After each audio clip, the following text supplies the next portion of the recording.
Tear the roof off every building. I know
little bit naughty. I'm a little bit too consumed, but every part of my body is telling me to run away from you. Come a little bit closer, yeah, yeah. Come a little bit closer, yeah. You're a little bit crazy. It's been days, but you never change. What's love got to do with it? He comes around, better knock that stuff down. Come a little bit closer, yeah, yeah. Come a little bit closer, yeah. To all my ladies who got a brother that doesn't treat them right, put your finger right in his face and tell that man bye-bye. I'm too fly, I'm too fly. Bye-bye, bye-bye, bye-bye. You're a little bit selfish. You get mad every time you lose. You can't take me with you. I'm scared you're gonna blow your fuse. Come a little bit closer, yeah. I can really start over, yeah. In the back of my mind, there's someone waiting on me. You're just wasting my time because you're scared and lonely. Finally got some closure, yeah. I can finally start over, yeah. To all my ladies who got a brother that doesn't treat them right, put your finger right in his face and tell that man bye-bye. I'm too fly, I'm too fly. Bye-bye, bye-bye, bye-bye. Here's to the memories. Cheers to who used to be. Your friend said that you left me. I'm glad that's what you believe. All my ladies who got a brother that doesn't treat them right, put your finger right in his face and tell that man bye-bye. I'm too fly, I'm too fly. Oh, bye-bye, bye-bye. U-G-L-I, that's how you spell goodbye. U-G-L-I, you'll never see me cry. U-G-L-I, that's how you spell it. Bye-bye, bye-bye, bye-bye.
a champion, a champion. I got tons of soul in my true collectible. Famous, so famous, number one, desirable. I do what I want when I want and how I want it. Leave you with the one in the air, that's how I roll. I got change to throw, I don't care about no goal. Better, so much better, flipping incredible. Always on the show, so they know that I still got it. And I never feel sorry, yeah, to for the world. This is me, I'm so royal. And you all wanna be round. Yeah, you all wanna be round. Round a champion, a champion. This is me, I still on it. Cause you all wanna be loved. Yeah, you all wanna be loved. By a champion, a champion. When I hear him come like my fuse and then ba-bum. Later, see you later, I'm about to blow this up. You can sing my song if you want, I know you want it. It's always kinda funny, yeah, cause I know I'm a superstar in the sky to lead you on. Haters gonna hate us, approve of how they love. They can bring me down, nah. They are jealous of me and my umbrella, yeah, they love me so. This is me, I'm so royal. And you all wanna be round. Yeah, you all wanna be round. Round a champion, a champion. This is me, I still on it. Cause you all wanna be loved. Yeah, you all wanna be loved. By a champion, yeah. All I wanna do is just say, you don't understand how I play. I am in my way to win you over and over, yeah. Oh, you can hear my voice in your head, and you wanna hear it again. So you play it over and over and over, yeah. Hey, yeah. Ooh, yeah. This is me, I'm so royal, and you all wanna be round, and you all wanna be round. Round a champion, a champion.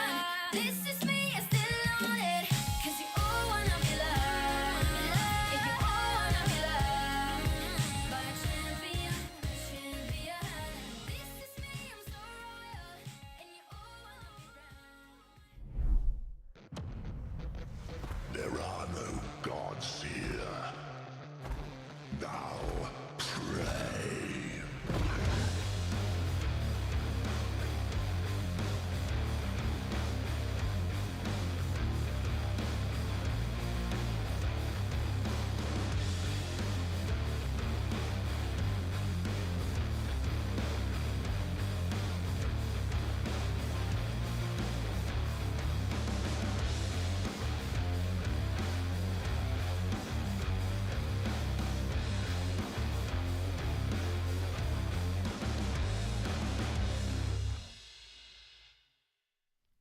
Well, it is promotional Saturday here in the SPL promotion tournament as we get to figure out, at least later on today, who our first of our 10 teams that came in this weekend get to punch their ticket and stamp their way into the Smite Pro League. Before we do that, we got to go through a couple of elimination matches. We got a couple of best of threes today and then a single best of five later on to kind of wrap out our day. If you are unfamiliar with how this tournament has been playing out so far, we'll give you a quick recap.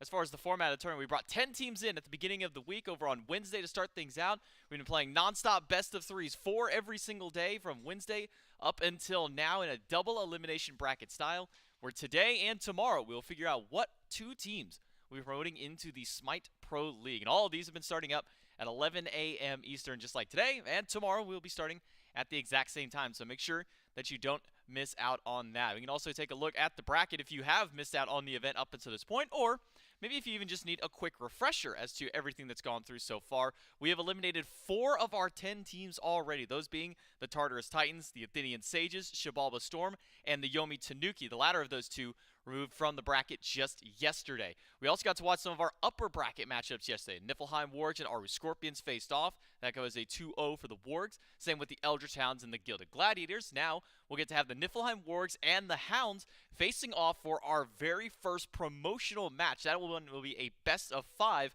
But that'll be our last match of the day. Instead, we're going to be turning our sights over towards the Aru Scorpions and the Valhalla Valkyries in a best of 3, and the Gilded Gladiators and the Kowlin Wardens, another best of 3. Both of those elimination matchups. And for some of these teams out here, Myth, I mean, we look at the Valhalla Valkyries, at least as a squad, this was one of the lower seeded teams out there, at least into the bottom 4, have really kind of maybe surprised a lot of fans at home and even maybe surprised some of us here in the studio. I've been surprised mainly by their unwillingness to go towards standard hunters, but still seeing such massive success throughout the tournament. Warchi, I believe we saw like one mage ADC game, didn't look so great, and he said since then, well, let's play some assassins. Generally that set, though, has been serving him very well. A team that has found their identity in that it's W key, run it down style, not exactly an objective-focused team, one that more so plays for the kills, but if they're killing you, it's pretty hard to avoid that Titan falling eventually. Yeah, the Valhalla Valkyries have just refused to play pretty much anything that is ranged over in the dual lane except for the one single Agni carry game that we can probably go ahead and right away from that point. It was just a mage. Yeah, it wasn't even a magical hunter. It was just a mage that got played there. Other than that, it has been purely assassins, at least over in the dual lane, and also a lot of assassin play in the jungle from Worst Turtle himself. It has been quite the performance that this team in general has had, but maybe also kind of brings up an interesting kind of back and forth with this squad, Mifflin, the fact that the jungler of this team, Worst Turtle, kind of has to share a god pool with his carry player, Warchi. Not something that we typically talk about, but Worst Turtle's been able to get it done with the picks that he's been left with. Yeah, and Worst Turtle's got his favorite selections. Occasionally when Thor is available, seems like that's been snap-locked, not just by Worst Turtle, but by majority of junglers at this event. As far as shared god pool, I mean, the assassin pool is so powerful, and the meta assassin jungles feels like they're not exactly the ones that Warchi's taking for himself. Maybe some of these junglers want to play set. I'm not so certain. Haven't seen it a whole lot, even in the last couple of years. But if that's the case, I think Worst Turtle just has to eat that L. Let Warchi have it, because that has looked so much better for him. Yeah, I've been seeing a lot of the kind of facilitator style of jungle, but also just some of the hard burst style of jungle coming from Worst Turtle. The Susanos come to mind as well. We have been seeing the Naja, though that thing goes most often over to Warchi whenever that one kind of is left available. So it's kind of interesting to see how this team goes through, and I wonder if they're going to still continue to kind of hold that style of play. They haven't changed all the way up until this point. I don't imagine up against the RO Scorpions you want to necessarily fully change up your game plan from what you've been going with so far. No, but I wouldn't be surprised if they've got maybe a little bit something else in the back pocket, right? You can't get through the entire tournament with that one style play, is what I'd like to say, but so far they've done a very good job of it. Maybe if the RO Scorpions have done their homework, they might be able to limit some of these more eclectic picks. It's been a lot of consistency so far from the Valhalla Valkyries, and we've got a chance to sit by and talk to their jungler. It's Worst Turtle standing by for our pregame interview. Yeah, that's right. I've got Worst Turtle here, and I'm actually going to touch on something they were talking about. You have been playing, your team has been playing a lot of double assassin. Is it fun, frustrating? Like, what is it like knowing that Warchi's kind of encroaching on your own god pool? It feels great to play with an assassin in the hunter role, because it's like makes my job easier, because he does half of the job that I normally have to do, because normally I just have a hunter sitting back in the back lane, but with Warchi it just enables me even more. So makes your job easier, right? Makes it feel a little bit better. You guys are going up against the Scorpions, and like you've played this team a lot, right? I mean, over the last like year plus at this point, like whether it's in ranked or whether it's competitive, like you've found yourself and your team has found themselves against them. What kind of prep do you do against a team that you know this well? Well, yeah, like you said, this team's a fully EU team that we know very well. So the prep's like easier, because not only we've seen them the entire year and we play against them the entire year. My boy Davies in another team is gonna be tough to send them home, but I'll have to do it. So whatever. Well, hey, I like the confidence immediately. I do want to ask, because we've been seeing a lot of gods so far this week. Has there been any one god pick that has stood out to you where you're like, oh wow, that's getting locked in? I mean, the mages, right? There's so many of them. There's like Tiamat, and then you have Merlin. So yeah, so many mages. And about the picks, I haven't repeated the god I got yet. I still have to repeat the god. I played 7 games this tournament, so let's see if I can keep that going. Yeah, one god per game, right? It's going to be exciting. I'm excited to watch it. Good luck in your games, man. Thanks for your time. We'll send this back to the desk. It's actually an interesting stat that got brought up by him. Is 7 games and 7 different gods throughout those games. Not a single repeat from Worst Turtle so far in the jungle, and it's kind of crazy to believe with how many assassins have been consistently banned away from the squad. I mean, we looked at the set yesterday, and in game number 1, there were, if you include what was picked and banned, and if you're including Ao Kwang as an assassin, there were 11 of them in a single game that either got banned away or picked, the majority of those obviously being a ban. So seeing the fact that he hasn't had to repeat any of those gods, he's gotten a chance to play something new every single time, is probably a really fun stat to look at. It is, and if he's going to keep that, I suppose, trend up, I don't know where he goes from here, right? 7 selections already. has shown a propensity to lock in some of those mages. Maybe Hebo out of the jungle could be something you keep your eyes on, but he's got some tough competition on the other side in Sarpei. I'm not so certain that Sarpei would allow some of these slower paced junglers that Worst Turtle's been going towards to really spool up towards that mid to late game. That Alkwong in particular, one of his best looks, Worst Turtle that is, I think could struggle against the standard assassin selections of Sarpei. Things like Thor have been absolutely dominant for this guy. Get involved early, rock those Jotuns, Hydras builds, and just make his stamp known on the map. But as far as jungle pacing and positioning and where they like to play on the map, I would say both Worst Turtle and Sarpei, generally duo-focused junglers, really like to get involved around level 3, get over towards that shield buff. I've been noticing a whole lot of scrapping on that side of the map. And if that's going to be a continued trend, you'd think Worst Turtle would probably want to match some of that early game presence. We'll have to see, because I mean, Sarpei for sure has been a power player for this team. I look over at things like the Thor that Sarpei has got his hands on too many times this tournament, has absolutely dominated the map in that regard. So I wonder how much of the kind of first phase of bans will really be delegated towards both of these jungle players in general, whether that be just a general assassin ban, because there's 2 players on the side of at least the Valkyries who are playing that one, and then Sarpei on the opposite end there. But I'm also wondering maybe where the remainder of the Scorpions kind of drafts kind of go. Remember, this is one of those teams that is kind of being sought as a potential team to make it up to the Smite Pro League. I haven't see too many bag of tricks come out for these guys, but it is an elimination match. You kind of got to start pulling out of the stops from here on. Yeah, as far as I'm concerned, the top 4, top 5 seeded teams, it's not so much what are our flavor picks, what are the weird stuff we're doing. It's they're very capable of playing all the meta selections. Not only is it strong because those are meta for a reason, they're just really good with the current itemization, but it also takes away from your opposition's god pool. I think that could be a major strength that the Aru Scorpions can lean on, the ability to just play the standard, the magical hunters, the things that have been eating 4 or 5 bans every single game.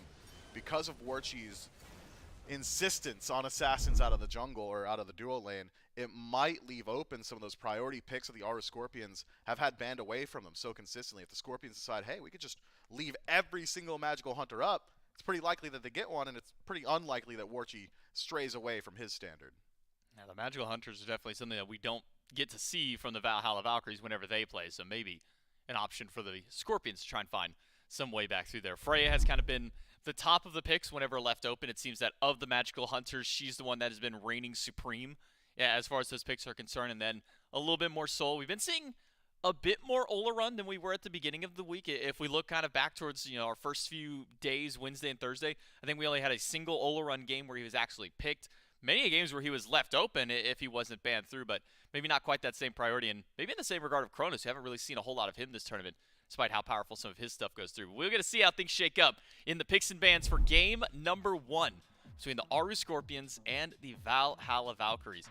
Now, I'm going to keep my eye on Worst Turtle and see what he does end up picking. Remember, 7 games, 7 different gods. I'll go ahead and ring them out for you real quick. It was Kamazotz, Raven, Mercury, Alkwong, Thor, Susano, and Nemesis were his 7.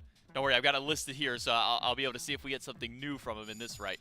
But immediately, something that we have been seeing after the performance that Warchi had just a couple days ago on the set, doesn't seem that any team is going to want to give that one up to him. Yeah, and I think they're right to do it. Warchi just looks leagues above what he was playing on this set pick. It just really elevates that lane bully, allows him to rotate in towards these team fights.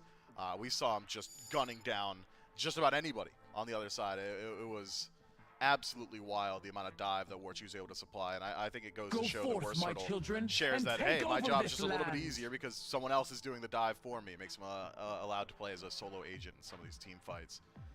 Something else Worst Turtle had alluded to was the massive mage selections that we've seen. The huge god pool, Tiamat, Merlin. So far, it's just Tiamat for the Aru Scorpions in first slot. Now on the opposite end, Achilles being hovered for the Valkyries, and that is something that Nil has been running amok with in the solo lane. I believe the last 4 games that Nil has played has been on this Achilles, and it's been a strong performance every single time for him. Alongside the Achilles will be an Athena lock-in, something we saw a little bit at the beginning of the week, haven't seen very much of since then. How do you kind of feel about the top 2 so far for the Valkyries? I'm not so certain that Athena is such a priority selection that you need to grab it this early in the draft. Especially with the other priority guardians off the table. Feels like you could have, if you really want to get her, wait till 3rd selection. Our Scorpions haven't exactly been going towards the Athena too often, but as far as what those 2 bring, I think it synergizes well already. There's your dive or your initiation already set up. Achilles with the taunt, or the stun rather, Athena with the taunt, Confound, can get these fights rolling very early. The execute to deal with some of these tankier targets. Tiamat, I would consider one of the tankiest mages in the game. Sylvanas, largely immobile, so Fatal Strike likely finds its way home there. But you have to keep your eyes on the healing. Sylvanas can just essentially meditation bait you without the meditation. Likely he will also pick up meditation too, though. So keeping them within the execute threshold, I think, going to be the priority focus of the Valkyries in some of these later game team fights. Well, now what assassins will we see added to the ban pool for the Scorpions? It's going to be Camazotz, and then a Hades on the opposite end for the Valkyries, despite there already being a triple magical setup. We did see earlier on in the week, I believe we looked towards teams like the Yomituki that were running 4 magical, 1 physical just out of the jungle. So for now, Hades will eat a ban from the Valkyries, but where do they put the remainder of their bans? Maybe towards some stuff in the solo lane. Naja, try and maybe. give Nil a little bit of an easier time. Naja could be an option. You want to keep that one away. You've already removed the Thor, at least on the side for the Aru Scorpion, so no need to take anything like that. Will be more solo lane focused. Guan Yu gets taken away by the Valkyries, and a Susanoo for the Aru Scorpion. So what will be the double assassin for the Valkyries this time? Will we see Worst Turtle finally duplicate a god selection in the jungle, or will we see something new from him yet again this game? It's hard to say. I mean, looking at what the Aru Scorpions have got already, I wouldn't hate seeing them go back towards something like the Raven, the overhead kick, really good at avoiding the heavy CC of the Aru Scorpions, the stun from Tiamat, very telegraphed, Sylvanas. It's usually pretty clear to these high-level players when his ultimate is coming as well. Could prevent some of that frontline dive slowing down if he did decide to go over towards the Raven. Not certain that Loki's for him, though. If we're talking about Worst Turtle out of the jungle, I'm not 100% certain that he wants to play something that is so hit-and-run focused. When I think of Worst Turtle, I think get in there, get involved, stay in, first in, last out, unless he's on the Alkwong, in which case it's first in, go up to the air, and then get out immediately. This Loki could be slated for Warchi out of the duo lane. We've seen duo Loki more often than I would have expected coming into this event. I believe we've seen 3 Hunter Lokis, Manda Warrior 2 of the 3. Has decent clear, good beads burning potential, really high 1v1 potential once the supports start to rotate out. But it does make it so difficult to actually siege or look towards objectives. I wonder, and now with Hercules on the other side as well, I mean, the disruption, the flurry strikes from Loki just never really going to ring home. Hunbot's Fear No Evil also simplifies the disengage. Assassinate being a 2-pronged attack means that you can just drop Fear No Evil on your feet before that stun comes through. Makes it very difficult for Loki to choose his spots. Aru Scorpions, as mentioned, round out their draft with Hunbats and Hercules for the right side of the map, jungle and solo lane, respectively. Now the Valkyries with one final selection. And I don't know if it'll fully answer exactly where this Loki is going just yet. We'll but figure it out. We'll find out once we The maybe brain see this tank of pick. you and me, we'll figure it out. We'll get there eventually. It might take us a second to kind of pick the brains of each other to figure out where we want to see this one go through, but so far, at least of what we know of with the Aru Scorpions, with their team composition, how do you kind of feel, at least about maybe the initiation of this team? You know, Sylvanas, unless you're going Blink, probably feels like you're more willing to sit in the back line. Hercules feels like a very telegraph style of initiation for this team. Do you like what the Aru Scorpions kind of have drafted out so far in their 5? I do. You've got a front-to-back support. Sylvanas can either get involved in that front line or hover near the back and just make sure Tiamat and Sol aren't really taking too much pressure. And then with that being the case, you've got your initiation through Hunbots and Hercules. Sure, Hercules a bit telegraphed. If he's Wing at you at all, every player in the game knows exactly the distance of that Herc pool because it's one of the most frustrating things to get hit by. Just makes it very easy to go for that non-committal initiation, pull out these targets without putting yourself at too much risk. And then Hunbots as well with the Fear No Evil. I mean, that is just one of the best beads burning tools, or even making use of burnt beads in the entirety of the game. Nemesis locked in for the Valkyries. I'm willing to say that's going to the jungle. Most Guaranteed. likely. There's no way Warchi wants to play Nemesis in the duo lane. And speaking in absolutes has been something I've been talked to a lot about. Hinduman tells me I keep digging myself into these holes. I'm going to do it again. There's no way Nemesis can match clear with Sol. You don't love that 1v1.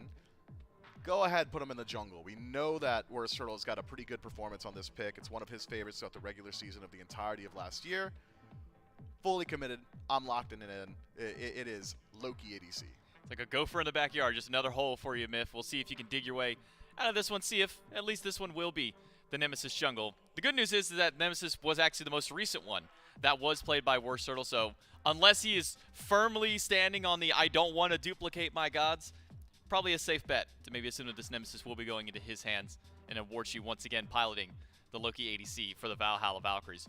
But kind of talk to me now about how the Valkyries draft kind of plays out. You know, one of the things that Worst Turtle mentioned in the interview is it feels like because Warchi's doing this assassin carry style of play, it kind of makes his job a little bit easier. He doesn't have to just be that one to go in by himself while his Hunter and Mage are sitting back. Do you think that with this kind of composition, it kind of echoes that same sentiments?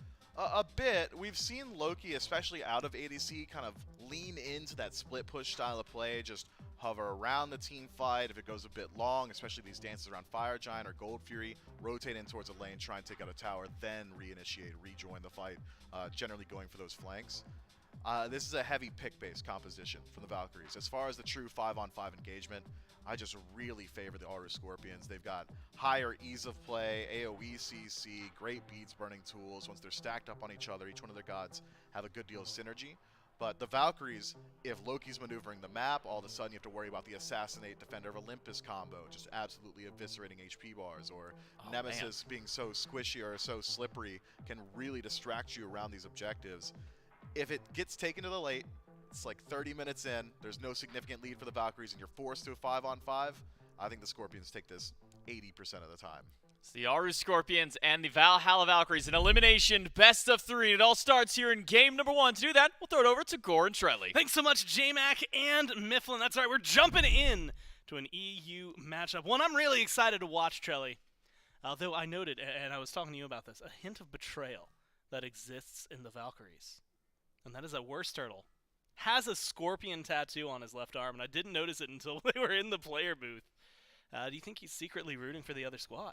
Why did he get a whole tattoo for the other team? I think I've read that book, The Boy with the Scorpion Tattoo. It's worth. Oh yeah, that's a really good. I like some of the spin-offs maybe a little more, but like that's a pretty good one. Yeah, and it does speak of the betrayal. Maybe Worst Turtle, this is his redemption arc. He wants to just take them down. And in this case, I think a good god pick to do so. Some immobile characters with their escape stand, you know, like you could just use that ultimate on Preds, take him out of the fight pretty early on. Kana, once that driving strike is down, another great target. Speaking of betrayals, he like straight up lied to me, right? Like, he said like, yeah, I played 7 different gods. We're gonna see how long we can keep that going. And immediately. To his credit, I don't think he was lying to you. He was hoping the Scorpions were listening, and he was lying to them. You were just the. I just happened to be the middleman. Yeah. Unfortunately, you were the way to get his message out. Like, I swear, I got guys, caught in the crossfire. I won't play Nemesis. And then they got thrown off their game. Admittedly, some of that's by decision, right, where he's played different gods. Some of it hasn't been, though, right? A lot of bans that have gone his way. J-Mac had mentioned it on the desk, but the last game that they played yesterday, Worst Turtle's on this Nemesis. There were actually moments that weren't going too well for them, and then Worst Turtle got a kill. They even talked about it in the post-game interview where like he got the first kill, and they went, oh, wait a minute, maybe we should fight. He gets the second. All of a sudden, this fight that was falling apart for them turns into a huge win. And so having that immediately feels like you are back on a pick that was able to turn something around big yesterday. And as you said, a lot of immobile targets, but also I see Preds, Streak Up Kana playing relatively tanky targets. And that Nimble is really going to help shred through like the Tiamat, shred through the Hercules a little bit later. Yeah, they've got a ton of single target damage here for the Valhalla Valkyries. If you're looking to just execute a target, it is very easy to shred some protections, go on a tank, get them to that execute threshold, and get an early pick. Later on in the match, you're going to look towards that AoE damage, with the Aru Scorpions have a lot, and I think that's why Mifflin was leaning towards the Scorpions 80% of the time. I believe he said once those team fights come through, you're looking at Fear No Evil, you're looking at a big grouping for Wrath of Terra. They've got some big CC abilities that could really cause some problems when you're grouped up around the Fire Giant in these tight corridors in the jungle. Definitely, despite a loss yesterday to the Wargs, I mean, a phenomenal team, right? The Scorpions looked so good for a majority of that, and honestly, to the point where, depending on where you look at it, some of it might just be straight up veteranship. That is what beat them yesterday, right? Like, there's no reason Sam should be finding 3-man dunks into a triple kill while 4 or 5 of them, like, he lost 2 teammates to start that fight. There's no reason it should be turning around the way it does. But then you sometimes, one, get some hero plays, but also just have to deal with a world's MVP diving your backline. There's not much you can do about it. And so definitely I think high hopes and praises out there in the community for the Scorpions here. And of course I've seen a couple recurrences. Last year it was a huge deal. Valks to SPL on Twitter. I've seen like 2 or 3 of those this year so far. A couple of teams, a couple of players, a couple of people. I'm just really wanting to see how far this team can push it. Talked a lot about the junglers. I think Sarpei on the other side is a really important factor, but really I think this one can come down to team fight. You had mentioned, you know, with the just big AoEs that the Scorpions have. They got circles. But, you know, Worst Turtle had even mentioned this. You get a Loki carry. Yep. And we've mentioned it over the last couple of days. Not necessarily the best thing when it comes down to tower pushing. Soul is going to absolutely demolish in that kind of department. But Warchi, and Worst Turtle had said this, takes a lot of pressure off of him. A lot of the things that he would need to do, Warchi can also do. And so both of them can kind of work in tandem. Does that work as well when you have someone that, like, you know, Soul, who can just straight up go immune? Well, he's right about the double dive. You know, like, Yeah. if Worst Turtle's saying a jungler's sole job is to get to the back line and, you know, create that space, Warchi is able to do that as well, so it does take the pressure off. But where that pressure is alleviated, I think it gets enhanced when you're sieging. You know, Yeah. What's an ADC's job to take Phoenixes? Are we seeing Warchi be able to do that consistently? As of recent on the set, actually yes, and in this case we might see the first gank of the game. Yeah, Kana in a little bit of trouble. Worst Turtle dropped the ult. He's running the wrong direction, though. Luckily, it's Hercules. Still a lot of healing, a lot of damage. Gets the dash, Sarpei. so he goes away. Sarpei's going to be here. Has ult as well. Might drop the Fear No Evil. That's just for Peel. That's going to make sure that Kana walks out alive. Yeah, that's a very tanky Hercules, and those heals come through. And that also, Nil was not able to go back to base there. Kana goes back, teleports in, gets the tier 2 breastplate. A lot of tank stats. Maybe if you get a full item online, you're able to help chase that down, but probably didn't even have the gold quite yet to finish up that regrowth. Actually just got it, so the breastplate of regrowth might have helped trying to chase that one down. Either way, no kill happening, and the Aru Scorpions actually pushed their gold lead up to about 1,000 here early on with nothing more than some invades. I saw Purple Buff go down the way of Davy. They are not going to let Warchi take that one, and that's because Loki, he doesn't do much damage early on. You know, you can't contest with the ranged auto attacks of Soul. Both bastions on the left side of the map have already been taken just by nature of these magical ADCs. Yeah, and comes to factor in the Sylvanas as well. Like, That's you're true. a Loki with an Athena. Good luck clearing the wave before a Soul Sylvanas. I mean, that is just a lot of work. And unfortunately for them, it hasn't gone their way. And like you said, now that it's cultivated into about 1,000 gold, you're starting to feel maybe a foundation being built for the Scorpions. And that was a big factor yesterday, right? I mean, their farm game, even against the Wargs, was incredibly solid. But you had mentioned the invades. And I think it was Leon who had said it, and we had kind of repeated it a couple of times. But at the end of the day, it's still Smite. And Yep. we hadn't been seeing as many invades, but if you can walk up to that blue, you can just go take the blue. If you can walk up to the purple, you can just take the purple. You can see now Davy and Preds immediately setting up for this. And since the buff camps don't leash as far, they can just kind of take it wherever they need to. Preds gets taunted in, but I think Rotwin even recognizes there's not much they can do here. So at this point, you're kind of hunkering down. You're 2 levels down already if you're Warchi. That's going to hurt. If any fights happen on the left-hand side, if we see an early Gold Fury, the Valkyries just don't have as much punch on that side. No, definitely not. And that's sort of the way you want to play Loki early on, especially when you know you're getting out-pressured. Honestly, if I'm playing Loki, I'm probably pairing it with a more aggressive support. It's all well and good that Rotwin can dash it and taunt, but taunting into what? In this case, some decoy damage from Orchi, right? He's not going to be committing an ultimate, not when Supernova's available, not when he doesn't have that much follow-up. So it's going to be AFK simulator on the left side of the map, clear some waves. Hopefully, if Davey overstays his welcome, Worst Turtle comes through, helps out. But I'm thinking Rotwin has this ultimate to be able to join those solo ganks. You know, look for an execute on the right side of the map towards Kana whenever Worst Turtle actually makes it over, because there's not too much kill potential here. Worst Turtle seems to try to want to force something. A lot of healing, a lot of CC. He's going to back off for now. Doesn't have the same impact, right? If that taunt's not there, like, I mean, what are they using to start that fight? They get Warchi low! Wisps. The damage is there, but the Wisps are not going to be enough. No, they're taking for 20 Slowly right but now. surely. He gets low, but no one's there to follow it up. Maybe a different story in mid. Worst Turtle kind of caught between Streak Up and Sarpei. But it's not going to be the go button from the Hunbats, so they're going to play it patiently. Instead, they're going to look for something maybe a little more lucrative. First Blood bounty, that's pretty nice. Gold Fury could be worth more. They see Rotwin walk up, and even though the steal potential's not there, they don't feel like they have enough to take it 7 minutes in. Instead, it's going to be a little bit of a wash. Petrelli, and the time that they've been second-guessing whether or not they were going to go for a Gold Fury or maybe attempting some of these First Bloods, it's still another 1,000 gold that the Scorpions have picked up. They're sitting just over 2,200. Yeah, it's a lot of attempt at confirming their own buffs, but the Valks are not fighting for these buffs. In that case, you're going to be falling behind slowly but surely. Doesn't seem like it's going to stop anytime soon. Once Warchi gets a second item, maybe you're in a position where you can try and throw some abilities towards Davy, get a relic down, and then try and fight for your purple buff. But at the moment, too much sustain. There's no Brawler's Beat Stick built just yet. That's a level 6 Loki. At this rate, Davy's going to double that level. You know, it doesn't seem like it's going to be stopping anytime soon. You see Worst Turtle rotate over. He's trying to help his ADC, but there is just no kill potential. So it's just slowly get behind. We already saw the Aru Scorpions. They want to put pressure towards this Gold Fury. They pulled it once just to sort of see, like a damage check, how long will it take the Valhalla Valkyries to respond. Wouldn't be surprised if we saw some wards down and just a full-on commit. That Supernova's got some great confirm. We've been looking back and forth on this map. Solo's been quiet. That one gank earlier on Nakana, where he just kind of walks his way out of there. A little bit of help from Sarbe. I have to give credit where credit's due. Otherwise, it's been very silent. You know, there's been talks, at least throughout this week, that we've seen some junglers focusing very early on the duo lane, right? How is it a 2v2 if your jungler's hanging out over there the entire time, making sure that you're, for lack of a better term, babysat in the way that you need to get Well, ahead. that's what I call it. Or the opposite, where it's been only focus on solo lane. Hey, we're going to gank this guy 5 times, even if it only gets us 2 kills.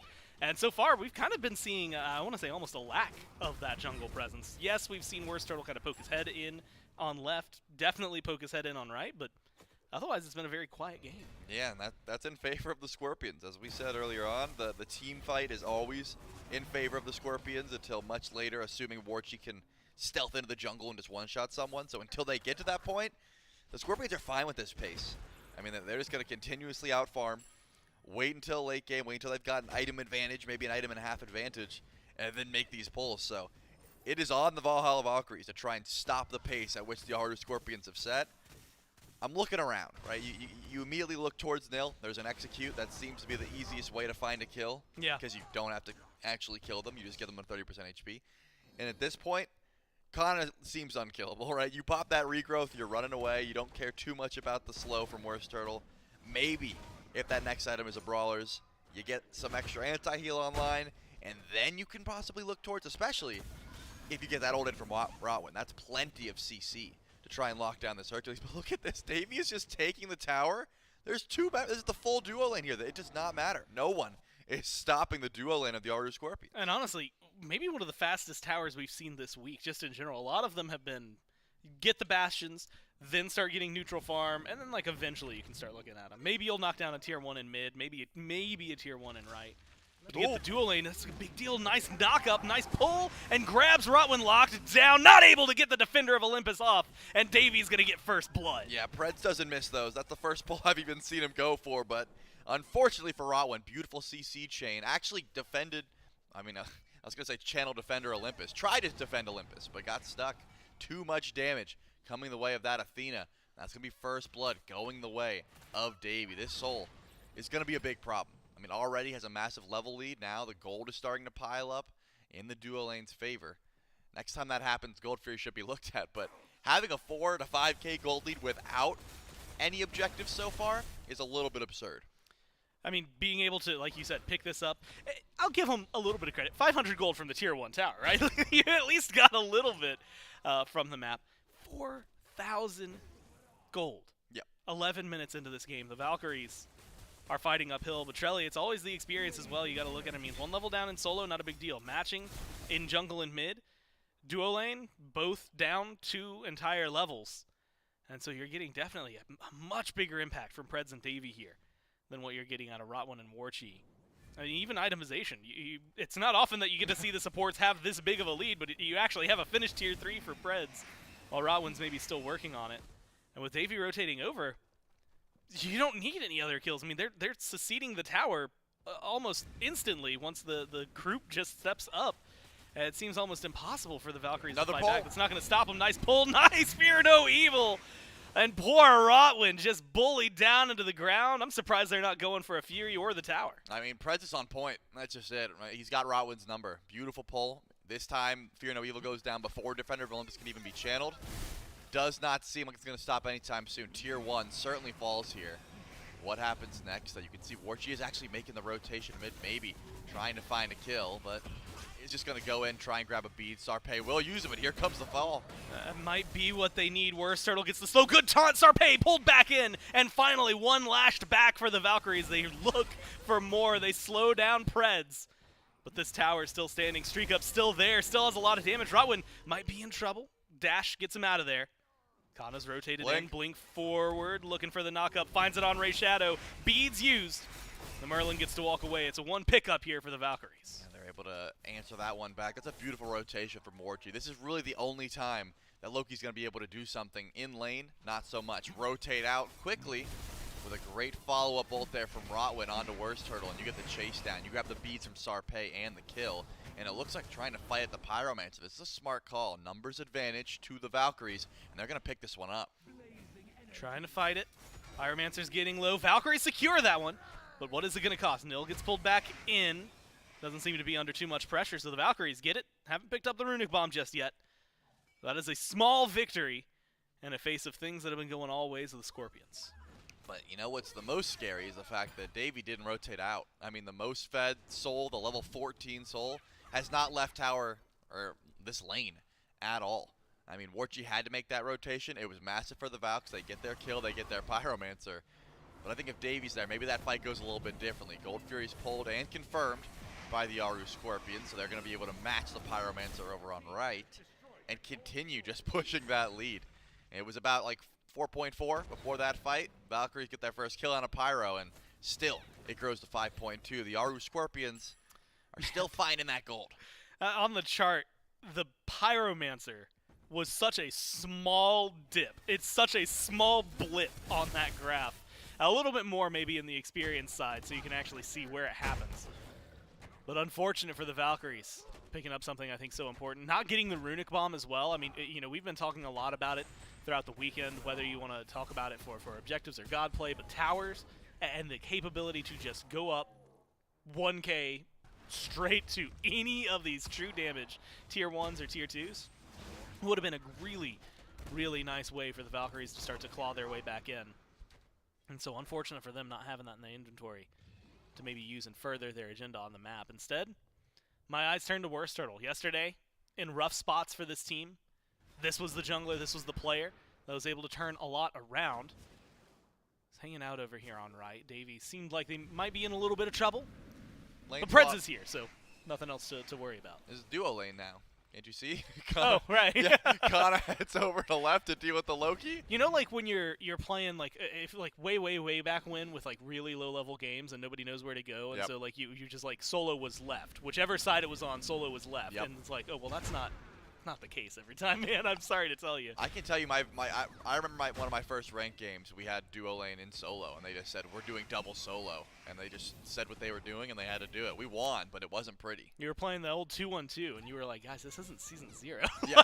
I don't know what we're doing. I don't think we had a jungle either. It was just one of those games, and that's kind of the play style we're seeing here. And oh, what another a pull! And then a knock up. I mean, clean. It's the same recipe every single time. Pull, knock up, fear no evil, kill onto Rotwin. 0-3-1 for the support. That's another one picked up here for the Scorpions.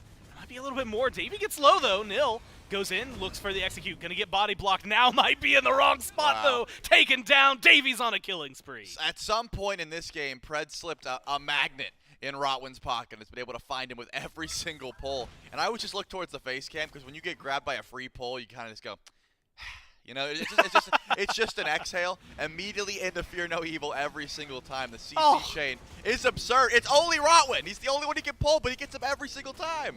He's got whatever the tree equivalent of a magnet is in his pocket. And these pulls will just not connect on him. Unfortunately for Rotwin, it's resulted in some unfortunate spills. Luckily there, it's around the tier 2. He gets a good taunt, has some teammates backing him up, so it's not going to be another death. Scorpions didn't have much to play on.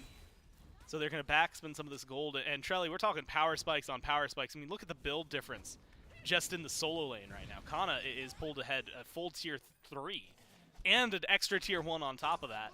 So it feels like you're really starting to see a lot of this impact. Similar story down there for the carries, just itemization vastly different because of a 7,000 gold lead that the Scorpions have picked up. Yep, and Kana is still, in my head, just going to be rotating into these fights and doing so much. The Blink is available. Pyromancer has spawned back in. And Warchi is doing really the only thing a Loki can do at the moment is split pushing left, trying to get some farm in the back pocket as his Pyromancer gets started up, and it will be completed. It looks like the Valkyries are not going to try to defend this one. Probably a smart call as there is a 5-man grouping over here, and you are down in gold and in numbers. But maybe a fight towards the Oni Fear. We've seen a bit from the Valkyries. They know how to initiate a fight when they have the numbers advantage. I would still like to see it attempt, you know, if Rotwin channels the ultimate, you've got that double assassin dive, there still is ways to find picks here. Rolling over and just letting the farm be siphoned away doesn't seem like the best idea, but, you know, just trying to find ways to get back into the game here are the Valks so far. And once again, Oni Fear gets started up. It's going to be walked around for a bit, but where's the rest of the Scorpions? They're not here just yet. Looking at Sarpei, maybe turning what could be a disastrous fight into a wondrous fight. But that's assuming there's a fight at all. And Warchi, Rotwin, they just say no and walk away. 3 levels down for the support, just now ticked to level 12 for Rotwin. 1 level, 1.5, let's call it, for Warchi since he just ticked over to 17. There's a free Oni Fury picked up by the Scorpions. Jelly, we are now at that 9,000 mark, or at least hovering at that area. And that's no Fire Giant, that's no tier 2s, that is just pressure on the map, and they're looking for a little bit more. Defender of Olympus being channeled. Rotwin's going to join over here on the right-hand side. Sarpei using the Fear No Evil, trying to stay alive. Unfortunately taken down now. Warchi in trouble. Streak Up turns it around, but the damage is still there. The turnaround is looking good for the Valkyries trying to chase down this Tiamat. They get it. They get Preds as well. It is a 2v4. Kana does not seem to want to stop just yet. Davy's got a lot of damage, but you might need a little bit more than just the 2 of you. And that is going to be the Scorpions starting to call the retreat. 1 for 3. Finally some fight back from the Valks. Yeah, that was a beautiful engage, and that's what I'm talking about. The Valks always had the ability to do so, and it seems like Davy was not a part of this fight. I mean, he shows up so late. Supernova was even off the mark, did not hit too much damage there. That is going to be a big win for the Valks, but what do they get in the meantime? Remember, the gold lead is still massive at the moment. You're able to get these fights that you can fight on your terms. What happens when the Aru Scorpions group is 5 and don't get called out? I like the idea to invade some farm on the right side of the map, but that's pretty much all they can do. Remember, with this comp, you're not just rushing down fire. You're not killing it as quickly as you would if you had a typical ADC. So the Valks are entirely reliant on winning out a fight so hard that the Scorpions can't walk up and contest the FG after a fight like that. Not quite enough. You're seeing Warchi head back over to duo lane. Rotwin's over there as well, trying to get a bit tankier. So that's going to be a very small win. Not going to tip any objectives in the way.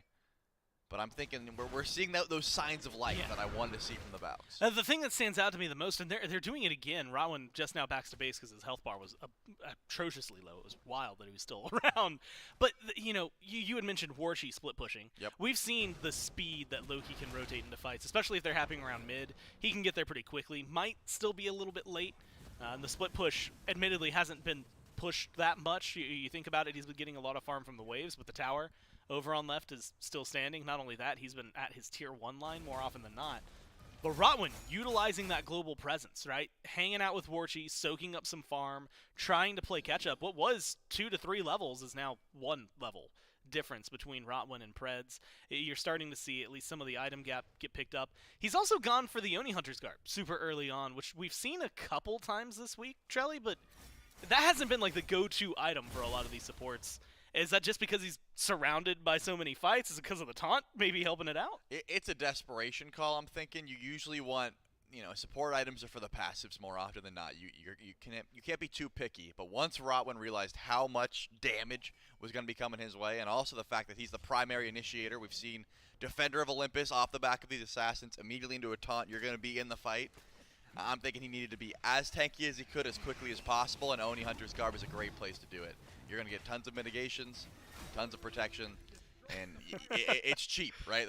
You need to get it as soon as possible. He said, hey, I need one item that's going to help me not die, and that's the call. Look how quickly this Fire Giant's being shredded, though. Will the Valks walk up in time? Now, this is a beautiful burn. They've got 2 runic bombs in the belt as well.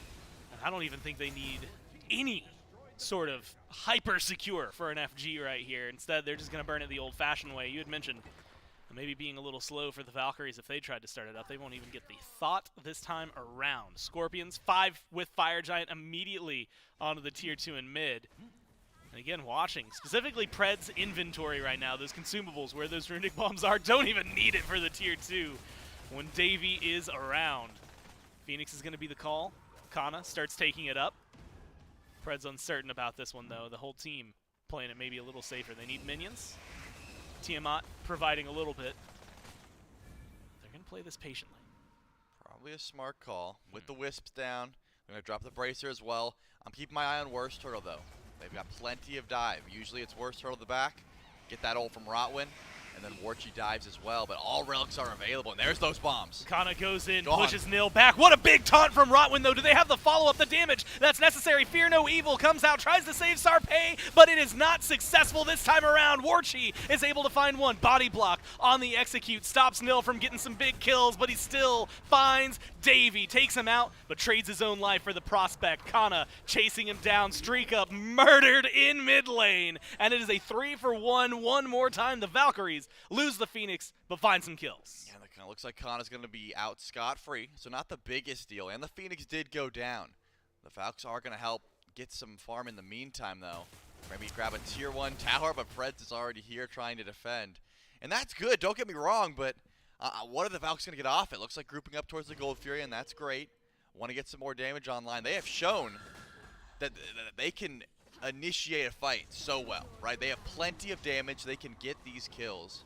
But the Aru Scorpions are still putting map state in their favor. Someone is going to have to be delegated to clearing fire minions in mid.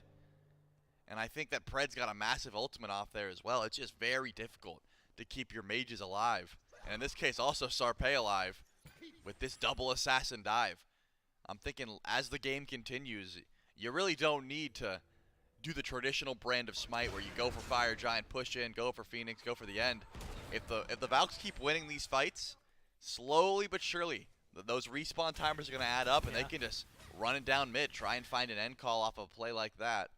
The Aru Scorpions recognize that, though, and they are going to try and take as many towers as possible, grouping up towards the right side of the map. Still have Fire Giant on the tanks. They're going to play this one slowly. We might see a little more now. Sarpei's monkey toss just off the mark. Jelly, I do want to posit this while we have a moment of reprieve, because the Valks look like they will try to make a tier 2 defense here. Maybe I'll actually hold that thought as they're going to step forward a little faster. The minion wave gets here. Kana walking forward, does not find the knock-up, doesn't find a push either.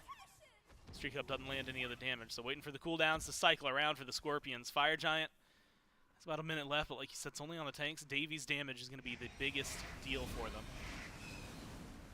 They're trying to walk forward. Well, trying. Kana's just doing it. It's the rest of the team that's trying to figure out where they want to be.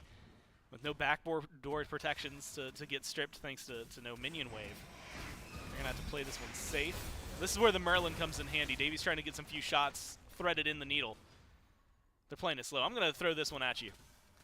Double runic bomb. Like one runic bomb, that's a runic bomb. Yeah. When I see 2 dropped on a single objective as it was in that mid Phoenix, that's a tactical nuke. I mean, that is so much damage that your team is dropping in the area. And I think well played by the Scorpions to make that happen. Rotwin's trying to make something happen now, gets a big taunt, but unfortunately finds himself alone. Killed off, followed up by Wartree. Double kill for Davey. And it's the duo lane for the Valkyrie sitting down. I mean, you could see the fear in the Scorpion's eyes. Every time that taunt was charged up, everyone tried to retreat, but once that taunt actually came through, not enough follow-up. Shriek up was the target, gets very low. The relics are up now, but we're not up when that taunt happens. And it was a beautiful immunity. Warchi tried to ult in off that taunt and immediately was immune into the CC chain of just death. That Loki cannot survive. And now Fire Giant drops one more time. In this case, a Worst Turtle and Nil were not able to close gap and get to the back line either. Someone had to be defending mid those fire waves, and that's why that engage goes down. And it looks like grouping towards the right side of the map is the call. Warchi will be back up in 10. There won't be an excavate available, but looks like slowly but surely The Scorpions might just back up here. He knows he has mages, right? Like, they can just clear those minions pretty easily. I guess the call, again, try to get to the tower as fast as possible. Trelly, mid-Phoenix is about to respawn. They're going to get the Pyromancer for a nice little Runic Bomb. No tactical nukes available to them this time. They're going to need another, 5 minutes before they can try to stack that up. I think that's just such a smart play earlier from the Scorpions to make what was a very rough Phoenix siege still go in their favor despite losing 3. And unfortunately, that last engage from the Valkyries going flat, after seeing them fight back twice in a row, it felt like. Losing another Fire Giant, having it on all 5 for the Scorpions. Where do you go now? If you're the Valkyries, where are you looking for your defense? Are you even bothering to step up to the tier 2 on left, or are you just looking strictly towards your Phoenixes? I mean, I think that play works if Worst Turtle and Nil are able to get to the backline. Again, because the Fire Minions are pushing in mid, that full-on engage was not able to fly. They had good. It was taunt in Assassinate. It was decent, but it's the double assassins that are really able to burn through these relics in the backline. So I think the Valks can fight under Phoenix, but no. Tier 2, probably not defending. Mid Phoenix with that Runic Bomb is going to be an afterthought. I'm thinking left and right Phoenix is where the Valks should try and put up a full defense. And if the Aru Scorpions actually push for this left side bird, then yeah, they can fight here. They can try. We've mentioned it a few times, but consistently for the last 15 minutes playing into what feels like a 9K, 10K gold lead. Definitely made things harder for the Valkyries, finally starting to get towards the end of some of their itemizations, but it's taken a while just to get to this point, and there's still 10,000 gold hovering on side of the Scorpions. Mid-Phoenix respawns, Kana blinks forward, taunted in now, might actually get burned down, no, too many mitigations, the Hercules. He walks out a little low, but he is not too worried about the damage he takes. Yeah, so far it's been let Kana use that regrowth passive, run in, try and find a pull, back up, repeat. The taunt came through, but there was no more damage followed up. Rodwin didn't pop the Ankh or anything. There was no ultimate from Worst Turtle. Now, slowly again, the bomb gets dropped, and this time the ult comes through on Kana. Yeah, Kana pulled in, half health for him, backs away, wisps, and just good old Hercules number is going to help him out. His teleport's available as well. Ward coverage, even if you didn't have it, there's a million wards, it feels like, in the inventory, or at least there were, now finally dropped on the side of the Scorpions. So Kana going to be able to teleport right back in and be even more powerful. The question is how fast he jumps back in. And who are we kidding? It's Kana. He's going in immediately, comes in with more health than he had. Now just tanking up the Phoenix like there's nothing. There's the Excavate. Not dealing a lot of damage, but not taking a lot. Davey doing work while Kana's separating, though. Gets the left side Phoenix. Yeah, that shielded teleport. I mean, you get the extra buff the second you come in. He pops that heal. Just W keys. He did not stop for a second. There was no thought other than go. His team left, yeah. I mean, it's just you get so much. The movement speed, 40 prods, 10 seconds he had. And he said, I'm getting this Phoenix. Whether you guys come in with me or not, I do not care. And unfortunately, the Valks already used most of their prot shred on him the first time they went for that engage. So left bird goes down. The bright side, mid Phoenix has respawned at this point. It's been healed up since the entirety of that siege. But now the Valks are pushing down the right side of the map. They want to get set up at that Fire Giant. It's going to spawn in here soon. I don't imagine they're going to burn it, though. They want to play. They want to try and poke out or maybe get a kill. First person who walks up. At the moment, it's Preds, but it looks like playing this smart are the Scorpions. They're grouped up for now.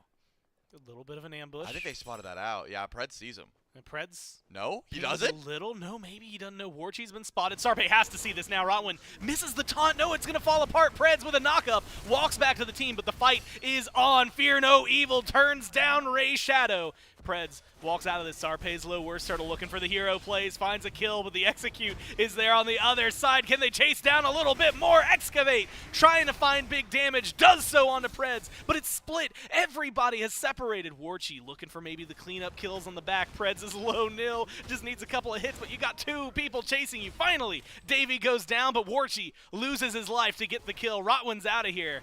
And unfortunately for Nil, has no backup here. 2 alive on the Scorpions.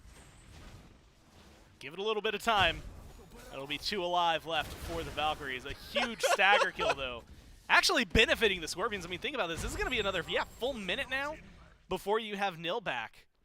Well played by the Scorpions just to stagger things out. Yeah, and that could have went a lot worse. I mean, Rotwin misses the initial taunt on a Sarpe. If it does come through, maybe you're forcing that fight a bit harder. Unfortunately, Worst Turtle had to back in the middle. I mean, that fight goes a lot better, and I think Nil might even survive if Warsaw doesn't have to go back, but someone had to defend the base. The fire minions were pouring in on that left side of the map. This is what I'm talking about, though. If the Valks were able to find these sort of team fights earlier on before that gold lead just ballooned out of control, we may be looking at a different endgame here. Unfortunately, it takes a bit for these assassins to hit this point where Warchi can actually be a threat. He wasn't a threat in lane. In the jungle, it's much different. Worst Turtle is consistently getting to the back line and finding these confirms towards some of these kills. But now, someone's got to deal with left. It looks like that's going to be the Nemesis. So the Aru Scorpions could step up. This is EFG now, 33 minutes in. They're looking at Pyromancer first, but looks like the Valks are actually going to rotate out. This is going to be a slow play here. If the Aru Scorpions are smart, which they are, they're going to wait this out until someone heads over to left. This is the play you had kind of mentioned earlier on, and the scenarios you had mentioned earlier on. The Valkyrie's just waiting until late game. If they get a pick, and you had said this, honestly, maybe 20 minutes ago, where it's just the timers will play so heavily in their favor. And so that's what they're looking for. Even though there's 5 towers still standing on the side of the Scorpions, it still feels like it could be anyone's game. Rotwin, though, pushed forward. There's going to be the Fear No Evil trying to peel its 4-man pull, but it's not enough. Rotwin gets burned down. Now it's a separated fight. Warchi, nothing you can do about this one. The Scorpions take out 2, and they're looking for a little bit more. Knockback pull in onto Nil. Knock up from the Tiamat. They execute the ultimate use for the disengage, but you're not going to get far enough. Sarpe finds a double. With Fire Minions in the Titan room, they have the choice. Fire Giant or Rush. They're going to choose FG. And make no mistake, that all is from Kana. I mean, a beautiful pull-in onto Rotwin. Warchi ults in because he thinks he has to save his support. He dies as well. And then another pull-in onto Nil. They're all dead. Everyone that Kana was able to pull ends up finding a death. And again, that Loki is forced in because of that pull. This Hercules pick, man, it has been great, and it's had some ups and downs, but it just seems like Kana is unkillable at times. You can see there, not a lot of movement, not a lot of conversation happening for the Valkyries. Instead, it's going to be the rush forward. Kana leading the way one more time. Titan getting just burned like it's nothing. And that is going to be a clean pickup for the Scorpions. That last fight, Trelly, a very easy path forward for them to find a win. Yeah, and I even liked the draft a bit. It seemed like they were really trying to focus in on Kana. You know, you get this Nemesis, you get this Achilles, try and shred his prots and execute him. We saw an attempted gank early on, but there was no answers. Yeah. But that was the answer, and it was not able to actually find any kills. It just seemed like this Hercules was too much to deal with, was setting up too hard. And also, we got to give shouts out to those pulls, man. Prez was on point. The Sylvanas did not let Rotwin breathe for the entirety of the early game. Yeah, I think a lot of this game, you know, it's easy to get lost in the last 15 minutes, at least for me. A lot of fight back from the Valkyries that happen in there, right? A lot of 3-for-1s where it finally feels like they're getting something done. Yep. And it's easy to forget that the first 20 minutes of the game, the Scorpions piled on a 10k gold lead with 2 kills total. Like, they did not find too much, even not a lot of objectives at first to get to 5,000. The farm game, the early game, whatever the Scorpions were doing there, really set them up. I mean, to the point where we had Kana, you had mentioned him as a big player, a full tier 3 up on Nil, and it's just because of that farm game. So whatever they did, they want to recapture it. The Valkyries maybe going back to their notes, trying to figure out how to scrap some of that early game and change it up for themselves. They're down 1-0, maybe getting knocked out, maybe fighting back. We'll find out right after this.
was a bit of a slow start here in game number 1 between the Aru Scorpions and the Valhalla Valkyries.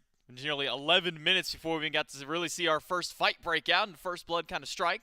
But by that point, the Aru Scorpions already established themselves a pretty nice lead going up against the Valkyries. And by the time we start getting to some of these objective plays, some of these actual battles around the structures, for moments it looked like the Valkyries were too far behind, but at least some fight back from the Valks. Good team fighting from them was strong, but unfortunately just not enough because of the deficit that the Aru Scorpions had already put them at that point, Myth. Yeah, for the Valkyries, I think some standouts. Worst Turtle and Nil, even playing into that deficit, look very good. Nil constantly making his way into that back line, being very disruptive on the Achilles. Worst Turtle as well, just really finding those priority targets. But at the end of the day, a 10,000 gold lead is incredibly difficult to fight into. The Valkyries, of course, bring it back down to 7k, but it hovers there for a good long while until eventually the Aru Scorpions seem to tighten things up, group up as 5, utilize their superior team fight composition, and finally are able to close this one out. I think major keys for the Aru Scorpions here really was Sarpei on this Hun bots. A lot of those Fear No Evils just felt like they were doing too much, just separating the back line. Worst Turtle would try and initiate with that ultimate. So often it was Kana in first. Immediately that Nemesis ultimate shreds the defense, and Sarpei said, well, it's very clear that it's time for the Valkyries to fight. I'll go ahead and drop my massive AoE Fear and prevent anything from going down immediately afterward. It's one of the weaknesses of this Valhalla Valkyries draft, this double assassin composition. Sure, very good at finding picks, really good at maneuvering the map, has high kill potential in the early, but not having any form of like range, consistent damage, barring the mid laner Merlin, which of course put out plenty of damage in that match. Makes it so difficult, not only on Siege, but on Siege defense. Gotta feel bad for Rotwin too. I mean, the first 2 or 3 deaths that man had was off the exact same combo multiple times. It was Preds pulling him in, rooting him, Sarpei dropping Fear No Evil, and Davey using that Supernova immediately on top. Just a hard CC and damage chain from that squad. Made it so difficult for Rotwin's early game. The fact he was even able to have some kind of bounce back towards the mid and late stage game was maybe the most impressive part for him on his team over there. But unfortunately for the Valks, they do fall in game number 1. The good news, it's a best of 3. You don't go out after just a single game, so there's some opportunity now for the Valkyries to fight back. We'll see what they do differently in the picks and bans for game number 2 and see if they're going to continue sticking to their guns, keep going with this double assassin style of play, but maybe some adjustments maybe throughout the remainder of the team outside of there. You go for these double assassins.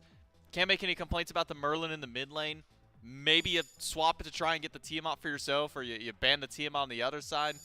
Not sure exactly maybe what the call is for the Valkyries in that regard, but as far as the Scorpions, they're going to stick to their guns in this one. They're going to go with at least the Set and the Maui ban on their side.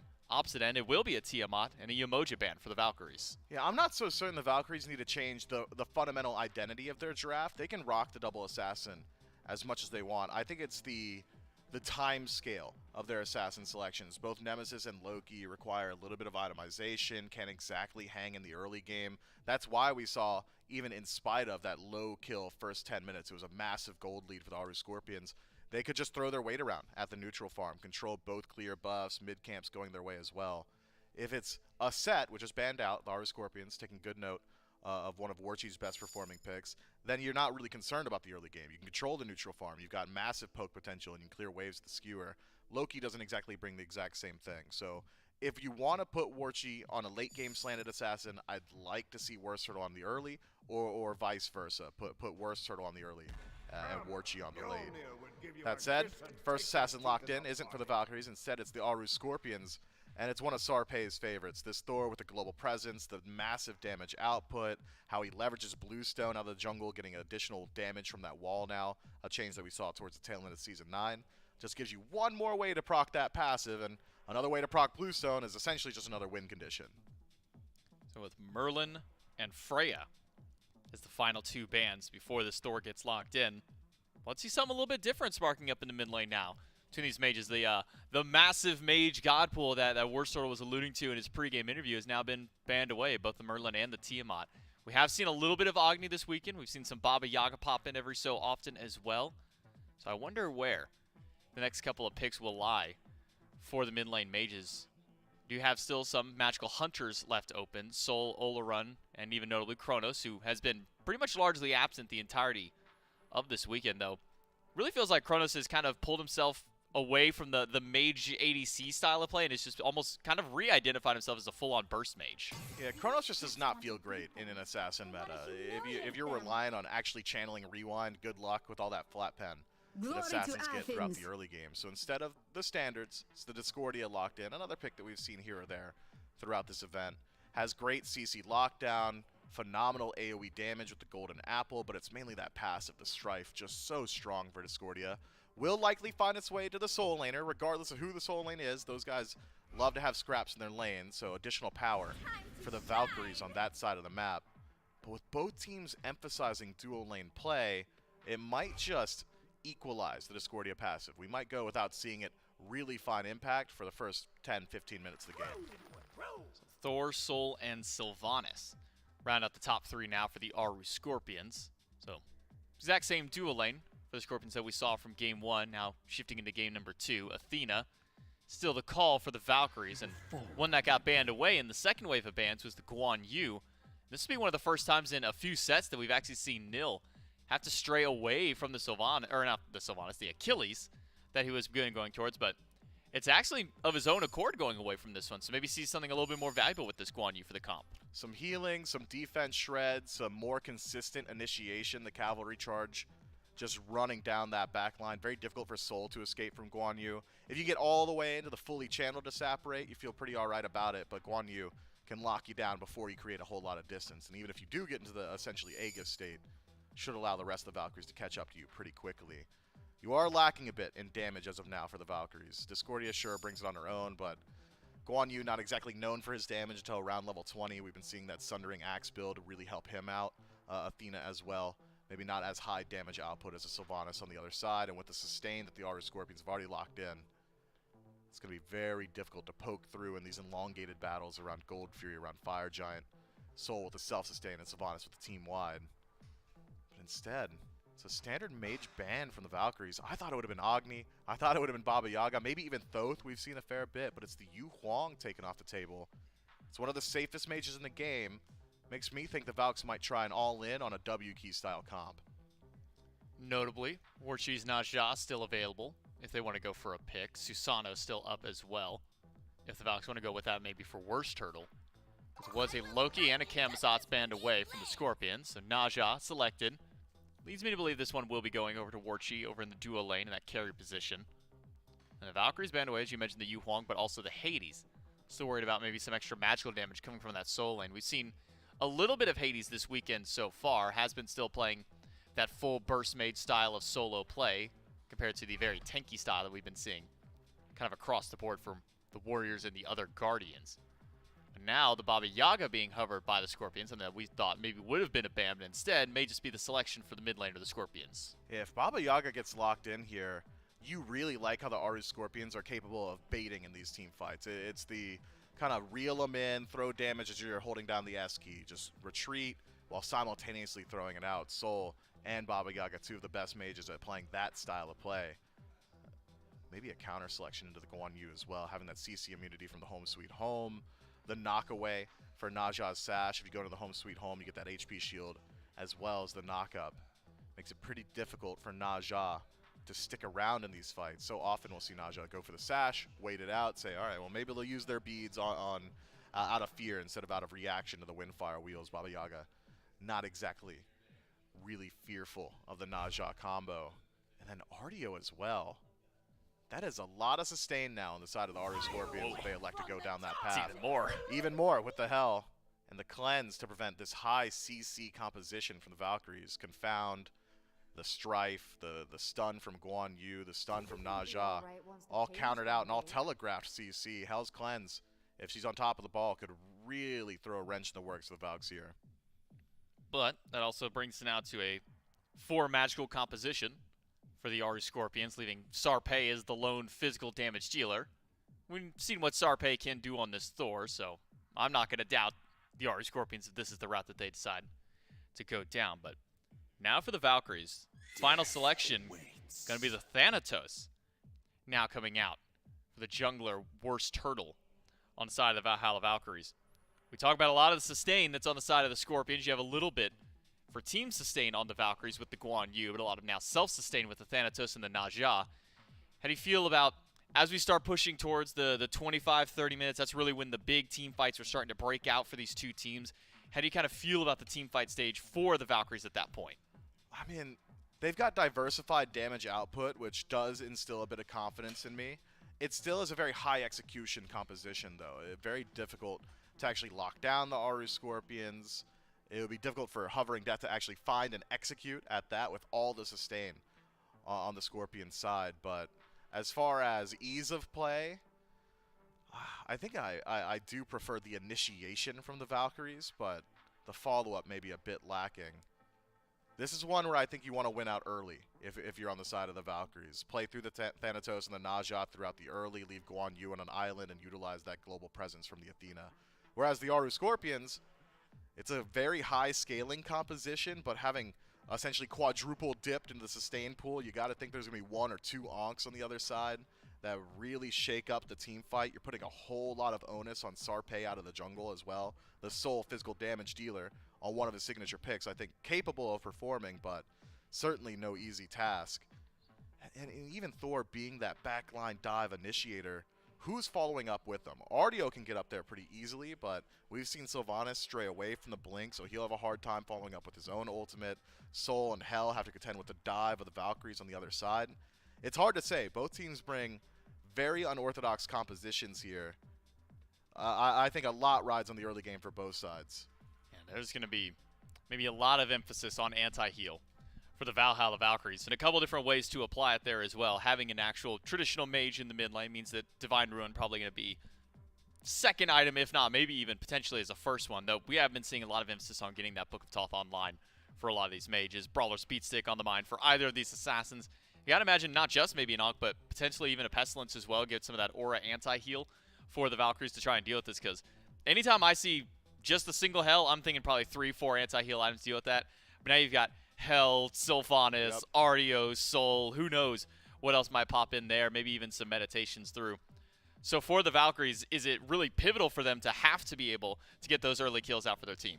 I think so, especially for scaling into the mid game. That's really where I'm keeping my eyes. If the Valkyries can win out early, get some Gold Furies rolling, you're not so concerned about their inability to siege come late, and then you just get that Ankh available a little bit sooner, which generally being level 12, second relic, you want to get there as quickly as possible. But it's not just the Valks. The Scorpions also have to worry about healing. Well, we'll see if the Valkyries can bring this one back and take us to a game number 3, or is this the end of the road for them against the Aru Scorpions? Let's jump into game 2 with Gore and Trelly. It's been a hard-fought path for both of these teams. The Scorpions knocked down here yesterday, but up 1-0 versus the Valks. The Valks on the other side, Trelly knocked down day 1 and clawing their way through opponents to get here. They do not want to get knocked out, and I'm going to touch on something Myth had said towards the very end. Healing goes both ways here. Granted, Soul, self-heal, Sylvanas, team heal, Hell, team heal, Ardio, team heal, maybe a little bit outweighing the Guan Yu on the other side. But there is still healing on both squads, and with that double assassin, double dive, it's something that both teams are going to have to be worried about. Yeah, for a couple things to note. First and foremost, 5 horn shards for the Valkyries. They want cooldown resets, and they want them as early as possible, I suppose. I want to tell you, there's a really... Remind me after this game, because there's a very funny joke I want to say, but I'm 90% certain I would get talked to after the podcast, so we'll save that one. I'm sorry, chat. You're not going to get to be a part of that one. Unlucky. But also... If Hazer were here, he'd make it. Of course. Well, something, I think, that, as you said, they're going to be able to bring here for the Valkyries. I'm excited to see what it has to offer, but why forego it? Because you see on the other side, this is actually similar to what they did. Preds and Davey going for attack speed early on, get some of that clear.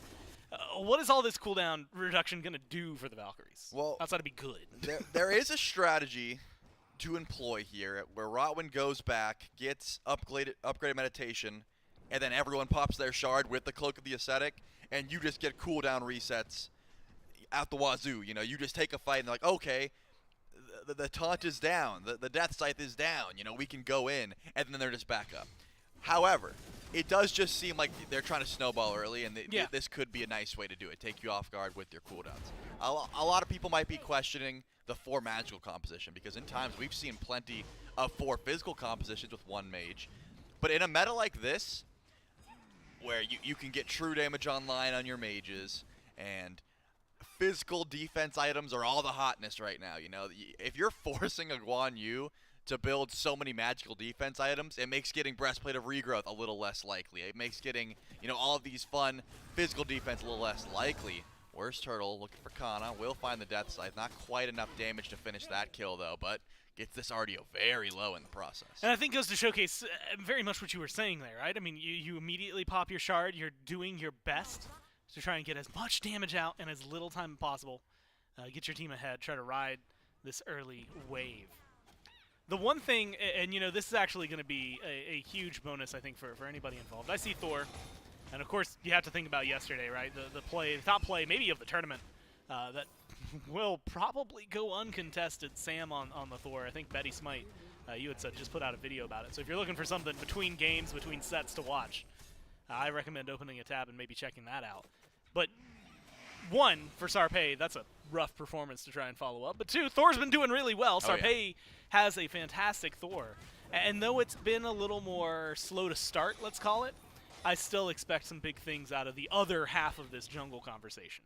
Yeah, no doubt. I think both junglers have the option to make some dynamic plays, but if game number one is any indication of who's going to be the playmaker in this set, I just want to watch Preds. I just want to watch these polls consistently throughout this entire game.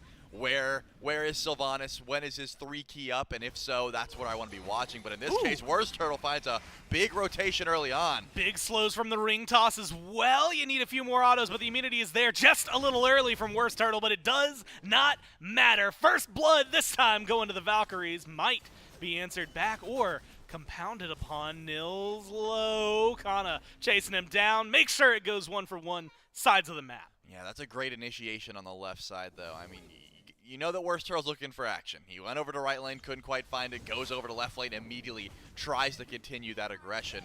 Even attempts to go for a speed buff invade, but Davey makes sure that one doesn't slide. A good initiation, though, from Rotwin. Warshi was there with a follow-up, of course. And all the Horn Shards are down. This is part of that reason, right? You want to be able to cycle those cooldowns as quickly as possible. You want to get aggressive in the early game. Yeah. And the Valhalla Valkyries have done that. And this was my main complaint last game, right? The fact that they had this comp that would be really good at diving. That they were able to find picks. They were able to find kills. But they just sat by idly early game and dug themselves into an 8K gold deficit to the point where even when they were winning fights, they couldn't get enough off of it. They're coming out the gate swinging this time around. Yeah, I think this is one that immediately, like, just to see the invade attempts, right, at least on the speed, invade, I think, successful in the purple, showcases where this team is at. Warchi as well, switching from the low key to something that maybe gets a little more hands-on. Game number 1 this tournament that Warchi played the Naja, I'm just going to say it wasn't it. It was not very good looking, did not have, or instill a lot of confidence for me. Game number 2 on the Naja that Warchi played this tournament absolutely sold me on it. And not necessarily on the Naja itself, but as the team play it can bring, which maybe we're going to have to see a little bit later. Right now, it's a conversation in solo lane. Kana's getting low. There's Defender of Olympus. The execute misses, though. Does not mean the kill is gone. Just means that Worst Turtle doesn't have an ult for a little while. I mean, he was taunted. How we missing those? But I think great play by Rotwin to actually join that fight. On paper, looked like a pretty easy gank, right? You've got Worst Turtle. There's an RDO that doesn't move too much, should be able to find that kill, but Sarpei was in the sky, so if Rotwin doesn't join, could have been trouble. Shouldn't have the damage to finish that one unless Rotwin is able to find a taunt, but now Sarpei is behind Rotwin, so I'm not sure that one's going to fly. Good damage throughout, though. We've been talking about the healing. Shouldn't matter too much as long as Streak Up's able to find some teammates to heal off of, and Sarpei will fill that role nicely. And more importantly, you hold on to the beat, so don't have to worry about any more aggression for now. And good ultimate there from Ray Shadow just to find some damage onto this mid laner. Not going to net anything, though. The Valks are up 2-1. Gold still in favor of the Scorpions. Yeah, ever so slightly. You know, actually, earlier we were talking about the speed buff invade attempt from Worst Turtle. While that attempt was going on, Sarpei did just go into the Valkyrie's jungle, take away the speed buff. See maybe what they can do here. Warchi steals this purple. Uses the Windfire Wheels, but is going to be out of there cleanly. Was waiting to see. Sarpei, no ult available. Just a few more seconds on that one, but with no beads, didn't feel confident. We're back in solo. We're back with Worst Turtle, and we're back to see what he can do. Silence is there. The cripple field working out pretty well right now for Kana. Wow. The damage is still going to be the follow-up. Good body blocks by Nil. Have to give him credit. That's a second kill for the solo laner here. A nice level lead over the RDO for the Guan Yu. I really thought Shriek Up might be able to join that fight and heal up, but there's a lot of damage, and that prot shred does come through from Nil, making sure you're essentially doing true damage this early on with a build like Kana's. So I'm thinking Kana's going to need to ward up and probably pay a little bit more attention to where this Thanatos is on the map. Dashed away the second there was any aggression, but there's a lot of damage to be had here. Nil is having a fantastic start. There's the pull, get the beads down from Warchi. Not quite enough damage to finish any kills, but those beads down is going to be a big win. Maybe Sarpei can head over to left lane and maybe look to go for an Anvil of Dawn play. Tower could be looking a little bit worse for wear as well. At least pushing one wave under, and that shield buff might be nice, but it looks like a rotation over to gold. The Aru Scorpions maybe trying to sneak this one. They're starting it. And Pretz, I always love this, the little ring around the rosy that the Gold Fury gets with the supports. Is going to hit him, though, eventually. The damage is there. Up into the sky goes the Thor. That's going to be looking for a little bit more. Worst Turtle Rotwin. They're going to go in. Valkyrie's looking for something. Not able to steal this one away. Rotwin, in fact, walled away. The Scorpion's call seems to be to back off, get the Gold Fury, get out. And they're running as fast as they can. Sash just a little short from Warchi. Good root from Preds. Yep. And that should be all it wrote. Valkyries do their best to turn it around, but it is a nice objective play. Still only just shy of 1,000 gold in favor of the Scorpions. That was a good double route. I mean, I'm thinking that the chase down maybe is able to get forced on that left side of the map if that route doesn't come through. So Preds still on point with the Sylvanas. Davey is going to be forced to beads there. And honestly, I think that was an overcommitment. You go immune in the air, there's no way you're dying if you press 3 before Naja ults you. And it's actually really unfortunate, but it looks like a possible gank on the right side of the map.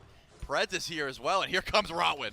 Nil going for the ult, finds the dunk. There is the double stun, but Sarpei is just low, not dead just yet. Worst Turtle will get it. The healing and the damage from the tower, it's all going to add up. Worst Turtle too low and taken out by the Sylvanas. Rotations started to come through. Streak Up is here to help the team out. Kana will make sure that one turns around. It's a 1 for 2. I mean, this is a crazy set of rotations. You see Worst Turtle shows up, Sarpei behind them, then here's Preds, and oh yeah, Rotwin can join from anywhere on the map with Defender of Olympus. I'm not sure who's getting outplayed in this sense. Of course, that one is still in favor of the Aru Scorpions gold-wise because of everything that's been happening throughout the entirety of the map. And also some great CC on the Worst Turtle. I mean, he dives that tower, and Preds hits the ult, knocks him up, pulls him back under, roots him under tower, makes sure to just line up with all that damage.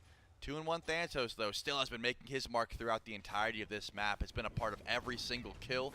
2 kills, 2 assists. And it doesn't seem like Worst Turtle wants to stop. And I love this adaptation. Again, sitting by idly while your team gets down 7k gold is not something he wants to see again. Hands-on. Unfortunately, while the other team gets 7k gold, it's not at that point, anywhere near that point yet. But it's been hovering somewhat near that 2,000 mark for the Scorpions, especially after that last play. 2 for 1 in their favor, shutting down Nil specifically, finally getting something there, getting a kill onto Worst Turtle, and invading some of the jungle. We'll see what Worst Turtle wants to do to answer back. Might be a little bit of a jungle fight. Sarpei caught out. Wall for silence. I think Wall wins this time around. The stun a little too strong. Worst Turtle's going to go ahead and back off. This is where things get a little more complex to me, Trelly, because you're seeing a lot of good rotations, I think, from Warchi, but very similar to the conversation we were having last game. You are not getting the performance from Warchi that Davey is going to be putting out. And not necessarily that it's a bad thing. It's just very different styles of what they're going to be bringing to the table. Has his beads back. Preds might be looking to try and pull those here. They're going to get aggressive in mid, or sorry, in left. It's going to force the Windfire Wheels. Beads not used just yet. Here comes Rotwin, trying to turn things around. Maybe just to play savior. And all that aggression disappears.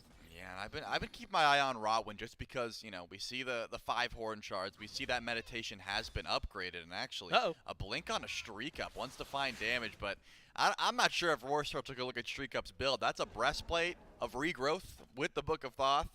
You got plenty of tank stats, and you're very quick on this hell. You already get movement speed with that, but now looks like another scrap on the left side of the map. Worst Turtle's nearby. Yeah. Does not have Blink anymore. He's going to need to hit this scythe if they want to kill, but beautiful taunt should set it up. That's going to be enough Wow, for the them. CC. Davey walks out thanks to Preds. What a beautiful play by the support. Stops the Valkyries from getting aggressive. It's the knock-up that keeps it going. Davey almost throws it away by turning around the corner. Spots a Thanatos. Turns right back onto the tier 1. But what a play by the duo lane to stay alive. Yeah, and it was a good play by Rotwin as well. I mean, the taunt right in time for Worster to walk up and get the easiest scythe of his life, but Preds on point with the peel. Make sure his teammate is going to stay alive here. Worster's still hovering, but here comes Sarpay. Anvil of Dawn available. Are you looking for a target, or are you looking to farm? Turns out farm is the call. Not going to help this one. So full-on retreat. I'm just taking a look at relics now. Remember, Shriek Up lost the beads a bit ago, 80 seconds down. Maybe Warchi able to find an ult if they ever meet. At the moment, it's just been sitting over in duo lane. And in this case, Shriek Up has been power farming. I mean, a very quick hell, sitting in mid lane, using that heal to run around. Speaking of run around, Ring Around the Rosie Part 2, Oni Fury is being pulled on a ward this time. So the Valkyries know exactly what health it's at. When I see that, I can't remember the name of the song. It's a not Beastie Boys, Beach Boys song. Very different styles of music, very different genres of music. Just getting around. And unfortunately for Preds this time around, it doesn't quite work out the way that the first one did. They dropped that Oni Fury pretty quickly, knowing that the Valkyries still have plenty of opportunity to fight back in. That lead, even though it did start to approach 2,000 earlier, has not really eclipsed that mark just yet. Still hovering around 1,500. Experience is way closer as well. That is another huge deal. Last game, at this point, we were talking about 2-level deficits in like 3 rolls. Very comforting, I think, for the Valkyries to not be that far down. Backs against the wall. This game, incredibly important for their success if they want to try to make it into the SPL. They have to win here. And they're going to keep that pressure up as much as they can across the map. Nil has been the conversation, or at least the target, occasionally for the Scorpions. Meanwhile, Kana has been the one most put down by the Valkyries, kind of changing up what we saw last game. A little more focus, as you said, just more action from Turtle, and admittedly answered a little bit by Sarpay, but we haven't gotten to see that big handful of Dawn just yet. Yeah, I mean, I think no matter what we see, we're going to be a little bit let down because of what Sam did earlier on. You know, nothing's going to fill those shoes. Oh, you only hit 3 people? I'm sorry, that's just... Yeah, I mean, it's not like a triple kill. Unless Sarpay hits all 5, like, we're not going to be, we can't get that hype. But Sarpay has been known to make those plays, so there should be some going. And at the very least, hey, Kana gets to steal Chester away from the Valkyries. That's always nice, getting that extra movement speed over on the right side of the map. Because currently nothing's happening on the left. That Oni Fury is available. The vision is there. But no Snod feels comfortable going for the pull. And it looks like Rawin is hiding behind the wall. I was going to say, maybe an engage here with Beads up and Aegis and Soul 3 just countering Naja. Doesn't seem like you're going to have a good time. Davey, come at me. Like, just try. Like, actually try. I want to see you try. I want to see if you can get something done. No, instead, Rotwin's going to use that global present. Go over to the solo lane to help out Nil, help out Turtle. Sarpay is here. Sarpay is finding the better end of the trade. Sarpay finally finds what we've been looking for. The Anvil of Dawn lands, saves his solo laner, and gets a kill to boot. Immediately, I'm calling Gold Fury. I'm saying, Sarpay, don't waste your time. If I'm Kana, I'm saying I'm dead. Just go to the left side of the map. He actually just diffs Turtle in the middle of 3. The mitigations from Rotwin do not matter. And now, Oni Fury is still being pulled. Warchi might want to throw a ring. Doesn't really have the best burst, and it looks like the Scorpions are going to put some respect in. Sarpay never left. Now Nil is going to fall down. This Thor is everywhere. He's exactly where he needs to be, man. And right here, it is getting Kana back into this game. 2-level lead for the RDO after what was not a very comfortable start. I mean, a lot of pressure was put on Kana, especially after last game's performance, and they are not letting it stop. Sarpay helping lift the teammates back up. Can I just say that Davey pre-autoed that pull from Preds? Like, it takes a lot of confidence. If I see my Sylvanas going for pulls through the wall, I'm not even looking in that direction. I'm like, come on, bro, you're not hitting. But Davey's been watching this set and is like, oh, you're going for a pull? I'm going to pre-ult it because I know you're going to hit it. This time around wasn't able to, but shows the faith that this ADC has in their support. Yeah. Just you're getting ready every single time the pull is coming. You're like, okay, wait, I'm going to stop what I'm doing just in case someone shows up. Because this man's been on point. Worst Turtle heads over to left, though. Again, with both relics up and Soul staying underneath tower, not much room for a gank opportunity, so goes back to base. Pyromancer and Oni Fury available, but it looks like the Aru Scorpion just going to hover in the jungle, see if they can find a pole or maybe a wall from Sarpei to dish out a relic. You know, we spent a lot of time, or at least the desk kind of hypothesized, and I was wondering, looking at anti-heal. And admittedly, it wasn't a huge problem for the first few minutes of the game, so it hasn't been this crazy, oh my god, I can't believe you haven't gotten it yet. Finally get the Ankh online for Rotwin, Pestilence as well, for some magical prots in there, but also just that anti-heal. So going to keep eyes on the Valkyries here and what they're going to be able to provide. Scorpions get the Pyromancer. Davey tries to show up for the Fury. Might actually land in time to still be able to get some damage down. Worst Turtle does kill him off. The Fury gets leashed. This is anybody's game now. Huge dunk. Sarpei dunks into the back, kills off Rotwin. They pick up Ray Shadow. The Fury is still low. It's 2 for 1. Davey more than happy to give his life for his team to find this success. They pick up the Oni Fury on the back foot. The Valkyries, they pick that fight. They don't get to win it. I mean, don't get me wrong. Davey did exactly what he needed to. He walked up. He stalled that Fury. He made sure his team's able to grab the Pyro, make the rotation over, and Sarpei hits a huge dunk, as you would expect. But if Davey just threes before the Najal or just beats it entirely, that play probably still goes as well, and the Valks get nothing. In this case, they were able to at least get a kill, but both relics were up, Supernova still available. I'm thinking that could have gone even worse because of how well the Scorpions are piloting this map. It's ridiculous that they even went for the Pyro. I thought they were giving up Oni Fury, but just Davey's presence alone was enough to make the Valks feel a little uncomfortable. And the Najal, unfortunately, takes a bit to actually bring someone up. They have to come back down, and that was enough time for the Valks to unfortunately just get rotated on by the Scorpions. Rotwin tries to pull the beads, but Davey's sitting under tower. Now they just got to wait because all the objectives are gone. Insane place so far. And the Scorpions, you know, kills 12 of them on the board in 18 minutes. But it has been slow to amass. They find themselves back, the Scorpions that is, 4,000 gold. Let's call it 4.5 a little bit in their favor. Preds looking for a little more, misses the root. Doesn't have as much follow-up maybe as they wanted. Streak Up's over here, though. With this amount of healing, the minions, they might be able to find more. Rotwin goes for the taunt.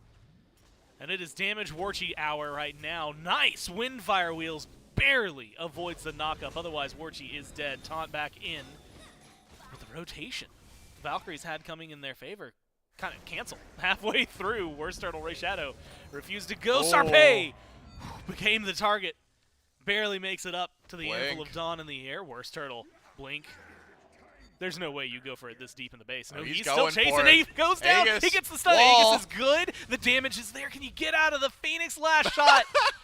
Oh, it turns it around. Did you see his face? He put his hands in his head. Because I think they both played it perfectly. Sarpei pre-Aegis is the ult. Make sure to get the wall off.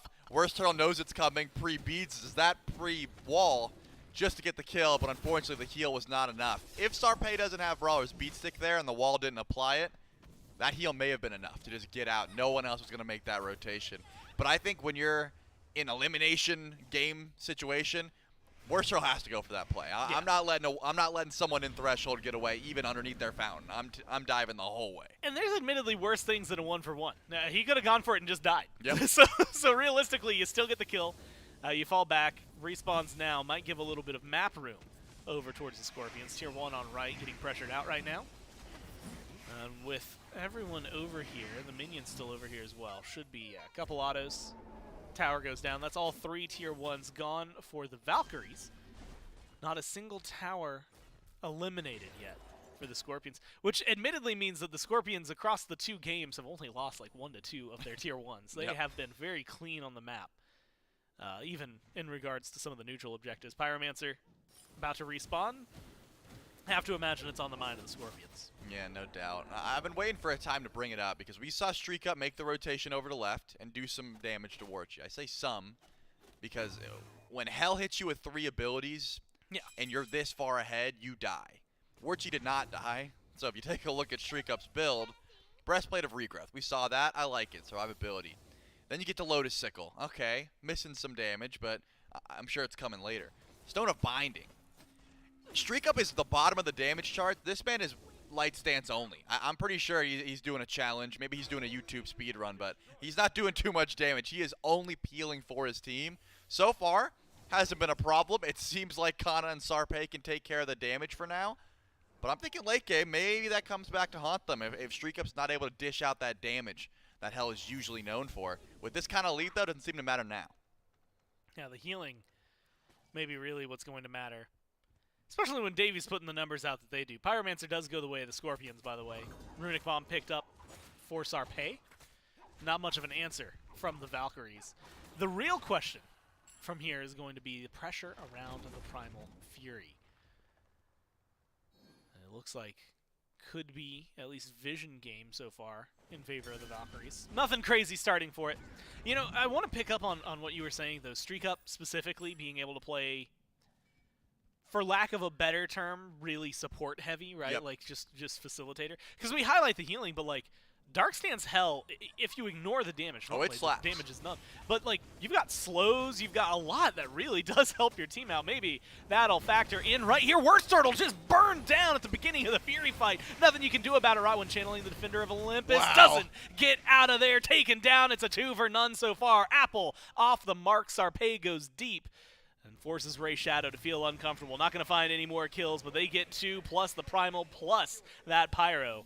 So the Scorpions feeling more than good about the way the last 10 minutes have gone. I mean, great follow-up there from the team, but Preds is making me think that Sylvanas is like the best support in the game right now. These pulls are on point. The Wrath of Terra for CC to peel for his team, but also set up for the damage has been absurd. And now Fire Giant's being looked at. Nil, the only one here so far from the Valkyries, but here comes Warchi, and Ray Shadow's not too far behind. Look at Preds. He wants the pull. He's not going to be able to find it, but he's still looking for it at all times. Yeah, finally off the mark with one. Fire Giant's getting relatively low. Nil goes in. Scorpions confirm the Fire Giant, and now it is just the aggression. What can you do afterward? A lot of damage being thrown towards Kana, and he doesn't care about any of it. Instead, it's a root on the Rotwin. Burned down. The support's gone. Nil is next on the list. Wall makes sure that retreat is slow.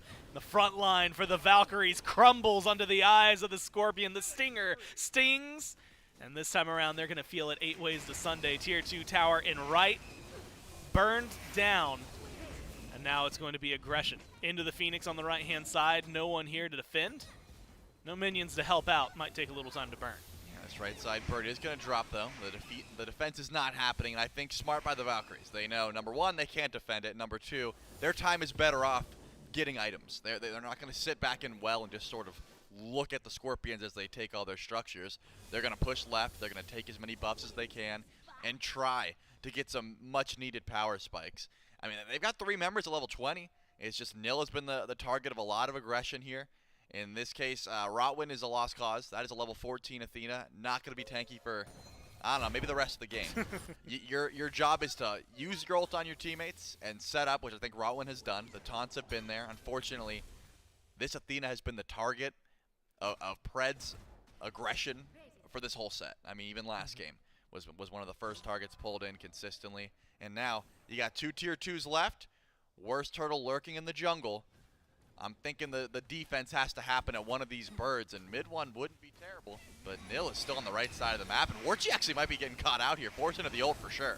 Yeah, that's going to be an easy Windfire Wheels away. And an unfortunate Windfire Wheels getting used. I don't think we've gotten to see one used aggressively for a while. Beads stay up. Blink is the other option there for Warchi. Don't really have the opportunity for a Blink ult here. Minions not available just yet, but healing is there in spades. Nice damage from Sarpei. Waiting to see what the engage from the Scorpions is going to be. Beautiful Instead, taunt. it's going to be Rotwin who goes in. Beautiful, beautiful taunt. You call it as it is.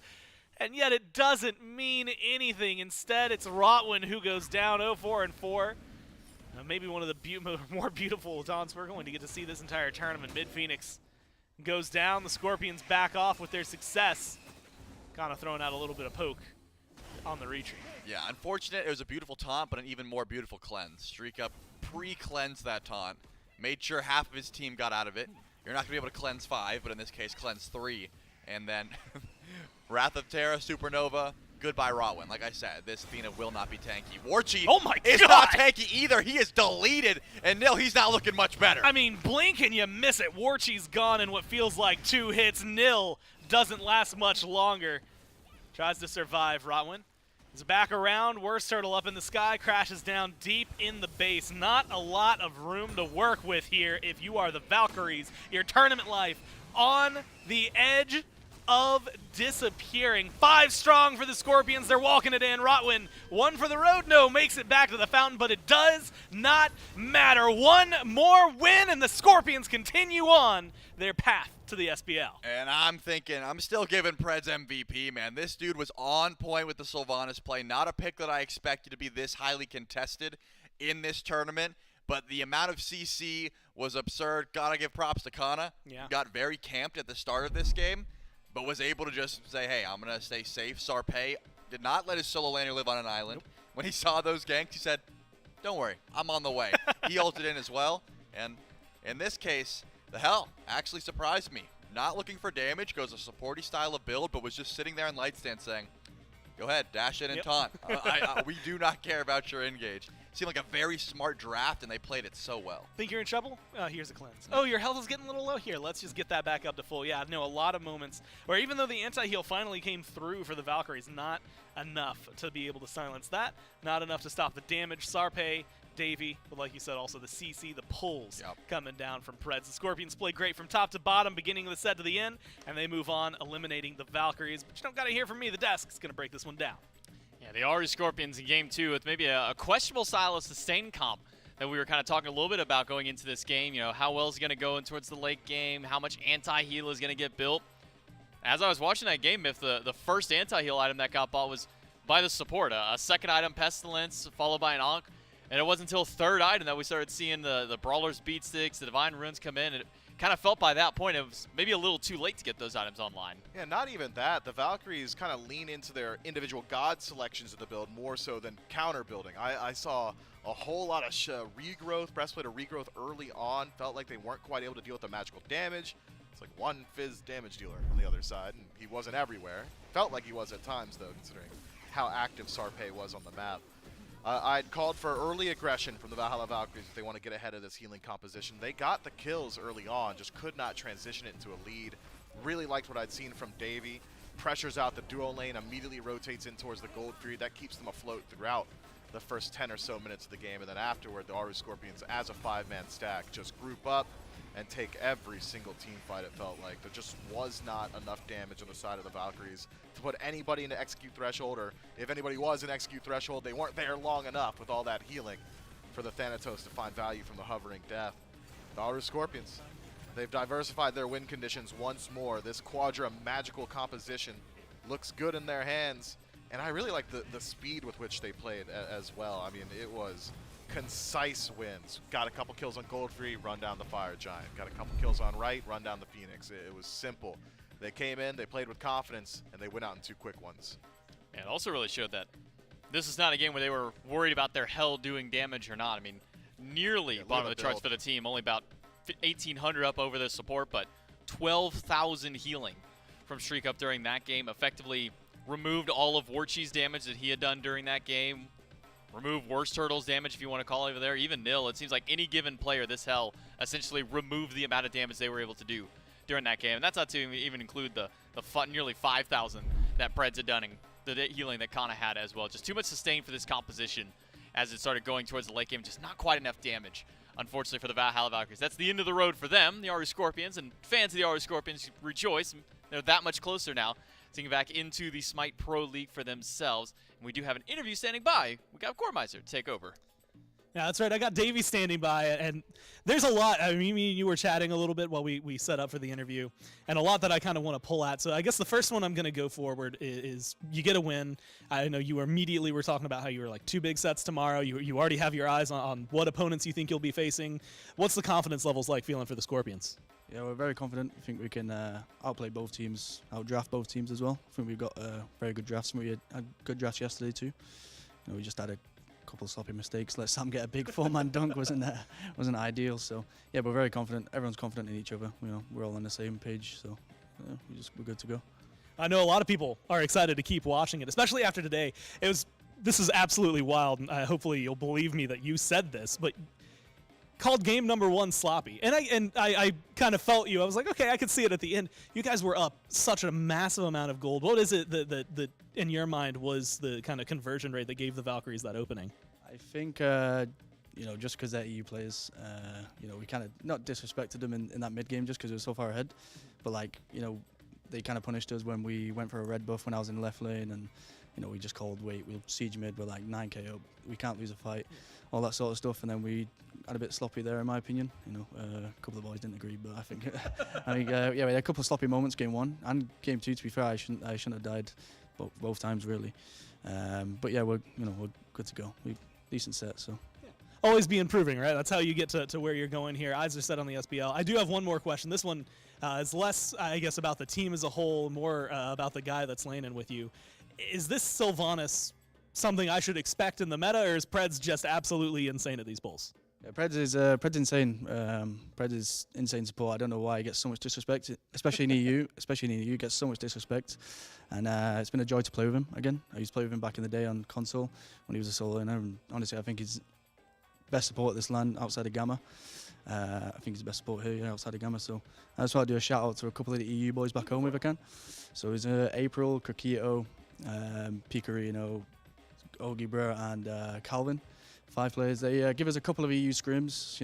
Get away from the NA ping scrims. They weren't fun. So and that helped us a lot, to be honest. Yeah. So it was kind of good. So just a shout out to them guys.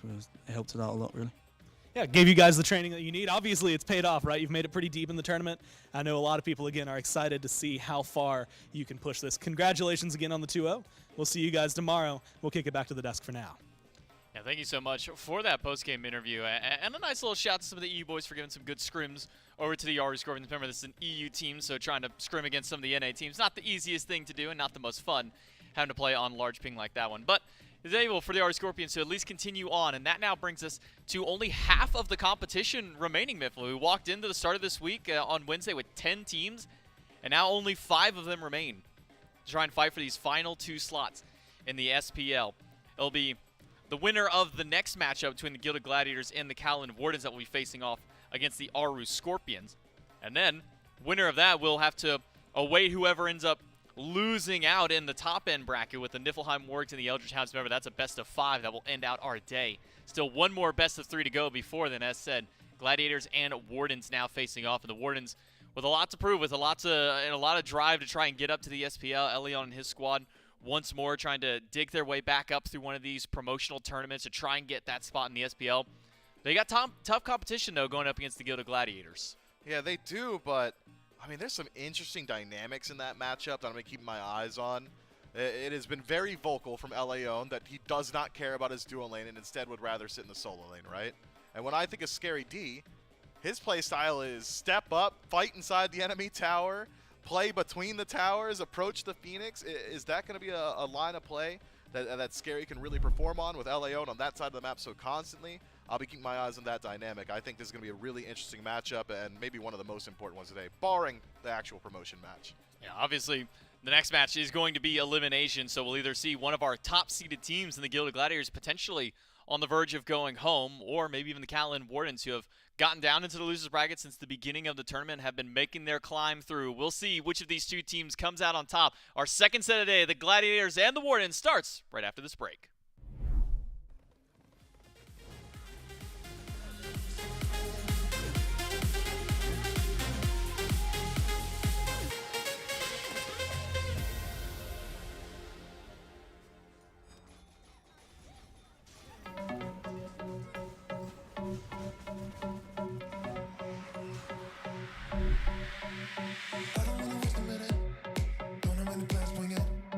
If you got a glass, fill it, 'cause I need it.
Don't have many plans, swing it.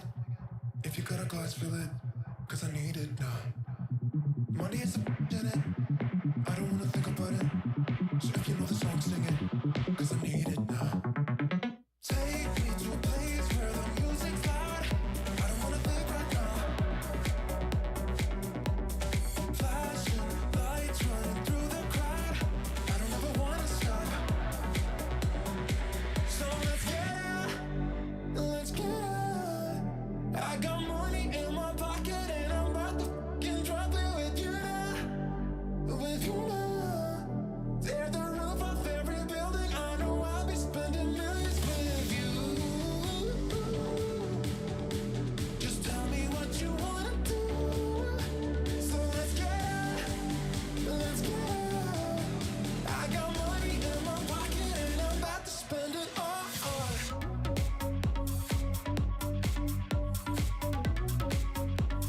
About to spend it all.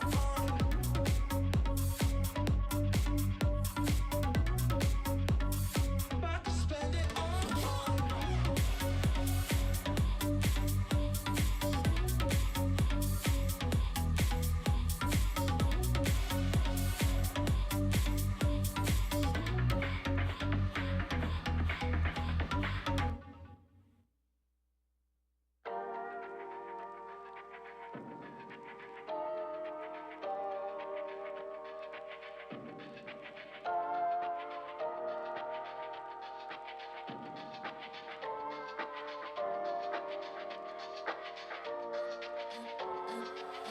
I'm a little bit naughty. I'm a little bit too consumed, but every part of my body is telling me to run away from you. Come a little bit closer. Yeah, yeah. Come a little bit closer. Yeah. You're a little bit crazy. It's been days, but you never change. What's love got to do with it? He comes around, better knock that stuff down. Come a little bit closer. Yeah, yeah. Come a little bit closer. Yeah. To all my ladies who got a brother that doesn't treat them right, put your finger right in his face and tell that man bye-bye. I'm too fly. I'm too fly. Bye-bye. Bye-bye. Bye-bye. You're a little bit selfish. You get mad every time you lose. You can't take me with you. I'm scared you're gonna blow your fuse. Come a little bit closer. Yeah, I can really start over. Yeah, in the back of my mind, there's someone waiting on me. You're just wasting my time because you're scared and lonely. Finally got some closure. Yeah, I can finally start over. Yeah, to all my ladies who got a brother that doesn't treat them right, put your finger right in his face and tell that man bye-bye. I'm too fly. I'm too fly. Bye-bye. Bye-bye. Bye-bye. Here's to the memories. Cheers to who used to be. Your friend said that you left me. I'm glad that's what you believe.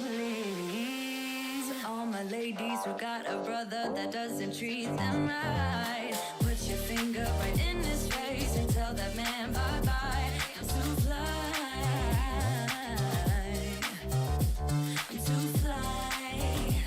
Oh, bye-bye, bye-bye. U-G-L-I, that's how you spell goodbye. U-G-L-I, you'll never see me cry. U-G-L-I, that's how you spell it.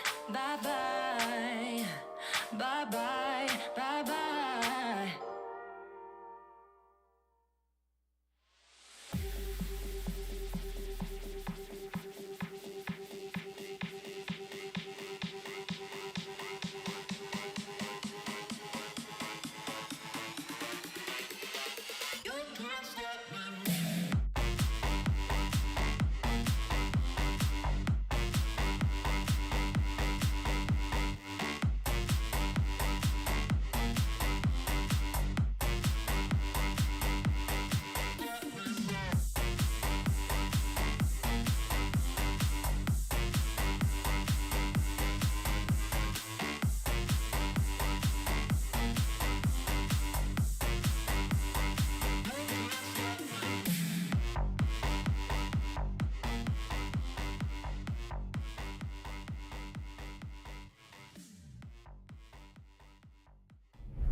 never a Gormizer desk segment if we're not coming back to the desk with mid-break laughter. I forgot to tell Shelly my joke about the beginning of that last game. I'll remember.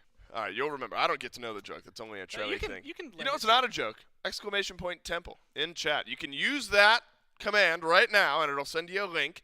You enter that giveaway, the Temple of You giveaway, and then you can win any skin in Smite. I'm talking Poseidon. I'm talking Archon Thanatos. I'm talking Snow Globe Geb, which is not the right word for that skin, but I'm calling it that.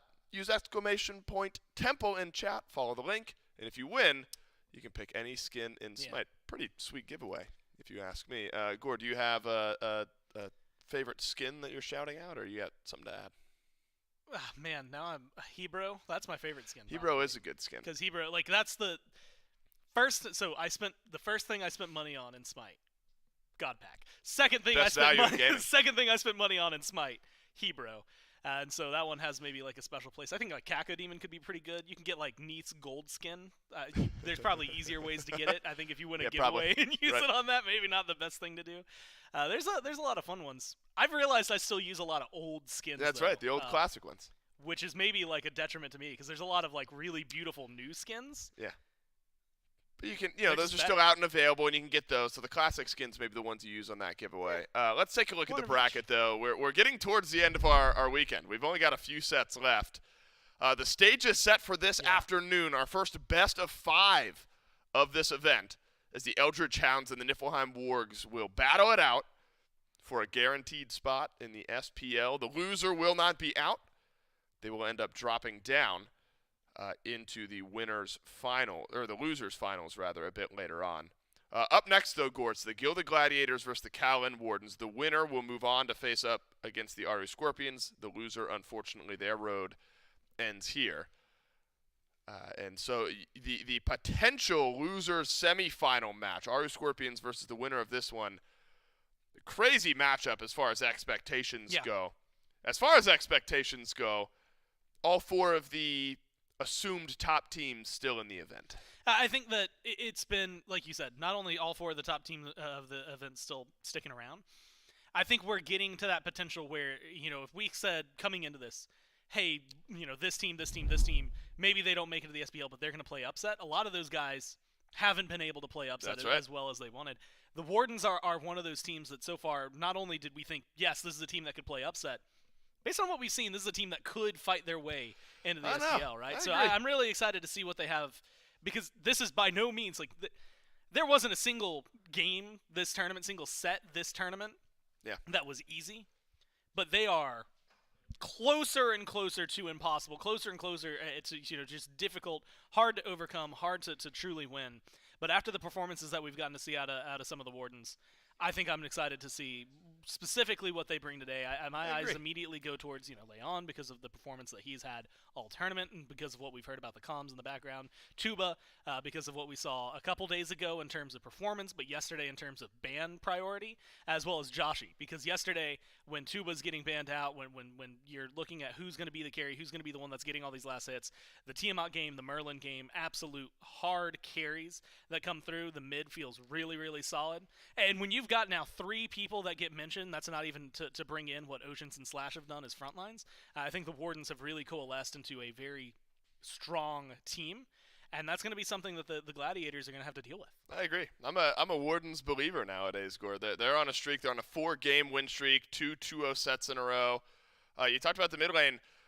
Joshi, since that first set, remember they lost a 3-game set against the Storm, has died once or 0 times in the last 4 games that the Wardens have played. Good stat line there, and that's going to be a key to victory for the Wardens here today. Joshi standing by with J-Mac for the pregame interview. Yeah, that's right. I got Joshi with me here to talk before we jump into the game and whatnot. Now, Joshi, coming into this event here for the Kalen Wardens, kind of one of the lower seeded teams, kind of seeded towards the bottom half.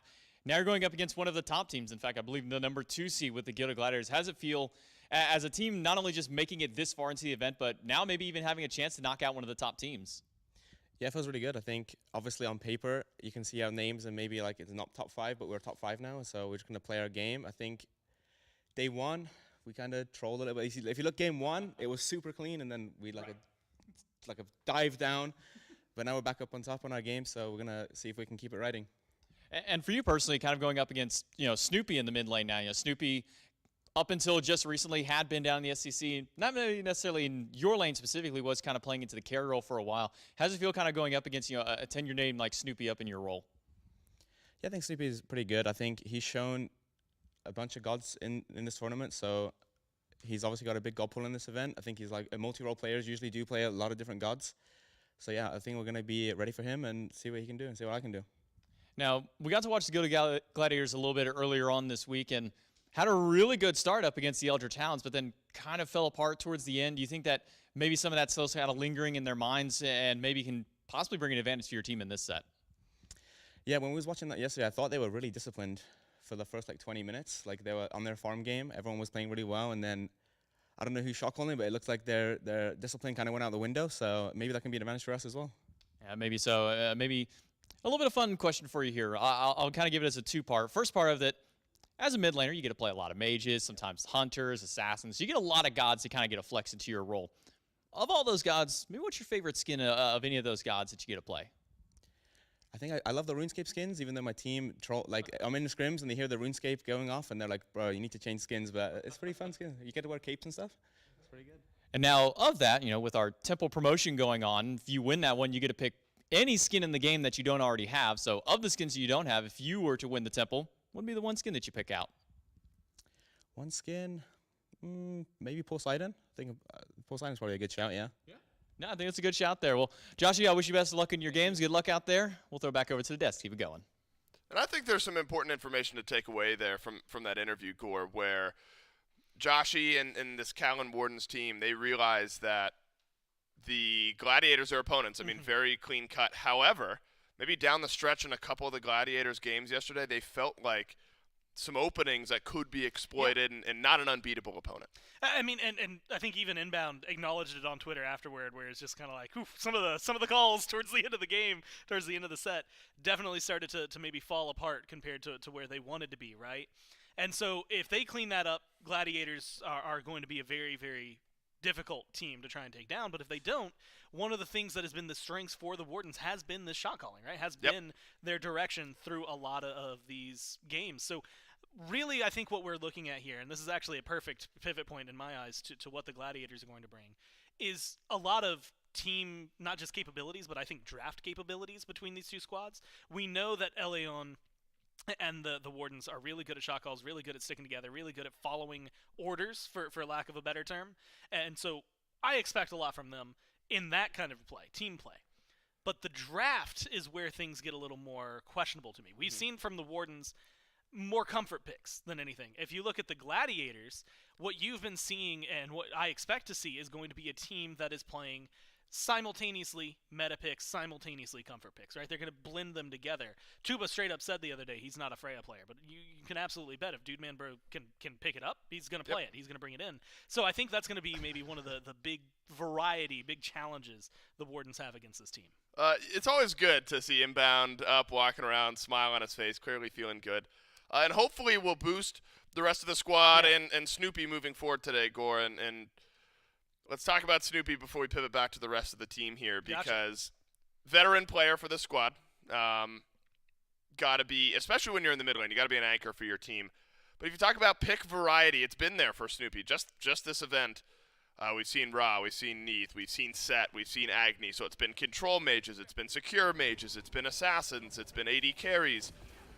And in teams of past, the storylines have often been, all right, how can we get Snoopy into a carry position while he's playing AD carry? It's been a new identity over the last few months. Remember, he's played in the SPL in mid and seems to have taken to this role quite nicely. Yeah, and honestly, I think it is something that JMac actually kind of mentions during the interview, which is that mid has become this multi-specialist kind of role where you're going to play mages most of the time.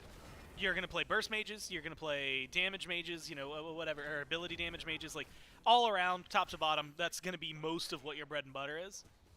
But also sometimes you're going to have to play hunters. And sometimes those hunters are ability-based like this Neath. Sometimes those hunters are very much auto-attackers. Sometimes you're playing the Onher. Sometimes you're playing the Uller. Sometimes you're playing assassins, right? You have to play a little bit of everything if you're in mid. And so I think it's become this role where, yeah, you could probably be a little less nuanced. You could probably be just a good mage player and have that work out. But having someone like Snoopy, who has played 2 roles competitively, right? Both in the SPL at this point, mid and carry, but has played around with all sorts of these gods, has showcased, proven their talent on all variety of classes. I think that you have someone that, at least here for the Gladiators, gives you a very big comfort zone.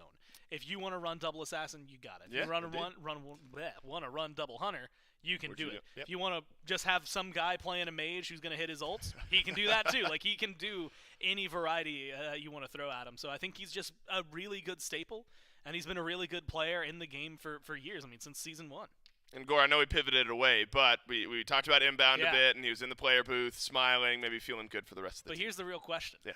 I didn't see the Crocs today. That's right. I don't know what mode they're Are in. they in? Are they finally? Because he did tell us, like, yesterday. He said today can relax a little bit more, and then he's like, the rest of the tournament though, that we're gonna have to switch them. Oh, he said and be in relax sport was mode. yesterday. So yesterday was Got it. relaxed. Today was supposed to be sport mode. So if I go in there, look, if we catch those shoes and they're not in sport mode, Gladiators are throwing. Crocs are making a comeback, man. Trelly walks around. He's got tie-dye Crocs on. The boys are feeling it. It's like this twofold thing, and this is the weirdest thing to analyze in all of this set. But it's like been a fashion thing, like that it has been brought back and like seen instead of as tasteless as something that can be tasteful. What I really think it is that people just acknowledge that there's like you can just wear comfortable shoes. Yeah, you can be and, like, comfortable. stop caring what your feet look like as long as they're comfy. What you really got to worry about is what your gameplay looks like, Gore, and I think that's what the mental of the Gilded Gladiators has to overcome here today, because you had a 98% chance to win Game 1 yesterday against the Ultra Challenge. Remember, the Gladiators had what we call 17, 18,000 gold lead, Big, 3 or 4 lead. sieges against the Hounds. Could not convert that into a win, and then you end up dropping game number 2. But a team, when you look in the player booth, smiles, cool, calm, and collected energy. That's what you got to be after a day like yesterday. As we move into picks and bans for game number 1, you talk about the mental of the Wardens, Gore, on the other side. I mean, this is a team constantly deep in discussion. And the beauty of these types of events is if you get hot at the right time, you can go on a run. And the Wardens, they played against the Storm. They end up dropping that set in 3. But since then, the Wardens pick up a win against the Sages 2-0. They pick up a win against the Tanuki 2-0. Yeah. Now they're facing their first, quote, top 4 seeded opponent. This will be a pretty telling game number 1 about how the Wardens stack up against a team that has been slotted in, has been seeded into that top 4. In draft priority-wise, against the Wardens, Gore, you're looking at Joshy and you're looking at Leon. Those two have played all over the map. Joshy's had near 100% kill participation, and Leon has had near 100% kill participation in past games. Look at the 3 bans. Take away the Tiamat from Joshy, take away the Thor and the Naja from Leon, but he's still able to get his Mercury. Honestly, I really like this. The one thing I will highlight, and it's to grab part of the conversation you had there, which is not only is this a test for the Wardens against their first top 4, but it's something to maybe show some contrast, because the Valkyries played really well. Yep. They still, I mean, in Game 1, they were down so much gold so quickly from what the Scorpions were able to mess up. That's going to be another big part of what's tested here for the Wardens. It's not just, okay, this is a top 4 team. It's what these top 4 teams are capable of. Macro play, playing in terms of farm, getting neutral objectives, invades, things like that. The Wardens, I think, have been a little cleaner on recognizing, and Leon said it in an interview, whether it was yesterday or 2 days ago, I can't quite remember, but he said it's still Smite. And so as long as you remember that, I think if you're the Wardens, as long as you're still looking for those opportunities, looking for that farm, looking for what you can on the map, you've got a pretty good chance here against the Gladiators. And starting things off with the Mercury, a huge pickup, a beautiful pickup for Leon. We have seen how this team plays around him, and we've mentioned he's a carry in and of itself. He's the shot caller in and of itself. Like, he brings a lot to the table. This Mercury, maybe it's not going to be the best levels 1 through 5, maybe not even 1 through 10. He's going to be able to get hands-on. But once that crit is available, it's going to shift in dynamic. It's not going to be, okay, I can get some autos out there. I can be your CC machine. It's suddenly going to be, cool, I'm going to ult him, 2-tap him, and we're out of here. So if he can get that level of play as fast as possible, no matter what farm it costs. I think that we're going to get to see the Wardens level up and have an advantage just in that pick. Talk about getting the crit online. We saw Mercury in the last game that this Wardens team played up against the Tanuki. Bought Rage second item after a Golden Blade. Had it stacked in like 4 minutes. I mean, there were like 5 assists that got rattled off. A lot of them landing in kills for Joshi, who ended up on Merlin that game, 9-0-6 performance. Won't be able to run back the Merlin, and it's not going to be a Kepri that they paired with the Mercury last time, despite it being available to be Bacchus plus Chiron. Yeah. Which you would think would be duo from what we've seen this weekend. However, door always open for a Chiron mid. Now, this is the thing that I think is, like you said, kind of important. It's flex, which gives you a lot to work with. The Tiamat, the Merlin. I mean, I saw people on Twitter essentially go back to like the King Arthur Cuchulainn days where it was like, oh my god, it's only ever these two. That's what we were starting to get, the rumblings of a Tiamat and a Merlin. It was only those two. I think even Shinto had said he just wanted to see something else. So I do like the idea that Chiron could fill that role. It's not like it's something outlandish. We've seen it a lot. Venenu likes to roll it or run it. Yep. And we saw Snoopy yesterday. We've seen Snoopy in general playing some of these carries. So I really do think it has that flexibility. But knowing what Tuba had said, and going back to his interview, part of me feels like it's him, right? Him grasping it, him holding it close to his chest, because he liked the idea. He said he's not a Freya player, and he liked the idea that he can hit the back line from as far away as he needed to be, right? I mean, you could get up in their face, but he's like, if I'm not going to be able to kill this tank that's standing in front of me, I'm going to ignore him, and I'm going to shoot past him. That's what this Chiron was able to bring to the table, deal damage beyond that. As well as, you forget about it, but like small amounts of heals, really good slows. He's got some decent, like, minor CC that he can bring into his kit. And so I think he feels really solid. If you're looking to get your players comfortable, I think this is the way to lean into that, right? Get them something that they can have some strengths on. Try to get that leg up over the Gladiators. Well, we've talked about the Wardens a lot, as we should. I mean, it's an interesting double dynamic here where it's the Wardens who are the underdogs but with momentum. Yep. And it's the Gladiators who are still probably the favorites, just seeding-wise. Seeding-wise, the Gladiators are the favorites. And player name-wise, And player name-wise, but with recovery, with mental recovery needed after a 0-2 loss yesterday. So it's two teams with their previous sets going completely differently, but maybe on different ends of the expectation spectrum. And so the Gilded Gladiators roster, Gore, they've got a lot of win conditions here as well. Their name is Kirmi. You can just say their name is Kirmi, right? And Kirmi's not going to be able to play the Susano, nor the Thor, nor the Naja. Could be Kamazats for Kirmi. Admittedly, that'd be a bit different from the setup/carry style jungles we've seen from Kirmi. Been a lot of Hunbats, some Susanos, Mercuries for Kirmi. And so the Susano taken away.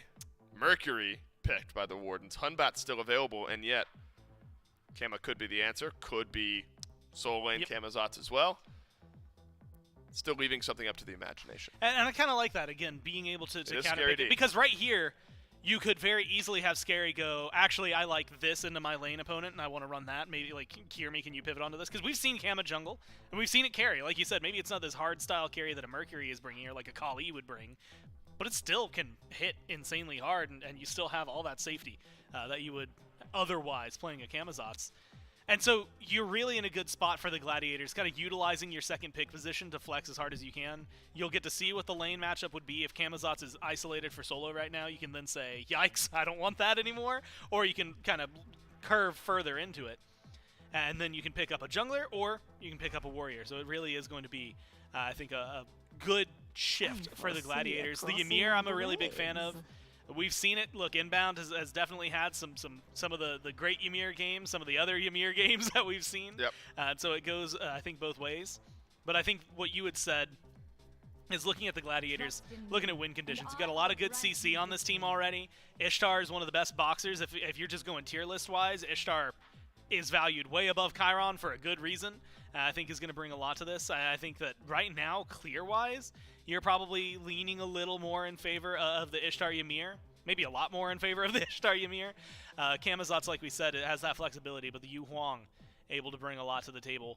Some of these pushes that we have seen throughout the time since his release have been absolutely insane. And Snoopy, as long as he's feeling himself, look, if that's a skill shot, you know he can hit him. Yep. I think that's going to be something devastating for him. It just depends on what the Gladiators have to kind of facilitate that. His follow-up damage will be good. Ishtar follow-up damage will be good.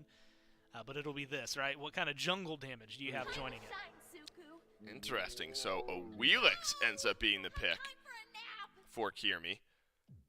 I suppose there's some opportunities for pulls on what the Wardens have drafted just for themselves. Playmaking style jungler. Kiermi, win condition for this team, a big one. In a meta where junglers have been maybe one of the most important win conditions for the squad. We get our first look at the full 5 of the Gladiators, though, Gore. Does the Wheelix at the end here surprise you, given maybe some of the other options that were online for Kiermi? Maybe just because it's Kiermi, but also not because it's Kiermi. Like, it's just one that isn't immediately in my mindset of, hey, Kiermi loves this god, but he's played it really well in the past, and he looks really good on it. And it's also that, like what you said, there's not like a lot of immediate team synergy where you're like, okay, cool, I'm going to run up, X is going to knock him up for me, I'm going to get the pull. Right. But Bacchus, Baba Yaga, Nike, if they're retreating or engaging, suddenly they are in a bad spot if the Oelish is nearby. So it feels like a really good counter pick. It can deal, I think, with the Chiron and the Mercury pretty well. Mercury maybe, I don't want to say less so. That one's just kind of standard assassin v assassin. But the Chiron, you have decent chase down for that, you know, with his only escape really being that dash. You can chase him down pretty easily using Suku, using your leap. Plus, you can just straight up root him out of it, deal a lot of damage. I feel like right now what we've been seeing, especially with the power spikes, the builds in the jungle, Wheelish is just a strong pick, and I think that could pretty much be said for most assassins. You've got a good damage amp, you've got really good matchups into this team, and you should, while you're not going to go like crit heavy, you're not going to be the 1-2 tap that Mercury is bringing, you're still a very heavy carry that your team's going to be able to apply, and if you're looking to shut down someone like a Baba Yaga, I would expect Kiermi to be able to do so pretty easily. Yeah, the Wheelix versus Mercury battle is something I expect to see at some point throughout this game because of how mobile El Leon has been throughout the laning phase, specifically on the right side of the map. It's been one of the more impressive right sides that we've seen in this event, Gore. And we haven't talked about Slash enough, I don't think, during this pregame desk, because Slash and El Leon have paired together so well over the last few games. Think about how many times it's a simple blue buff invade that sometimes turns into a kill. Mercury plus Nike, there's an opportunity there for the Callan Wardens to maybe leverage some pressure early. Honestly, that might be like the benefit of Scary D being the Camazotz, right? Because we have seen the Wardens have put a lot of focus over on that right-hand side of the map from our perspective, that solo side, short lane. Camazotz, until he hits level 5, yeah, he's going to be in a little bit of danger. But once he hits level 5, bat out of hell, I mean, if you might still need beads early on, depends on how some of the CC goes. You could probably forego it. You get ulted, you get grabbed, then you just ult and get on out of there. I think Camazotz is going to be able to survive a lot of those ganks. It's our second knockout best of 3 of the day, and we got to start somewhere. Game number 1, kicking off between the Callan Wardens and the Gilded Gladiators. That's right. It is elimination for one of these two teams after a best of 3 between these squads. The Callan Wardens have been down in the loser's bracket for the entirety of this tournament, just about it feels. The Gilded Gladiators just now making their way down after their loss yesterday. It's J-Mac, Miff, and Doug bringing the action for game number 1. And we saw this in the Callan Wardens before where they tried to maybe get a 5-man gank onto somebody who came up and tried to throw a stray ward up there, but maybe, at least for the wiser end of the Gilded Gladiators, nobody going to walk up and grab anything there, so it'll be back to standard starts for the Wardens. You know, I really do like some of the adaptations from the Gilded Gladiators in their draft. Looking at how they've built out here, previous compositions, J-Mac, were really built around late-game team fight. Let's play with Hunt Bots, Ultimate, get some standard mages, some late-game scaling, magical hunters as well.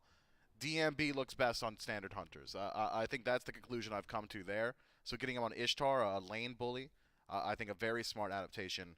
But primarily, I had concern for the solo lane of the Gilded Gladiators. Scary D historically has been playing in the Pro League, I believe, since Season 2, and has always been the sit on enemy tower line, proxy waves early game, very susceptible to gank style player. El Leon this entire tournament has refused to rotate to dual lane and has instead kind of formed up with Slash in this 2-1-2 meta. I thought maybe Scary D could fall prey to some very early ganks, but Camazotz with Bat Out of Hell, incredibly survivable, high sustain, thanks to all of it inherent to his kit, Vampiric Bats, one of the major proponents of that. I think if El Leon sticks around solo for a real long time, could allow Kiermi free reign on the map elsewhere. Whereas the Callan Wardens, they just got El Leon on Mercury, standard win condition for them, a late game hyper carry, and they always funnel the farm his way as well. I mean, this start, it has something that he has devised just to make sure that he's hitting level 3 legitimately at the 50-second mark. El Leon will solo out two camps on the left-hand side after doing the quadra camp split and the right side jungle, which to me, I mean, we're a month into the season, and it's still mind-blowing just watching that start every single time. The dance with all the buffs dropping around, making sure that you pick up the right one. Scary D, not the early start that you want, but Slash just doesn't have any cooldowns to continue to chase. Now Snoopy in danger to Elion, level 3 on the Merc. A crash down from Snoopy, a couple more autos. And Elion just walks down Snoopy in the mid lane for first blood for the Wardens. Well, a lot of the analysis I throw out in the first minute seems to go by the wayside. Scary D under threat of death early on. And it's Elion not in the soul lane, but rather in mid, just catching out Snoopy. Too far up in that lane. Have to play aware of the enhanced movement speed that shard gives over to Elion. The 40% additional attack speed as well. Just massive burst potential. That level 3 start for Mercury seems to have caught Snoop off guard. Fortunately, Yu Huang very safe. Once he gets back to lane, I don't think he falls prey to that again. Beats by Elion to get away from the freeze of inbound. 3 versus 2. Inbound is low, but the dash is already down from Elion, and the meditation through is enough to keep Bobby alive. But DMB gets his dash caught, and the beads are already used, but another wall comes through. And inbound to save not just his life, but also his carries. Elion's flipped the script. He's in the duo lane, and we're only 2 minutes in. Finding pressure all the way across the map. DMB and inbound going to be playing catch-up for a little while, at least in the HP pool. That gives over a great opportunity to Tuba and Oceans to keep up their aggression. That Chiron now with Giddy up, a massive threat to DMB. Pull him back, no beads, no answer, no meditation from inbound to keep him sustained. Leon, though, he's hovering nearby. Locks eyes with Bobby. Now it's time for the disengage. Wall is there, but inbound needs more than just the wall. It needs to find a big freeze, but it's only on the one target, and that was Tuba, who will pop his beads and charge forward with the rest of the squad for yet another kill for the Callan Wardens. Slash going to lose out on his blue buff on a rotation from Kirmi, but Kirmi is only level 3 on this Awila so far. Elion, even with spending so much time in the dual lane, still level 4, and even going for a purple buff invade doesn't go successful this time. Just those lightning shots from DMB able to secure that one. Man, a complete shift up from the Callan Warden's standard procedure. Oh, just an inverse, really. It still is side lane emphasis from Elion. This time, though, around the duo. Tuba has been left alone on an island for the majority of this event. Has been vacated. Oceans leaves at level 5, never comes back. Leon hovers around the solo. Maybe a bit of a pump fake, hiding the strategy, sandbagging a bit that duo lane throughout the rest of the event. Now up against the good Gladiators, showing that they're able to diversify their playstyle throughout the early. It's on the Gladiators now to adjust. I'm sure they've done a whole lot of homework on this matchup, probably planning around Elion to be around the solo. Instead now, it's all about pressure everywhere. Kirmi, yet to get active, has hit his first power spike. Jotun's Wrath in first slot should give him advantage over Elion in the fight. Certainly more damage output, the CDR, keeping that Feather Step available more often than not. If Leon now decides to, could hover the jungle. Golden Blade really is the I farm faster than everybody else item in the game. Just AoE autos, helps you out with mana sustain. Very important here. Could even just wait out for a little while, play around the neutral farm. Everybody on the Callan Warden's playing with a slight lead. Maybe go for that hyper farm mentality, given that Golden Blade is finished up and he can clear so effectively, as you mentioned. Kirmi, not sure where he's running around. Maybe just dropping a ward to keep side onto where Elion is rotating through the jungle, as you do see that Elion passed over a ward that Kirmi had placed by. Unfortunate for Kirmi, he's also standing on top of a ward, so Tuba knows that he's lurking by. So Tuba will have to sit under the tier 1 tower, though, with DMB and inbound at his tower line already. That probably wasn't going to change just for the fact that Kirmi was waiting by. Scaredy over in the soul lane. We were talking about maybe some of the picks that he would go, some of the build paths you could do with the Camazots. He's going at least a first full item damage in that regard. You got to imagine Transcendence probably on the mind for the solo. Scary D loves damage output in the early. Kirmi hates what's happening to him. Caught out and locked down. Leon affecting his 3rd kill of the game so early. And on timer to potentially look towards the purple buff immediately afterward. Look at the vision control from the Callan Wardens on the left-hand side. If they find another pick here, Gold Fury certainly on the menu. Well, Oceans doesn't get the belch off fully for the stun, but another purple buff invade. And Elion will take that one cleanly. DMB expends the ultimate to try and secure it, but not able to get anything. Instead, Oceans will jump away. And on the right side, speaking of Scary D, he and Slash having a little bit of a bout between themselves, but all the sustain that Scary D has in his kit just brings him back up to about 2/3 HP, and he'll be able to continue sustaining over here. But it just felt so unfortunate for Kiermi. He had the jump angle, but the RNG that Joshy has on this Baba Yaga kept a silence pool right at his feet. Just an unlucky turn of events for the jungler, the go-to gladiators. It's about bounce back now. Wheelish, still very powerful. Really good in the early game. Can make up for a slight deficit so long as it doesn't get too out of control. This next item for Leon, I think, would be the first major inflection point. The inflection in power ranking between these two jungler selections. Wheelish cannot match the crit output of a Mercury. So gotta play now. Has some lanes you could really start to rotate through. In particular, Ocean's very susceptible to those ganks. The Death's did a great job bringing it up.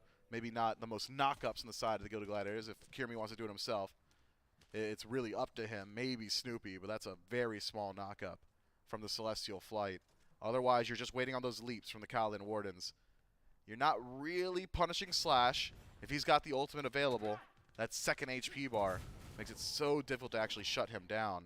So instead, I think Bach is a decent target. Joshy, you can burn those beads. Otherwise, it's just damage output from the Wheelish. I wonder if the Gilded Gladiators maybe decide to move in towards Sunder just to address Slash's ultimate. Well, Slash being jumped on. Will jump away, but gets pulled back by Kiermi, but so much HP on that shield, even at some of the lower ranks of that ultimate. And that's enough for Kiermi and Scary D to back away from their attempted kill onto Slash. But more cooldown in the kit for Kiermi to try and come back and maybe go for that same pull in just a few seconds. Meanwhile, left side, inbound will find a wall against 2, and will use his ult to immune the stun from Oceans. Easy disengage now. Leon continues his new playstyle of hovering around the duo lane. Any pick now could very easily lead to this Gold Fury, even potentially thinking about pulling it. Bobby should spot it out. Is pulled by the Kaolin Wardens, and immediately the Gilded Gladiators get eyes on it. Elion goes right on top of Kiermi. No beads available. The knockup is good, and one more auto from Elion. A killing spree for the Mercury. An inbound with nowhere to go. No ultimate to save him. It's a pick for Joshy. And the Kaolin Wardens up 5-0 against the Gladiators at only 8 minutes. Man, this deficit in the jungle is now starting to get out of control. 9-7 up against Kiermi. And it's simple. Generate threat around the gold. Force a response. Bobby had done enough. Maybe it was a lack of communication there. Doesn't tell Kiermi that Leon is just running him down. Kiermi turns a corner into his death immediately. The damage follow-up just enough to send him to the grave. The Gilded Gladiator is not out of it, not by any stretch of the imagination. The gold has not ballooned too far out of control team-wide. It's generally just that jungle matchup that's really starting to hurt. 1,000 of the gold lead in Leon's pocket. And we're what? How much gold in pocket? Pretty far up, I'd have to say. Really close to finishing up that rage. Just about 100 more for him. After this speed, Leon's going to pick up his pace even further. Hard to say that, right, considering the breakneck pace he's established already. Head back to base, all of a sudden, 30% of the time, you're just hitting way harder. Generally, conversation around Mercury is, okay, once his rage is online, that's when the actual fighting starts. Once you know 3, maybe 4 items in, that's when we really start to see Mercury's get active. But Elion has flipped that script entirely. A very early gank to the mid lane, gets him first blood, immediately follows up with that by going to the dual lane to find yet another one.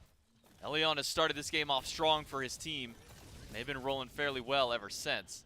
And that's given Tuba and Oceans a lot of room to breathe over in this dual lane. Remember, we talked about how Tuba was struggling in some of the earlier matchups in this week, not really having the performance that you would hope for out of this carry, but has made some change-ups to his god pool just in this tournament alone, going to this Chiron to deal with some of those backliners and kind of ignore the front line running at him. Ignores the meta as well. He's just about the only one playing Chiron. These ability-based hunters with Transcendence in first slot. Likes to go towards Jotuns as well.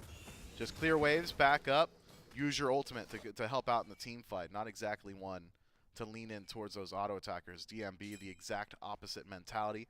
Aussie in first slot, likely the Executioner in next. Means if it does come down to a boxing match, you're probably favoring the Ishtar. But Tuba's been playing passive all week. Why stop now? Leon gonna get active on the solo lane. He hits maybe hard. about 7 minutes later than we would have thought. Dash will get the ultimate away from Scary D. So a little bit of safety removed from the Camazotz solo. And now the Gladiators will pick up the Gold Fury with eyes to Elion on the right side. It's a call Can't do to it. maybe start the objective, but with Joshi by, Tuba actually winning a matchup against Dude Man Bro, half HP on the Ishtar. And now with Elion rotating back over, could be a great start up through as Snoopy is targeted out. Gets to this guy just in time, but a big crit on landing puts him just under half HP.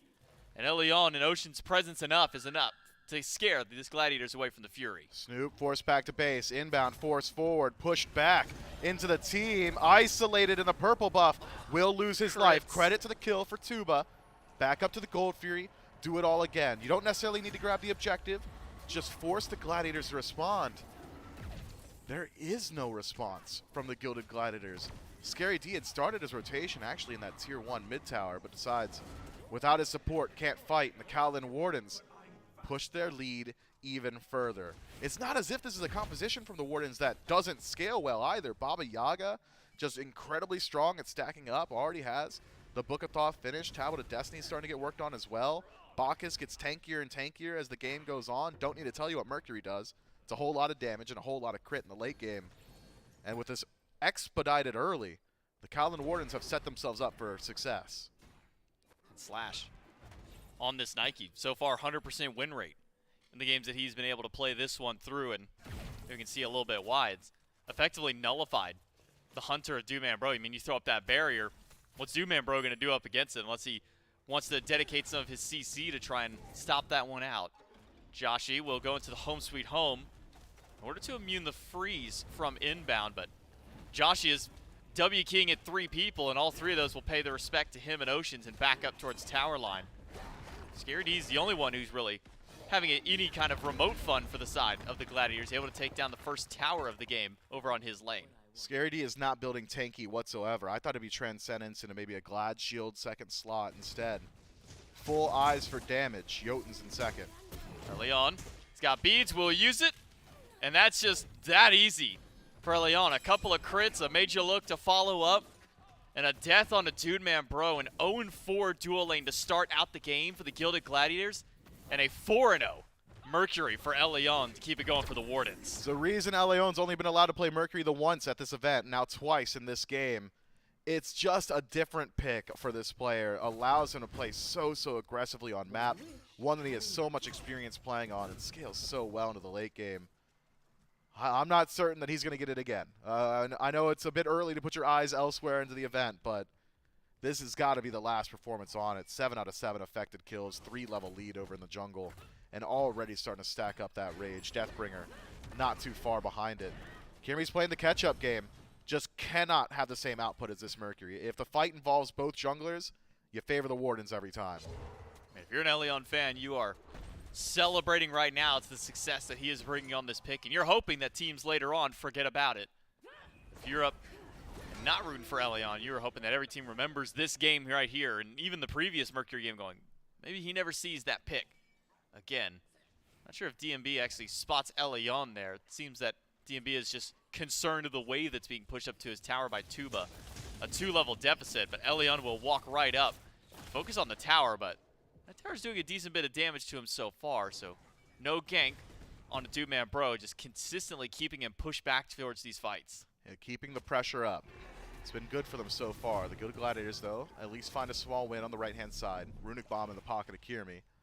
Means if you so choose, could start to group up, maybe look towards these structures. Tier 1 mid-tower, generally the first place we see that bomb used. Otherwise, Gold Fury, pretty decent. We've seen teams hold on to their bombs. Really helps out around the Fire Giant as well. Nobody really going to out-contest a double bomb drop for Secure. So the Good Gladiators, they're equalizing a bit. The gold lead hasn't grown in the last 5 minutes. Been hovering around that 2K point for a good while now. But we're starting to hit some very critical power spikes. Deathbringer now finished up for Leon. Joshi finishes the Soul Gem. Oceans has become incredibly tanky with the Spirit Robe finished up too. So you got to think once this Fury respawns, it's going to be the Kowlin Wardens asking a difficult question. Are you willing to defend it?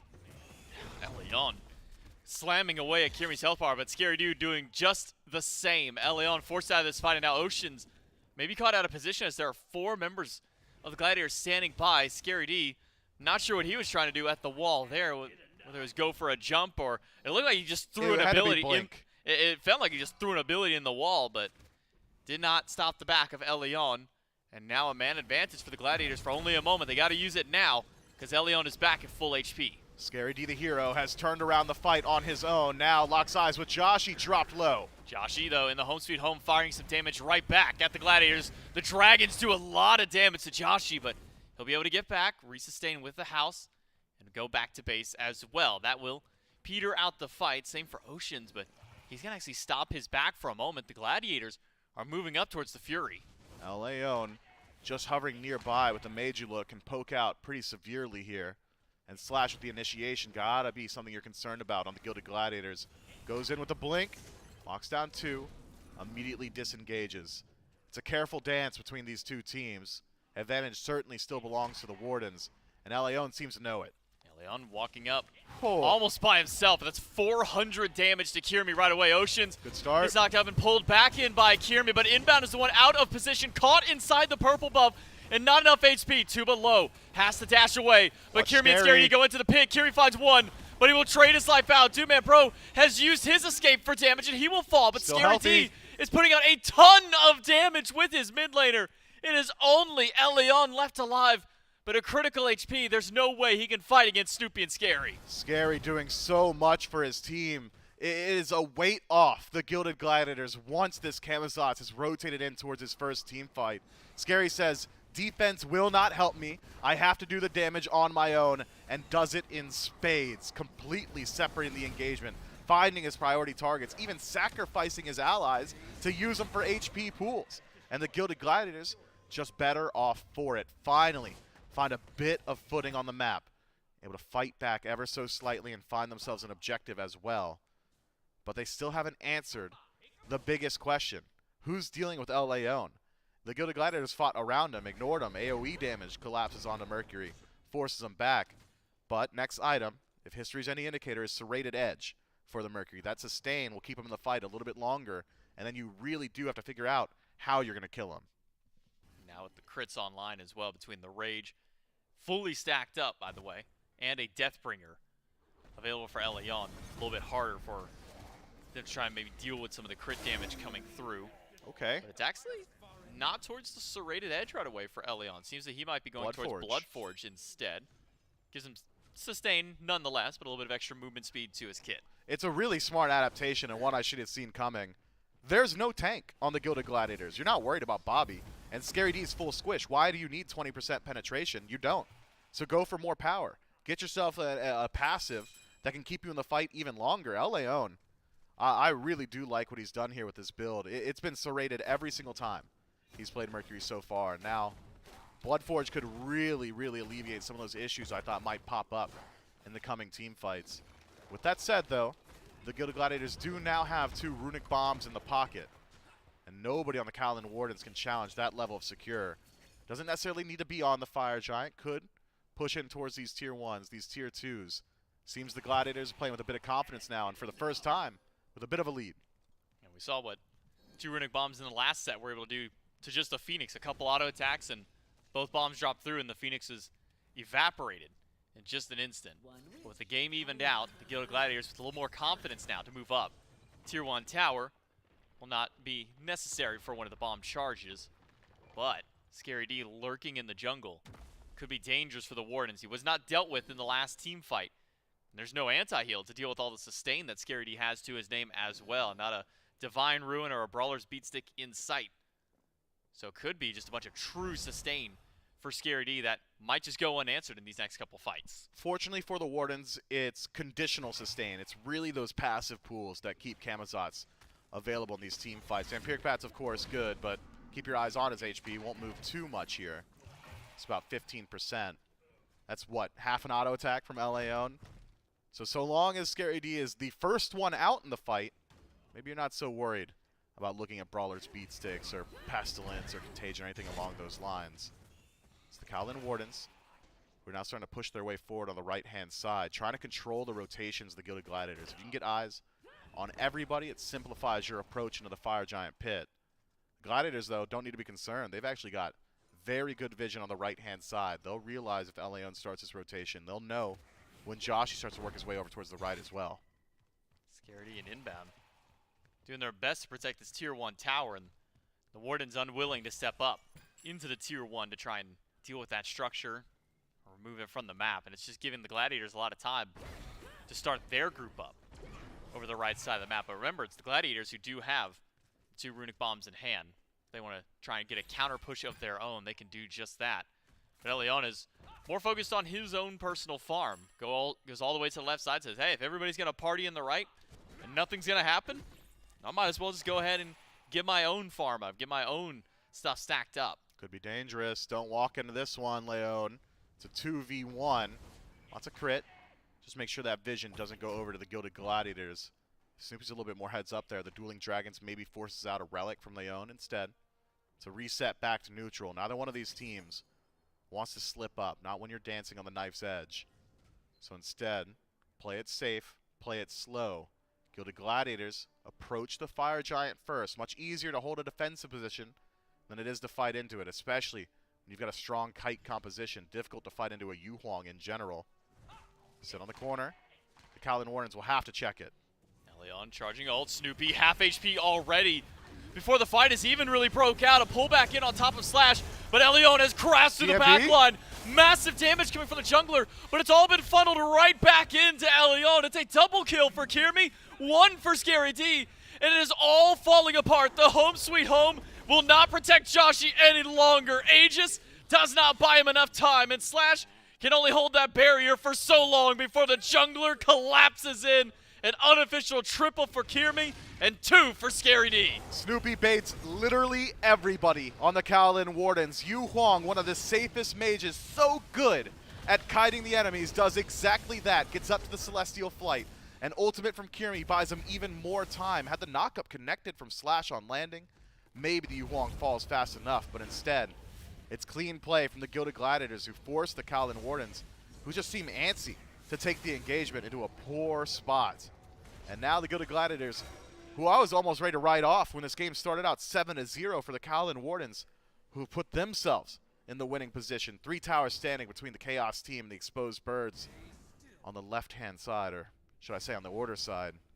Base defense from the Kowloon Wardens, not weak, not by any stretch of the imagination. Baba Yaga, I think very good in situations like this. But considering how cleanly that team fight had gone for the Gilded Gladiators, they didn't have to use some critical resources. I'm talking about 3 of them. It's 3 bombs in pocket. That's a Phoenix on its own. If you want to keep them up, you can't let them in. Few towers still left standing, though, for the Gladiators to knock down before they can work on those birds. Tier 2s in both left and mid, as well as the Tier 1 still standing. And the Bastions, but Bastions will fall pretty quickly with the damage output that the Gladiators have at this stage of the game. And they will take their time slowly over on this left side of the map. Push up the minion wave, get those towers going through. And it felt like Elion had a perfect line in that fight. It's great. I mean, he had a sonic boom that went through 3 people, got a couple of Ages, couple of beads, but as you mentioned, Snoopy playing one of the safest mages in the game just baits that Warden's team in. And unfortunately for Elion, before he can get any further damage off, he is CC'd out and tossed around before he falls to the dirt. Now it's up to a defense for the Kowloon Wardens. Left side bird hasn't taken any damage just yet. It's Oceans acting as a wall, but if you don't commit to the defense, you will lose the structure. Blink and you missed it. Left side Phoenix gone. Only cost them 1 of their bombs. The Good Gladiators still have plenty of resources in the tank, plenty of time to play with on this Fire Giant, resustaining for inbound slowly. But we'll get them there shortly. And look at the defensive positioning of the Good Gladiators. They do not want to fumble it here. Take the scenic route back towards mid. Stay stacked up. Don't want to get caught. Elion, this is his bread and butter. Loves to go for the flank. The Ocean's going right away. Elion charging up that ultimate. He'll crash into the 2 assassins. Where'd he go? And he's taken 1 of them out. Kirmi is gone from the fight.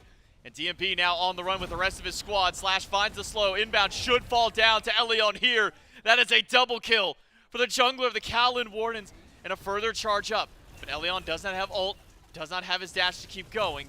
Needs the rest of the team if they want to keep this push. Leon's target selection in that fight, just perfect. Kirmi and Scary D, the threats on the backline stack up on top of each other. Inbound, Snoopy couldn't keep up, couldn't follow up. So Sonic Boom, sent for Peel, immediately erases Kirmi from the engagement. Scary D, fortunate, bat out of hell, still available, gets him out of there. but at what cost? It still is a successful siege. At the end of the day, you got the left side bird, the most valuable Phoenix on the map. But you got to think the Gilded Gladiators, with how easily they were able to take that left side bird, would have liked to see a bit more there. Still holding on to 2 runic bombs, so they'll have further opportunities, but that's got to be the end of this Fire Giant power play. It's definitely only about 45 seconds left. Maybe a tier 2 tower at best for the Gladiators, but it seems that with only Scary D this far up by himself, big question mark, but no one on the Callan Wardens is going to step up to the Camazot's nearly full damage, only going for defense just now at the tail end of his build. A 4-0 and 4 for Scary. 4 kills each, or 4 for him and Kirmi both. It's the dual lane that's really been struggling in these team fights. Really feels like a lot of the damage has come from just the assassins of the Gladiators.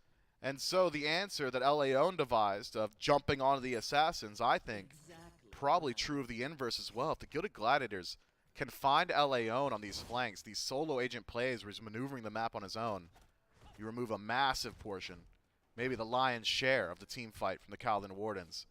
It's a dangerous position he's in, but the Wardens facilitate it with these hyper-aggressive wards around the Fire Giant.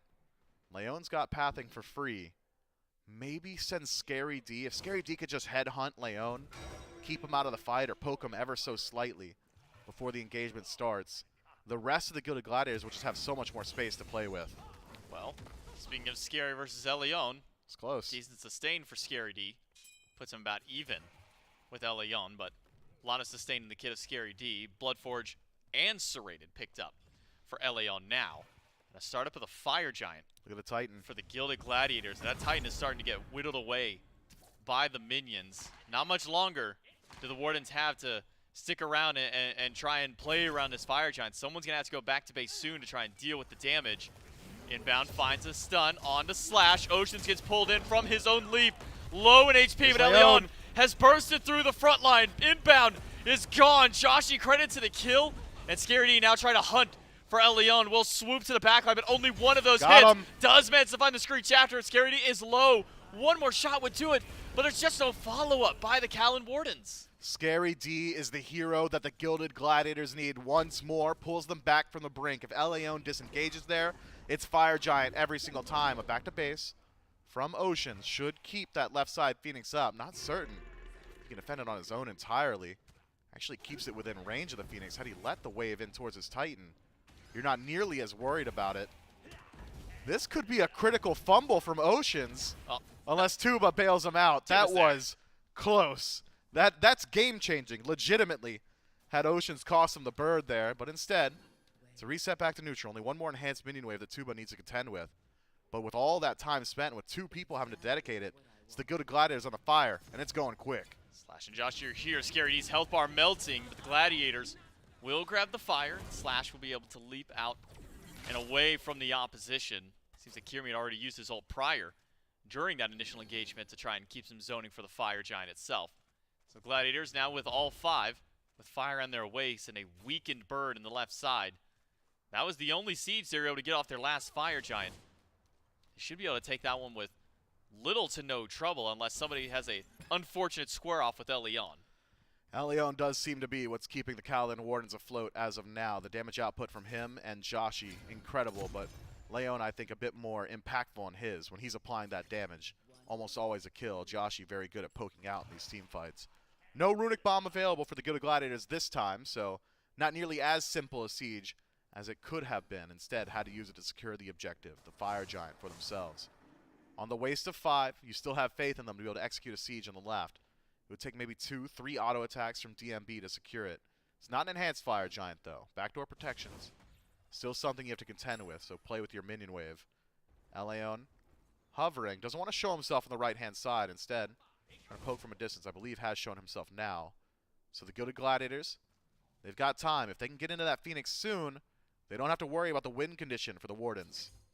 Elion gonna head back to base now with all 5 of the Gladiators pushing up left. Josh able to find some quick poke up against inbound and Kirmi, and Elion charging that ultimate, waiting for an opportunity to be able to dive to the back line. But the Gladiators are paying a lot of respect to the Wardens. I mean, look how far back some of these players on the Gladiators have repositioned themselves after just Leon re-showing back up to the middle of this fight. Scary D going to be the solo agent for this squad. We'll deal with the minions and head over towards mid to take down the tier 2 tower there. Won't stand for long.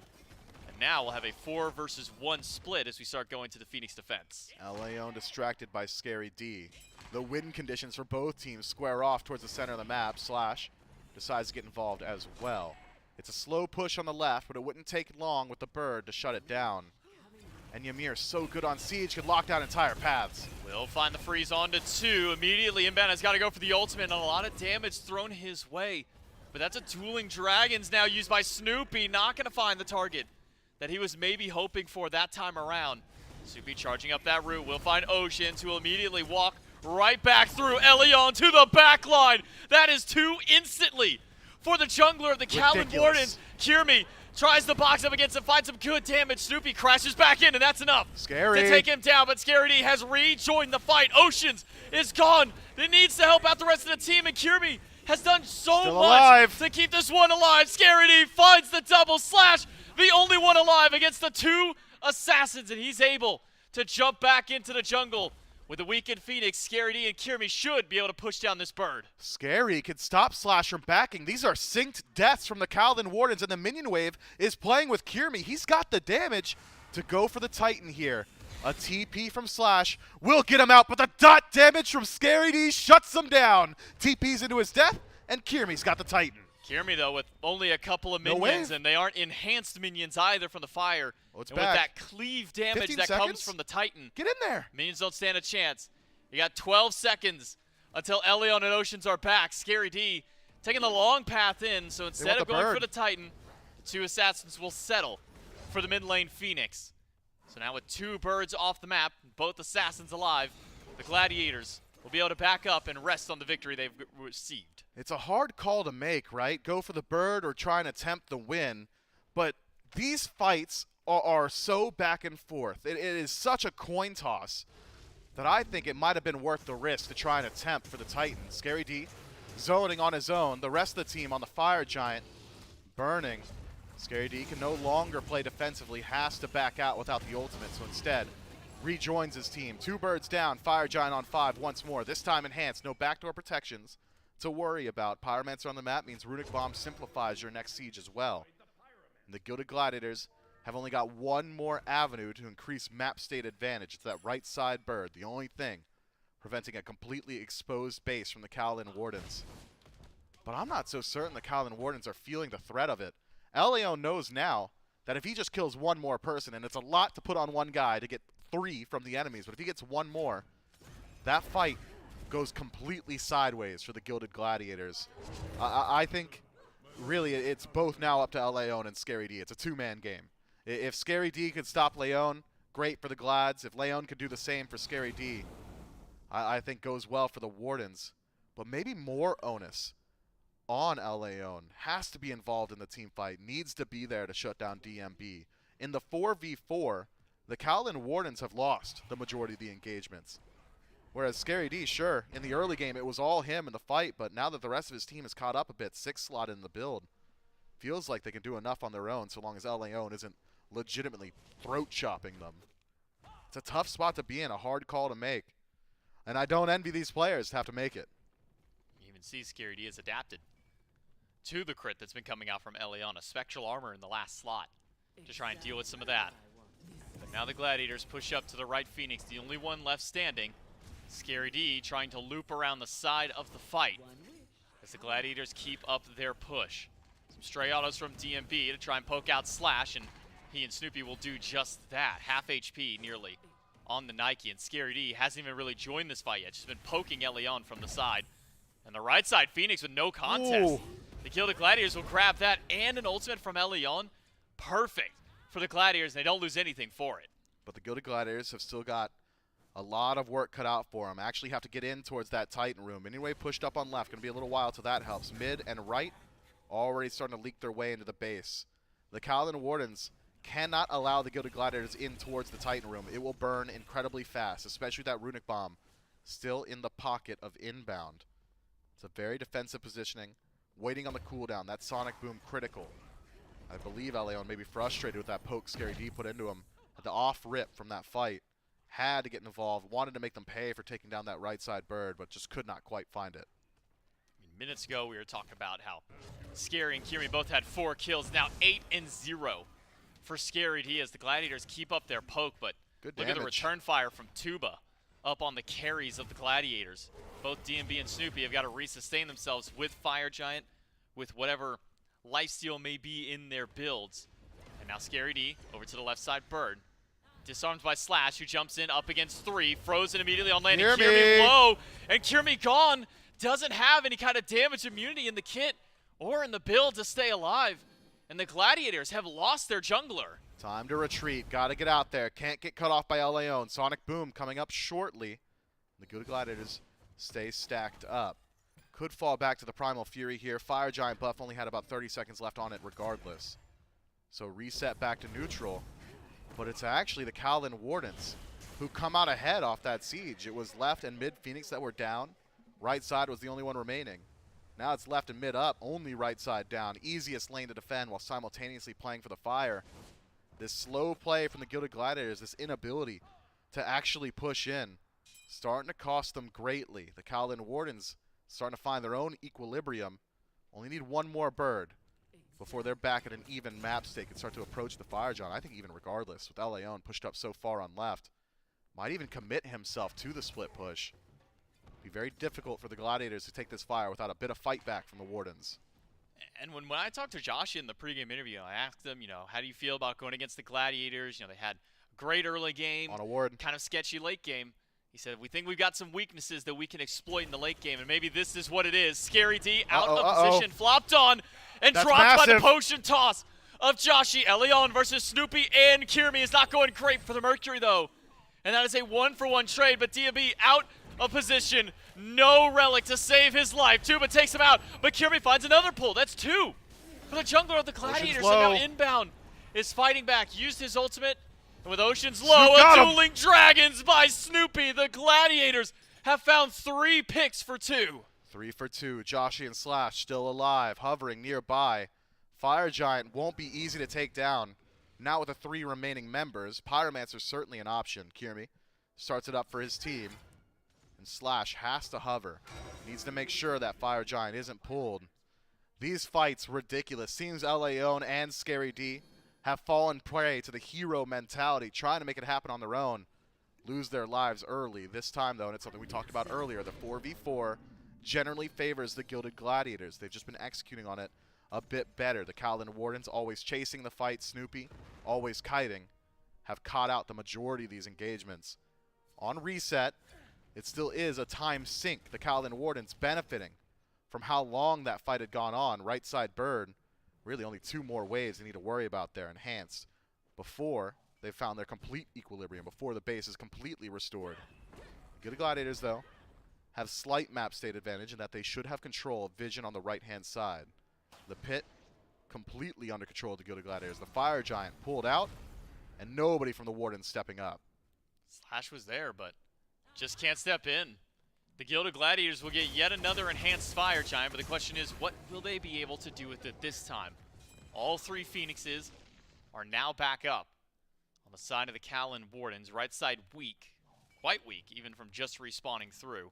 And the mid and left have regenerated to nearly full of what they are able to do so on a respawn. It really feels like in these last couple of fights that Scary D and Elion, the ones trying to play the hero, may have forgotten that there are mages in the game, and we're fully 6 slotted, potions, elixirs, red buffs all kicking through. Snoopy and Joshi are slamming pretty hard at this point of the game. Maybe Joshi a bit more than Snoopy. Top of the damage charts for the first time. Finally, it's Leon not benefiting on the left-hand side. Snoopy as well, right on his heels. Just 3,000 separating these 2. But it's the Gilded Gladiators with every bit of advantage still. Relics all available, potions in pocket. And maybe a Hail Mary here? Goes for Snoopy, does Slash. He's alone. Inbound is going to keep Oceans through. Snoopy has nothing to deal with. He sustained as much as he can, but did literally nothing to slash his HP pool. And instead it is 3 for none for the Callan Wardens. Tuba was close to death, but not close enough. Scary D all the way to the right side of the fight.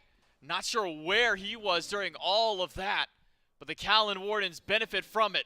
taking down 3 and now pushing up mid. Scary wanted to split the map. That's all he wanted to do. Keep control of the Kaladin Wardens. His idea was, I'll push right. Leon's the only one that can answer me. We'll take the 4v4 on the left. But the Gilded Gladiators caught out too early. Snoopy separated completely. Now it's the Kaladin Wardens on the aggression. 30 seconds until the rest of the Gladiators are back up. It's just Scary and Inbound to deal with them, but Scary D is trying to fight against Joshi, who is just not taking any damage. Inbound is gone. Scary D versus 5. There's not enough damage in the world for this Camazotz.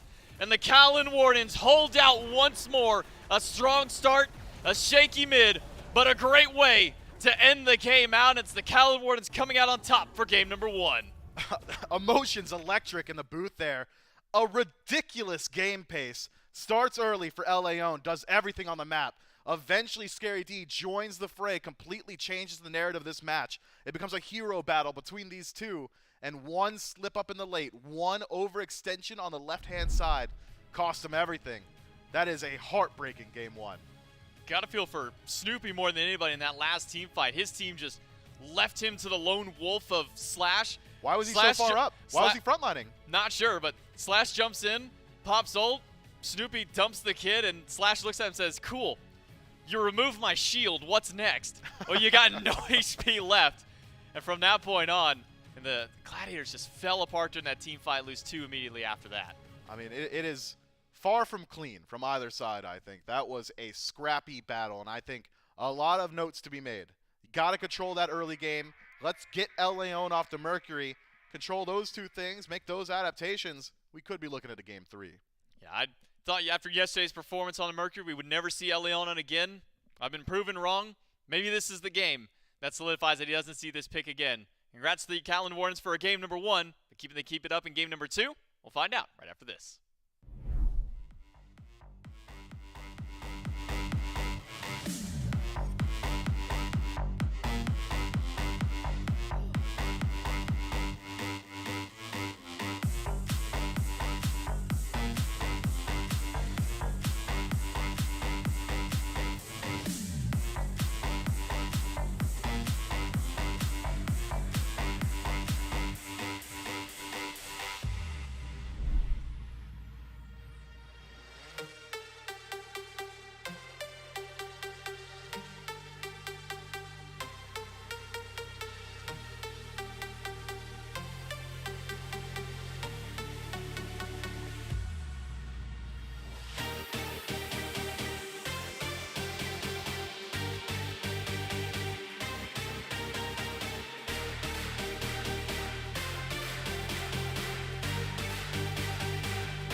My goodness, I'm not sure anyone really knew how Game 1 was going to end up. There are moments where it seems like the Gilded Gladiators are going to run into the Titan room. They're going to close out the game. Then there's moments where the Callan Wardens feel like they're in control, but then the team fight goes sideways.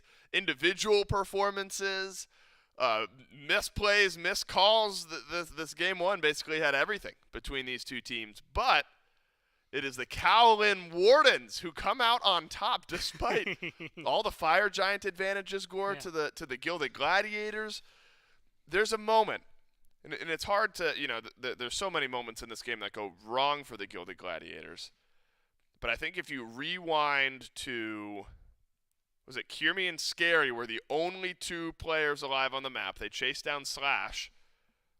You got a minion wave going into the Titan room. You got 15 seconds on respawn timers. I wonder if that's a moment where the Gladiators feel like they maybe had a chance to win this game. Didn't take it. Nope. So that's a bygone now. And ultimately, the Wardens team fight just a bit better down the stretch. Yeah, the best way I could describe this game, at the very beginning, it's very Wardens heavy. And then the other way, the rest of the game, right? After, I think, like the 8th kill the Wardens got when we started to see some fights back from the Gladiators. The way I would describe it dates all the way back to 1972, Dave, when they released the Pong, and everything was just going back and forth. That is exactly what this was. I mean, you would get one really sick play like that from Leon, right? Sets up the team, really does a lot, and then either Scary D or Kirmi, someone on the Gladiators would step up and make an equally sick play, make it, all of a sudden this was a 2v or a 2v none trade that was in our favor. Now it's a 2v3 trade, things like that. So I think the Gladiators did a really good job of stalling, but that's what they were doing the entire time. It felt like stalling. Even when they were in control, it felt like there were those moments, much like you said, where it's like, well, you could have ended here, but would you have even if you went for it, and would it have been worth it? I think that what we got to see was the Wardens just playing really damn well. The Gladiators putting up a hell of a fight, but they're going to have to put up way more of one if they want to stop it in game number 2. That final replay, Gore, I think, obviously the final nail in this game number 1. Snoopy only died 3 times that game, but there have been conversations around maybe positioning issues for this Gilded Gladiators backline. In a final replay where Snoopy is first in line all the way up duo lane while the rest of his team is following him, and you're walking into enemy territory, you're leaving Yu Huang in a really tough spot. So unfortunately, out of 3 deaths, the final one was very, very impactful. Dudeman Bros had a pretty quiet weekend so far. 0-6 there in game 1. Kirmi and Scary really felt like they were pulling the Gilded Gladiators forward. I want to focus on the good, though. It's much easier, much happier to focus on the good. And that's the Callan Wardens in this game. Despite some messy play, despite nearly losing the game on a minion push or 2 from the Gilded Gladiators, Eleon on the carry-style jungler finds a way to get it done again. The Mercury gets the rage stacked up nice and quick again. Sonic Boom was hitting the right targets. Tuba had some really nice plays later on. And it's another good performance from Joshi. It really feels like this mid to right side of the map for the Callan Wardens is phenomenal. Something that needs to be dealt with. Now, Joshi died 3 times in that game, and I'll reference the stat previously. In the 4 games prior, they're on a 5-game win streak now. Joshi died once, 0, once, 0, 3 in the last 5 games that they've played. He's been positioning near perfectly. It's been a masterclass at times from the mid to right side of the map. And the left side of the map has played fine, right? They've existed. They've done their thing. They scaled up. Something's got to be done about Leon and Joshi and Slash first and foremost. I'd say Tuba and Oceans did their job in this meta, right? Like that's what their gameplay has been. I think in one of those games you were mentioning there for Joshi, it was one of either a 0 game or one of the 1 games where Tuba just absolutely pops off in those moments. And you know what? Sometimes that's what you need. Sometimes who cares? And I think that's what we got last game, which was, you get Joshi, you get Leon, Slash creating a lot of room, Oceans creating a lot of room. I think that there's a lot that the Wardens have going for them. The Gladiators, on the other side, again, a lot of really, really accomplished veteran players that have been around the scene for a while. Some have even lifted the hammer before, right? Scary D is a previous world champion. And so you definitely have a lot of the work. You got a little bit of that performance. Maybe not even a little bit. You got that performance last game from Scary. Kirmi stepping up. And Mifflin, I remember, had talked about it a few weeks ago when we were making predictions on this. He had said that like if the Gladiators were his team, his secondary prediction behind the Wargs, and he said because I don't care about any of these other names other than Kierme, and it is something that we got to see come true in that last one. But the question, I think, is going to be how the Gladiators adapt to what was there. I already see some changes that are going to be made immediately, right? Mercury no longer available, and since you're second pick now for the Wardens, that means you have to figure out your jungle pick. Not often, outside of like Mercury and maybe like 2 other picks, and if they're really just feeling confident, does Leon pick up super high in the priority. So I wouldn't be surprised if we see their jungle pick maybe shimmy a little further down the list. Definitely a lot of good options that are available in the jungle right now with Thor gone and specifically Leon's Mercury gone. I think that we don't have anything that's immediately jumping out to me. The thing I am surprised to see, and maybe it's just because only a couple teams have really been prioritizing it. We saw it banned, I believe, by the Scorpions yesterday when they were playing against the Wargs.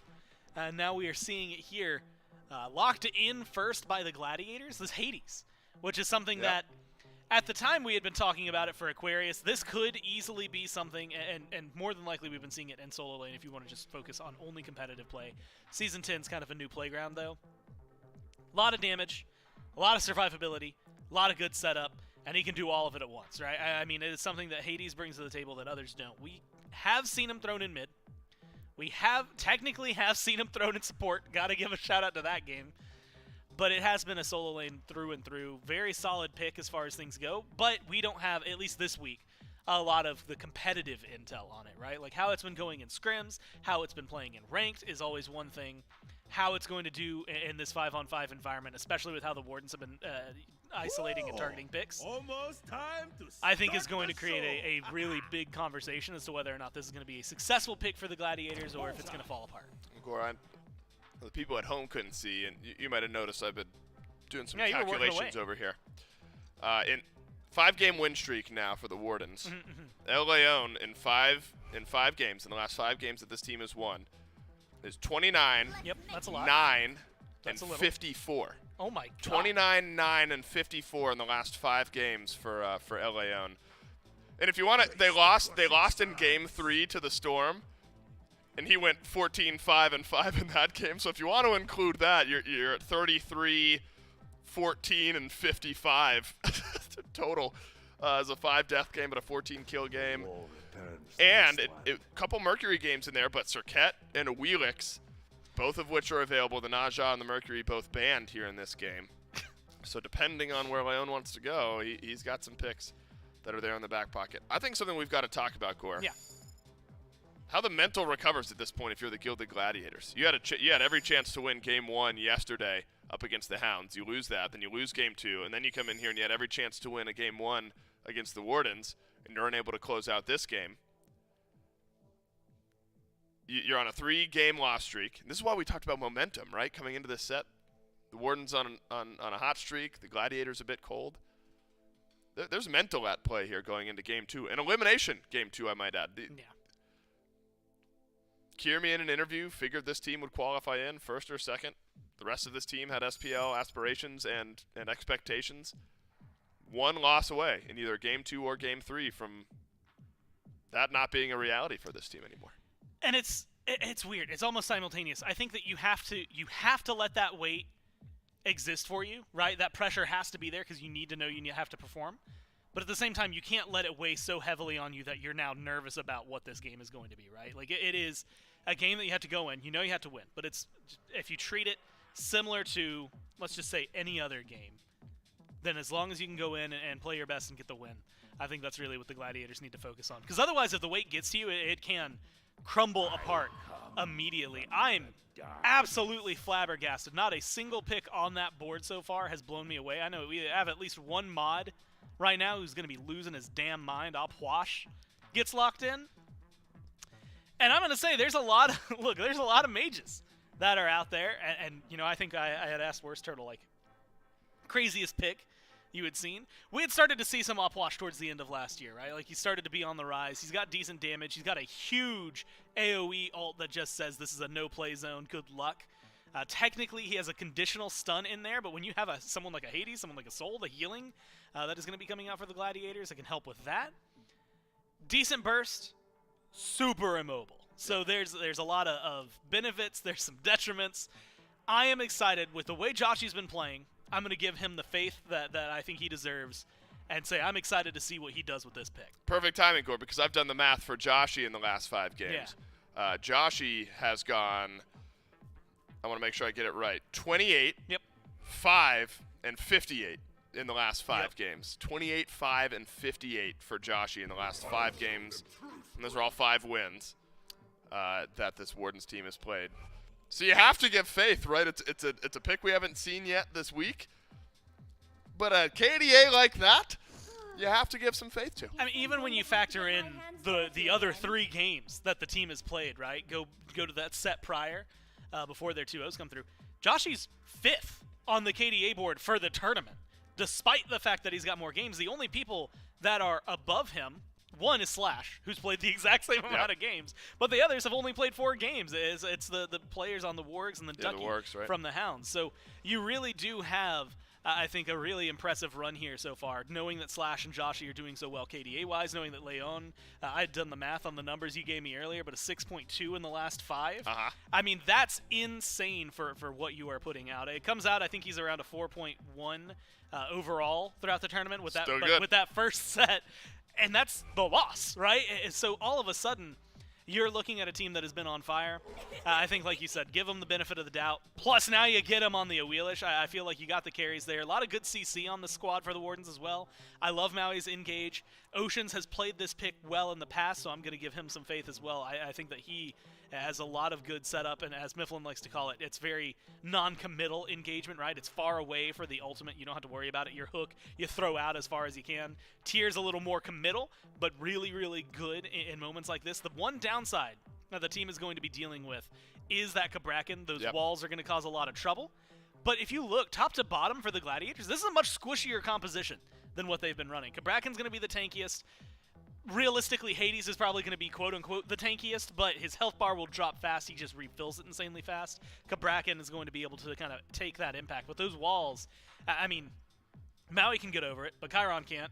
Tier can if he commits his ult, Opwash can't, right? So all of a sudden, you are looking at least 3 picks, 1 that has to commit their ult, 2 that maybe need the relics, that are going to be captured by this Cabrakan. So if I'm going to assume Inbound plays this at the level we've seen him do it in the past, they could just hard bully this Opwash and make it regret ever existing. Well, that's what we need. We need to see some of that. We need to see some of the star power from the Gilded Gladiators now. And as much praise as we've heaped on the Callan Wardens, it's all deserved because of the way that they've played. This is where, if you talk about all of our talking points about veteranship on this Gilded Gladiators team and what they've done in the past and the world championships they've won and the pedigree that's on this team and the trajectory of their careers, things like that. A Game 2, an Elimination Game 2, and to recontextualize all of this, this is a tournament to make it into the SPL. Only 2 teams of the 10 that are playing in this weekend will promote to the SPL. And so, if the Gilded Gladiators lose this or win this and then lose Game 3, that's it. They can decide if they want to try to qualify into the SEC, but the SPL, unless individual players get picked up, is not going to happen for this roster this year. And so this is where, after now 3 straight losses and some really tough mental ones at that, the Gilded Gladiators need to regroup as a team and lean on one another. And Gore, I do think they've got a composition that's aggressive enough and potentially has enough damage to allow the carries to do what they want to do. I like the Circuit for Kiermi. Love the Hades for Scary D. Yeah. And if Scary D runs back a Game 1 style of performance despite a loss here on the Hades, that could be a pillar for the Gilded Gladiators here. And what I really like about this comp is that it feels more hold W, right? It feels more aggressive. It feels like something that is going to be able to just knock people down. It does feel like it could struggle a little bit from behind, but you've got a soul for that, right? Hades, it can be a little more iffy. Cabrakan maybe wants to, again, everyone wants to play from ahead. That's the ideal world. But being someone who can fall, or who falls behind and can still play well, I think that's going to be something they might struggle with a little bit. The Assassins should still be able to do assassin things, right? You're looking at backline dive with some really, really good frontline potential. A lot of upfront damage. Early on, while they try to press that and try to hit that, it's going to be a little squishier.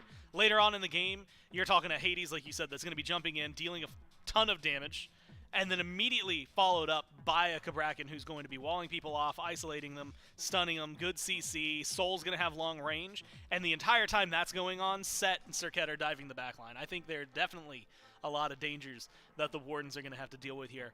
But then you look over towards the Maui, I look towards the tier, I see some really good frontline, really good CC capabilities, good peel capabilities that are on the side of the Wardens. I think this one, as fun as the drafts are, it really does come down to play on field. And like you said, when you look at what happened last game, you can trust Scary D and Kierme that they are going to have a really good performance.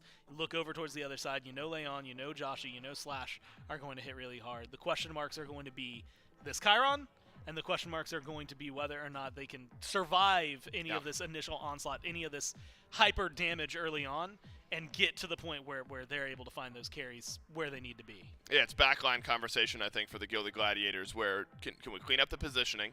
Because we know we can deal the damage, right? Yeah. We know what Snoopy, and at times Dude Man Bro can do. Dude Man has had a quiet last couple of games. Hasn't gotten a kill in the last 2 games on AD carry. It's a tough line for the Gilded Gladiators to try to find wins through. So that's something to clean up. And we talked a lot about the KDAs of Eleon and Joshi. Slash has been a big part of that early game conversation as well. And Oceans has played quite nicely. And you talk about role players, and that's what Oceans and Tuba have done near perfectly on this run the Wardens have gone on. Slash died 3 times in game 1 of this set, just the last game. That was 3 of the 4 deaths that he's had in the last 5 games. 3 games in a row with 0 deaths, 1 death in the game before that. It's hard to kill off this front line. Will the Callan Wardens continue their run? Will they send the Gilded Gladiators home? We'll find out with J-Mac and Myth in game 2. And what a run that the Wardens have had in the losers bracket. Remember, very beginning of the event, they're sent down here.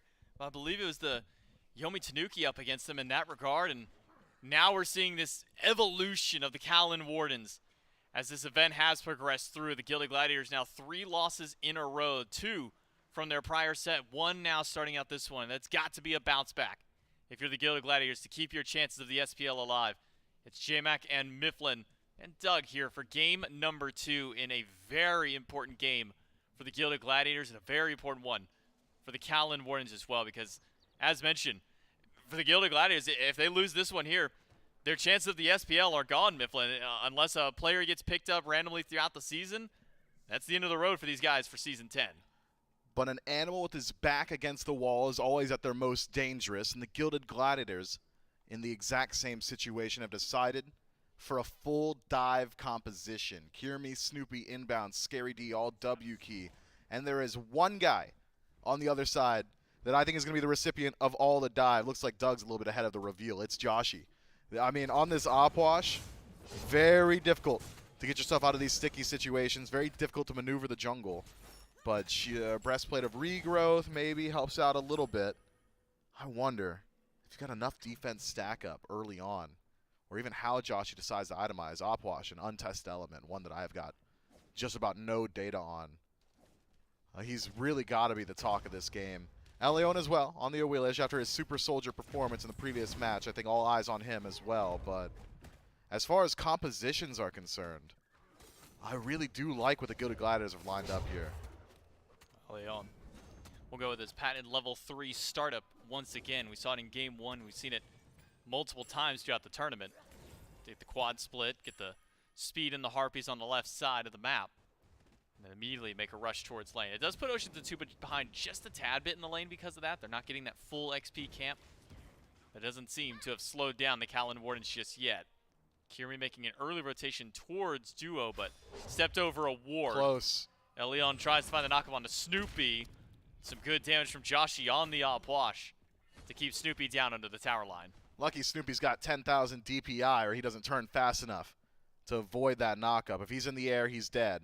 It'll be a walk back to base. Joshi under fire now, but it returns a lot of it back to Snoopy. The dot, not quite enough, but Leon will dive in. That's a 1-for-1, and maybe a little bit more. Featherstep doesn't do enough damage, and the Jaguar misses after. And the Bluestone not there for Leon, so won't get any further damage on Kierme. It is just a 1-for-1, but a narrow, almost 2-kill swing for Leon. First blood over to Snoopy, though. Means that already on a lane bully against a mobile target, might be able to leverage a bit of that lead early on.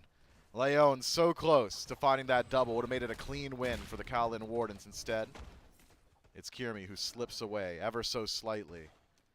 It just feels like any one of these small interactions, J-Mac, could just completely change the game. With how game one had gone, how back and forth it was. Well, mainly forth until it was back about 20 minutes later. Any one of these two teams with an early lead could really start to run with it. One team, maybe more than the other, feels like they need to get involved early, and that is likely the Gilded Gladiators with this hyper-aggressive composition.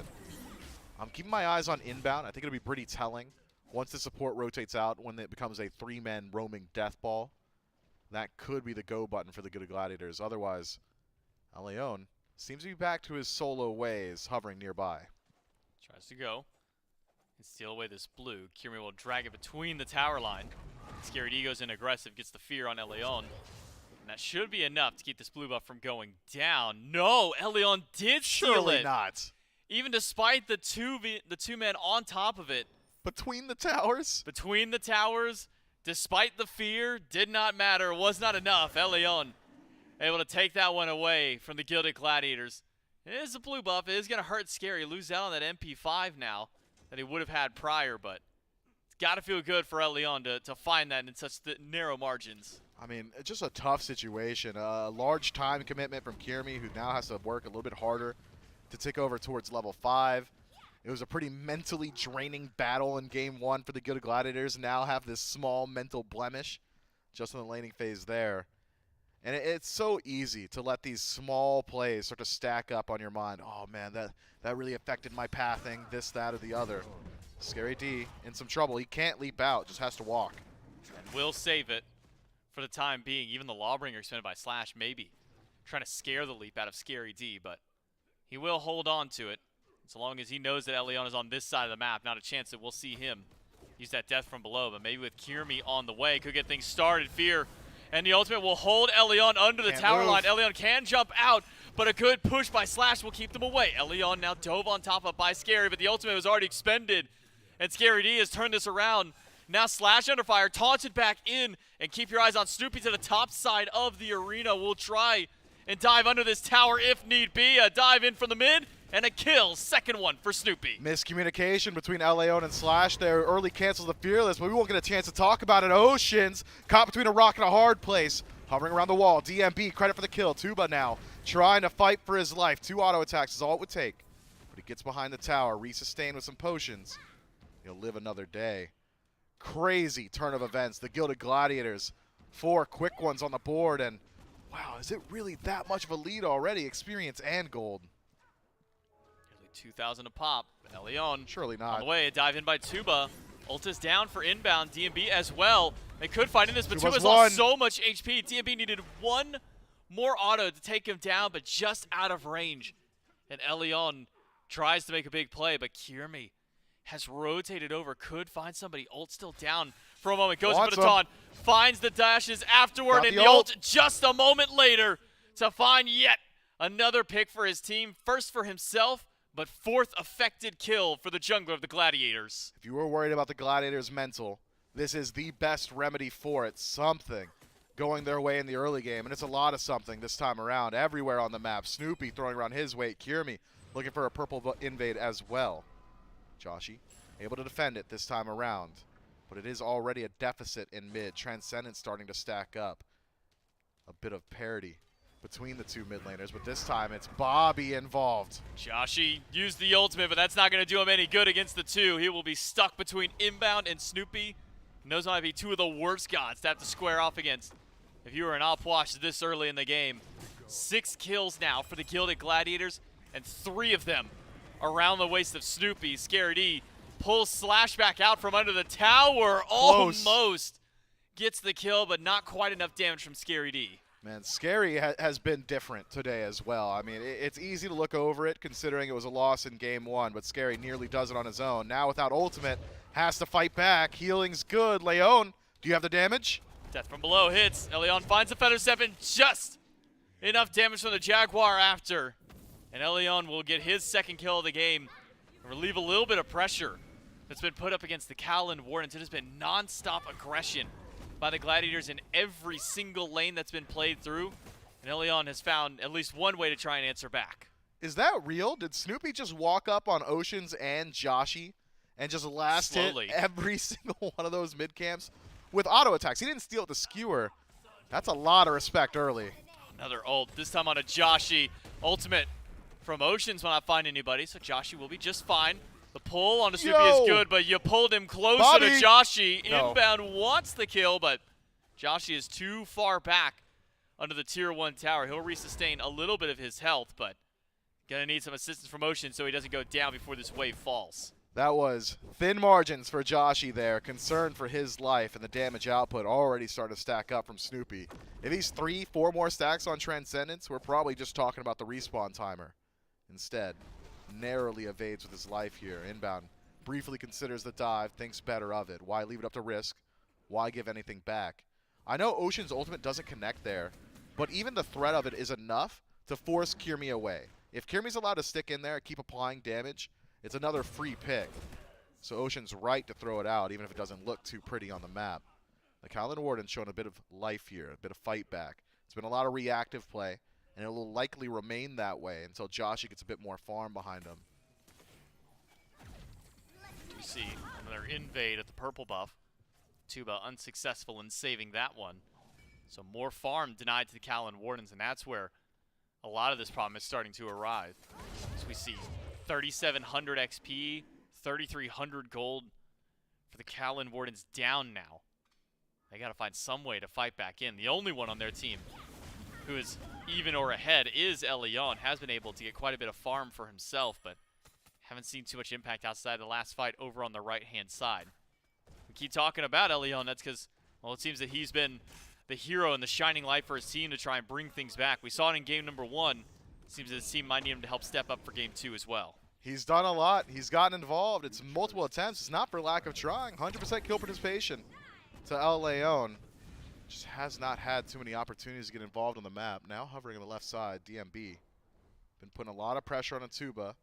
I believe spotted out El Leon with that ward around the purple buff. Can't make his way forward, head back to base. It's a reset back to neutral. I wonder which team's going to be the first to move in towards the Gold Fury. You've got better secure on the Callan Wardens, but the Gilded Gladiators playing with a lead and have massive burn potential at that. Keeping my eyes on him. Kirmi as well, been sacrificing his own farm just to make sure the rest of his lanes stay afloat. Slight deficit up against Leon despite a 1-0-3 undying jungler on the Gilded Gladiators. Power spikes will come quickly. I'd wondered which version of Surcat we would get from Kirmi. Would it be full damage? Are you going a bruiser path? Is it going to be full tank? Seems we're going bruiser for now. Likely Glad Shield in this next slot. A little bit more CDR and survivability always goes a long way. Gold Fury being looped around by inbound, so DMB can deal the damage to it. It's going down slowly. That's given the Warden some time to regroup. Oceans is here. An ultimate is available. It's a blink on top of him right away. Oceans taunted back. CC Chain is too strong, and the damage is just too much. Kirmi, credit to the kill on Oceans, but CC across the board from the entire squad to make sure that he and the Gold Fury go down. But Snoopy has stepped way too far forward. Goes up against 3. Dies because of it. Now Elion going aggressive and finds the knockback against DMB, but stunned before he can get the feather step off. And a wall by inbound will make sure that DMB will be safe. Great peel from inbound there. Just says, look, there's nothing left to fight over. I don't need the cooldown anymore. I do need my ADC to survive. Make sure DMB gets out of there. Beads as well from DMB. I thought maybe was coming out a bit too late, but make sure that gravity surge damage does not connect. It's a survival from the Gilded Gladiators. 1 for Fury. Well, 1 for 1 and Fury, really. If you count the initial pick onto Oceans, and you should. Massive swing once more for the veteran squad. I'm not certain that Snoopy needs to be frontlining there, but he definitely distracts El Leon, who could have potentially moved in for the steal. Instead, had eyes for the kill. Tuba, what are you doing so far up? Does get away from inbound just in time. That dash a little too quick for inbound to catch out, even with the blink this time around. That is dangerous for Tuba to be standing so far up by himself in essentially no man's land at this point. There are 3 of the Gilded Gladiators on his side of the map. Kirmi's been spending a lot of time between the left and the mid of the map. Luckily for Tuba, he'll be able to walk out this time. Now it's a backup with Oceans because Elion is here. Yikes. Landfall misses by Oceans, and that seems to be the immediate disengage for the Wardens. They were looking for the landfall gravity surge combo. Instead, now it's the whiff into retreat true combo. Lose your tower as Salt in the Wound as well. That is tough. If it connects, Inbound can't survive that. Has no way to peel for himself. Would have been pulled even further into the tower with Tuba nearby. Ultimate available too. Massive misplay. Only cost you the singular pick in your tower. It's not as if they would have been able to push down the tower themselves had they gotten it, but that does not bode well for the Kaladin Wardens, who are really starting to lose the thread here. The Gilded Gladiators, once they've got their lead and their kill lead, it's a massive gold lead as well. In the previous match, it was a 7-0 start for the Kaladin Wardens. Gold never really extended past that 2K point.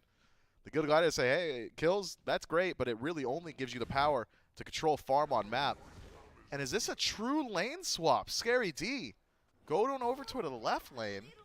DMB's job's done there. Might as well make it happen on the right. I don't think Slash can stop this tower from falling. Not for too long. We've seen it a couple times this event where you swap them over, and if Scary D can find leave him alone. An extra kill, he's 3 levels up on Tuba. No ult from Elion. Instead, it's Tuba. Goes into Centaurus. He's going to go down, and Elion cannot do anything to save his carry. Instead, it's Kiermi coming up with the kill and maybe a little bit more. Let's look at the damage that Snoopy is doing to just Joshi alone. Nearly half of this Opwash's HP, and that's even through the Tier 1 defense that Joshi is now going in towards. I mean, that is a tough situation. Leon loses his beads, gets nothing for it. Tuba loses his life. And it's off the back of Scary D just showing up and not being expected to be there. Oceans over the wall. Should be safe. Leon on the rotation. When we see lane swaps like this, it is not often the support goes with them. Inbound said, bro, I need my farm too, man. Yeah, I'm still stacking up all the stuff. Again, my Thebes just got finished as Bobby. Curious. I guess with Gold Fury off the map, you don't necessarily need your support on the left-hand side. This does open the door for Kiermi to hover as well. But you want to make a play for this Pyromancer soon. It is so pertinent to just desync the neutral objectives. If Pyromancer is down and Gold Fury is down, makes it a little bit easier. Significant grouping from the Kaladin Wardens on the right.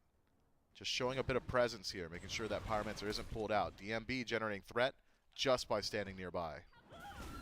Joshi relegated having to sit under the Tier 1 tower just for the damage output of the Gladiators, who have now pulled the Pyro. Slash goes in, and as soon as he dashes, gets taunted back in immediately. Slash able to jump out, but all the poison is just too much damage for Slash. He will go down to the efforts of Kiermi and DMB, and yet another landfall. Just shy of grabbing anybody. The Kaladin Warden is about to give up yet another objective, this time the Pyromancer. Oceans needs to clean up this Maui play. Those ultimates need to start connecting. They need to start connecting soon, especially with the damage output that we just saw from Joshi. Drops the front line down to about 20%. Scary D, speaking of, now a no man's land. Stun off the mark. Turns it around. Inbound is here. Stuns out a couple inside of the Pillar of Agony from Scary D. Double knockup is good, but it's not good enough. Elion drops to the set damage from Snoopy. 4-2-1. The mid laner for the Gilded Gladiators. And nearly, at least halfway up on the damage chart there. About 6,000 for himself this game, but all have been put into the right targets. And with Oni Fury back up and Pyromancer off the map, the Kaladin Warden's too weak to look at the Giant. The Gilded Gladiators can fully dedicate their time to the Fury on the left-hand side. DMB, don't lie. He's essentially the solo laner now, so when he makes the rotation, you know it's going to be true.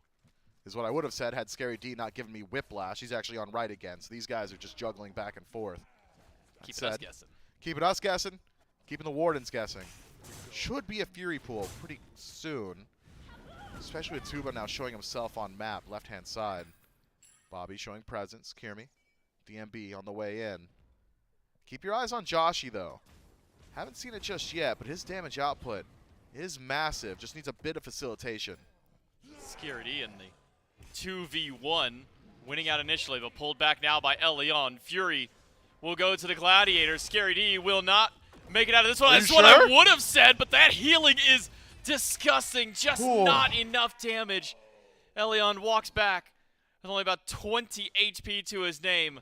Very close by Scary D to turn that one around. I thought for sure he should have been dead before that heal came through, but he proves me wrong and holds out a little longer. Yeah, just nothing he could have done there better. I mean, that was picture perfect from the Hades.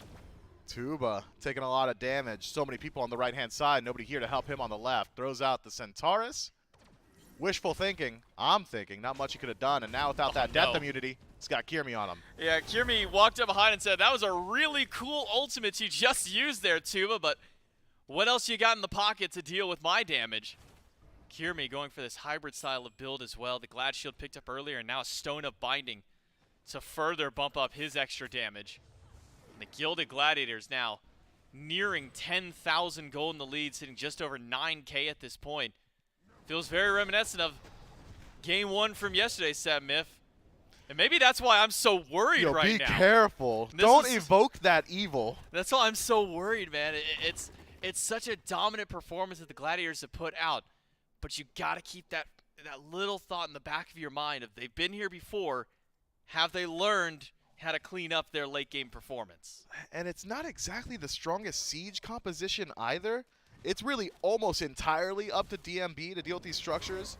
I mean, runic bombs, I always simplify it, but I don't know. Maybe there is a bit of parity between this game and yesterday's game one. Joshy's on an incredibly powerful defensive mage, really difficult to work past an op wash, empty the crypts, control space, damage output, those corpses, the essentially landmines that you have to play concerned with.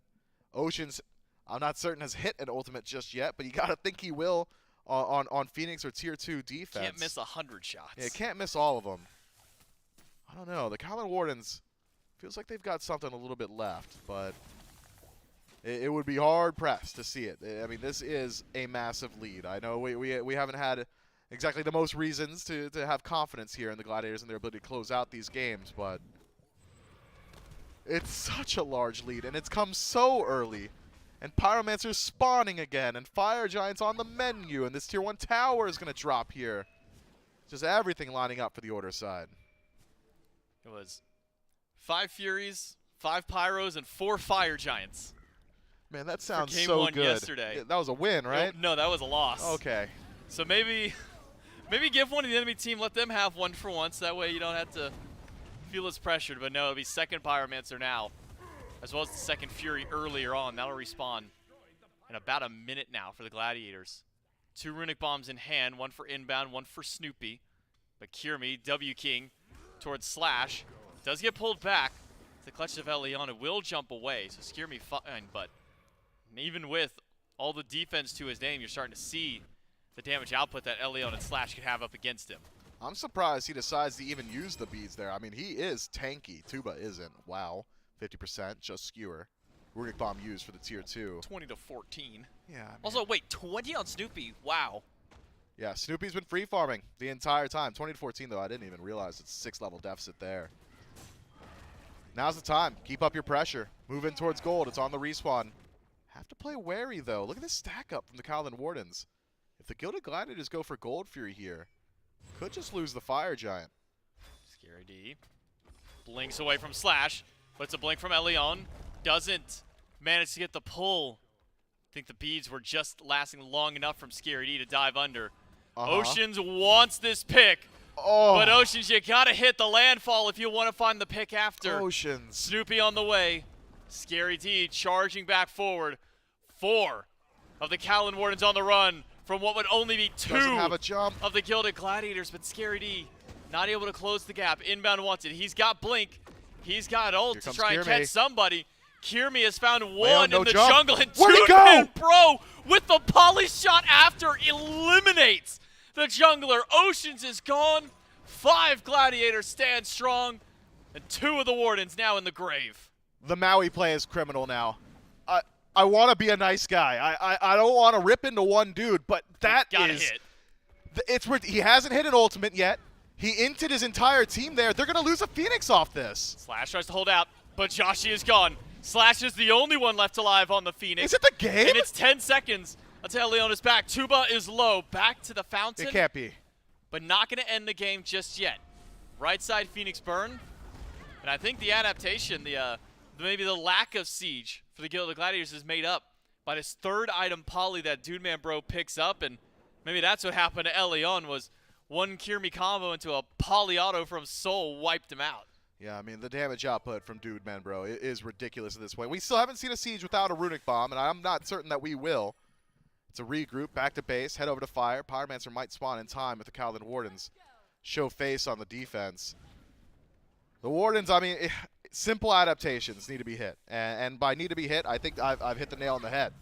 Need to hit some of these abilities. It is criminal so far, the Cowlin Warden support's performance. Otherwise, the Good Gladiators, no complaints. Scary D playing defensively, baits out the Wardens. From there, it's an easy chase down from the rest of the team. Fire Giant pulled, and the Warden's got to take a consolation prize somewhere. Not going to put up a defense. Instead, it's a Gold Fury trade. Doesn't feel good, but it's something. Gotta get something out of nothing, especially when you're down 15,000 gold. Some of that alleviated by the Gold Fury, but the Gilded Gladiators with another Fire Giant with only one Tier 2 tower standing on the map. That's the one in mid. And our right Phoenix gone. Somebody has got to at least stay over there and deal with minions. The Cowlin Wardens, for the moment, it seems to be Slash who's been relegated to dealing with those. But everybody else on the Gladiators, they can group up left, start pushing down that lane if they want, group up mid, push there. Feels like the Cowlin Wardens are almost always going to have to fight at a deficit in these team fights. 99% odds for the Good Gladiators in this position. The gold lead has come so quickly that it is impactful. So it is seldom that 15,000 gold is actually 15,000 impact gold. Not a single 6-slotted member on the Cowlin Wardens. Nobody upgrading their starters just yet either. Relics still need upgrades. Everything in the pocket of the Good Gladiators matters right now. Add in another Polynomicon, another Power Spike, so Scary D will help out on the Siege. So having no standard Hunter, not exactly a big deal. Having no standard mid laner, not either a big deal. Instead, it's about dive and peppering in damage. No Runic Bomb, though. Got to do it the old-fashioned way. Scary and Kirmi grouping up in mid. Kirmi can go between the lanes just as quickly as he is needed. Snoopy actually going to join the fray for mid. It seems that he and Kirmi could just bounce between each other. It's a 3-stack to mid. Scary D with the poly is already starting to put some good damage in the Phoenix. Half HP on the bird. Wow. With just a couple of autos thrown through. They can keep doing it there. Even mitigated. It's still over 200 damage that Scary can hit time after time on this bird. While DMB and Inbound, they're just chilling on the left side. Look what DMB's been able to do to the left Phoenix. Yeah, gotta go in for the defense at some point. Death of 1,000 cuts seems to be the play here for the Gilded Gladiators.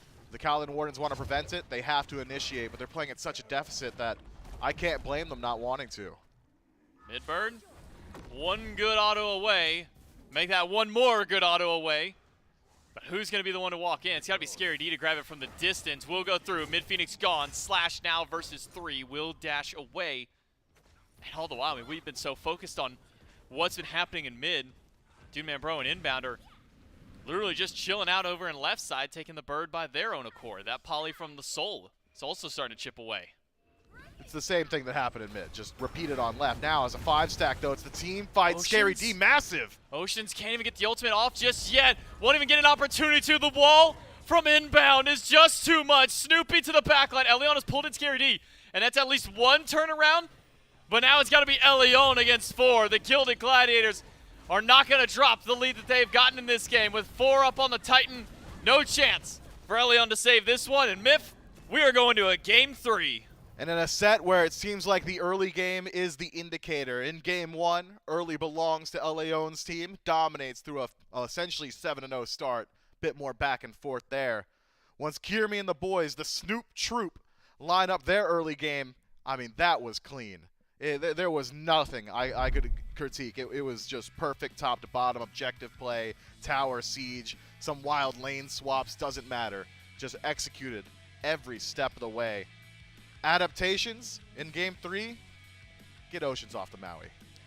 Yeah, as great as Maui is as a god, that was probably one of the most lackluster Maui performances that we've seen from Oceans in general, maybe just from Maui in general so far. I mean, I don't think a single ultimate landed that entire game. Didn't even get a chance to use it in the last team fight. And he looks something different. If you're the Cowlin Wardens, The Gilded Gladiators keep the set interesting. They take us to a game number 3, and we'll get to you guys right after this break.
We got a game 3 here on Saturday, and it's an elimination game 3. Either you're going home or you're one step closer to the losers finals. Down here in the lower bracket. I like calling it the lower bracket, but all these teams have lost a game at some point throughout the weekend, just like the Wardens did here in game number 2. And we talked about mental bounce back being needed for the Gilded Gladiators. How do you do it when the last couple of sets have gone the way they have for you?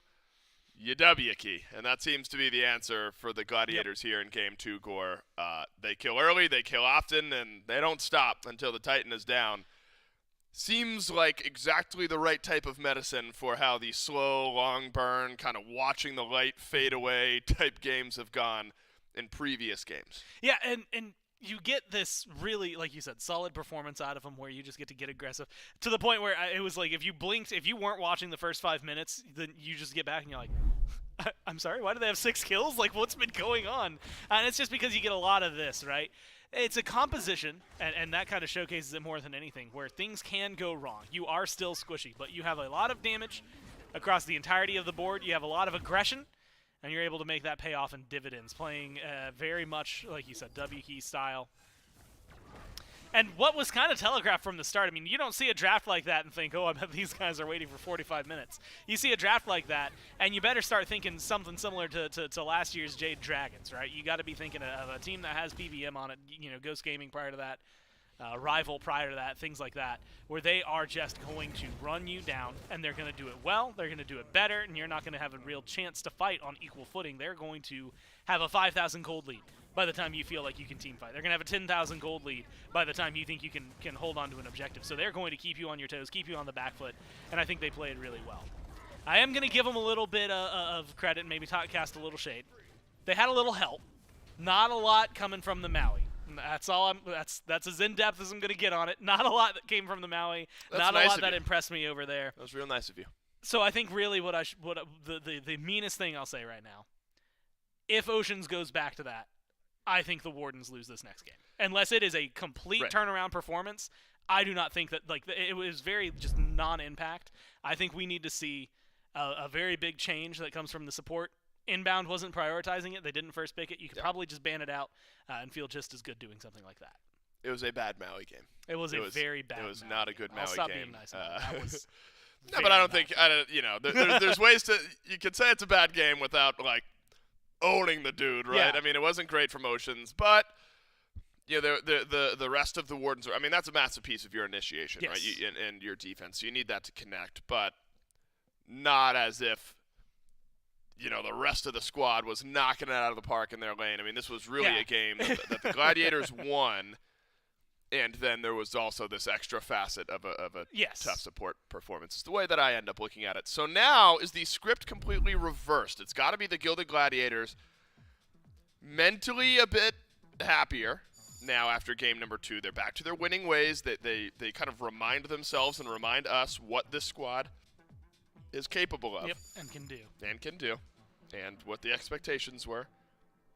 A couple of the casters, I think Miff even predicting this team to go through into the SPL. And can the Wardens now, they won 5 straight individual games, 2 straight sets, and then game 1 of this set. How do they shrug off a loss? Because what happened against the Storm is they won game 1, lost game 2, could not recover in game 3. And so I think battling storylines here going into the 3rd and final game. What I like, though, is adaptations. Both squads showing some respect to the other, right? Last time Wardens were first picked, they went for the Mercury. No questions asked. Yep. This time around, Mercury gets banned out by the Gladiators. They recognize we shouldn't let that through. Leon, what he was doing in game number 1, I mean, even if the team was playing well around him, even if they hadn't been, he was going to drag them kicking and screaming across the finish line one way or another, right? It was going to happen, and that Mercury was setting up a lot. So I admire the Gladiators recognizing what his presence has been and trying to limit that. I also have to say the Wardens giving the appropriate amount of respect to the other side, which is straight up saying that Hades, this set, were 2 incredible problems. We can't let you have Freya. That one's just standard, but we cannot deal with these other 2. Let's get rid of them, force them onto something different. And I'm actually a big fan of this. You know, we've seen 2 picks that have really been dominating mid throughout this week, and it has been Tiamat and Merlin. Yep. I think Tiamat, They both kind of slot into any composition that you really want, right? Tiamat comes with maybe, I don't even want to say less damage because she does a ton, but a little more tankiness, right? A lot more, I guess, nuance in the kit, although Merlin is just as nuanced, considering he has 3 stances you have to shuffle through. More burn from Merlin is the way I would maybe describe it the best, right? You can go through objectives really well, you can tread tanks really well. I think that's going to enable them, and it gets Joshy on something that I think he has been very adept at. That, however, surprises me, because I did not see anybody other than Tuba locking in a Chiron.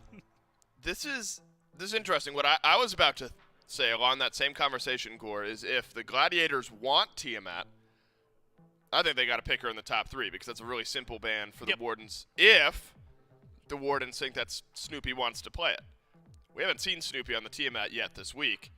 Set, Yu Huang, Agni, another set game, Neith, Ra. Think about what we've seen from Snoopy. Yeah. Less conventional mages. Now the Agni and the Yu Huang a bit more conventional, but outside of that, hasn't been the Tiamat, hasn't been the Merlin. And it does not look like it's going to be the Tiamat as the answer, and so the Wardens are able to get this massive high priority god. Now Snoopy can play these other picks, maybe up to that Tiamat potential, and looking like it would be the Chiron out of mid then for Snoopy. Snoopy's played a lot of mid. Sure has. Competitively. No Tiamat games.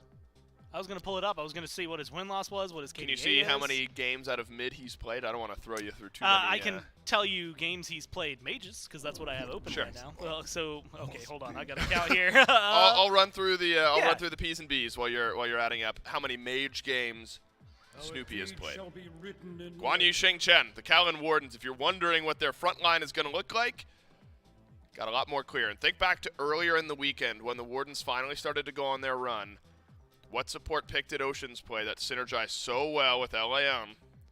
It was this Sheng Chen. Whirlwind of Rage and Steel on the end of some type of setup from LAM. They were on the same page constantly.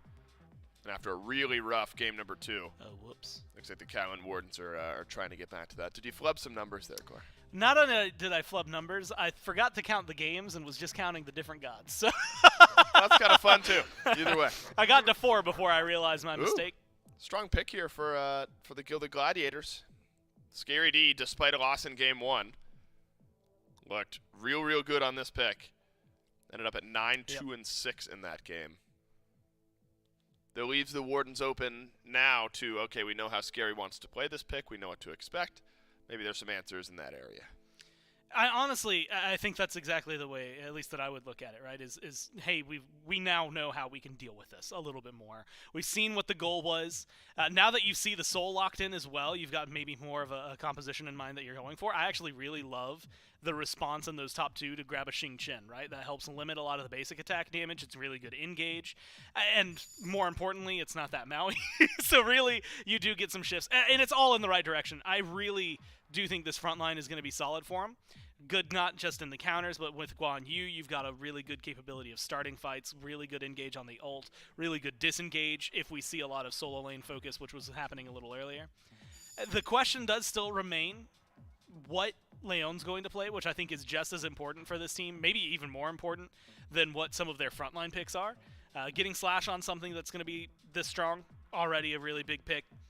But I think that what Leon is going to be bringing, which he gets at least one more sight on the Gladiators, one more Godlike in before he has to choose it. We're seeing a lot of limitations. I mean, the Awilish, in and of itself, wasn't terrible. Didn't really get to do too much, though. That entire game was very not stat-worthy when it comes down to what you're seeing from the Wardens. And so I think that the Gladiators feel they can handle it. With a better team surrounding it, I don't dislike that, but you don't really have the same capabilities that you had last time. You're looking at it before, really bringing in like a lot of counter picks because there were 3 leaps on the other side, 4 leaps on the other side that you could really capitalize on. You don't have as many now. And so I think if you're the Wardens, I appreciate where they're going. A little bit of isolation towards trying to control Kirmi. Whereas if you're Leon, my brain can't get off of Wheelish now, so really I should just wait until he locks it in, because that's what I've been talking about for so long. Interesting pick here. I'm going to assume for Kirmi out of the jungle, the Fenrir. Though in days of past score, we've seen Fenrir support. That's what, and I was gonna say if they since they just W keyed, and I'm not gonna say I advocate for it, but if you're trying to W key again, which is usually not a good thing. That's a way you could try to go for it. When I'm advocating, I've learned this about myself in my Smite gameplay. All I do is W key, even when it's the worst time to do it, even when it's objectively the bad call to make. Yeah.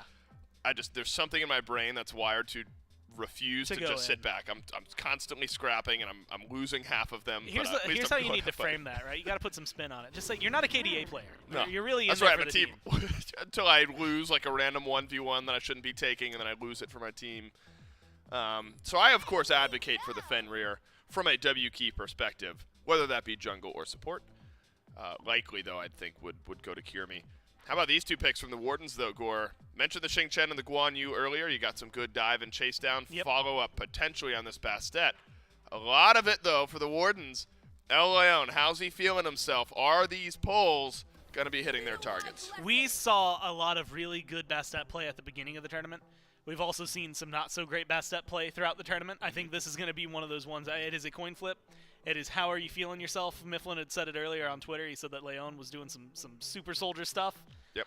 That's what he needs. That's what you got. Like, granted, you're not Mercury. You're not going to get to run in, just punch a guy, and he's out for good. You're going to have to put a little more work into it because of the Bastet and the god that you're playing.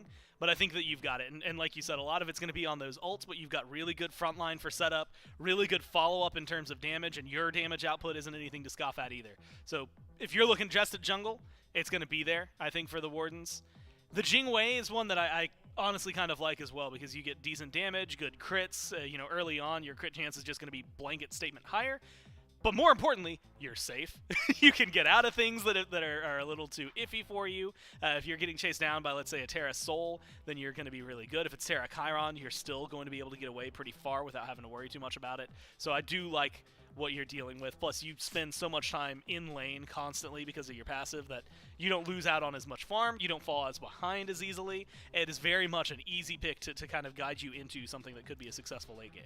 I don't know what it was when the wide shot of both of those team booths like almost added some nerves to me because again when you recontextualize this match, your life now this is not 5 of those guys aren't going anywhere. Right.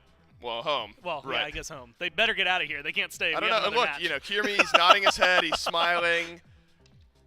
But you got to know there's some nerve shifting around in there. This is not an SPL qualifier game. You're not going to the SPL if you win this game 3. But your dream of making it this year as a squad, outside again of some potentially individual player pickups, if we get there, that's not what you want to hinge your SPL dream on.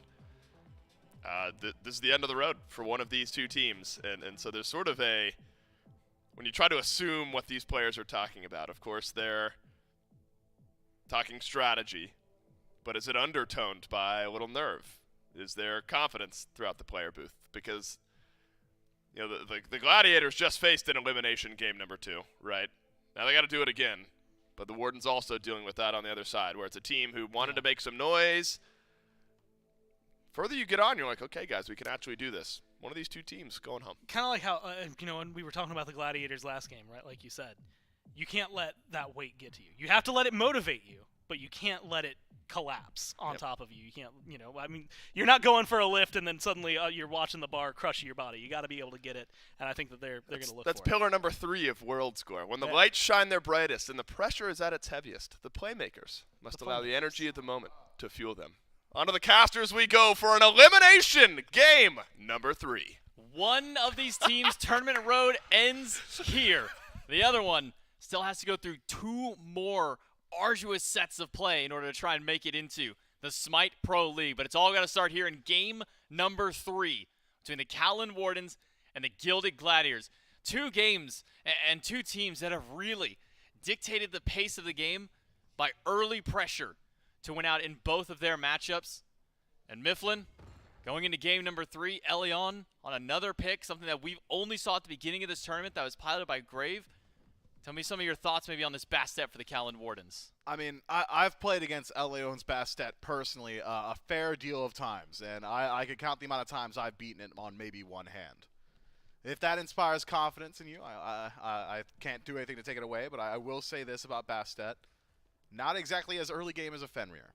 And in 2 games so far this set that feel dictated by the first 10 minutes, you have to expect Kiermi gets the better end of that matchup. And then you look at the rest of the draft. Joshi on the Merlin scales very well. One of the best siege and siege defense mages.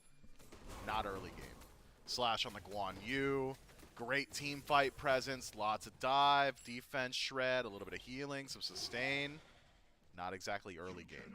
Jing Wei, one of the best crit users in the game. Cleave auto attacks. Has to stack up those items. Not exactly early game. You look at the Gilded Gladiators. Snoopy's on a pressure hunter, ability hunter out of mid. Incredibly early game focused. Scary D on the Camazotz. Not a stranger to this situation. Was there exactly in game 1. Survives once more. Is an early game pick and will resustain very quickly. Terra as well. Great lockdown. Very strong level 1 through 3. Soul, an early game bully. The Gilded Gladiators have the capacity to absolutely run away with this match in the first 10 minutes. But it's not as if they fall off either. I've got a lot of concerns for the Callan Wardens. Once you're at 2 items, things should equalize a bit, and you got a little bit more confidence in the rest of the Wardens and their draft. This is a very critical 6-minute period, 6-7 minutes for the Gilded Gladiators and the Wardens. Well, we want to talk about some early rotational power. We've already seen it now from the Gilded Gladiators. Elion goes over to the right side of the map, tries to find that gank on Scary, comes up empty-handed.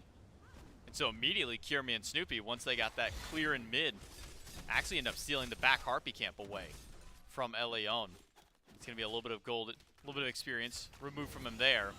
Scary D falling low again. Yikes! The damage from the minions and Slash takes a little bit more than maybe Scary D was bargaining for, and he ends up falling down to a solo kill for first blood.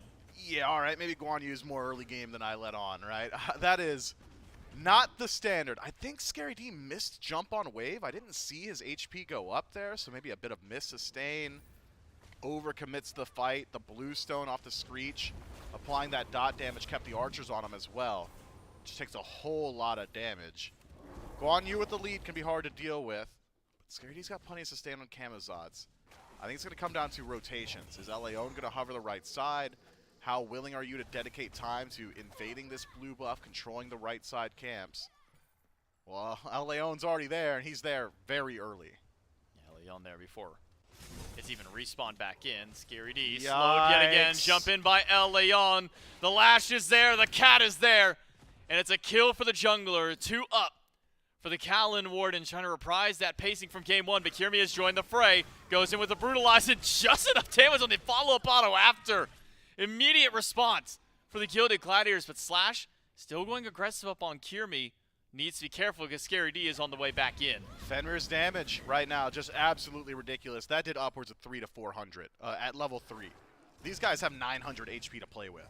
883 total for Kiermi himself. Absolutely wild what Fenrir can do. You gotta play wary of that exact situation. And it's not as if Slash had a counterplay there. There's nothing he could have done. You can't prevent that from happening. Now that he's level 5, instant cancel cavalry charge, sure, you can deal with Brutalize. Leon can leap out of it. Joshi's got Flicker. Oceans has a jump. Tuba, Airstrike. Trading Brutalize for Airstrike feels pretty good, I'd argue. So maybe Tuba wants to position a bit more defensively. Keep your eyes on Kiermi. This is a game where, in the early game, he's been largely just farming out, playing facilitator. Fenrir is a pick where you really need to make your stamp known, and getting a 1-0 start this early, it does bode well. And Leon trying to get aggressive again on that right side, but doesn't find the lash on Scary D this time around. So the level 5 Camazotz still without his first full item. Will be fine just for the time being, but Slash is matching at least as close as he can to some of the sustain that Scary D has, but it's hard to really do so when you're going up against the amount of healing that is just built into the kit of this Camazotz, between his passive, between that leap and the bats as well, and this allows Scary D now to continue poking away at these Bastion HPs. Yeah, just stack up some of that gold a little bit earlier. Scary has picked up beads for himself, perhaps concerned about the Huntress of Bast, so won't be able to teleport in back towards lane. Hasn't quite finished up that Transcendence, probably has nearly enough gold in pocket to head back to base soon. Gold in hand, about 1,000, so he's creeping up on it. Will take a long while, though, to walk back, have to play really smart around these timers. Might even get the gold just as those blue buffs start to spawn up. So Valeon's still hovering around the right. Once those blues are up, might be able to catch Scary D lacking one more time. Bat Out of Hell, one of the most defensive ultimates in the game. Doesn't help you when you got a dot on you. So Bastet uniquely suited at shutting down the Kamazods. Could be an interaction we have to keep our eyes on going forward. Speaking of power spikes, though, they're happening elsewhere quietly. No action in mid, but both starting to stack them up. Bookathoth and Transcendence for the 2. Slight difference in ideas from supports, though. Gauntlet of Thieves are inbound. More guaranteed on the stack. She'll get the defense regardless, so long as you can stand near a wave. Whereas Oceans, looks like Prophetic Cloaks on his mind. Got to get active for that one to find its value. Well, we'll see if Oceans can make some kind of impact here in game number 3. Not the strongest performance out of him in game 2 on the Maui, so he goes back to something that he's played a few other times this tournament, has done really well on in both the occasions that he has done it. The Xing Chen once more. A lot of CC in this God, but also maybe something to try and deal with Dude Man Bro or even Kirmi, because we've seen what Fenrir's just ability damage can do. Stack that up with some extra auto attacks. Maybe Ocean's get in there and try and give a little bit of, relieve a little bit of pressure, at least for his squad in that regard. Yeah, for those of you not in the know, Ferocious Roar takes away a bit of that auto attack damage percentage. I believe it's 15%. Keep me honest, J-Mac. You're so much better than me. Yeah, I'm not going to look at you. You can tell me. Thank you. 5-0. Is it 50%? 50 at max. Oh, at max. Oh, God. It starts out at 25, though. Ridiculous. Yo, Ferocious Roar is better than I thought. That is 20. Absolutely it's good. Insane. And it's not just Kirmi. It's not just DMB. It's Snoopy as well. Scary D, if he's going to go down the full damage tree, a lot of these kills going to get finished off by his auto attack. So Xing Chen should find some value. Has that range damage. Can stack up that Prophetic Cloak, too. So maybe one that you can have faith in. I know the previous performance probably doesn't instill a whole lot of faith, but Oceans has had great performances on this pick throughout the event and throughout his career. It's a much lower execution threshold as well. Just get into the back line, start spinning. Washing machine, you'll find the value eventually. With that said, though, look at the level disparity between the supports. When and where did that happen? 2 levels. Make it just 1 as Oceans has finally ticked over to 6.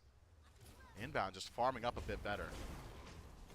I'll tell you, it's real fun walking up to Hunter's late game and watching them auto you for like 80 damage. It's 50%? It's 50%, Is that new? No. Oh, I'm just bad. Okay, That's cool. been around for a while. Though the dot damage after the percent HP has received some change-ups over not too long ago, giving a little bit of extra bonus damage over time. But Kirmi and Inbound team up against Oceans and Elion. It's a fight over the shield buff once more. This seems to have been where a lot of brawls have been occurring. Scary D eats the full stun of Slash, goes in for the leap. The Bluestone dot, plus some extra healing coming back to Scary D and keep the poke up, but that was close for Scary on the right side. Scary is much more brave than I am. My leap would have been headed towards that tower. Just knows the damage output, shows the veteranship there, realizes it's more of a winning play to go for the sustain, doing so very well. Vampiric Bats on a pretty short cooldown, nearly back up to full HP. Slash already used the ultimate, so the majority of his fight already lost out on there. But this is a good bully, creating a lot of space on the right-hand side. Unfortunately, the game's happening on the left, though, and it's actually the Gladiators pulling the gold. Goal down to a quarter. A couple of players here to try and stop this one. Ocean's there with the ultimate. Does not get in there in time, but the Wardens do steal it away. Ocean's now picked up by Kirmi, who will continue to chase in with the Brutalize, but a leap out will break that channel, and 30 damage from Persistent Gust is what steals away the Fury. Man, that is just an awful feeling. Tuba, well placed and a bit lucky here. Fate smiles upon the Kowlin Wardens on the first objective of the game. Slash has been a teleport over, so a bad situation goes to worse as purple buff is stripped away. But this does create some time for Scary D to catch back up, stack up that Transcendence. Should have it evolved by the time Slash makes his way back to the soul lane. Lose a whole lot of pressure there. Game still largely even. It's the good Gladiators nursing a slight lead. Elion loses the blue buff to Scary D. He'll waltz on over and take that buff away to continue removing some farm from the right side of the map and really have quite a bounce back. I mean, Scary D down 0-2 early in the game to start things out and has now evened himself out with Slash as far as XP is concerned. Still going that full damage route. At least reminiscent of what we saw in game number 1. It wasn't until last item that Scary D had bought any defense. It was a spectral armor to deal with Elion on the crit damage. I wonder, since we're not probably going to see crit unless it comes from Tuba in this regard, does actually have it started itemized into it. Wonder if maybe we see that same build path for Scary D in this game. I'd say yes. Scary D just likes to deal damage, has some great targets for it, really good at diving on a Merlin, has decent chase down potential for the Bastet. Just that slow from Vampiric Bats lasting as long as it does makes it easy to chase her down on the leap back from her first ability. Even Tuba probably susceptible to some of that damage as well. So if anyone's going to go tank, I would have expected Kirmi to maybe go for a more bruiser path, especially considering he had just done it on the Surcat, but instead he's also gone for a full glass cannon, Jotuns and a Hi-Rez. It's a lot of burst. Time in by Kirmi. Doesn't find anybody with the jump. DMB's here? Inbound. It's a lane swap. Yeah, his tower's gone over there. DMB has nothing to do in That's that lane just anymore. the strat. Okay. That's just the way. Take tower by 10 minutes and let Scary D roll swap back over to the other side of the map. Ooh, The that's Scary close. D misses out on one shot. Does have the ultimate to chase down Tuba, who will use his ult, but it's right into the arms of What up? Snoopy. Who are you Where going you to die going? to in this case? It seems The whiff. that it might just be The Scary whiff. D. Okay. Scary D will grab it. The Screech after is just enough. No tower for safety there, and a kill for the Gladiators. Man, Tuba's got to feel so bad about that. Snoop's just posted up in the purple buff. Because I'm safe and oh. Yeah, where you going, bud? He thought he'd done something getting over that wall. Doesn't do a whole lot. Keep your eyes on LA on left-hand side. Has the flank. No ultimate for Scary D. D though. Doesn't need Fighting it. right through it, jumps past the ultimate of Eleon, who will leap back into the jungle, and Scary D will happily resustain in his lane. He says, yeah, I came to this lane. It is mine now. I will scare anybody out of it. And a 4-man grouping versus 2 on the right side. Kirmi goes in with the ultimate, does pick up one. But Oceans goes to the ult, doesn't find anybody with it this time around. And Slash will fall. Eleon on the other side, who walks back to Scary. Tuba goes in, aggressive. Tower's gone. What? DMB and Snoopy punished. This is questionable play after questionable play from the Wardens. Did Oceans try and ult Kirmi while he was Ragnarok? I couldn't tell you.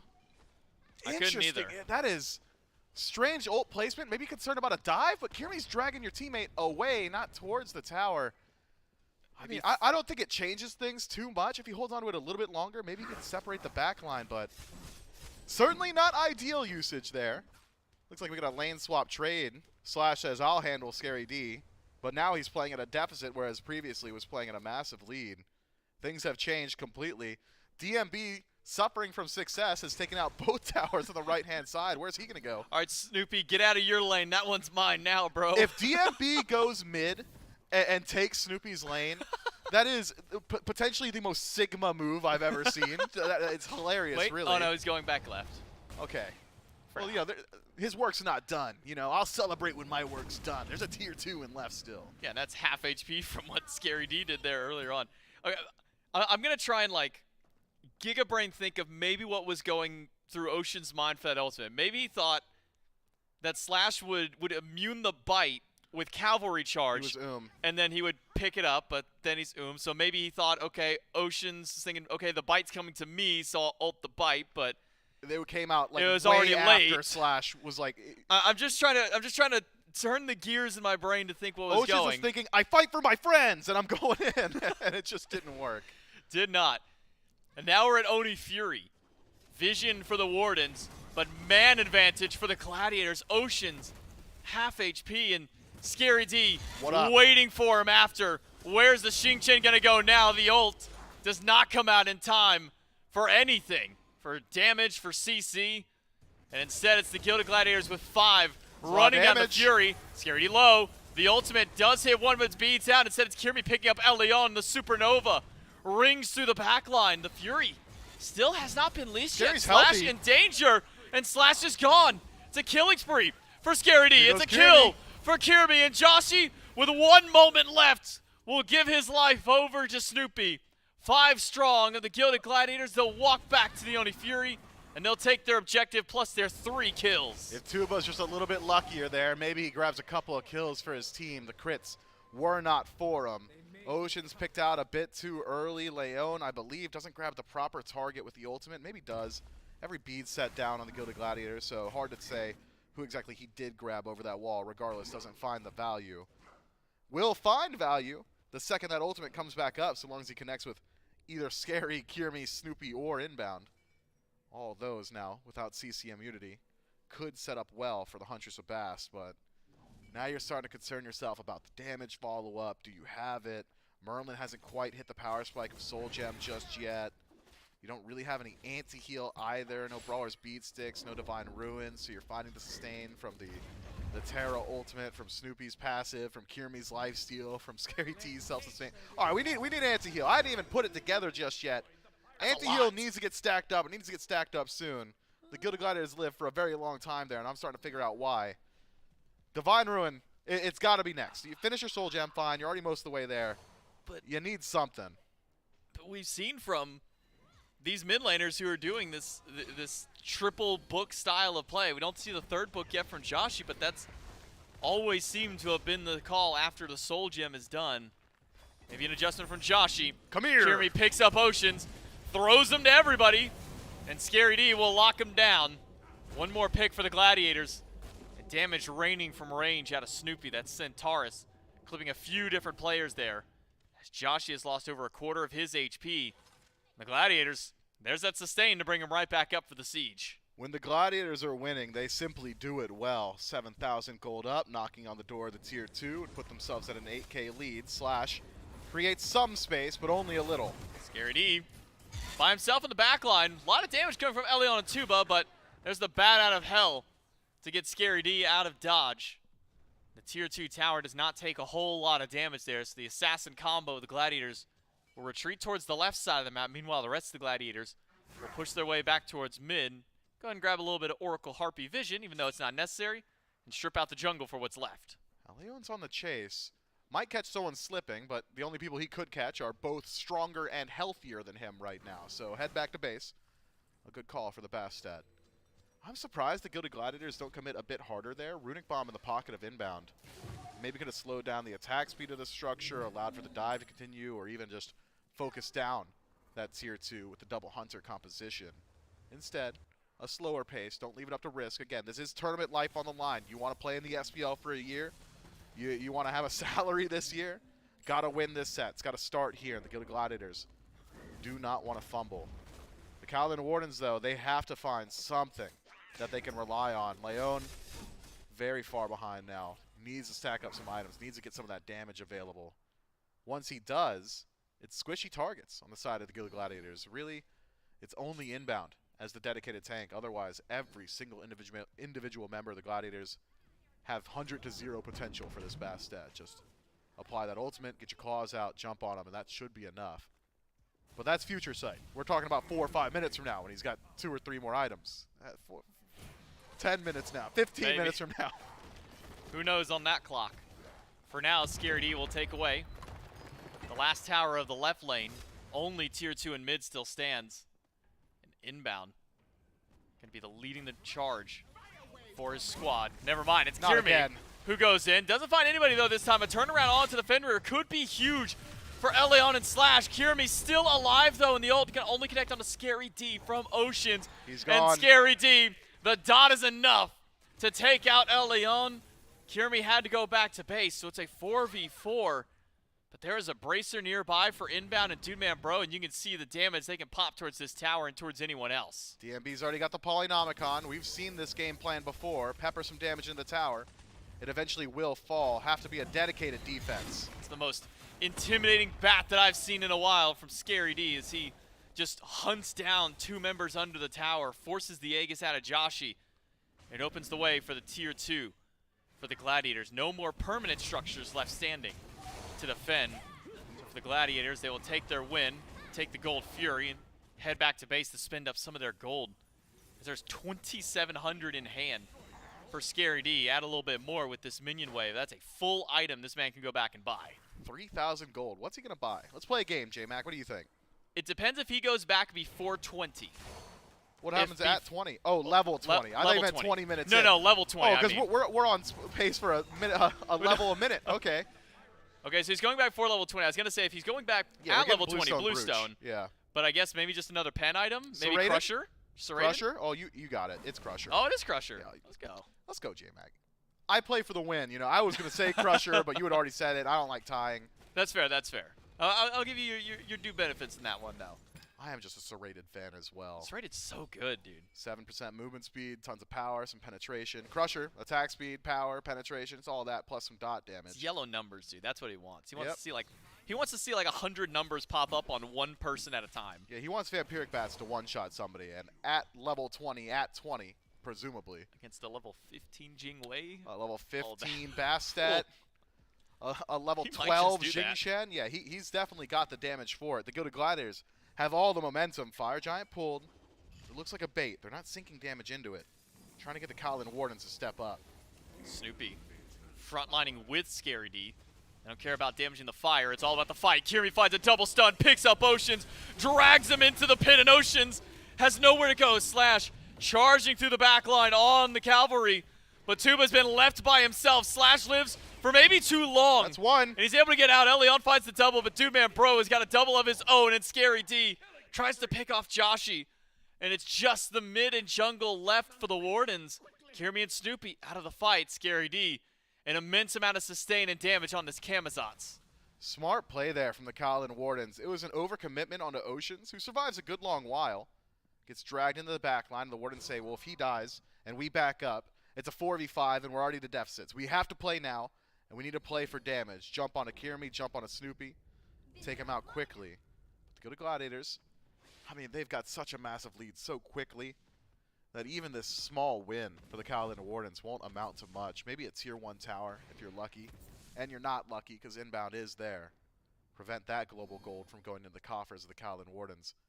I don't want to see the Gladiators shy away from it. I know the last one doesn't go exactly as they had wished, but regroup, stack on Fire Giant, run it back. This time, execute better. Scary D steps up front with inbound.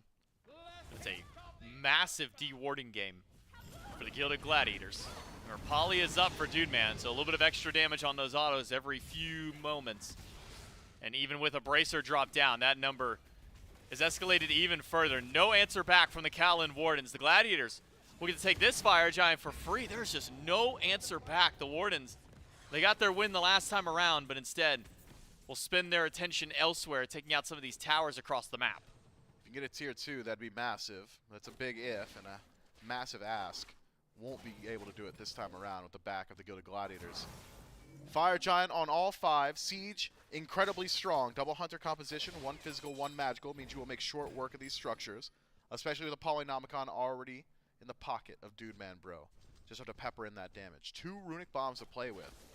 Could desync them, have 1 for each bird that you attempt to move in towards. And you can even diversify your solo agent on the Gilded Gladiators. Probably have Scary D act alone in mid. Much more survivable than Kirmi.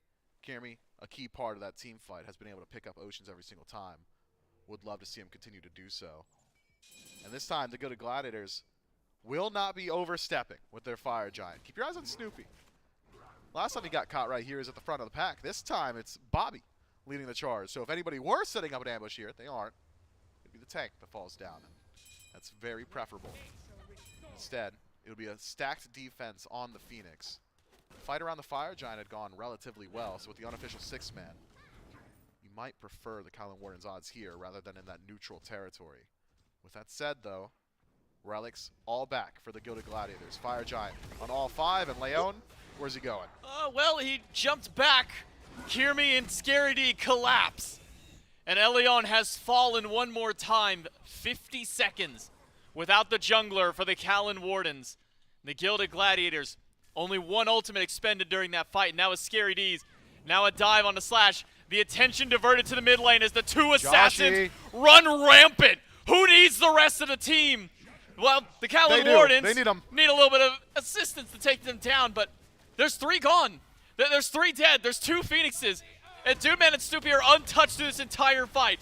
They take out 2 of the Phoenixes. Oceans tries to grab Snoopy, but it is too little and too late. The Supernova lands through. Oceans is gone. Tuba is too late.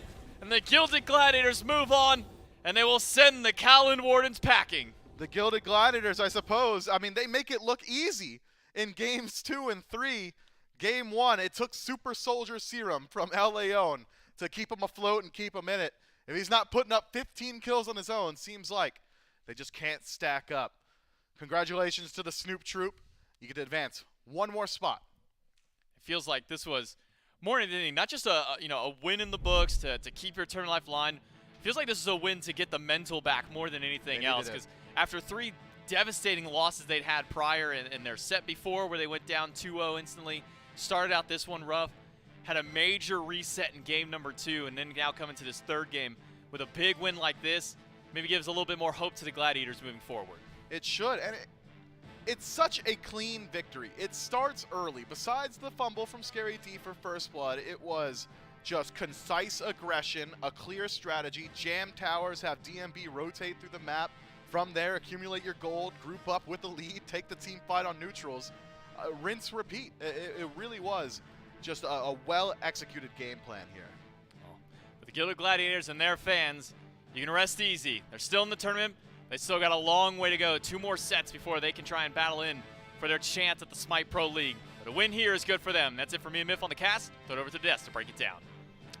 Unfortunately for the Calvin Wardens, this is the end of the road for them. It's a similar story to what happened up against the Xibalba Storm earlier in the weekend, where the Wardens are in it, they win game 1, they drop game 2, unable to turn things around in game 3. And we talked about potential nervous energy, right, in the player boost going into that game. I think the read that I got, looking at the Gladiators player booth, was the sense of relief. Thank God it didn't happen again, where you drop a game 1 that you should have, or this one a little bit different than the last set, but a game 1 that you had a real good chance of winning, and then you end up losing the set. And so the Gladiators move on. Still a long road ahead for this team. Yeah, I think that's the biggest thing. Again, we had said this, and I had said this, there were no easy games coming into this tournament, but it gets harder every win, any time that you move forward. And what you are looking at now, again, this one was a matchup that pushes them to the limit. Gladiators play really well in game number 3 to be able to close that out. Like you said, looking at what they're going to have to do tomorrow to be able to make sure that they can keep going is a pretty big deal. But for right now, I think they should be happy with it, right? I think that there were some mistakes they made yesterday. They improved those coming into today. There were some mistakes they made today. They improved those throughout the set, and were able to clean up a lot. I think there's a lot of people to talk about. You know, Mifflin had kind of mentioned it as killers as they come through. Dude Man Bro able to do a lot. I think Scary D as well. Game number 1, the reason that game feels as close as it is because of Kiermy and Scary D. Game 2, I think that they had a lot going for them top to bottom. I think the entire squad gets to step up. Game 3, you kind of get a mix, right? Again, but Kiermy, Scary D really popping off, really stepping up for their team throughout the entire set, even in their 1 loss. So I think that as a squad, they really figured out the things that went wrong yesterday, made some improvements coming into today, improved game to game to game in this one to make sure that things continue going the same. And unfortunately for the Wardens, man, they just didn't have a way to fight back into this, right? A lot of their gods are really good if they can get ahead. Of course, that's true of most gods in the game, but there are some that if you're falling behind or if you don't have the damage numbers or the items to make it work out, you're just not going to be able to hit as hard, and unfortunately that's what they face. I mean, think about the priority, rightfully so, that the Gladiators put towards LAO during the ban phase. Felt like five bans and an early jungle pick from the I mean, you're taking a lot away from what was the core identity of the Callan Wardens throughout this event. I think what you got to see, and I said this earlier, right? Game 1, even if everybody else on the Wardens wasn't playing incredibly well, Leon's dragging them kicking and screaming across the finish line one way or another. That was the goal there. If you go to game 2, go to game 3, like you said, they shift their priority. They ban out the Mercury. They control the jungle a lot more. You get an Awelish game that unfortunately just does not hit anywhere near as hard. You get a Bastet game that doesn't do the same kind of performance.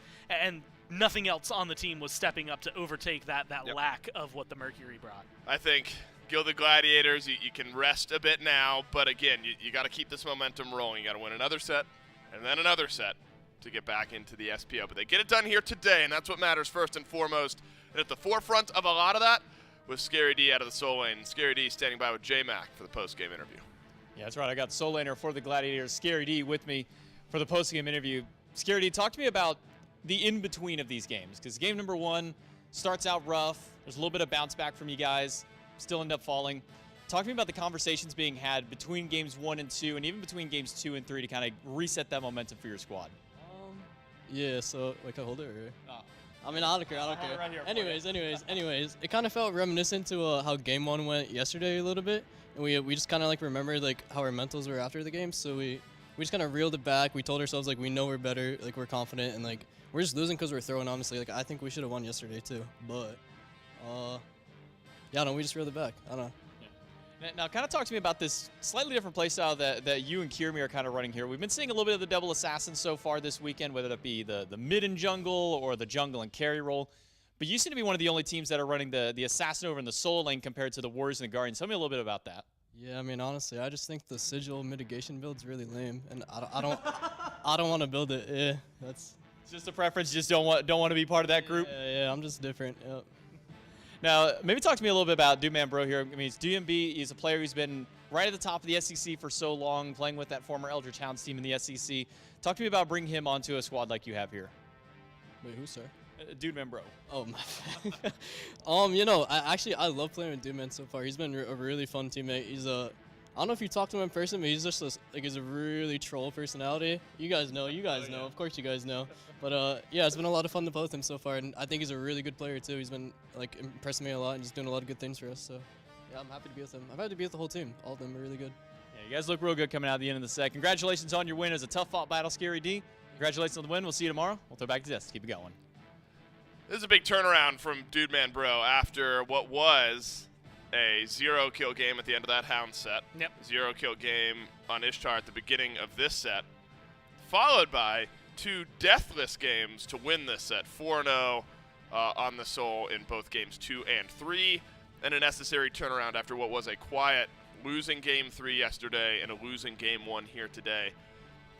It's a good vibe in winning moments, it feels like, for this Gladiators team, and that's what they're going to need to keep up if they want to make a run through this lower bracket, because they run into the Aru Scorpions. So, Gore, we get to the final 4 teams at this event. We started with 10. We're down to 4. We've sent 6 home, and it's the top 4 seeded teams that have made it here. One more game in the upper bracket. Best of 5 set to send one team to the SPL. That team will then drop down to the lower right matchup you see, so they'll go right to the losers finals, and they'll await the winner of the Aru Scorpion and the Gilded Gladiators. Yeah.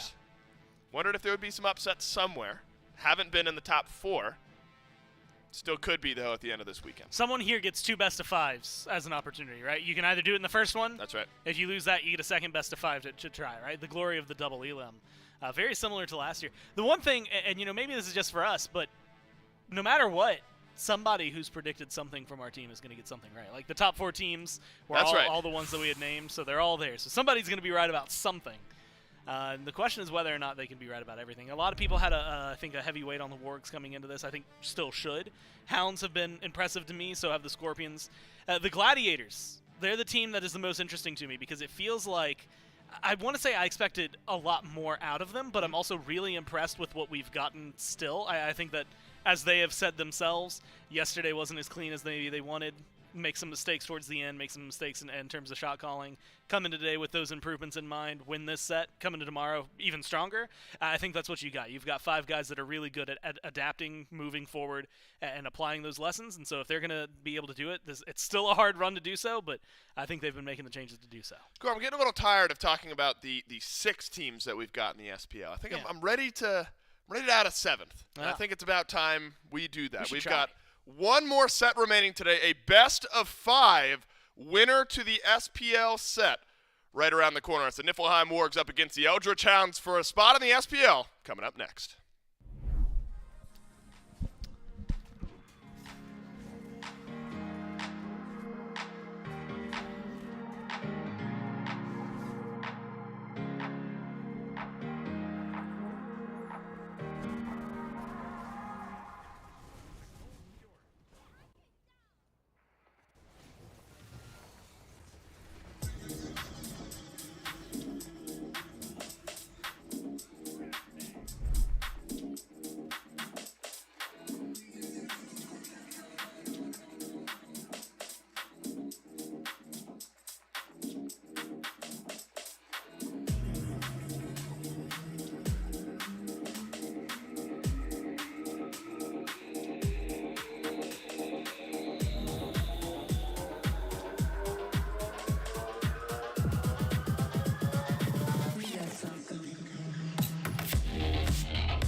Hello and welcome back to the SPL promotional tournament. We have gone through 14 sets of Smite so far this week and only 3 more to go in total between today and tomorrow. And one of those right now, this set coming up, an SPL promotion match, a best of 5 between the Niflheim Wargs and the Eldritch Hounds to see what will be the first of our 2 teams making it into the Smite Pro League. For some of these players, a whole new career swap out for them. For a couple of these players, a chance to hold on to that career they had at the end of Season 9. It's J-Mac and Gore joining me on the desk to help me get through this massive best-of-5 set. Yeah, you mentioned, if you look towards the Wargs, Stuart, Gamma, Sam, Aqua, Neil. You know what? I'll just throw the other players in there as well. Like Benny, technically Ducky, Chuckles, right? All of them trying to fight for their spot back in the SPL, whether it's from last year, whether it's from a couple years ago, or maybe even further beyond. I think these players... there's a reason there's a lot of good names in this one. I think it's going to be an exciting set. Well, let's take a look at the bracket for what all has happened so far. Since Wednesday at 11 a.m. is when we started this entire tournament out. We played 4 sets of Smite on Wednesday, Thursday, and Friday, all best of 3s. We've had 2 more best of 3s today. And now we jump into our first official best of 5 match for a promotion. Winner qualifies to the SPL. 10 teams walked into the studio on Wednesday, and already we have now removed 6 of those teams from this bracket with only 4 remaining and 2 spots left to the SPL. That means over the course of tomorrow, we'll only have 2 of them left. And those will be your ones moving into the Smite Pro League. And it's our top 4 teams, Gore. No upsets really as far as the tail end of the weekend goes. All throughout here, though, we have had some pretty big upset matches to get us to this point. But now we're sitting with our top 4 seeded teams, and all 4 of them vying for those 2 spots for the Pro League. And specifically this one being like a 1 and 3 seed, right? This technically coming into it, but I think with the way they played, there's a lot to take into consideration here. If you're looking towards the Wargs, right, this is a team that, honestly, there were moments yesterday where maybe things shouldn't have been going well for them, and they made it happen anyway. Sam makes, I'm going to go ahead and bet, probably the play of the tournament. I can sincerely, there's still room for it. Stu making the opposite of whatever Sam did yesterday. The non-play of the tournament had to do the walk of shame. Oh, no, he goes for it again. Oh, no, he missed it again. Okay, hold on. I got to give it to him. I admire a man of tenacity. He is going for a 3rd shot. 3rd time's the charm. Hey, got it. Nails all it. right. See, and he you know got what? it. That's a confidence builder. Look, if I'm Coach Neil Ma, I'm seeing that. And I'm going out there and I'm saying, you know what? That's exactly what we're going to do here. They're going to lose game 1, lose game 2, but we're going to win game 3, and that's going to turn things around. No, you definitely want to be able to stabilize it. This is a team that's really good. It's a bunch of great players, right? Stewart made it into the World's Finals this last year. Gamma, who I think looked, and Aqua, I have to give him the credit because both of them were on the Valkyries. Both of them looked great despite the team not finding a lot of success. Sam, again, literally making what I would say is the play of the tournament unless something ridiculous happens in this set or tomorrow. I think he's going to be able to hold on to that pretty confidently. I mean, David even made the joke of potentially winning Golden Bolt Play of the Year, and it's just the first week that we've gotten to see it. And then Crimson, who, despite not being in the SPL, this guy in mid has been a force to reckon with in lands that he's made it to in the past with his SCC teams, and he's a force to be reckoned with this time around.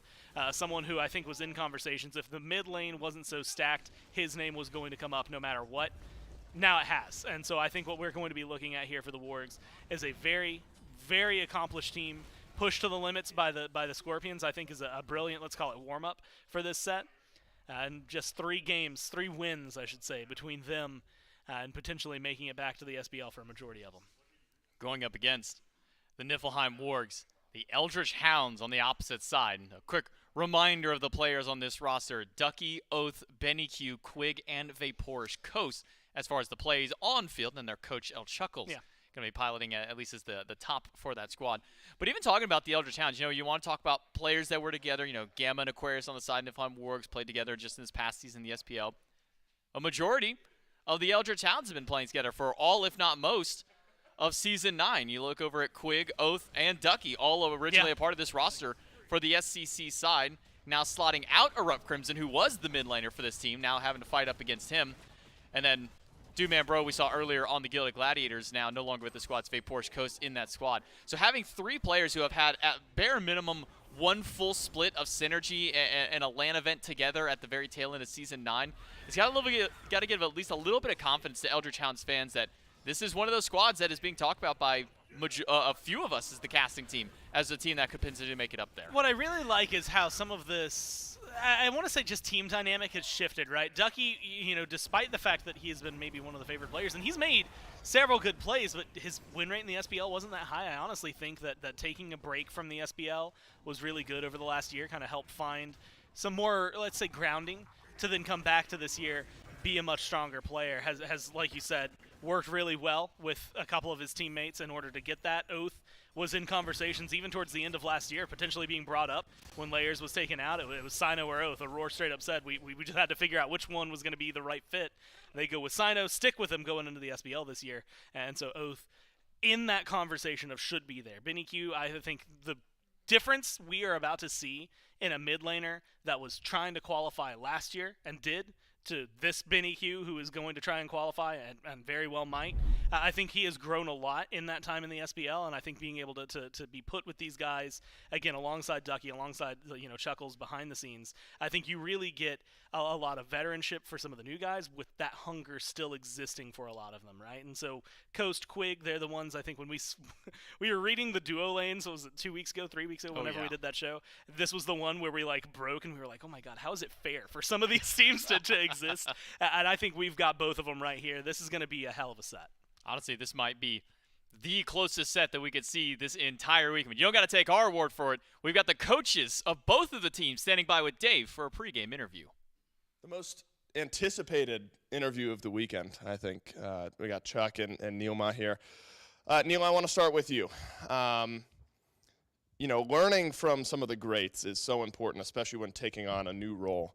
Do you feel like learning alongside Chuck over the last couple of years has prepared you uniquely for your position as a coach now?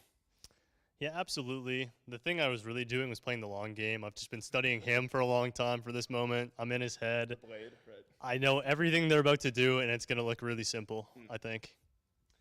And Chuck, I think there's also something rewarding when a teacher can watch their student, learn and grow into their own role. Is there a sense of pride seeing Neil succeed up to this point? It's a short career as a coach so far, but it's been successful up to this point. Oh, I mean, I just love seeing my little baby boy spread his wings and soar, So, yeah. Do you think his draft strategy has been up to par so far this weekend? From what you've seen from the Wargs, does he still have some room to grow into his new role? Well, I mean, there's obviously just extremely glaring holes all over the place that we're going to tear into in these next, 5-10 minutes or whenever we start. But God, he's, I hope he's got something. You're a little nervous over there, Neil. On the flip side, now it's a coaching battle against Chuck. Draft strategy for the Hounds up to this point this weekend. Do you think you have them figured out? I don't think they have themselves figured out. Yeah, I think we used a pretty good prep. We're very powerful at that, and I think that there's really nothing they can do. They might as well just prepare for tomorrow. It's just done and dusted. So easy for us. Final question to the both of you two. I think conversations around this event, a lot of people predicted these would be the two teams qualifying through. Obviously, only one of the two making it here today. You're obviously going to pick your own teams to go through, but do you see a world where you two get to coach against one another all year long in the SPL? I mean, goodness gracious, I hope so. That would be the dream. That would be the dream. I mean, there's nothing I'd love more than going at it every weekend, week out, every tournament against my best friend Neil Ma. He didn't call you a rat this time, and so that's step number one. What do you think? Is there a good likelihood in your mind that you're coaching against Chuck in the SPL this year? Absolutely. There's nothing I'd love more. He does good work. But sadly, the new dog's up on the rise, and he's going to have to watch out. I learned everything I know from him, though, so I know he'll be fine. So, yeah, I'm excited. I can't wait to see what breaks down here in this set. I'll let you fellas get back to your teams and get things organized. Yes, nice calm handshake maybe. Oh, he's moonwalking off. There we go. Handshake. All right. All happiness between two good friends and two good coaches. Back to the desk to start this one off. But unfortunately for both those coaches, at least for today, only one of them can win out. Those guys are way too nice to each other. For oh yeah, well chat can't see it. Now that they're off camera, they're at each other's throats. Honestly, we might need to get some people in here to pull them apart. Do we have a security guard here? You would think that Neil isn't as scrappy. He's a little shorter than Chuck, but I've never seen a guy try to take someone down like that. It was absolutely impressive. No, We might need to get a security guard in this building. I want to say, at least like for like Neil, you can go like the Canadian aspect. There's at least a reason that he's nice, right? Somewhere around there, something like that. Chuck is just a really good dude. It's nice to see because like when you're teammates for as long as they've been when they've been together, is like they said, they know each other really well.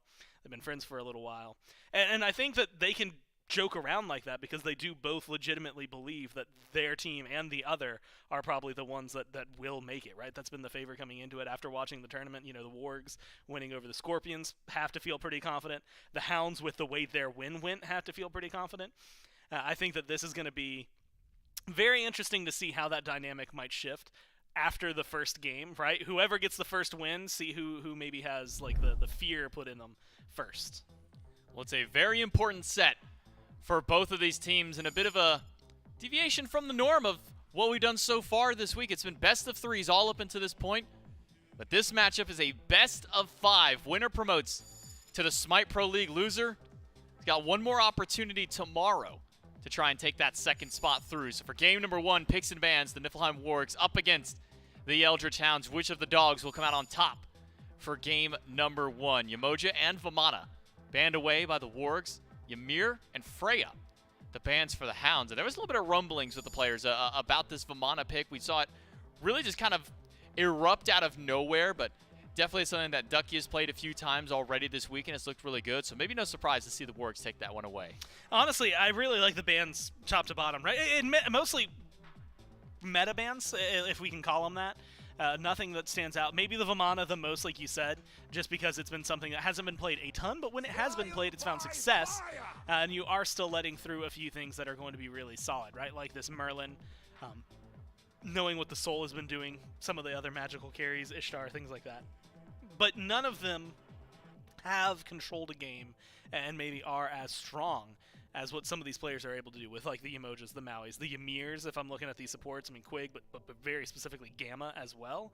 And then looking towards the other side, like your Thor has just been a nuisance. I think if I watched yesterday, I'm banning that out from Sam as well. I do not want him to have that, but you still leave open a lot of staple Sam picks, and then you have the Freya ban as well. So nothing like crazy to start things off, and I wouldn't be surprised if that's pretty much how this game is, right? When we see best of 5s, we typically watch the deviation from the games go from meta to mixed, right? Meta comfort to everybody's playing what they've been having the hot hand on, and then if it goes beyond that, it gets even wilder in games 4 and 5, right? Picks and bans start shifting up, and sometimes you'll go, wow, like Yamoja was first banned in the very first game, and then you go to game 5 and it's not picked or banned, and you're just like, what the hell's going on?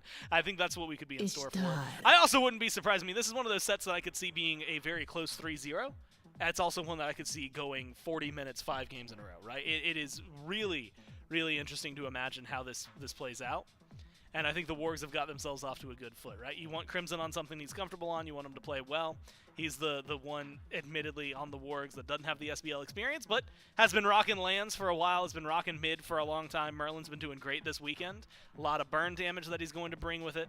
A lot of versatility that he brings. And to see him kind of take the leapfrog over the Tiamat lately, you get a, in my mind, particularly good jump. I think it's a great way to start things off. You know, it's funny, I was talking with a couple of teams out there before this was going through, and they were talking about this Merlin specifically that got picked up by the Wargs. And I believe it was Benny who said between him and Crimson, of the 4 games each that they had played up until this point, both of them had won every single one of their Merlin games. So 8 of those 16 wins, or 8 of those 16 games were wins by just these 2 players. We'll see if that can ring true again for the Wargs, because alongside the Merlin is Olarun and Bacchus, so already a tri-magic core for the Niflheim Wargs. Yeah. Opposite end now, the Eldritch Hounds to pick up Sylvanas and Ishtar to round out their dual lane, but it's not just the dual lanes, it's also the mid lanes. Locked in early on in the draft. Yu Huang joins the top 3 of the Hounds. And this Sylvanas, we saw it a little bit earlier on from Preds, looked really good, was able to get constant picks up onto Rotwind throughout that entire first set. You think we see that maybe same level of aggression, maybe that potential same level of success from Quig here for the Hounds? Man, if Quig, at the time, so when we watched it earlier, it was support on support massacre, right? I mean, it was a constant. It felt like Rotwin had a magnet in his pocket to get all of those pulls attached to him. So if Quig's hitting pulls that amount of times, or that many times, it's going to be able to lock in. It's going to be very solid. I honestly like it with the Ishtar as well. I mean, if you're looking at, like, duo lanes that just clear faster than anybody, you're looking for farm, Sylvanas, Labados. Ishtar, Labados. They should, by all metrics, control the duo lane farm at the very beginning. Yu Huang as well, I think, is just a really good pick. He's been very, very versatile in what he brings to the table. Good roots, good CC when you have the dueling dragons to pull people in. And Benny Q has played it incredibly well in the past, so I have a lot of high hopes for this. I like the bans that come immediately afterward, though. I'm a little more, I want to say, surprised by the Odin, which is just because, in my mind, Sam likes Mercury, and Mercury is available, and we've been seeing it a decent amount this weekend. Could be a really good physical hyper carry to throw onto the wargs. But then when you look at the team the Hounds have drafted, you realize Odin would tear them apart. So I like the fact that they control it. They know to focus on physicals. They get rid of the Hunbats as well to isolate more of what Sam can play and can make big plays on. And then the Wargs do something similar, getting rid of the Kleena, getting rid of the Loki, trying to control a little bit more of what Oath is going to be bringing. The Wargs, though, in my mind, this is where things can get very interesting. You know, we've talked to Mifflin in the past, and he's mentioned that, you know, 4 physical, 5 physical, or 4 magical, 5 magical can definitely be a little shaky. 5 magical probably isn't a very successful team draft. But if you go 4, it's not like the end of the world. So I really like the fact that they had a little flexibility coming into the end. But you get good team fight because of the Oleron, good team fight because of the Bacchus, now good team fight because of the Cucullin and because of the Lancelot. I mean, you got a lot of squares, a lot of circles, a lot of things that are going to give hell to the Hounds. Speaking of the Hounds, Hercules with that one, Ao Kuang being hovered for the Eldritch Hounds' potential last pick. Going over to their jungler, Oath. Something that Oath has brought out in the past when we look at lands of old for the SCC. That was something that Oath would go to typically in a Game 2 or a Game 3 scenario as a hyper carry. It's being hovered away from at the moment, but let's talk about, at least what the Niflheim Wargs have drafted, along with the Merlin, the Ode, the Oleron, the Bacchus, decent CC, some sustain in that regard. Yeah. You just gave Aquarius one of the picks that we have seen absolutely run rampant in the solo lane. A 3-1-9 and an 11-1-6 performance on Cucullin just earlier this week alone. Now he gets to run that back alongside the Lancelot. How do you feel about the Niflheim Wargs draft so far? You mentioned the 11-1-6 game. That's enough to sell me on the Cucullin for Aqua, right? It doesn't have to go anywhere near that hard, but it is such an impressive game that he had. I like their draft. The only downside I think I see in it is that the duo lane might need a little bit of help, right? Oleron, Bacchus, they have okay clear, but they should be out-cleared by Sylvanas Ishtar. They might need a little bit of pressure on their side, might need some help from the Lancelot to keep things right. Otherwise, they're just going to be sitting under their tower, maybe a little worried. When it comes to team fights, Warg's got what they need, though. You had mentioned it, CC galore. I mean, Lancelot, giant AoE ultimate. Oleron, giant AoE ultimate. You look at Bacchus, not quite as big as the other two because they have massive rectangles, but you're bringing in a huge Intoxicate, big knock-up from Cucullin. I love the setup, love the front line, love the draft from the Wargs. Just think it needs a little time to get its feet going to get up to speed.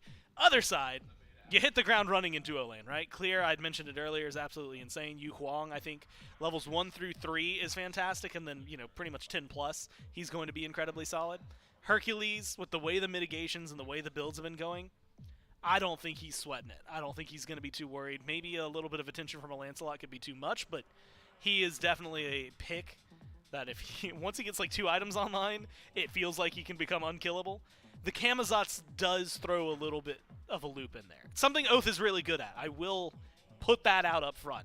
But it is something that we haven't seen as much heavily just jungle focused, right? Saw what Scary D was able to do with it from the solo lane. He brings a lot of that, whether he's in the long lane, which I think Warchi has played at one point, if he's in solo, if he's in the jungle, right? What does he have? He's got high damage, he's got high survivability, little bits of CC that are in there as well. But he is someone that I think in terms of like impact play, if you put him in a vacuum, Camazotz versus Lancelot should have the higher impact play. It's always in a vacuum, though. What kind of day is Sam having? What kind of day is Oath having? A lot of that's going to be play on field and facilitators around him, right? Does this Camazotz need to carry? Hell no. He's got so much around him that can do it that it doesn't matter. If you look at the other side, does this Lancelot need to be a carry? Yeah. like Oleron can absolutely pick up some of that slack. Merlin can definitely. We've seen these games happen before, but the Lancelot seems to me to be one of the ones that you kind of have as the spearhead for the team. The rest can pick up the kills, but he's going to be the one leading the path, so he needs to have a good performance. We've also talked a lot in the past on the dive capability up against an Oleron. This Camazotz has been an answer in the past. Will it be one here for the Eldritch Hounds? A best of 5 starts in game number 1. Winner of the set goes to the SPL, but we got to start it all right here with Dave and Trelly. Both the Niflheim Wargs and the Eldritch Hounds are 2 teams that 3 of the 5 casters had moving on into the SPL. Trelly, I know you're a notable holdout. You're thinking the Scorpions going to take it to the Hounds, maybe in the losers bracket. Could happen. Could happen. You're right. And Me starting off the cast by by being mean to you. That's I don't think I was mean. What a fantastic beginning to this. You were building a story. I was building a story. You're right. But I turned it more on you, maybe not thinking one of these 2 teams would make it. At any rate, 2 teams I think many would have assumed would find themselves 100% in the upper bracket finals, and 2 teams that are 1 best of 5 win away from making it into the SPL. And to reset the stage. It's a year of pro play here in studio. It's a year of salary, a year where you're playing against the best teams. You're playing in the best environment. You technically have maybe a slightly easier path to Worlds, depending on how that all gets structured later on. It's what all these players are playing for. Yep. And so this is one of the biggest 2 tournaments. Maybe 3 tournaments we'll have all year long. And it all comes down to this. For one of these 2 teams, the team that loses this will have another chance in the losers finals tomorrow. But you'd like to be able to celebrate a nice Saturday night. You got a day to recover, so let's get it done here is what these players are thinking. And truly, the Wargs have looked near flawless all weekend long. The Hounds had to make a comeback game happen yesterday. Let's start with the Wargs. They also had not the easiest time in game 1 up against the Scorpions. It was Sam for Soccer. 4-man dunk on Thor that really turned that game around. Won't get the Thor this game, but a Lancelot instead could maybe make some noise. Yeah, I'm definitely still looking towards Sam for Soccer this game for some big plays. I think Gore highlights it pretty well. I want to see some initiation there for Sam, but with a Bacchus on your side as well as the Kakulin, you've got plenty of engage. You don't have to be the first one, in these fights if you don't need to be. It's all just about like how much damage your team's going to be bringing. I look towards the backline as well. It's going to take a bit before Crimson gets online. It's going to take a bit before Stewart can get online. They've got some impactful damage. It's just these mages like to scale. Yep. On the opposite side, I think, Coast and Quig should be clearing the way pretty effectively. And it actually looks like Sam might make an early rotation. He's sitting around here, but Oath is not too far off. Both junglers hovering for this shield buff. They might have a little fight over it. Well, Sam is on a ward. And so this is known by the Eldritch Hounds. He is right next, depending on what his pathing was. I think they both pathed one, yeah. Oh, yeah, they're both on one. So Oath is spotted out by the Wargs here as well. So none of this hidden. And so it's actually a calculated decision now by both teams, though you might not know if you're on the other team's ward, things like that. Who feels the most confident in a 3v3 this early in the game? For now, it's the Wargs who are forward. Oath has Blink. So should he have been stunned, it could have been a dangerous situation for the Camazotz. A rotation out of mid from Benny Q puts Sam in an awkward spot. Big knockups on the back end from Gamma. And it's enough this time. Sam back on the horse and gallops away. And watch out for Oath, who will blink back forward. Sam sends him right back. But Quig around the corner finishes the damage as Oath will get first blood. And Gamma's there, but we'll have to watch his jungler die. Then it's Oath on first blood, Quig in support. I mean, that was nuts. Benny Q makes the rotation, helps out with the damage. Sam is able to juke around just enough to get on the horse, but then Oath jumps the wall, so he's got a blink. But of course, Oath has his blink as well.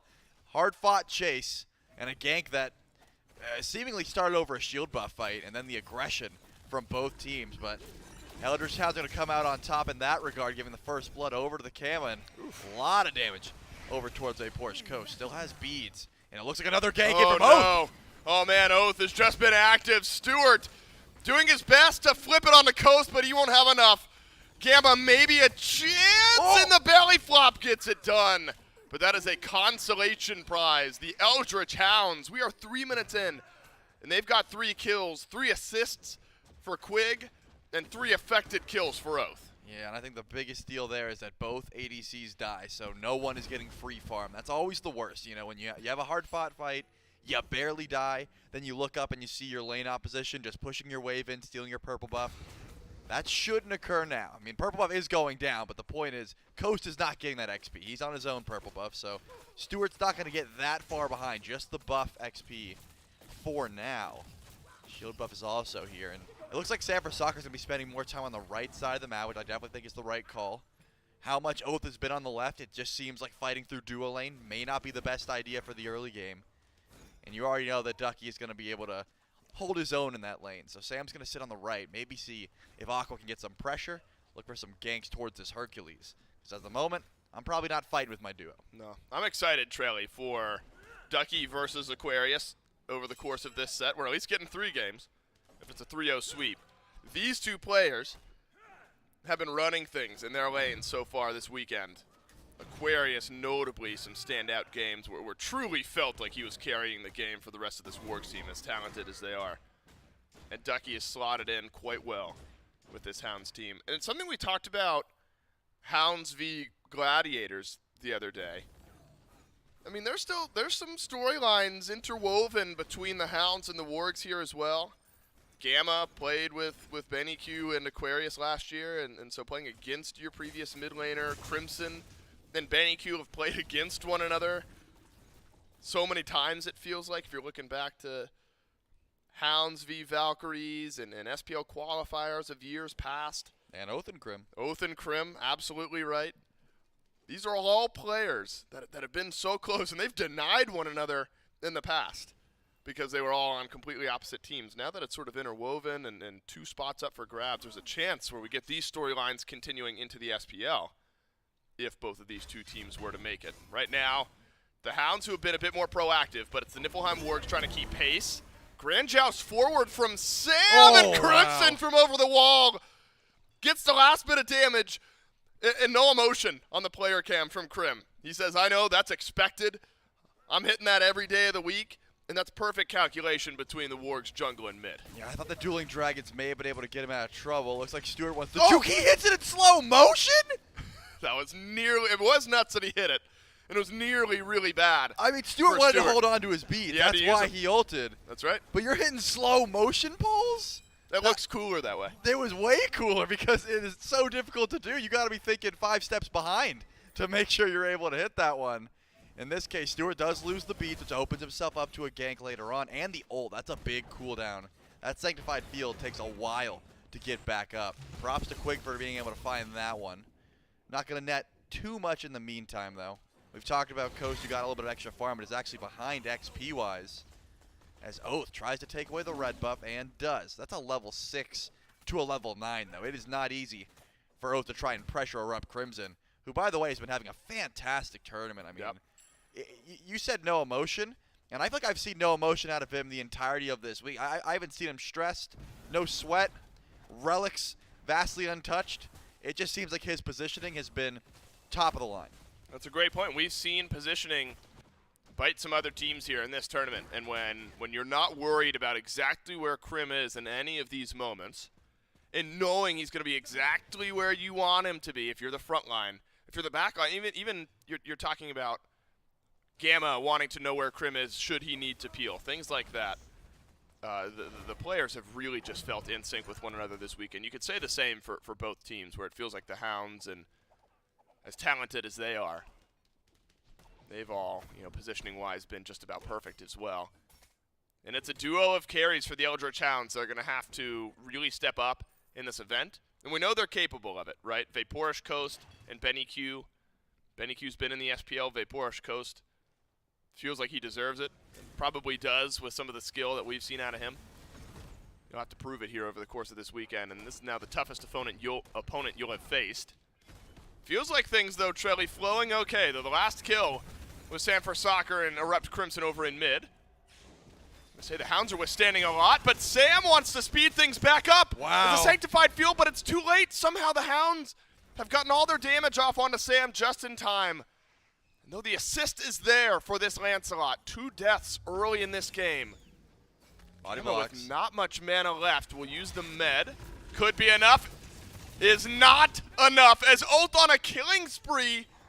And Trelly, one of these 2 junglers is on a 3-0 streak It's not Sam for soccer, it's Oath with something to prove on the other side of the map. And that's just Sam's, I guess, relic cooldown knowledge baiting him there a little bit. He thought that Oath was going to blink the second he came down for Bat Out of Hell, so he blinked into 3 to make sure that didn't happen. His blink's not even up yet. It's still 3 seconds off. He didn't have it. He did not have to close gap until his team got in. A little bit overzealous, and that went back to bite him. Sam goes down, and as you said, 3-0 on the Kama. That's a fantastic start here for the Eldritch Hounds. Gold lead certainly in their favor as well. Objectives are still looking fine. You're not going to be worried about anyone rushing over to a Gold Fury just yet. But if you get some good damage online, Coast finishes an item, you know, maybe Ducky makes an early rotation over, could be in the realm of possibility. Ward vision needs to stay strong for both squads. Yeah, for now, Sam only 5 or so hundred gold behind Oath. It's about a third of the gold deficit. Talking about maybe a tier 1 item. Nothing that'll end the game just yet, but the pacing and the general flow of the map has felt there for the Eldritch Hounds. A couple moments where the Wargs have really stepped up in the first 10 minutes. This is not a Hounds team that's looking nervous to me at all. They're looking very proactive in how they want to play the game. Gonna need a bit more time for Krim to stack up. Tablet first, Book of Thoth after that. Whereas Benny Q, who has not been a big tablet purchaser so far this weekend, once. sticking with it. So Thoth, Divine Ruin for Benny. And there is something to know that Benny said that it's mostly tanks trying to peddle the tablet propaganda because they want to be able to bully mid laners while they're stacking the So he's tablet. thinking it's reverse psychology. Yeah, he's saying you guys want me to do no damage so you can bully me until the item's actually online. So far, Crimson seems to be doing just fine damage-wise and is stacking up his tablet, so we have to see if that pays off for him. But notably, he did get a nice solo kill the other day because Big Tank is just out here. just peddling misinformation. Big Tablets having none of it, though. They're answering back. That's Crimson. Now it's Gold Fury being burnt by the Hounds. A steal potential, but no, not in. The Hounds will get the Gold Fury, but Sanford Soccer's rotated behind the Eldritch Hounds here. Gamma quite low on the front line, but he'll make it out just fine. Sanctified Field, it's through from Stu, and that'll be enough as Aquarius is rotated over. He loves upgrading this teleport early. He does. And a 5v4 on left works out for the Wargs, but they do not get the Fury. The Hounds able to get the objective. Yep, Hounds able to confirm that one. Gold still in their favor for now. I was wondering if any more aggression would come through the middle lane. Remember, Ducky didn't rotate out, so he isn't going to be able to grab a tier 1 tower in the meantime. 5-3, not the biggest deal, but that gold is climbing. I think that Oath still needs a shutdown on him. That would be nice, you know, get that bounty, the 3-0 bounty on this Camazotz. But it's easier said than done. It's a very safe pick. I think Oath has been taking fights that he knows he can win or knows that he can get out of in this case. That Bat Out of Hell, such a viable safety strategy. And also, he went into Bloodforge so early on. It's like he wants to dive, get that health shield, and be able to get out. I imagine that's not a build he goes if he's not 3-0, just because it's pretty costly and it doesn't give you the best stats unless you're getting those kills. Or maybe it's just a confidence thing. He says, hey, this is the first of many. I'm going to keep getting kills, and I want the benefit of it. I'm trying to think back. This must have been season 8, maybe? Season 7, potentially, where we had a guy, I think it was Vote we talked to. And he really simplified it for us. Remember, we were on the cast. And I think it was a meta where Devourers was still the opening start for the carries. Yep. They spent so much time stacking it up. And, like, every once in a while, someone would go back full buy Bloodforge. And full buy Bloodforge. And we were like, I wonder why they're doing that. And then we talked to, I think it was Vote, and he was like, I don't know, I just had enough money for it, right? It's like just super simple.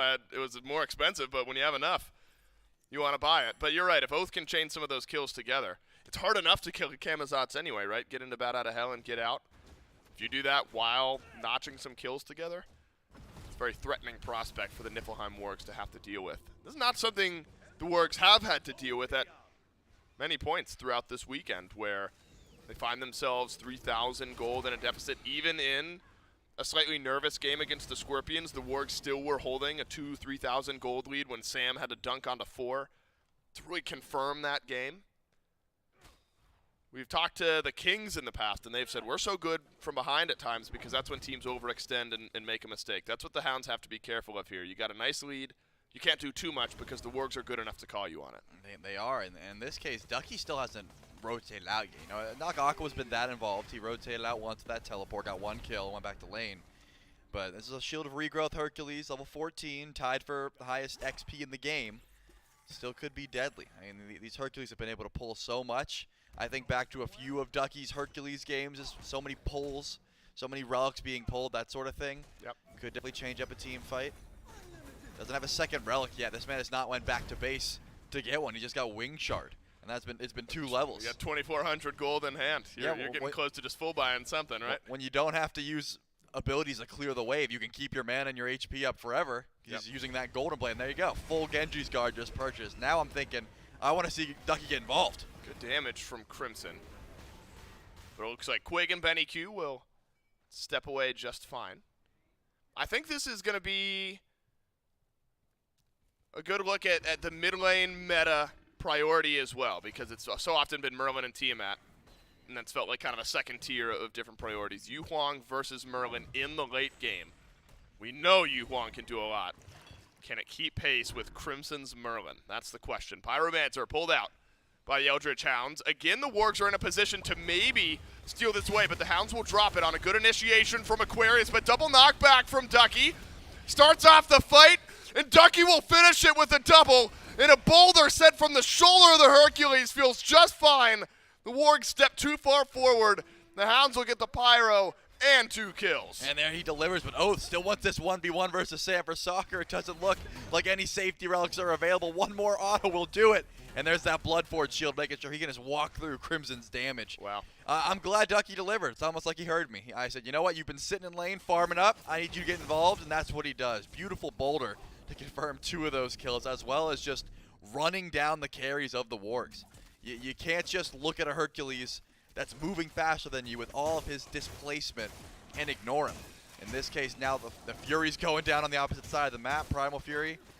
And it looks like Stewart was trying to get some split push in, but recognized they were probably close by and decided to go back.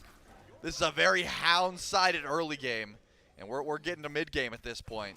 That's somehow an understatement, Trell. Yeah, You're 5.3k gold in the hole. I mean, for 15 minutes, that's pretty lopsided compared to a couple of the matches these two teams have played in their last few. Felt a bit closer than that. Oath running things. 8 affected kills for the Eldritch Hounds. 7 affected for Quig. So Quig has been right in it as well. And on a star-studded team like the Hounds, I feel like Quig's sometimes underappreciated for just how good he's been playing and how good of a front line this Eldritch Hounds team has. Ducky's a big part of it. Quig is as well. We know what Sylvanas can do in capable hands when everything's hitting. Can totally destroy a game. Big advantage, though, now, Trelly, for Quig. He's at level 12. Gamma's still a couple levels behind. So the Bracer plus the Med, you get the Bracer advantage now if you're the Hounds. And you've got that Runic Bomb. We've seen teams pull some earlier Fury, some earlier Pyromancers. I feel like I've seen more 17, 18, 19-minute Fire Giants this weekend than I'm used to as well. Could be a threat for the Hounds. Certainly could be. I mean, Stewart has been playing it smart, right? You recognize your team's not in a winning position, so you don't put yourself out of farm to rotate to losing fights. He's been staying over and left, getting as much farm as he can. Sanctified Field, one of the best team fight ults in the game, bar none, could certainly make some plays when he decides to rotate in. Dueling Dragons, a little bit off the mark there from Benny Q. Maybe thought the pull from Ducky was going to land, did not. And now we're seeing that full grouping. Stewart leaves lane, Vapor's Coast follows, all 5 in mid. Nothing really comes of it, but I'm thinking a lot of weight on Stewart, hit a massive ult here, maybe change the tides in the Wargs' favor, because so far they've been throwing a lot at the wall and nothing's been sticking. I mean, there's been next to no pressure on the Hounds' beads. They have 4 sets of beads, and I'm not sure I've seen any of them go down throughout the course of this game. Maybe early on when the Wargs were able to chain together a couple of their kills, but beads essential. And think about, when we talk about Sanctified Field, how good of an ult it is, and counter picks to Sanctified Field. One of the first gods we often talk about, Trelly, is the Camazotz. You go into bat out of hell, you swoop away. You can even swoop back in, deal a little extra damage. And so one of the counters to that ult happens to be 4-0 right now for the Eldritch Hounds. Well, it is such a nice piece of utility for Stewart to have. Unfortunate that it seems like Oath has got the ability to sort of play around it. If the Wargs think they've maybe found a nice opening team fight. Good news is Krim has been able to keep up a bit of pressure over in mid. So you're close to a tier 1 tower in mid. You're close to a tier 1 tower in left. That'll shrink up a bit of this gold if you're the Wargs. But you wonder now, Trilly, is the key to this game in your mind for the Hounds to keep up this pace? I think so, because looking at the front line of the Hounds so far, I mean, Quig can die, but Ducky has went from Genji's Guard into a Heart Ward. If you look at the damage on the side of the Ward, it is Stewart and Crimson. You know, Sam for Soccer and Aquarius are not going to be able to damage through and try and get a kill onto Aqua. It's just not, or on a Ducky. It's just not going to happen. He's went so deep into magical defense, it seems like he's not going to be too scared, and he can just run at this. So the question is, who's going to peel Ducky off? They don't have that much CC to allocate over towards the Hercules. If Gamma's CCing this Herc, then who's stopping Oath from diving? You know, it's going to be difficult. I think damage items are going to need to come through. If Sam for Soccer gets one more online, maybe you're able to deal with this Hercules. Or, of course, if he dives way too far. But so far, it's just been Hounds pulling every objective they want, and the Warg's uncontested. They cannot step up currently. Well, it's not going to get easier. 2 Runic Bombs for the Hounds. Now, teams have used these Runic Bombs largely around Phoenixes, my goodness. Phoenix Siege, yep. Phoenix Sieges. That's where the teams have mostly been softening up the defense of the opposing squad. Largely at this point, I'm not sure the Hounds feel like they're going to have to use them around either of the neutral objectives on the map because they're good about their shred. They feel like the team fight might be going okay. Wargs might not even be able to step up to where a Runic Bomb suddenly becomes necessary, and so setting up for Phoenix Sieges later might be the name of the game. Coast is in, but might be down. Stewart has flipped a kill. The Hounds are going to have to play slow, you'd think, but without an AD carry, the Hounds still on a chase. No push from the Dueling Dragons. Is that it, though? They might still go in. Yeah, it seems like Crimson's got a rotation that they might look to try and chase this one, but Aqua's also in the back line. The Hounds do want a full-on retreat here. That's a gank that Sam has been trying for quite some time. He sits in this duo lane and just waits. Coast has not stepped up for it one single time. And in this case, actually, Ducky was able to pull the beads off of Sam for Soccer by himself just because of how much damage this Hercules is able to do. The Hounds are pushing up as if they want to go for a pull here, or maybe they're stalling until Coast gets back so they can go for it. But yeah, that was just a forced gank that ends up working out. Coast was not maybe 3 steps out of that tower line. Still, the damage was able to be found, and Stewart didn't have to use Sanctified Field. Plated Ankh picked up for Gamma. Healing, of course, necessary to the Hounds composition, therefore anti-heal necessary for the Niflheim Wargs at some point. I mean, Ducky Oath, Benny with his build, Quig, Lana Sylvanas, Vaporish Coast with an Aussie. They all sustain up one way or another. Ankh is going to be important for the Wargs in winning some team fights here. Oath all on his own. This is a Camazotz we're talking about. Bat Out of Hell can get used to swoop away. Oni Fury is low, and it's picked up by the Eldritch Hounds. The Niflheim Wargs were close, but were not able to get close enough with damage to steal it away. That's what's so obnoxious, I have to imagine, about a Camazotz. You get close, you think you've got one caught out. Blink, Bat Out of Hell, he's just fine.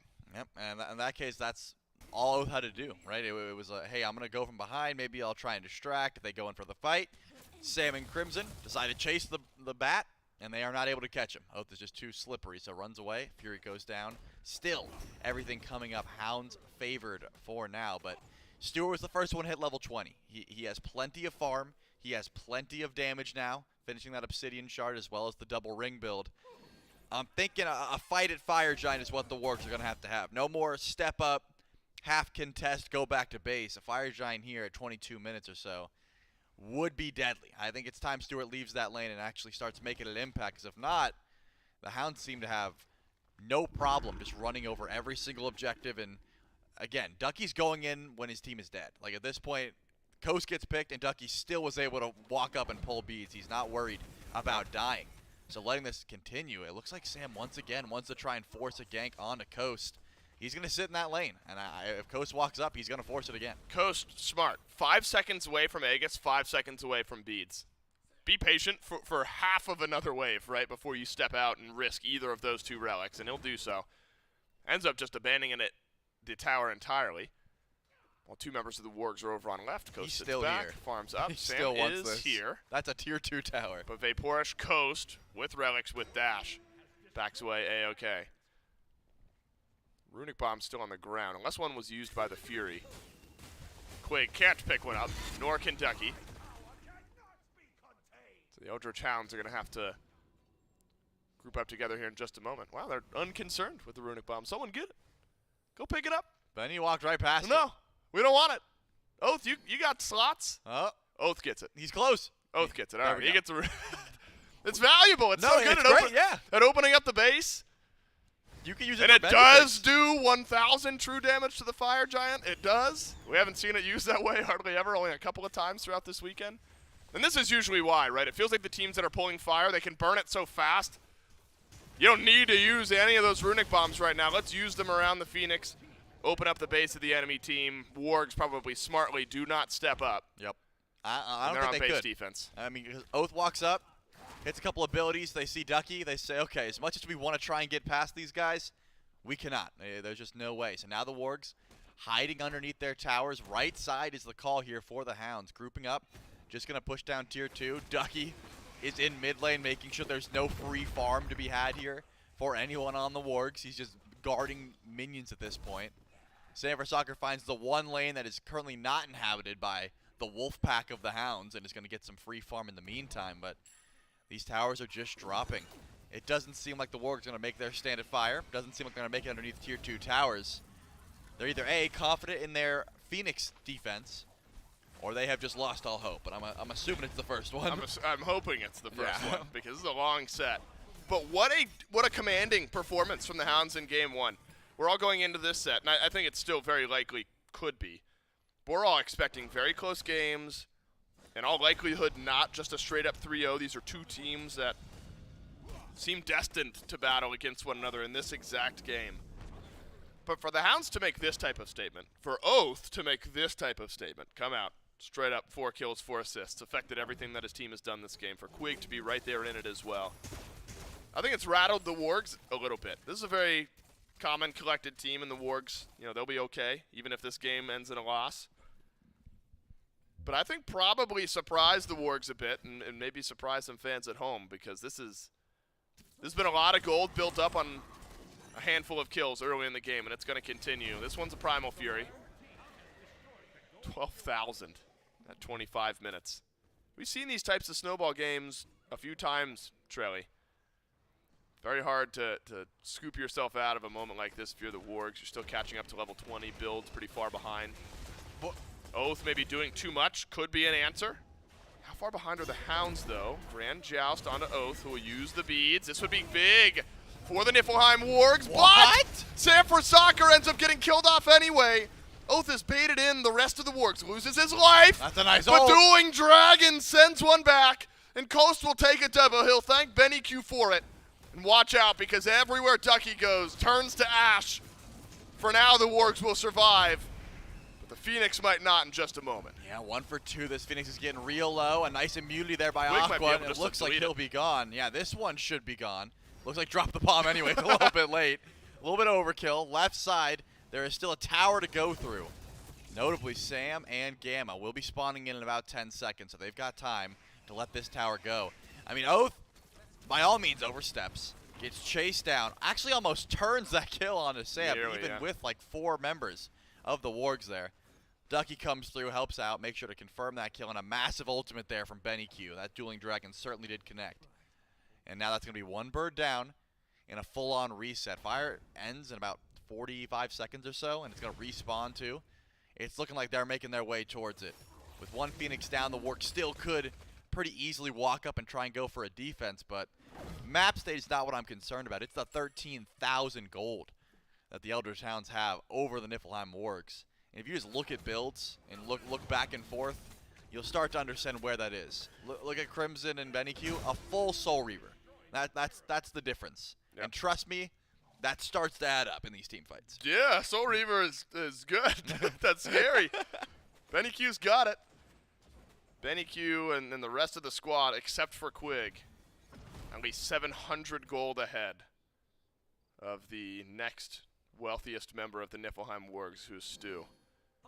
Crimson has built up a lot of damage throughout the course of this game. We've seen this story a couple times. Oath simply chasing down Sam. Sam has got to be real careful here. Oath doesn't have Blink, but Oath does have Bat Out of Hell. He'll take the opportunity. A few swoops through. Sanford Soccer dodging out a lot of the damage. Oath does not have enough. Crim might, though. Aquarius all alone. It's a killing spree for Vaporish Coast. Charlie, the Wargs feel a bit out of sorts here. I'm not sure they know exactly how they want to answer what the Hounds are doing. And it's not that, because the Hounds will get another free FG. Yeah, I guess at this point it was better than free because you get an Aquarius also. It looks like Crimson is going to try and set up a bit of an ambush here. Yeah, they paid to give it at this point. Maybe some free poke here. The Merlin does not want to be that far up, though, so runs back to base. And Oath, I think, plays that perfectly. He knows he can solo Sam. He knows his build is far better. There's no Aegis. There's no survivability relic. If he just finds him in the jungle, there's no way that Lancelot can be at any help in this fight. And now, this Phoenix is going to go down because it's a 4v5. How slowly is the question? It's a Runic Bomb. Ducky wants to drop it. Drops it now. Big burst of damage onto the Phoenix. Pull from Quig. Could be the light for Gamma. Sure is. Benny Q finds the opening. The rest of the Niflheim Wargs back away. It's the left side Phoenix on this screen. Right side on the map. Gone. Good dueling dragons for Benny Q. Oh! Big poke damage. He got a both? Oh my god, he What? kills them both. That's wild. It was a delayed double. Oh, I was like, It was a what? delayed- I was like, what? I nearly fainted. I thought he popped them both. I nearly fainted. He killed Gamma earlier and then deletes Sam for soccer now. I guess that was a short enough amount of time. Yeah, that got me bad. I said no chance he fades away too. But Trelly, those 2 kills, as delayed as they might be, that'll be enough to end game number 1. What a statement from the Hounds. In game 1 of this best of 5, unless there's a miracle around the corner. It's both carries and now Gamma back alive for the Wargs. Not enough. Hounds, they step their foot down and they take game 1. I mean, what a dominant performance there. You could tell. The Hounds wanted to make a statement. They wanted to come out swinging. Oath wanted to flex his muscles in the jungle, say, hey, Sam, we know you just got contested for play of the year, but I'm making sure that you know who the top dog is. And I'd be a little bit worried if I was the Wargs. That's not something you just write off and say draft dip. I think they played their draft extremely well, but I think, the Wargs got a lot of their favorite gods in that case, and it still was not enough to turn the tides at all. I mean, early in that game, I'm thinking Sam and Crimson actually get a really nice gank off on mid, and I'm thinking, okay, this is now starting to build up to be a win condition. Didn't see much after that. An early rotation from Aquarius. We're thinking, okay, this early rotation might start something. Didn't. Ducky ended up running fights later on in that game as well. It's a very clinical-looking Eldritch Hounds team, and I agree, Trelly, it's a threat that the Wargs now have to be aware of moving forward. And Oath came to play, and Oath played real well in game number 1. It's the best of 5. We've got a long set ahead of us. Can the Wargs guarantee at least 4 games? They'll do that with a win in game 2. More Smite Pro League promotional tournament coming up next.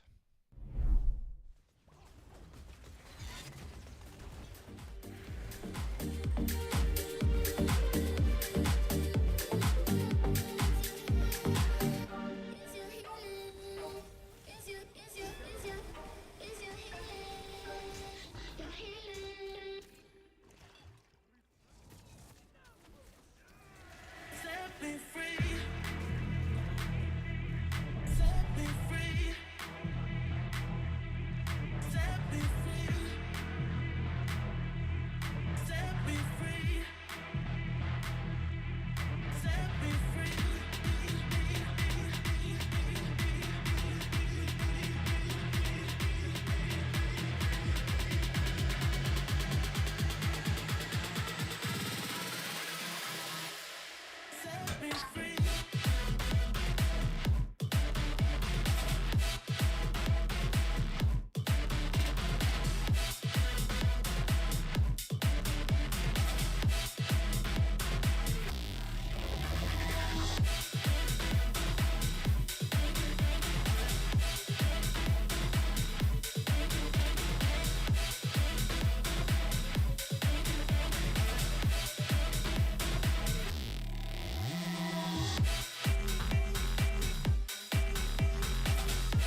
And what a great game number 1 that we get to start our promotion match for between the Niflheim Wargs and the Eldritch Hounds. The Hounds, who come out on top at the very end of it, and a lot of back and forth battling throughout the entire early game, is really able to start netting the Eldritch Hounds that kind of an early lead, that early win. A lot of that piloted by Oath out of the jungle, having a fantastic startup for his team. But Gormizer, one person I got to give an immediate shout to, and this one is definitely going to be Quig on this Sylvanas. Just for one moment alone, the slow motion pull under the Oleron ult was probably the coolest thing that I've seen so far today, I'll have to say. Obviously, the 4-man dunk from Sam previously on in the tournament still probably tops it. But fantastic play from the Hounds. The support really able to set up for the squad. Allows for Oath to really get that hard carry style jungle play. And that's really where I wanted to sit, right? Going into that game, I was looking at the Lancelot, and I was like, oh, well, Camazot's like, I don't care what he does. I've never been happier to be wrong about how a pick was going to perform, right? I was thinking he could just be a very passive player. Again, we've seen Camazot's carries before, but, like, you don't have to be the carry. Did not matter. He absolutely stepped up for it and was a phenomenal asset for this team. I mean, huge plays coming from Oath. And it didn't really stop there. I mean, everybody on this team, everybody involved in this game from the Hounds was just hands-on, proactive, making a lot of plays. I mean, you'll look at it, and I advise watching specifically the gold counter throughout all of these, because even now, you're 25 minutes in, it's 12,000 gold separating these two teams, right? And prior to this, you are looking at team fights that were 15 minutes in, and it's 7,000 gold separating them. The macro play that the Hounds were able to apply while getting very big impact in terms of kills was just really impressive. A lot of it brought by the jungle. I think you got a really good performance out of Binnique this game on the Yu Huang as well. A couple of ults that were really, really helpful. Only 2, 1, and 5, but those ults really make a big difference. Coast pops off. Coast is doing good. Everybody's doing good. Oath pops off. When Oath is doing good, everybody's doing good, right? 4, 1, and 8, 12 affected kills over there. 6, 2, and 3, 9 affected kills from the carry. Both of them huge impact players, and being able to see them take such a commanding lead. Like you said, a little bit of back and forth, but every fight, every time the Wargs were winning any small skirmishes, or if it does go 1 for 1, let's say 2 for 2, anything like that, they were still falling behind in gold the entire time. So they were doing good in terms of, okay, well, we can at least take this fight, but never really able to help translate that into something. Meanwhile, the Hounds, because of the early lead, got them early control, which really spread. And unfortunately, like I said, by the time you hit 15 minutes, you're at like a 6k gold deficit if you're the Wargs. 25 minutes, that expanded to what, 25k? Or not 25k, 12k, and that was a really big difference. I doubled the wrong number there in my head. 12k at 25. Yeah, exactly, there we go. And so that is where I think that the Wargs need to change this up. It's not necessarily a draft thing, although I might want to control the Camazots a little bit. I think a lot of it is just early game got out of control. Got to figure it out, like you said, maybe throw some respect over to the Sylvanas plus the Ishtar, just because those together was a nasty amount of harm. Can I also say, I never thought that I would utter this sentence when talking about Oleron and his ultimate. His ult might have actually been a detriment to the team in a couple of situations. You think the slow-mo pull, going to grab them in a little bit slower. It's not going to take as long. It's going to take a lot longer for them to travel to the Sylvanas. But also that one play in particular where Coast picks up a double kill, but it set off of Benny, who used the dueling dragons. That slow motion dragon push all the way through the fields, delaying that CC so much longer, allowing so many extra autos through. Never thought I'd see a moment where Sanctified Field was actually effectively hurting the team in a situation like that. But we move away from the Oleron for now, instead, as the quick wrap-up of the bans so far for phase number 1 of the bans. It's going to be Yamoja, the Sylvanas, and Merlin for the Niflheim Wargs. Hounds will ban away the Thor, Ymir, and Freya. It's giving it over strictly to the Norse gods, but all of the ones that have been popping off so far this tournament. That leaves a first pick Maui for the Niflheim Wargs. Love it, right? You love to see it. I think Gamma on this pick is going to be pretty solid. And, I think that's the glory of this being a best of 5 as opposed to 3, right? And the big difference is that right now, pressure's not as heavily on you, right? Yesterday, you're down 1-0. Oh, God, I might get eliminated, right? Today, or even earlier today, 1-0, might get eliminated. Right here, a little bit of breathing room to work with. I like the adaptation so far, recognizing where the strengths were, letting the Vamana through, even though you know it might be a problem because you can get something a little bit stronger or get rid of something that was causing a little bit more trouble than you think the Vamana would. It's Maybe a test here to see what Coach Neal behind the scenes is giving his input for what the Hounds are bringing versus, again, Chuckles, who's brought Go forth, my children, more than and enough. take over I this think land. picks and bans over the last year and a half. I really like the top 2 from the Hounds, though, here as well, Vamana and Tiamat, right? Vamana, as a warrior, good knock-up, decent control. This feels weird to say, decent range on his abilities as well, right? Like, not every single thing he does is like a full-on commit. His ult, though, that change has made him way more useful, way more survivable, I guess is really the word I should use, to make sure that he can stay in these fights, be aggressive, and be the player. Knowing what Ducky was able to do with this pick, a couple days ago? Yeah, I'm excited to see him get back on it. There was a reason it was banned in game number 1.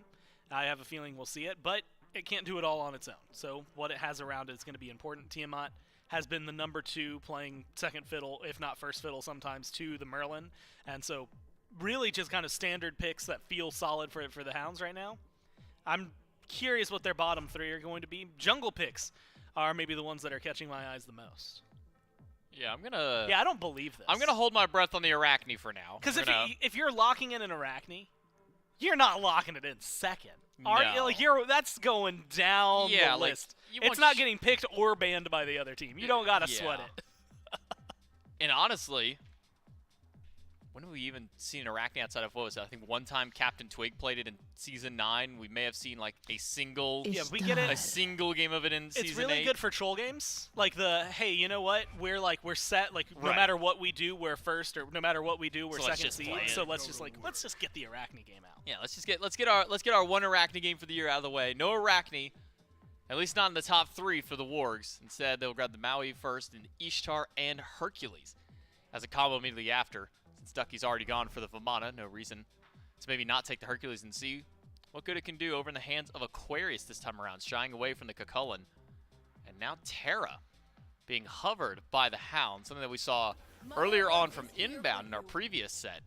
But now instead we'll go over towards Quig. So you go from one healing and supportive style Guardian over to another one, though healing may be a little bit less. A lot of CC into this kit and a lot of extra burst that you can bring over towards your team. And some of that healing, depending on how it's used, like for Sylvanas, are you dropping your wisps more often to damage the enemy? Not really. It's almost exclusively for that heal, and it's very easy for everyone to group up, just pop it and not have to worry about it. Terra's heal can work similarly, right? Get everybody to group up, but it's stationary on the map. It's not on you. And the other thing is that it's got such a good use if you are able to dash through that pillar, or I guess when you dash through that pillar, that it's used equal parts, I want to say, aggressively and for heals. Combat heals, though, it's still going to be really nice. Very difficult to get rid of. Still something that you have to worry about. And I think, like you said, while the healing maybe isn't going to be as big a factor, still worrisome. And that's just on the 3. Look at her ult. That's one of the best reasons to have a Terra. It used to be, and can be still in the right circumstances, but a press 4 win fight ultimate, and so it's still very helpful for you. Maybe not anywhere near that, or not quite that level anymore, but it is still, I think, is a good support here. And it's an easy transition. You're going to have a lot of control. The narrow paths in the jungle give you a lot of opportunities for stuns, and I think if you're looking for setup and control to match something like a Hercules or a Maui is going to be bringing into the jungle, I think Terra can keep up. Well, as we go to the second wave of bans, Hunbats and Mercury going to be a ban by the Hounds, Loki and Cernunnos, interesting enough, by the Wargs. So maybe a complete stray away from the magical ADCs for these teams. We'll have to see how the last few picks go through, because it is Kleena in the jungle now for Oath. And this is something that the Hounds, when they're up against the Gladiators this game number 1 goes 30, nearly 35 minutes, and then 2 team fights. Oath skyrockets his damage numbers, able to find the big picks up on the enemy ADC. So Kleena, maybe not a shock to see that the Hounds go to. Even had a couple of bans on it just a little bit earlier on in the event. The Wargs are keeping us guessing with some picks here. New Wa. We'll actually see the first play of the tournament so far, and then Pele to go alongside it. Talk to me a little bit about this New Wa, because we have not been seeing really much outside of like 3 to 4 types of mages out there. The Merlin, the Tiamat have kind of been the standard. You sprinkle some Agni, and now a Yu Huang kind of in the mix. What's this Nuwa got that could really help this Wargs team out? Well, I will give it one thing, and I think that it's like Crimson. I'd have to double check this to make sure, but Crimson has liked the Nuwa in the past, right? It has always been decent. But I think that she's easy to overlook, despite the fact that I think she can bring a pretty decent amount of things to your team, right? Invisibility, whatever. Who cares about that? We can ignore the mist. The clay soldiers, the amount of burst and prot shred you can get off of those if you hit them with the metal shard is really solid, but her damage, I think, is pretty good. She's pretty survivable in lane, right? And ganks that are coming her way, Nuwa is usually good at dealing with them, good vision. I actually really like this pick. It's maybe not, like we said, maybe not the top, but we've been looking for some of those others. And with the way the mage builds have been going, I'm really interested to see Nuwa, because I haven't played her in Season 10, if I'm being honest with you. I'm really excited to see what she can do with some of these builds, especially the ones we've been seeing for this week, because I think that what she brings to the table in a team fight and what she brings to the table in mid lane are all really helpful. I think this is going to be a good testing grounds for her. Plus, with the team, I mean, you look at the team that's around it, right? I really like every other pick on this Wargs, just as far as like maybe tier lists go and how they've been performing this weekend. So if you are going to pick a new Wa, give me a little bit of a question mark and have some intrigue coming into it, but also a pick that I personally think can do pretty well. I think that they're going to be able to handle just fine anything that gets thrown at them. Well, to the opposite side for the Eldritch Hounds, their final selection after the cleanup was Jingwei, so magical ADCs are gone. From this matchup, at least here in game number 2, where we've been seeing a lot of the Soul, Freya, Ola runs picked up. Not going to see any of them this time around, so it's two traditional style of hunters for these two teams. And even if we look at kind of the build path that the frontliners, the solo laners were kind of going last game, it wasn't this hyper mitigation style of build. We were seeing Hercules go things like Genji's Guard, even Shield of Regrowth, so maybe a shy away from some of the big overpowering things that we've been seeing so far. Yeah. And a little bit of a change up here. How do you kind of feel about the Jingwei matchup into Ishtar as the game progresses? Just so specifically from what we've seen this week, not great, right? I think, again, this is one of those things that if you ignore, and this is hard to do because it's really good data, but if you ignore scrims, if you ignore like what it does in your ranked games, what we've seen so far of a Jingwei has just not been very clean. I think you still have good crit, you're still super survivable. I just think that Ishtar has a lot better of a boxing match and a lot better team fight. A little bit of spice coming from the Wargs with their mid lane selection. We'll see if that's enough to help dial it back and maybe bring them a victory in game number 2. To get there, we're going to jump right in with Dave and Trelly. That's right. This will be interesting to see what Crimson gets done on the new Wa. And Trelly, we got plenty of data on every single other pick in this game. Maybe Ducky on Vamana. A few less games than the others. New Wa. Haven't seen it much over the course of this weekend. Provide some self-safety, a little self-peel, potentially some good setup for the rest of your team. Should have highest damage in the game by the end of it, right? But I've got some good news for you today. Tell me. I can't. Do you have bad news? Because you should tell me that first. I don't. Only good. You're speaking to a fellow Nuwa enjoyer, so I can tell you all about her if you'd like. What's her one? Well, that would be the Mysterious Fog. You don't really. I mean, you can actually get it here. I'd be surprised that he actually did. Yeah, I was gonna say, I'd be surprised if he didn't, just because of how easy you can hit all of these buffs. Yeah. Nuwa's old issue was the fact that at level 2, if you wanted to kill, you got 3-2, and if you wanted to farm, you got 1-3.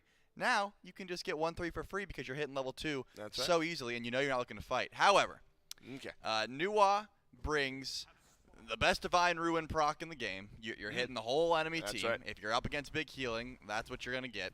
In this big case, healing. They're always out here lobbying for. They hate Nuwa. Yep, they big do. Healing hates Nuwa. Big healing does hate Nuwa, and Nuwa hates big healing. That's right.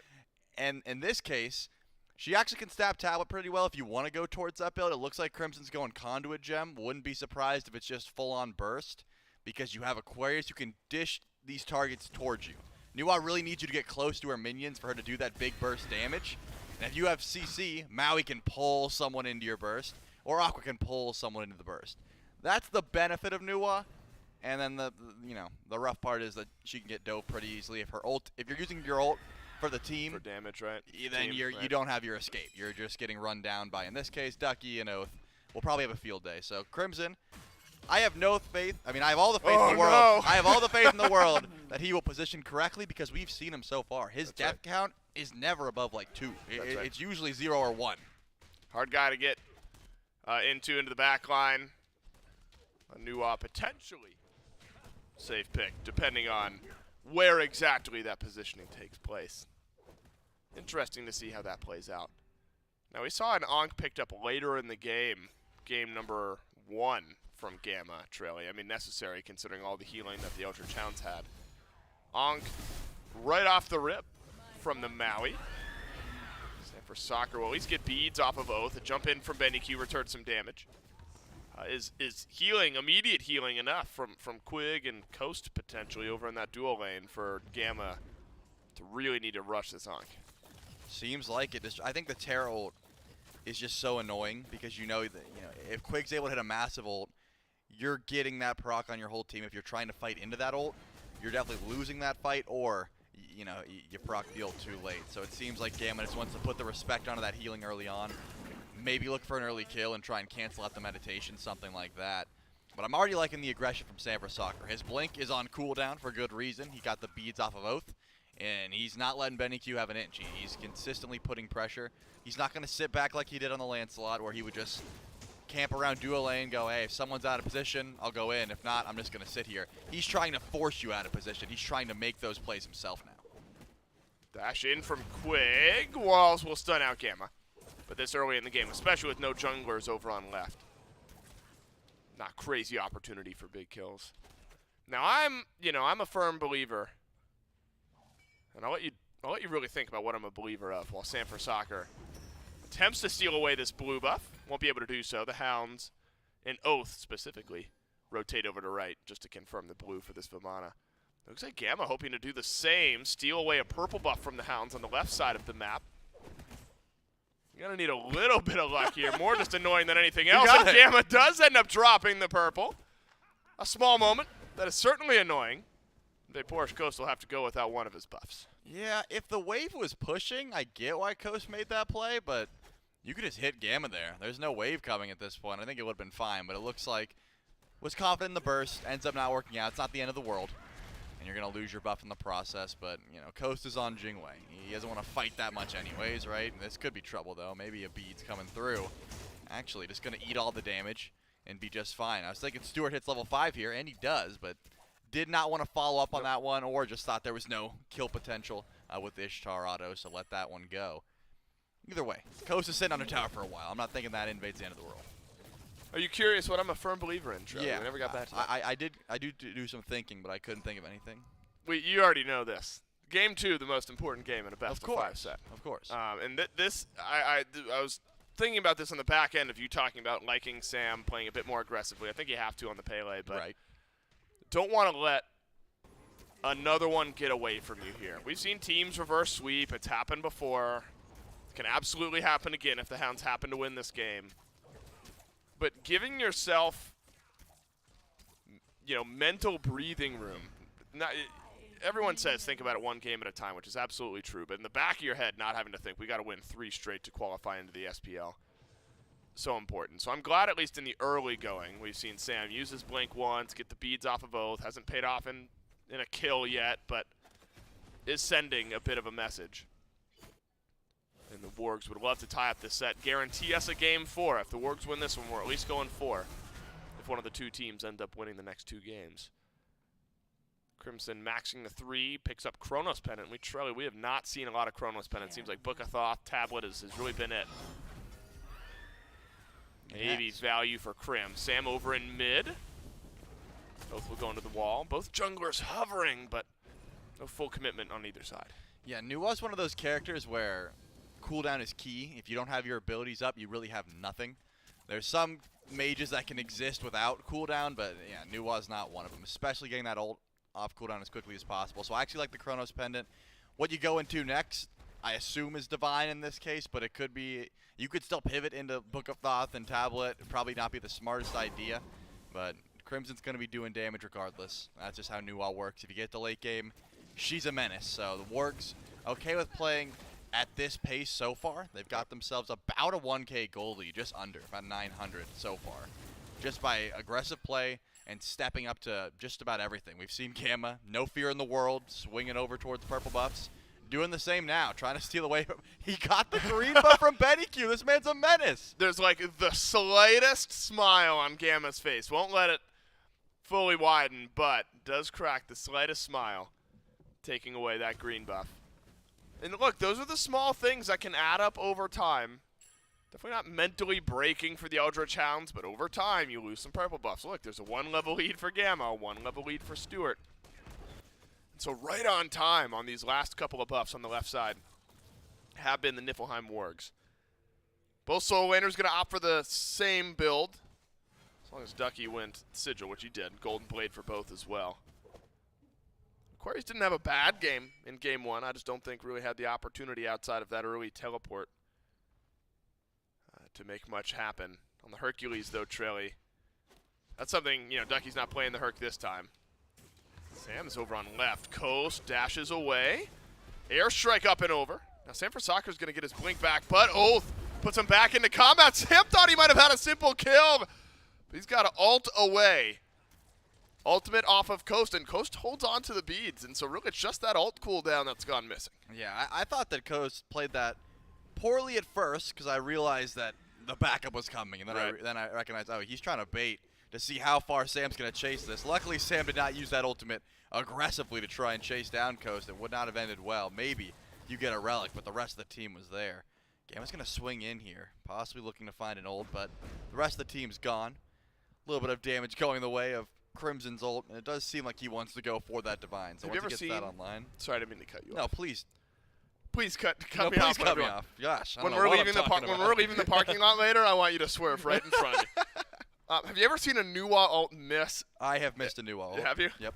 I mean, what's the only way that happens is what they're all dead. Well, I ulted trying to get the last kill on a deicide, and my team killed, Got it. so I hit no one. I've seen it on broadcast once. I don't remember the exact teams that were playing, but it was an SEC match a couple years ago, and it was actually thinking an intentional miss. Everyone was dead, and they just sent it out, but doubt Crim will have that happen this game. Gold Fury under the eyes of the Niflheim Wargs. Oh, pulled back. Sam. Wow.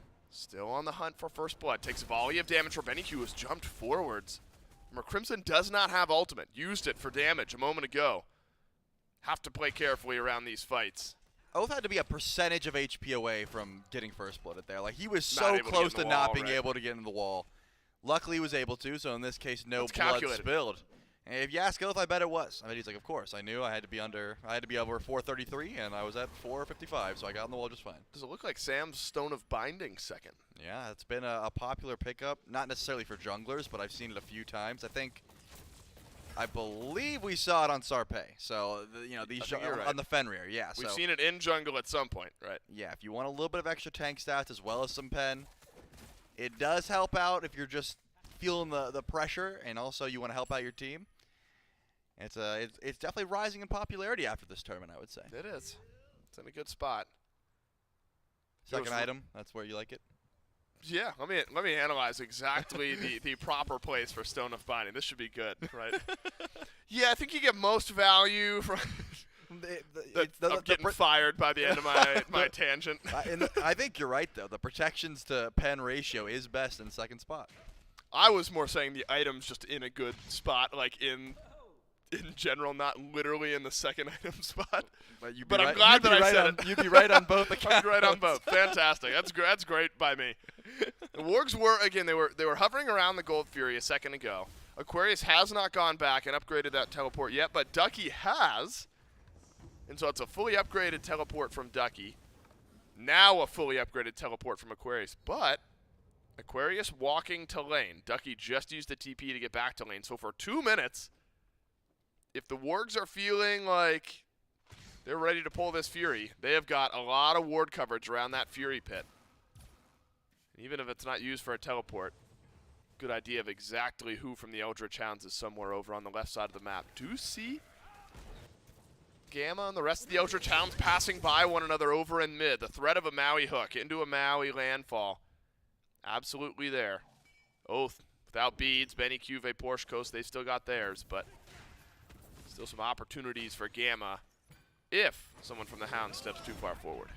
Yeah, I mean, I don't think many solo laners are upgrading this teleport as quickly as Aqua does, and maybe that's an adaptation here from Ducky, recognized it. And that's probably a smart call. Beads is very early on. Coast is going to get out of trouble. Sam doesn't want to dive that tower, so quick on the beads into the airstrike away. Takes a bit of that safety away from Jingwei, but still should be able to clear the way. But remember, Sam likes to hover around this dual lane. Even though he got the relic, even though the gank is over, Looks like he wants to find some pressure over in mid lane as well, and BennyQ jumps out. BennyQ gets hooked, but BennyQ patient with the beads. Crimson sends down the shards. That's a Gold Fury pull. Aquarius walked over from solo, did not use teleport. Ducky's still over in the solo lane, so this is an advantage for the Wargs. Aquarius actually going to go back. I think Hound's pretty telling here. They are not going to step forward. This is going to be an early Gold Fury to the Wargs. That is, I got to give props to Sam for Soccer on the patience there. If I'm Sam, I'm ulting that 100%. When I see that, number one, BennyQ is jumping underneath the tower, no more relics, didn't have Aegis at the point, does have it now. And then I see that Crimson's ulting to get that last bit of damage. I mean, I'm 100% channeling Volcanic Lightning, but you know the team said, we don't need to dive tower, we get a free Gold Fury. So the whole on retreat is the call, and that's the smart play. So Sam pulled his finger out the trigger just in time. I'm thinking that tower dive is almost always a play, but it's much safer just to go for the guaranteed objective, push your lead a little bit further, and now he still has that ult if he wants to put pressure on the coast, because remember, he pulled those beads a little bit ago. One of those things where maybe the game for now going well enough. We haven't seen many AD carry 1v1s this week. If anyone's going to try, it's going to be Vaporish Coast. He'll win it, both AD carries with the same itemization. Stewart in trouble. Quig tower diving. Why is he in trouble? It's because Oath is here. Out of the wall is the Kleena. Misses the last bit of damage. Stewart really more of a sidestep. But reaction potential from the rest of the Niflheim Wargs. Quig, no ultimate. Earthen Fury, gone. Oath used one charge of his, but the Kleena will be okay. A risky attempt there from the Hounds. Quig tanking up a bit. If anyone from the Wargs is any closer there, Trelly might have just flipped around. Yeah, if the rotation came through, definitely could have been bad. If Oath goes back to base before that gank and has a blink, also could have been bad. None of those things happened, so we see a 0-0 game at 13 minutes. Not for lack of trying, though. We've seen a few different gank attempts. It's just no one's spilling their blood just yet because there's so much on the line for this set. Pyromancer is going to get pulled, though, by the Eldritch Hounds. The added benefit of a near steal. The added benefit of that Runic Bomb there now in the early to mid game helped set up for later win conditions, that extra bit of burst damage. Who's happier? Right now, the Niflheim Wargs, they're up by, call it, 2,000 gold, 1,500. Decent amount of experience. Who's happier at 14 minutes in a tied kill game, gold, relatively even across both squads?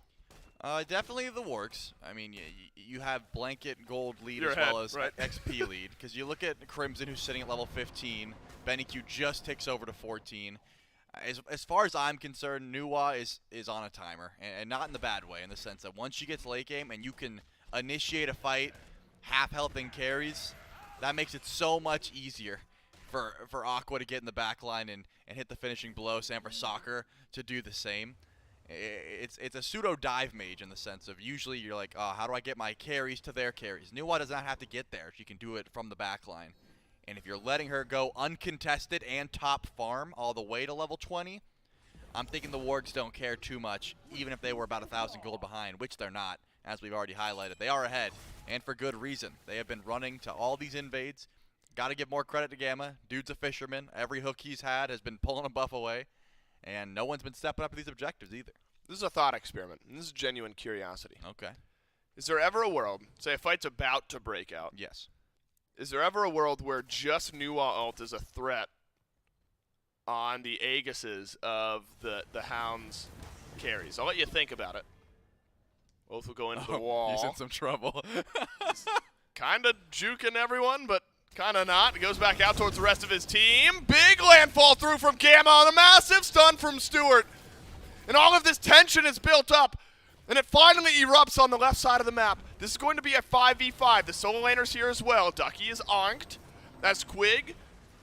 Nearly gets jumped on by Gamma. Just the one kill. The first kill of the game. The first blood over to Sam for Soccer, and it's on to Oath. That is amazing. First kill of the game done at 15 minutes, and now Oni Fury immediately pulled. It looks like Coast is nearby, but it's not going to go for the steal. As Aqua gets to bully his old teammate, try and grab a relic or two, but BennyQ knows he can always jump over that ultimate if it comes through. So not going to send that one out, as it seems maybe Sam was trying to find another gank on a Vaporish Coast. We talk about camping the solo lane, but Sam for Soccer he's got a playbook and he sticks to it. If you step past that tower line in duo, he's going to show up. Godlike continues to climb, though, after the first kill. And Relic's not looking so good. I mean, Oath had to use everything to try and get out there and didn't even make it. So Beads and Aegis not going to be the play for another 100 seconds or so. This clean is going to have to play extremely safe. Big. Good pull by Gamma. Looking for a couple members of the Wargs. They'll swoop away, so they'll be okay for now. No pyro for the next couple of minutes, so now it's just going to be about map objective, map play. That's what Ducky's looking for. Bastion over in solo. Sam uninterested in that fight. Instead, maybe lurking for Oath. To return to that question, though, is there ever really a world, I mean, you have, say, full build Crimson. Is there ever a world where if you're Benny Q or Coast, you see the shards about to drop on you and realize you might lose half of your HP? Is it ever worth to use an Aegis super early in a fight, or is that almost never value? No, I've seen it done before, even in competitive play. I can tell you that when you have Nuwa, that's usually the play. Lead the charge with an ult. If they Aegis it, hey, their Aegis is down. If they don't, they're half health, and that makes the jungler's job a lot easier. It does feel bad, but it's better than, losing half your health and just forfeiting the fight entirely. Because if you have to run back to base at a Fire Giant fight, you're losing that ability to help your team. So I think it might be done in this game. Who knows? Could Maybe happen. We'll see. Well, Vaporsh Coast can get back to the fight a bit quicker with the Jingwei. Pyromancer. Eldritch Hounds already have one. Niflheim Wargs would love to answer back, equalize that advantage. It looks like they're going to be able to do so just fine. And, of course, you get some damage from the ultimate from Nuwa, but also some vision. Know exactly where everyone from the Eldritch Hounds is just for a moment. Hovering right at 2.7k gold, 3,000 experience.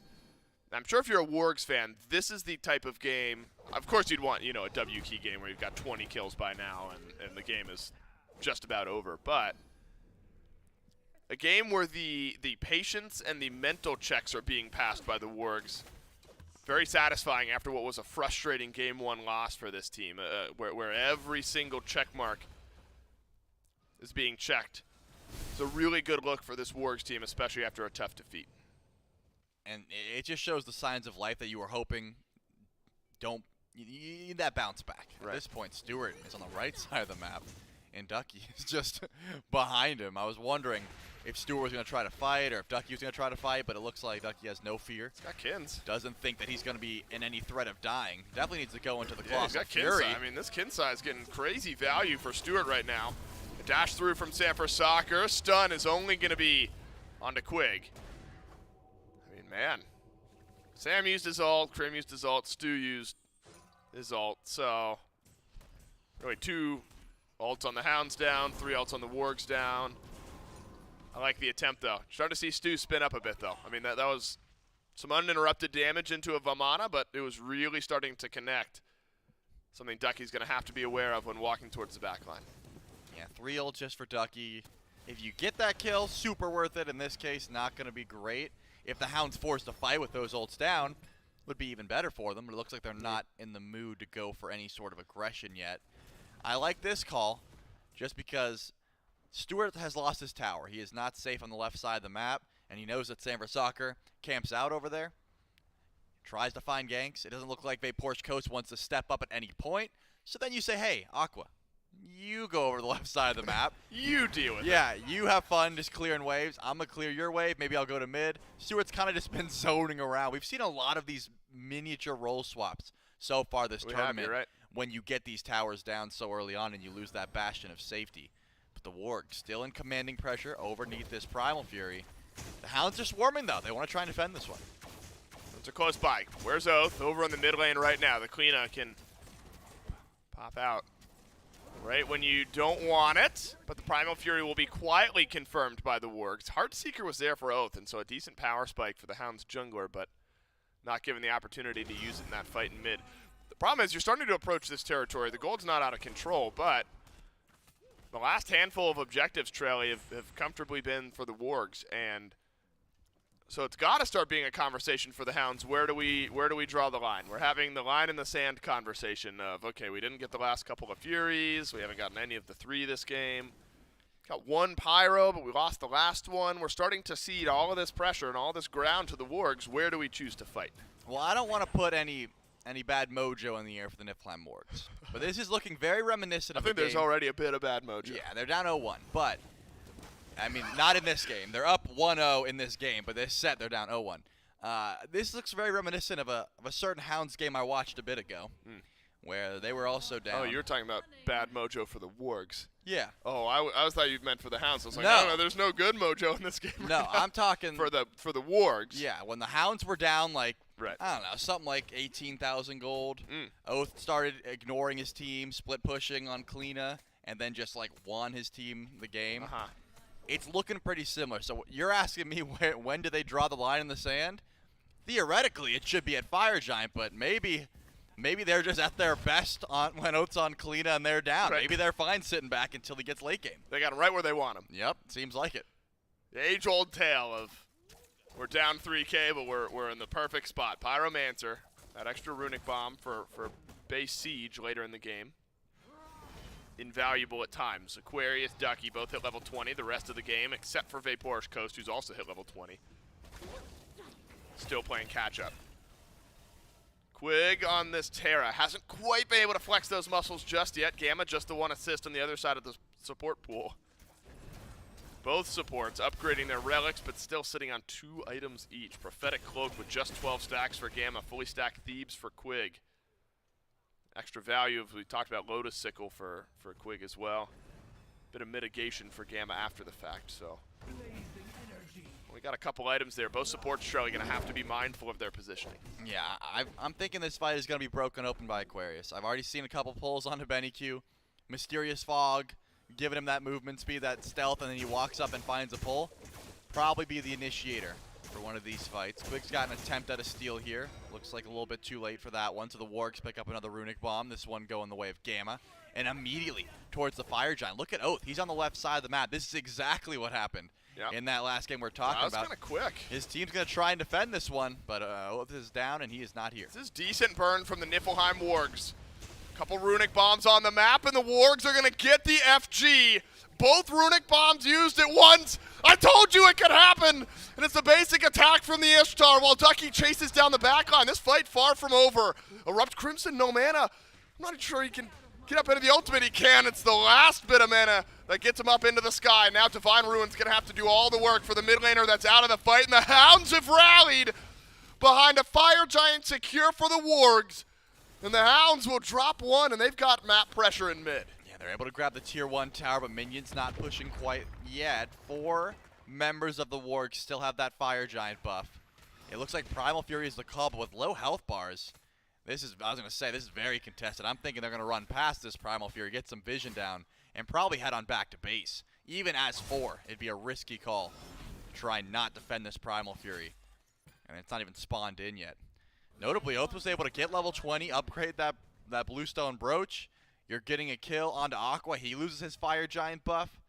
And we got to see what Ducky can do in one of these team fights. Wasn't crazy damage, but it was enough threat that, I mean, Crimson had to get away. Right. He ran as fast as he could. The second he got up in that ultimate ran. If there was any other follow-up, if Oath is there somehow to help with that damage, I'm thinking there's kills or at the very least some relics down on that Nuwa.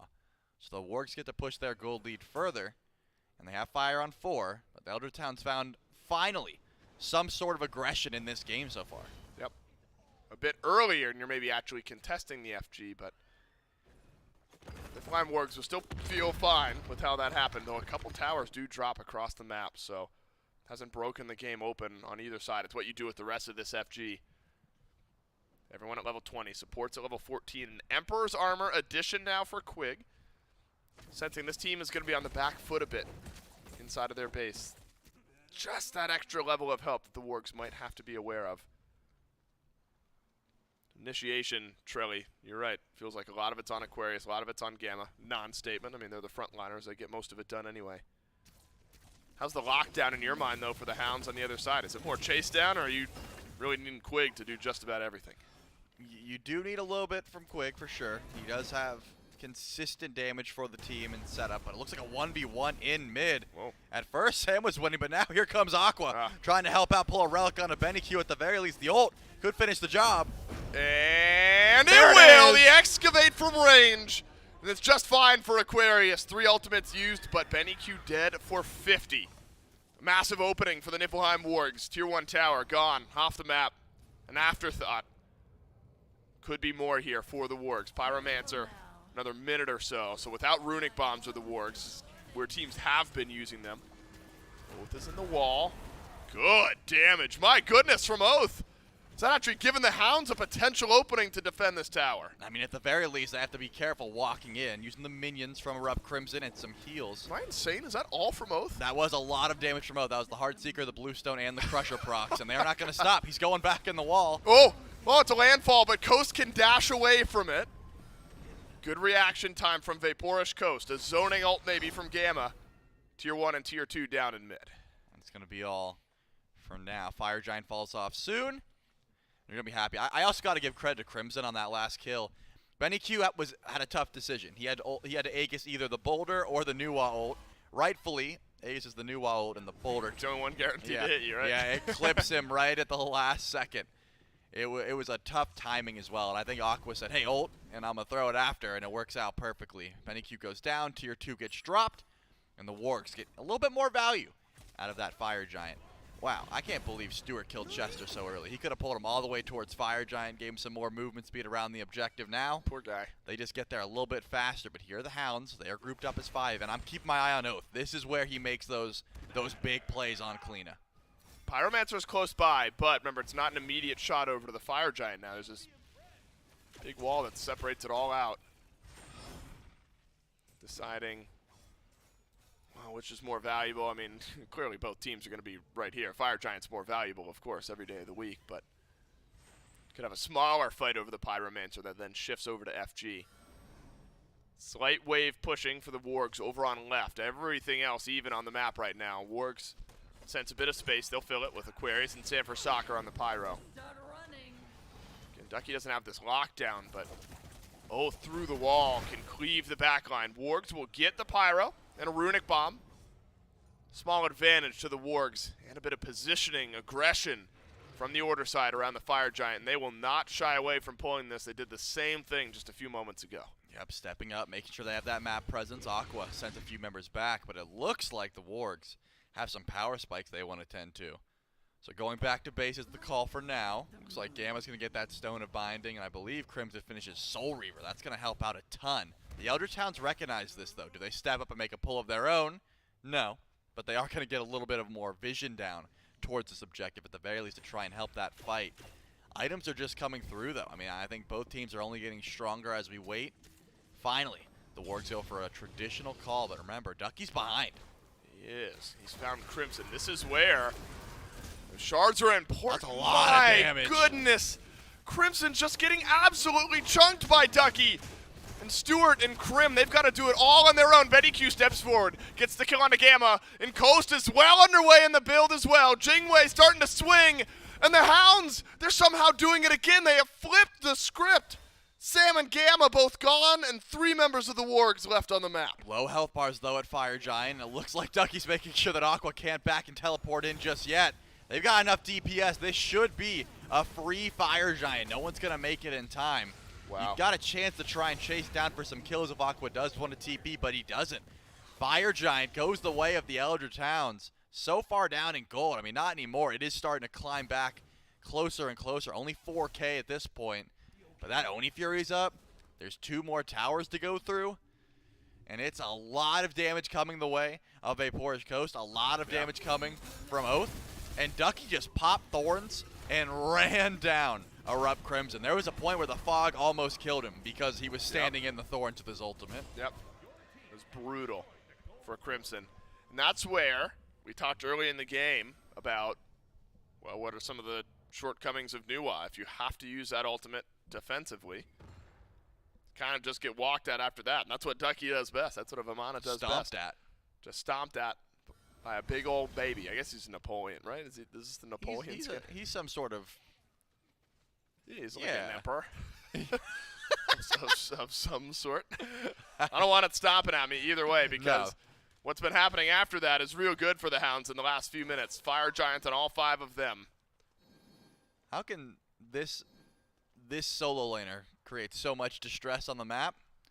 Once he ults, you'll find out. That's right. That's it. And you can tell that no one wants to be around. And also, Undying. So many members of the Hounds are Undying, but it doesn't seem like Ducky's really ever been contested for running out of HP. He's just been, ignored at that point. You say, hey, he's not doing too much, so we'll just let him free cast. But they're never turning their attention towards the Vamana to try and find a kill, especially once those thorns are popped. Hounds push up left, though, with that Oni wave. And it looks like a soft defense here from the Wargs. They've got 4 here. Both, though. Good avenue behind. BennyQ. Ward coverage for the Wargs. But look, I mean, Stewart. BennyQ's Krim, jumping? They simply have to walk away. BennyQ jumps in, but a 3-man stun from Stewart might light this candle for the Wargs. No, it's just defensive positioning. Ducky takes a hook, but he's got thorns, he's got ult, he's got Stu in his sights. Gamma's left alone on the front line. A solar swing will save his life, but some big crits from Stewart. Save for Soccer. Doesn't even ult. Takes a death from BennyQ, had ult in the back pocket, and suddenly the Eldritch Hounds, who were down 4,000 or 5,000 gold, all the map advantage in the world. And it looks like they want this mid tier 2 as well. All on Gamma or Aqua to try and find a lucky pull underneath this Phoenix and make this fight a bit easier for the team. Not going to find it, and they don't care about that tower because there's minions and there's a right side bird they're looking after. Big shove back from Aquarius. BennyQ's in a bad spot, but jumps in again. He's got Aegis, and he might need it. But Gamma, he gets cleaned up by Vaporish Coast. The Hounds have been so resilient this game. The carry's still remaining on the map for the Wargs. Aquarius could set up a pull onto someone. Right now, Stu's got an advantage. He's got Deathbringer and Demon Blade. There's no Spectrals for the Eldritch Hounds. Ducky shoved to the side.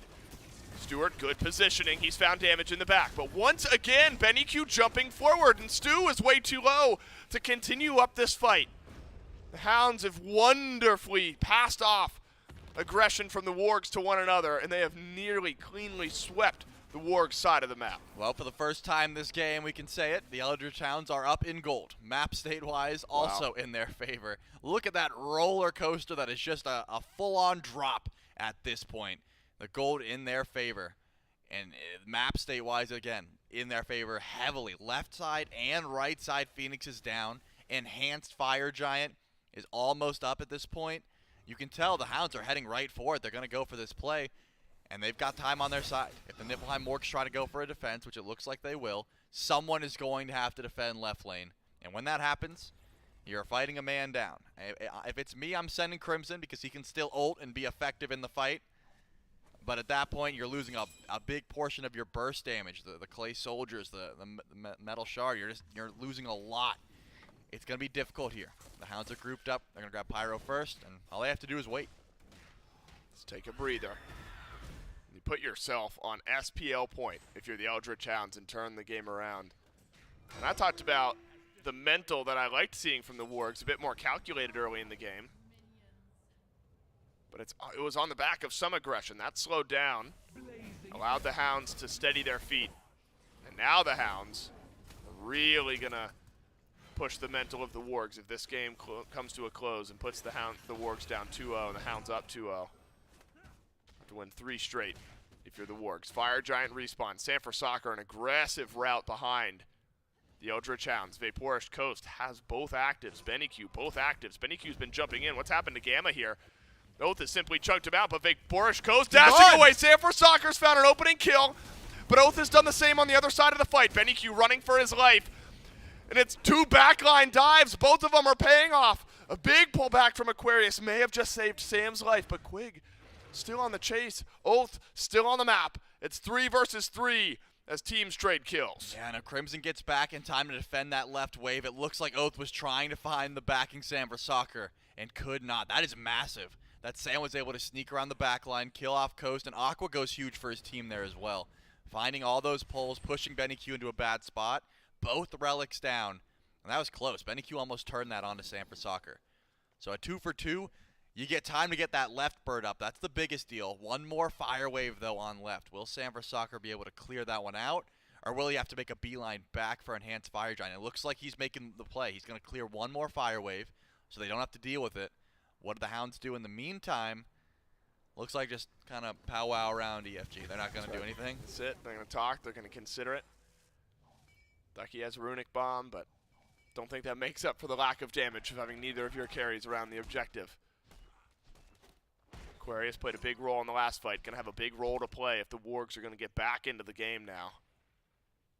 Though the gold's so even. It's about map state. right? Fire minions have been dealt with, so the left side Phoenix back, and it's fine.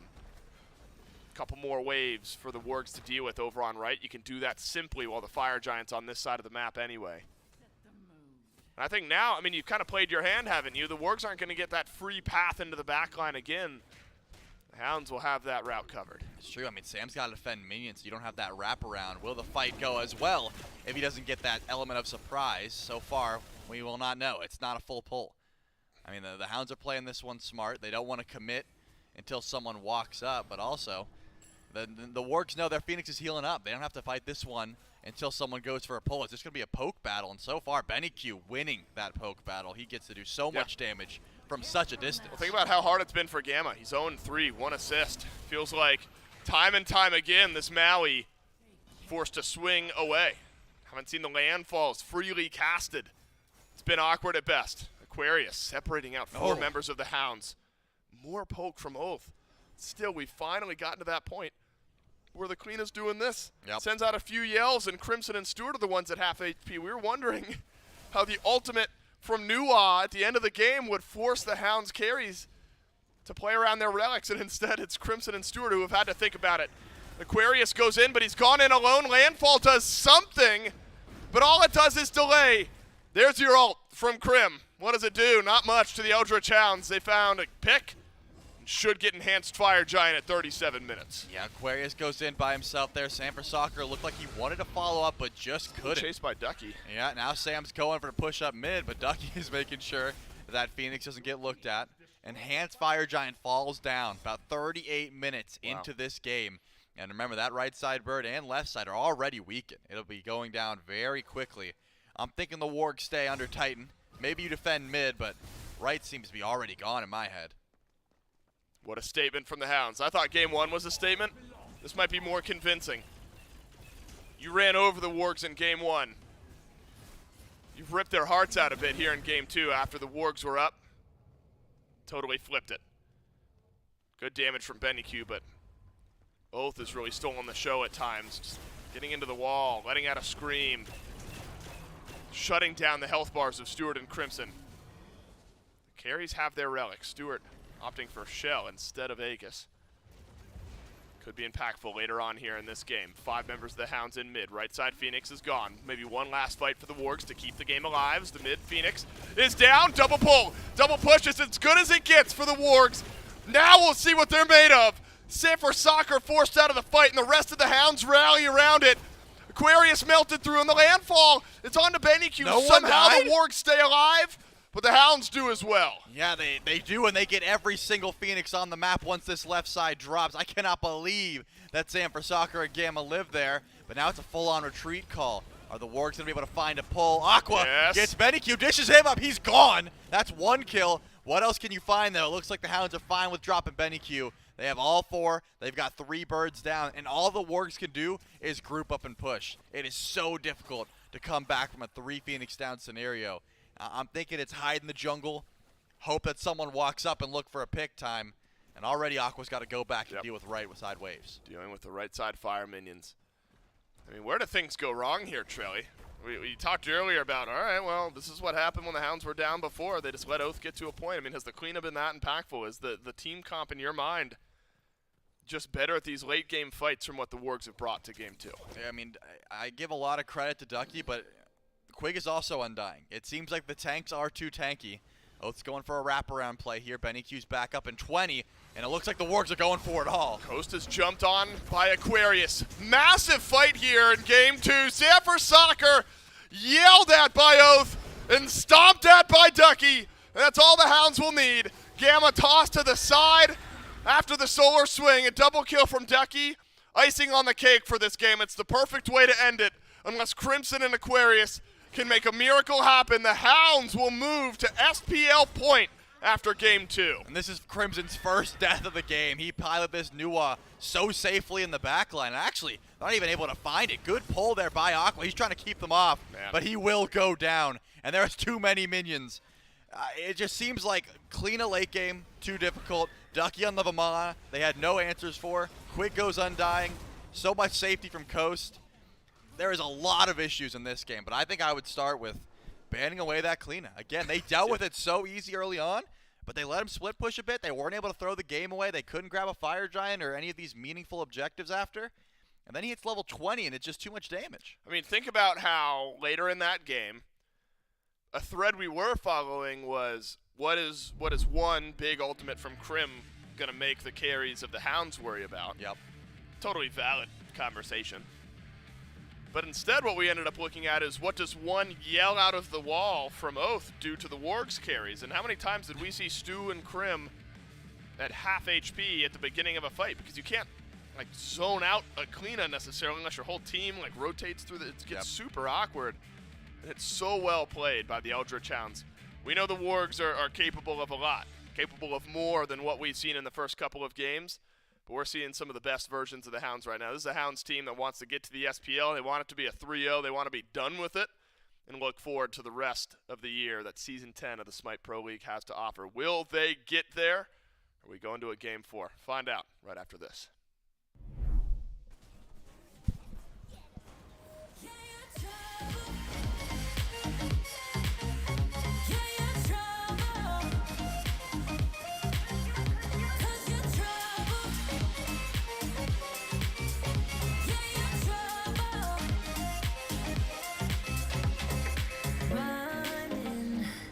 Everyone says that I should get going, start running, but I'm not supposed to run when I'm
Well, it has been a nail-biter of a set so far between these two teams battling for the first spot into the Smite Pro League. And in game number 2, the Elder Towns didn't start off so strong. This is a game that the Niflheim Wargs really controlled the first, I'd say, 25 or so minutes of the game, Gore. And then once we start getting a couple of team fights around this Fire Giant pit, once we start moving over towards some of this more objective-focused play as the late game goes through, the Elder Towns, and really two players in particular that come to mind for me, Gore, Oath and Ducky really step up massive in these last couple of team fights. Oath with the damage output, Ducky with the zoning he was able to do. Really felt like those two were able to elevate this Elder Towns team up. Yeah, I think that what we really got to see, it was just impressive play from them, right? When you go down at that much gold, that early in a way, well, early, depending on where you see some of these fights happen, right? No first blood for what, like 12, 13 minutes before it finally kicks off. I think what you really get to see is a team that, I think Dave said it best, where, you are getting some of the best versions of the Hounds right now. You are getting a team that is able to play from an aggressive lead, as we saw in game number 1, but a team that is able to play from behind. I mean, this is 5 kills in, 30 minutes in. It's even here. Prior to this moment, the Hounds were 5,000 gold down. They got that Fire Giant 5,000 gold down. Impressive play, I think, from them, to say the least, being able to kind of fight in the face of adversity. You get a lot of really big strings, right? Kill-wise, damage-wise, you had mentioned Ducky and Oath. Of course, they have to absolutely take some of the forefront. I think both of them do a lot in terms of it, but there are also a lot of moments where Coast just walks forward, says, hey, I'm going to kill you, and does it, right? I mean, he just hits so hard, so much, and of course, they're able to spread the love there. That damage was absolutely insane for them. That's what helps get them into that position, and then it is a fight back from the Hounds that I think was incredibly, incredibly helpful. It stands out. You get a nice, perfect support scoreline there from Quig, the slash line matching exactly what you want, but an undying game from Ducky, the front line together, not going down. Only a handful of deaths for anybody else on the team. I think they all play it really well. Benny Q has a couple of good plays. And look, if your team's doing well like this, if you're all able to step up, all 5 have some reason why I can say, well, part of this game was because of X, and then your 4 teammates get listed right after you. I think that this is a team that, as they said, wants to make it to the SPL. If they can keep that up, I mean, with those 2 performances, they might just do it in the next game. Yeah, we got to see what the late game Crit Jingwei was able to do. Also got to give a shout out to Benny Q here, because this is a player where whole beginning of the game he's kind of getting camped in mid lane, can't really do too much. He just threw all cares out the window and was in every single late game team fight just diving in on this Tiamat in the middle of 2-3 people, just constantly hitting that W key and slamming the remainder of his buttons in order to get those damage out there and out top damage on his team. Just barely, though. But now we move in to the most important game of this set now for the Niflheim Wargs. We move further. Every single game must be a win for the Wargs if they want to find themselves in the Smite Pro League from this set alone. The Elder Towns, they've got some room to play. They're up 2-0 in the best of 5. Niflheim Wargs, though, will start to address one of the problems that they had in game number 2, and, well, that big problem was a colossal one, if you will. The Vamana now banned away alongside the Emoji. I mean, look, you ban it in game 1. Things go wrong for you. You let it through in game 2. You have an admittedly closer game, and then things go wrong for you, and a lot of that is piloted by the Vamana. I think Ducky's just having a hell of a game. I like the cleanup ban as well. I think, again, try to control Oath. We had talked about it, honestly, Camisots, since it looked good earlier. I wouldn't necessarily be against seeing that. We'll see where the priority for specifically Oath's picks are. But this is where meta picks can be taken away and not focused as hard if you don't want to, right? And Maui right here is not bad by any means. But if you think that you are going to play something that has fallen down the line a little better than what you're going to grab there, it's also worthwhile, right? Your top 1 might be the same. Honestly, top 3 in the game might be something very similar. But once we get back to the Wargs, I'm really, really going to keep an eye out on what kind of things they're going to change to try and take a game that fell apart really fast and then a game that was actually kind of in their favor, had a gold lead for a majority of it, despite some of the fights not going their way until a certain point when the Hounds turn it around. How to take something that starts out well, turns to disaster. I want to see what adjustments they make here to accommodate that. now the Eldritch Hounds taking their time on what they want to pick up here. Typically, if we do see a Magical Hunter, it's usually in one of these slots, but seems that as of this set, the Magical Hunter's not very popular among these teams. We saw the Oleron in game number 1. Looked great in some instances. And kind of fell apart near the end as well, though. We came in, I think, to the tournament, everybody, at least, because of what we had seen, knowing this was going to be on the 10-1 bonus. Right. And immediately it's like, well, Magic carries have been the thing as of late. That's what you need to be worried about. And then what we got to see was, well, Chronos is good, but still Chronos, right? Like, you're not having the crazy early game. Oleron is good, but there's definitely things. I mean, we've seen more teams dealing with him, I think, so far this tournament than we really are used to seeing. It feels like Sanctified Fields is, like it used to be, kind of the only thing you pick him for, but unfortunately, in the past, it's always had a little bit extra, right? He was still able to do too much. Doesn't feel like he's got all that going for him.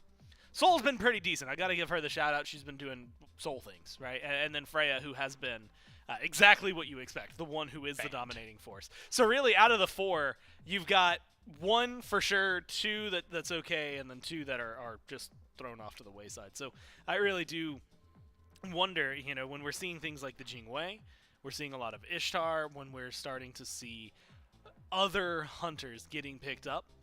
I'm curious what the Wargs are going to do. Because they could go for something like that Soul, right? Maybe get a little magic heavy damage, good for structures, things like that, good immunity. But we've seen it more in some of these matchups, even earlier today, when it's up against something like the Naja, where it's like, okay, well, this is going to be pretty good for me, Soul, in this matchup. Normal matchups, who knows, coin flip it, toss it in the air, see where you want to grab it. Might not need it this early on, might be worthwhile. But the Hounds, when you get something like the Hercules, get the Yu Huang, you got a lot of CC, a lot of control. Tanky factor up there, but with the way this Yu Huang was ulting 2 games ago, fantastic play, so I'm expecting a lot out of it again. And unfortunately, what I'm seeing for the Hounds right here is, or I should say unfortunately for the Wargs, the Hounds are just going back to some of the things that gave them success in game 1. Hercules, the Yu Huang, and the Sylvanas that got banned away. Man, it is a near run back now for the Eldritch Hounds. This Sylvanas does end up getting locked in, and it will one more time.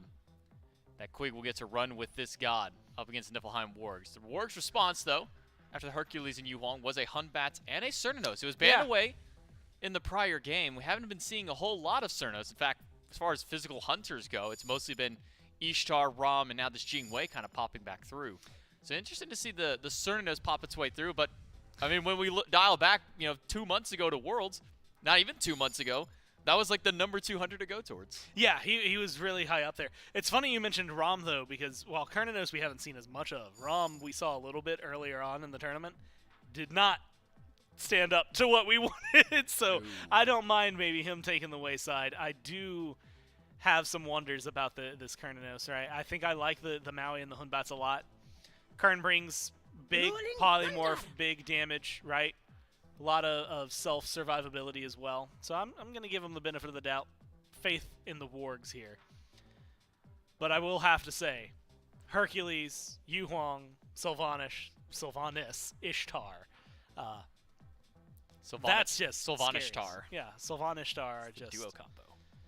That's just a good top 4, man. The Hounds have something strong here. They're already popping off with the 2-0. This is a hell of a way to start off game 3.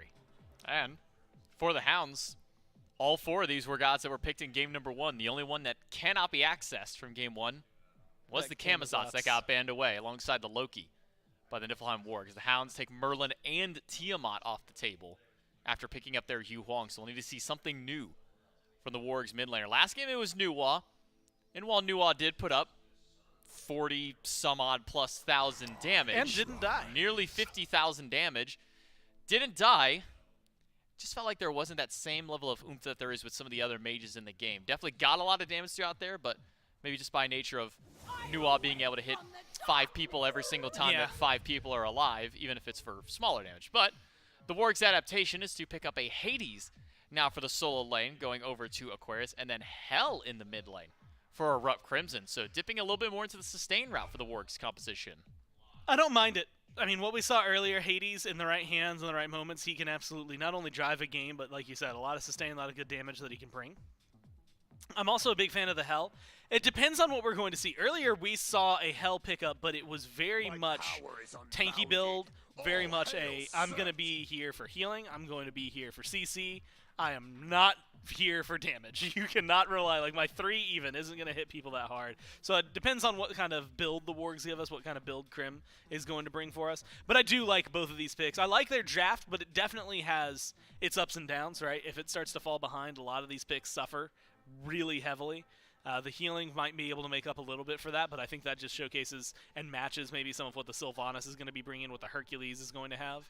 The Wargs have a lot of pressure on them this time around to perform top to bottom, right? Maui has to look good. Hunbats has to look good.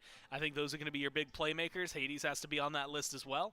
And so you have to keep your eyes on Sam, have to look at Aquarius, and you have to look over at Gamma to make some big, big plays for this to happen. Feels like anti-heal probably on the forefront of conversation for both of these squads. You're looking over at the Hounds, got Hercules, Sylvanas, even Set with that sneaky healing from his ultimate and get a lot of damage out there, especially if we see things like the Bloodforge start that we were kind of seeing out of Oath earlier on in the canvas. That's second item Bloodforge, something traditionally unconventional for him. But you look over also at the Niflheim Wargs. You got Hades and Hell over in that regard, plus the normal lifesteal that you would pick up from something like a Cernos. So I got to imagine that anti-heal probably on the mind for really both of these mid laners potentially, or if you're not going to pick up anti-heal on the Hell, probably the Hades, something in that regard. So as the game goes a little bit later, the Hell, if we see this be more of a tanky route and kind of taking over as that, I don't want to call it a second frontliner, but someone who can act as an additional frontliner, getting those cleanses through. How do you kind of feel for the Wargs, maybe for their initiation, maybe outside of this Maui? Because we know we got Maui in there. Yeah. You get the Blink Hunbats and the Hades. Hades, though, we've been seeing a lot less tanky build for him. How do you kind of feel about the Wargs moving in towards late game against the Hounds? I don't mind it, right? But it's because of the healing. It's a lot of what they brought. In fact, roll it back earlier today. Watch Scary D on that Hades. That's what's kind of selling me on that more than I think anything else. Bring a build like that. Bring some playstyle like that. You've got the Maui you had mentioned. You got the Hunbats. I think Fear No Evil is going to be massive. And so when you've got those two, immediately you feel like you've got some really good engage on the frontliners. But you have to remember, I mean, current ult's actually pretty solid for the fights. Maybe not engage, but team fight-wise, it's going to be able to bring a lot, help maybe deal with some of the characters. I'm looking towards Set on the side of the Hounds. And then let's say things go awry, you got some Hell healing to back things up, plus Hell damage. I think there's a lot of good for the Wargs. There's also a lot of good for the Hounds, and they've got the hot hand right now. It has been a long battle so far in this best of 5. Going into game number 3, this is where the Wargs have got to step it up to stop the momentum of the Hounds. Can they do so? Are we going to have our first SPL team qualify in just 3 games? To do so, let's go ahead and throw it over to game number 3 with the casters. That's right, but the mental of the Wargs has got to be one game at a time. It's what you hear in these situations every single time. Because if you're thinking, all right, we got to win 3 straight, that's when things can get a bit scary here, Trelly. But the Wargs are such a talented team. I don't think we've seen all of that yet today. Game 1, convincing for the Hounds. Game 2, great start for the Wargs. Can you dance like that? Game 3, even better. Game 3, outplayed from minute 1. From negative 29 seconds into the game. I'd say they have a gold lead already. In a way, they do, in my heart. A heart of gold, Troy. That's you. No, your heart's a heart of gold. I So they got a gold appreciate lead that. in your heart. But look, for the Niflheim Wargs, we saw a good sort of early game there in game 2, but they really let off the gas, and eventually the Hounds just got to a point where their poke and their dive was a bit too strong for the Niflheim Wargs. What type of pace do you need to see from the Wargs this game to set the stage properly? Well, the good news is the Set is a different play style than the Clean in the sense of you're not just getting that close to the carries for free and you can poke them out without committing your body. You know, you've got the skewer, which can get some funky angles, but if you're close enough to skewer, you're close enough to die. Kalina can hide in the wall and be uncontested, so I think they've already solved that issue. It's not like Set's bad. It brings tremendous dive, but the Wargs had such a lead. Their early game was fine. If they're just worried about Oath dipping in the late game or Benny Q hitting a massive ult, I think playing the game the way they were in game number 2, is just fine, especially with Sam for Soccer on a playmaker like the Hunbats. I mean, the Pele's all well and good. We saw a couple good ultimates. We saw some decent dives, but Sam for Soccer and his Fear No Evils are a little bit different. He's in the right place at the right time more often than not, and he is making those clutch game-winning plays. So I'm thinking, keep that aggression. Look towards duo if you must. There is an immobile Sylvanas that you could always pick on. And, you know, just as you said, one game at a time. Gotta be the mindset. Doesn't have beads, but at level 5, Quig will have a bit of CC immunity. Oath has long felt like been a deserving SPL player, as with most of the players in the Hounds that have not been there yet. What a story this would be. What a story and a start to Game 3 this would be. Crimson forced to use the beads, and Oath, he wants the SPL. He wants it after 3 games. And he's off to a great start in the third. With the first blood on Oath, that's killing off Crimson. What a beginning to the third game of this set. I'm not sure if that heal connected. San for Soccer may have blinked away. If it did hit, there's a chance Crimson lives there. Maybe miscommunication. Either way, beautiful play by Oath to pull the beads and get the first blood onto this hell. Remember, Crimson didn't die until Titan Siege last game. Already starting at 2 minutes. You could tell the pressure is on, and they want to make sure that this mid laner is uncomfortable. Great start to game number 3. And think about Crim's history in general. As far as a player with great KDAs, in the SEC over the last couple of years, Crim has been one of the least dying players there is. Yep. Was undying through like 4 weeks of SEC play or something like that. This is a player with near perfect positioning. Was called out by Oath early in Game 3. Sam now 1 level behind. Not winning this trade, but some assistance from Aquarius. Necessary.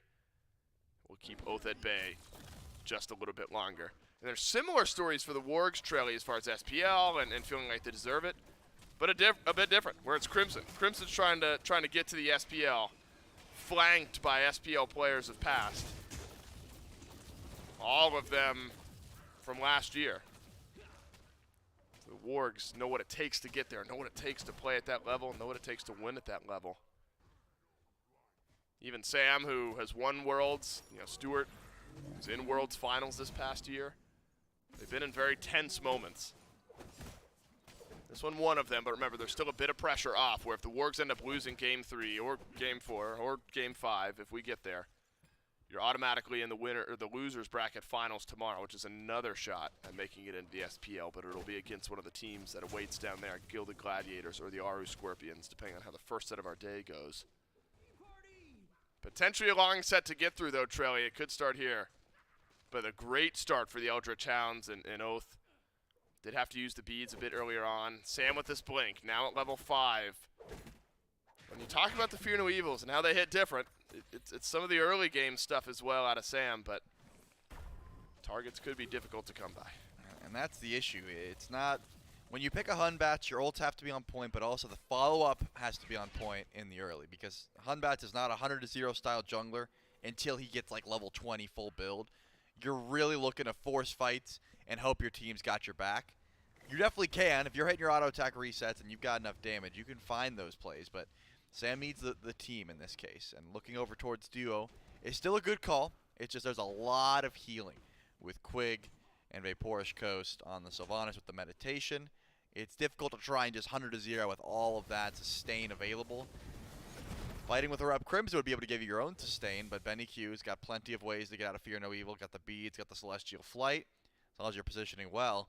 So where does Sam look? He turns his eyes towards solo lane. Looks at Ducky before he gets tanky. Only has Golden Blade.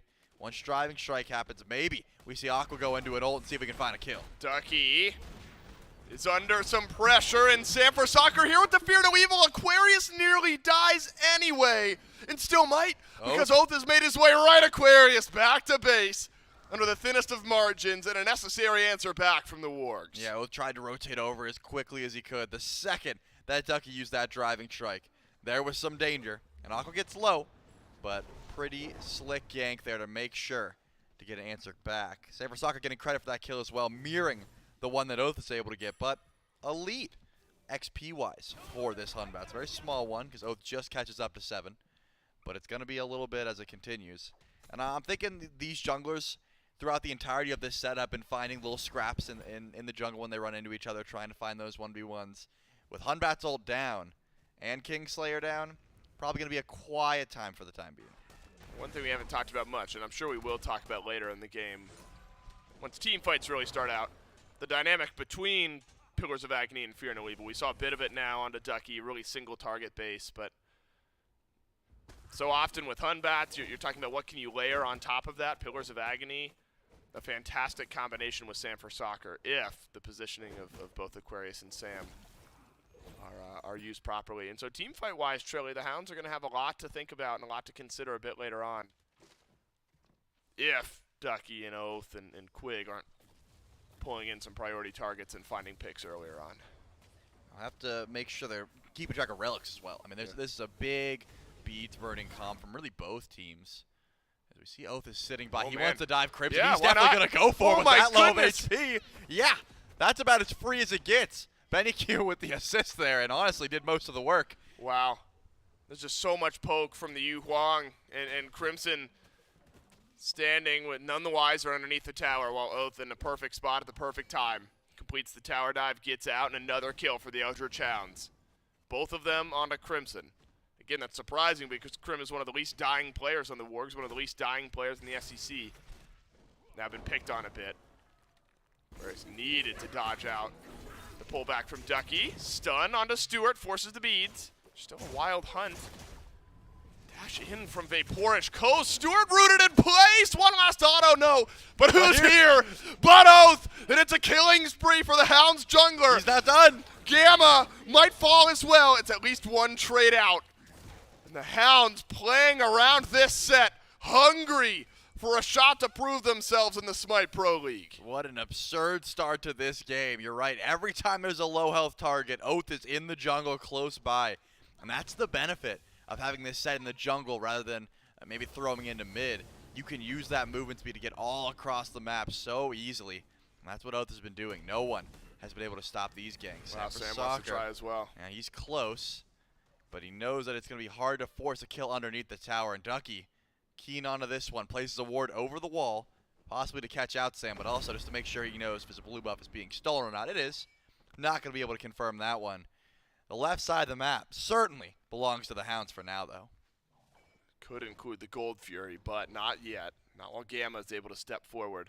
You can already tell the type of pressure that Crim is under here, Trilly. I mean, a traditional build with Book of Thoth is Book of Thoth into Breastplate of Valor. We've seen that in the past. It's been more damaging items so far this week, but how all over the place Oath has been.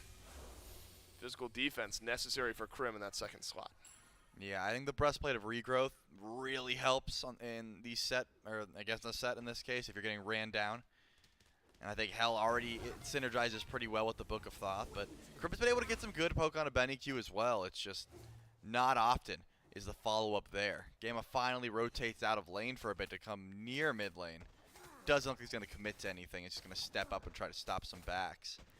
But, you know, you're also scaling. You know, last game, we talked a bit about, you know, the wards from ahead. What are they playing for? When do the Hounds draw the line in the sand? Like, Hell is just going to get better. Hades is just going to get better. And actually, Oath wants to dive this tower, but here comes Sam. Sam with some peel. This would be a big shutdown. Sam for Soccer gets it. Oath with the kill. But that adds a fourth kill to that killing spree, and Sam for Soccer is able to shut it down. So a little upswing in the gold department. Right on time with Sam, but man, Crim has just not had it easy this game. Now drops to 0-3, finishes up the Breastplate of Regrowth. Silver linings where they lie. It's a shutdown, a 4-kill shutdown at that for Sam for Soccer. And now he's heading over to duo lane, maybe to see if he can catch out someone. He's going to channel that back, though. Does not want to fight Coast and probably recognize the rest of the team was honing in. They're not honing on anything Pacific, just the Gold Fear. They already have vision, so the wards know this is happening, but it's going quick. Gamma is going to be able to walk up and go for one attempt at a steal. Gamma won't get it. We'll get a pull onto Quig, however. But Crimson takes the teleport through. A bit of damage for Crim. Oh, no. Just going to happen to Crim again because Oath is going to step forward. Normally so consistent on positioning. Takes a bit of an overextended fight, so Fury +1 to the Eldritch Hounds, who are just feasting on the mid laner of the Wargs. Oath at 4 straight kills. He's picked up Prophetic Cloak, has Oath. Oh, no. And he's still dealing a good bit of damage. And that's gross. Because I get it. When you dive late game, you want to have a little bit of that survivability. The healing from Kingslayer means that you can fight a little bit longer if you get some HP, some protections. And you've seen how he's playing. He is not sitting back. He is constantly engaging, looking for poke. I wouldn't be surprised if he gets that stacked up faster than just about anyone else in this game, given the way that Oath has been piloting this god.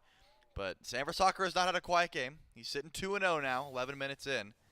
It seems like he's going to have to hover around Crim pretty consistently, trying to keep this hell alive with peel and damage, that sort of thing. But he is still scaling. I mean, he's got Yones and Brawlers. He's doing good damage. He is not out of this game, not by a long shot. Not yet. That's what the Wargs are going to have to lean on. Benny Q. Use the Dueling Dragons. Need to see some more out of Gamma, though, as well. Gamma's been around this game, helped with 1 of the 3 kills. There's so much weight on this Maui pick, the ability to control space and initiate for your team when the Hounds are just running at you. Gamma's got a lot to choose as far as positioning goes. Just bullied off of these mid camps by Oath. Level 13 to the 12 of Sanford Soccer, who's having a fine game so far, 2-0, but has not been able to keep pace with the 6 affected kills of Oath over on the other side. Stopping things from getting worse has got to be priority 1 now for the Wargs, and 1,500 or so gold down, far from devastating, but keeping it there or better, priority 1. But you could tell that Vaporish Coast, and look at this, another aggressive ult. This time around it's towards Gamma. Oath is trying to find another one, trouble. and I think he'll be able to. It's going to take a bit. Man. Coast gets credit for this one, but here comes Sam. Sam and Crimson are in. It's a Fear No Evil, but an Aegis from Vaporish Coast basically shrugs all of it off. Root not there from Coast, but Oath has a chance to chase this down. Coast dashes forward, Dueling Dragons up from Benny Q. Will not pull anyone back in. And a wild hunt from Stewart. A last-ditch effort to peel out for his team. Do you see how difficult the last minute of this game was for Gamma? He just kept stepping up to Oath. Crimson. Oh my goodness. Is on his own backhand. He's behind Green Buff, right in front of the back speed. Now the 5th kill of the game onto Crim, and this has got to be mentally taxing now for Erupt Crimson, where 8 kills are on the Niflheim Wargs. 5 of them lie at the feet of the mid laner. You know, there maybe has been a positioning moment or two where you're questioning Crim, but a lot of this is spearheaded, just chosen effort by the Eldritch Hounds. And that's what I wanted to zone in on. It seems like the Hounds have the playstyle of the Wargs ironed out. There's a ward that has been sitting in duo lane for quite some time, right up above that purple. Yeah, right where Stewart just counter-warded, and it has caught Sam for Soccer 3 separate times trying to gank duo lane. Ducky then teleports to that ward and kills Erupt Crimson at his own back camps. They know the game plan. They know Sam for Soccer is trying to camp duo. It has not worked out yet. They have not been able to put a kill on, or a death in the column of Vaporish Coast. And now they're going to go for Pyromancer for free. Looks like Sam for Soccer is going to step up here. He has that Fear No Evil, no blink, but he wants to try and go for a steal here. Pyromancer's at half. Sam for Soccer. Maybe that presence enough to push the Eldritch Hounds. Eldritch, my goodness. Eldritch, he's got some hounds. He does. He does. And they're looking good. They're playing well here in Game 3. I don't know who he is, but he's got a good team behind him. That's right. They're up 8-3 in the kill department. A couple thousand gold as well. Pyromancer looked at, but not completely dropped. Still scaling possibility. Oath takes some chunk damage from Crimson. Still more utility after the Book of Thoth, after the Breastplate of Regrowth, it looks like, for Crim. I suppose you're assuming that your Hades is going to be able to do enough damage. This would be a nice boost for the Niflheim Wargs. Pyromancer pulled by Aquarius, by Sanford Soccer. Gamma's in range, can play Peel. And the Fear No Evil was pretty telling there. The Wargs just wanted to see an objective go down. They're fine with committing that. Sam, no mana to fight anyway. And the Wargs with signs of life. Yeah, great timing as well. I mean, Ducky had beads, Ducky had ult, but if he ulted to immune that Fear No Evil, he has no steal attempt. But now, Primal Fury started up. The rest of the Wargs are here, though. They want to try and defend this one. I'm keeping my eyes on Crimson. He's a little bit tankier than he has been in the past. But he's going to try and keep alive Aqua. He dashes out real early. And who is here? It's Oath chasing down Aquarius, who's been able to evade the set so far, but no longer. That Gamma was just waiting on that cooldown. for Aquarius to get out of the ultimate. Mid lane, tier 1 tower finally falls. Hounds grouped as 5, and they are starting to build up some momentum in game number 3. The Wargs have hung around, but the lead now starting to build back up, and a Primal Fury will add to it. Yeah, there's no way they try to step up for the Fury. Crimson is very high in lane, though. Ducky recognizes this, so he's going to run at him for a bit, just trying to bully this hell. No follow-up, though. And that's the thing. In years of past, maybe you go for a risky Fire Giant call when the team's on Primal Fury like that, but there is just not enough DPS in the world for the Wargs to go for a call like that, so they just have to find some poke on a Benny Q. There's no answers. I mean, last game I was saying, where's the answers for Ducky once Oath got online?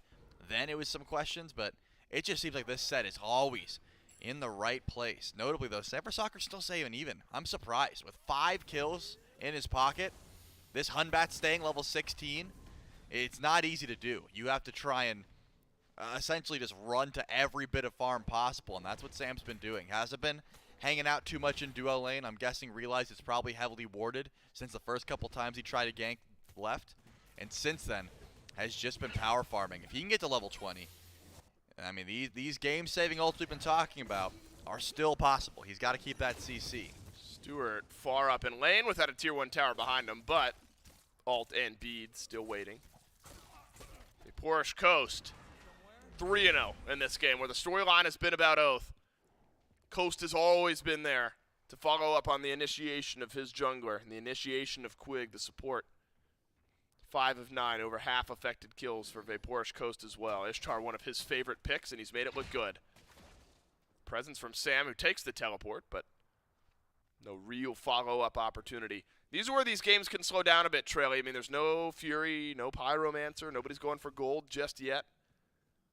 The Wargs may be happy with a bit of patience, a bit of quietness across the map, and just some time to farm up and look at some itemization. Crimson sticking with the healing style build. Lotus Sickle after the Breastplate of Regrowth. Anti-heal necessary for the Eldritch Hounds later on in this game. I mean, and that's the thing. This is one of the issues I have with the way that this hell is building and the way that we've seen so many of these other healers build, is the fact that there's a Sylvanas, there's a Set, there's a Hercules on the other team, and there's no Divine until 4th item.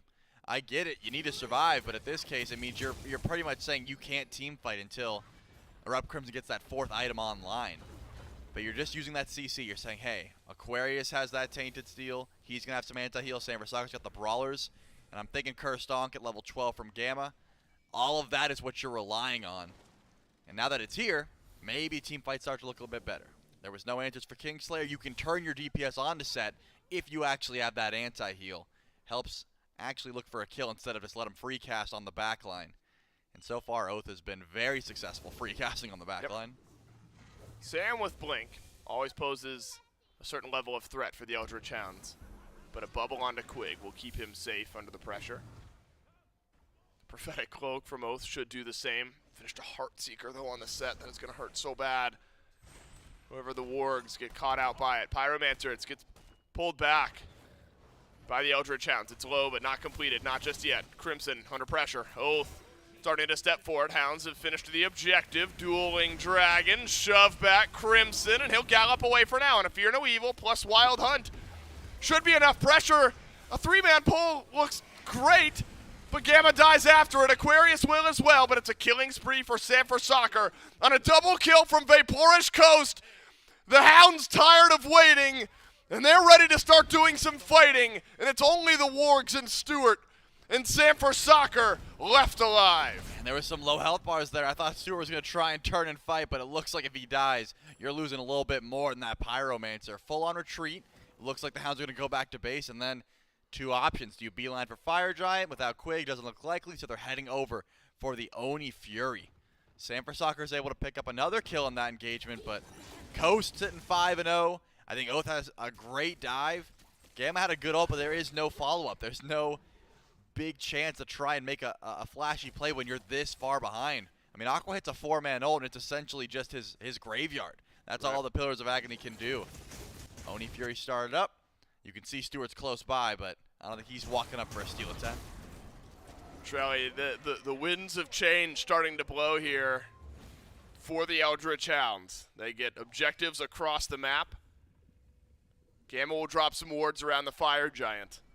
We've talked all weekend long. There's currently 6 teams in the Smite Pro League, 2 of the 10 that signed up for this event. We're going to make it into the Smite Pro League. Niflheim Wargs unanimously considered one of the 2 teams that was going to make it out. Eldritch Hounds by some, but not unanimously. I talk about winds of change because it's really looking like right now the Eldritch Hounds are going to be that first team to qualify into the Smite Pro League. Join some very, very talented players and hopefully make some noise at that level. Seen these types of turnarounds before, however. It's going to be a Fire Giant pulled by the Eldritch Hounds. Doing it with comfort, with confidence, without any pressure from the Niflheim Wargs. And this is where this game could break open. The door is halfway there. Hounds creaking it open just a bit further. Plenty of towers left for gold. Wargs considering a tier 2 push of their own just to balance the scales, but unable to get it. And I even like that play. The Wargs clearly are not in a position to fight. So they said, hey, you know what happens when the Hounds look towards fire? Oath split pushes. So let's wait, try and catch him out. Unfortunately, the one who caught him out was Crimson, who did some decent damage and forced out Kingslayer, forced out that ultimate. But if it's Sam for Soccer, you're getting a relic in that ultimate, or you're getting a kill because the beads weren't up for another 3 seconds or so. In this case, you just force the ultimate out and it'll be back up soon. But the Wargs they understand the position they're in. They are not going to win a fair fight at fire. They're going to get cheeky picks if they can, and they are going to bunker down underneath their Phoenix. They need the deck stacked against them if they're going to find a pick or try and slow down the gold lead that the Eldritch Hounds are building for themselves. Time to go back, maybe upgrade some starter items. Protector of the Jungle built for Oath. You see Pendulum of Ages. It's just getting more and more power spikes here for the Eldritch Hounds. That's brutal. Worth noting, Trilly, not Divine Ruin for Crimson. Spear the Magus. Extra percent pen, mark a target, deal a bit more damage to them. And healing could become a problem, though, if it's not already. Other than some of the items that you've listed for the Niflheim Wargs. Remember, not out of it. Still a chance to qualify. A good one at that for the Niflheim Wargs should they lose Game 3. Go right into the losers finals. Whoever loses this best of 5 await either the Aru Scorpions or the Gilded Gladiators. Hard-pressed to see a world where the Wargs somehow turn this around. Oath simply playing too clean. Vaporish Coast simply following up too well. And all of the Hounds are on the same page. Gamma melted. Crimson shoved to the side. A double stun from Coast, but Aquarius with the Pillars of Agony keeps it interesting. Oh my God, from Gamma. Has he done enough? He's given a double over to Aqua, but Oath is in the base of the Niflheim Wargs. A triple kill from Aquarius. When you need him, he stands up. But you somehow needed more because the Hounds, they still talk. And they'll still get a tier 2 in mid. Aqua gets 3, but Oath gets 3. I mean, Ducky gets credit for 1, but let's be honest, that was Oath ripping through so much damage on this set. But Gamma comes up big for the team, and that was some big damage from the Wargs. They really needed that. Tier 2 tower goes down, but at least they're showing some signs of life. They're not just going to roll over. They are not going to hand the Eldritch Hounds this SPL spot. They're going to have to work a little bit harder and maybe watch their positioning because look at the relic graveyard that is both of these teams. But in this case, Coast gets completely caught out in the center of Pillars of Agony. Uses the beads, uses the Aegis. So much CC. You were talking about stacking the Fear No Evil and the Pillars of Agony. There was some good damage there, and Aquarius gets the credit for most of those. He's only going to get more powerful off that. How much damage is, or threat rather, is Stewart under right now? Ah, Ducky. Wow, and quick. This would be so awkward. That is such an awkward kill.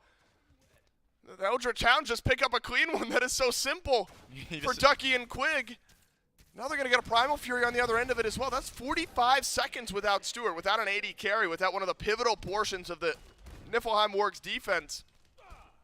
Hounds are going to lose their Fire Giant in 10-15 seconds or so, but probably I'm not sure they'll need it. They have a Runic Bomb and a one-man advantage for 30. Yeah, tier 2 tower falls, but remember, right, all the relics are down. If Sam hits a blink ult on top of Aquarius' blink ult, it doesn't matter if Stewart's gone. I'm thinking that's scary enough.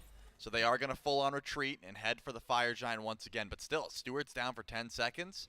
It's going to take him a bit to get over here. I guess the other towns aren't trying to push with that lead because BennyQ's on the left side of the map now. They will let the full 5v5 happen. Because there's no birds down, the Wargs could go for a play here. They've got about 40 seconds for San Francisco to find a key target. Erupt Crimson is pushing left lane. Aquarius and San Francisco also pushing left lane.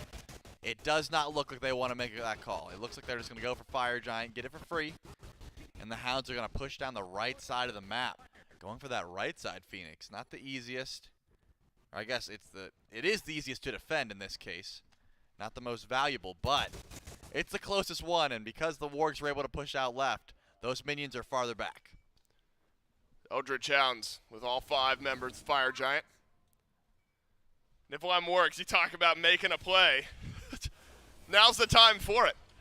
You're down 2-0 in a best of 5. Got something going early in this game, but it's all been Oath. It's all been Hounds. And it's nearly all Ducky right here at the end. Still a runic bomb to use. Oath basically doing it all over in mid.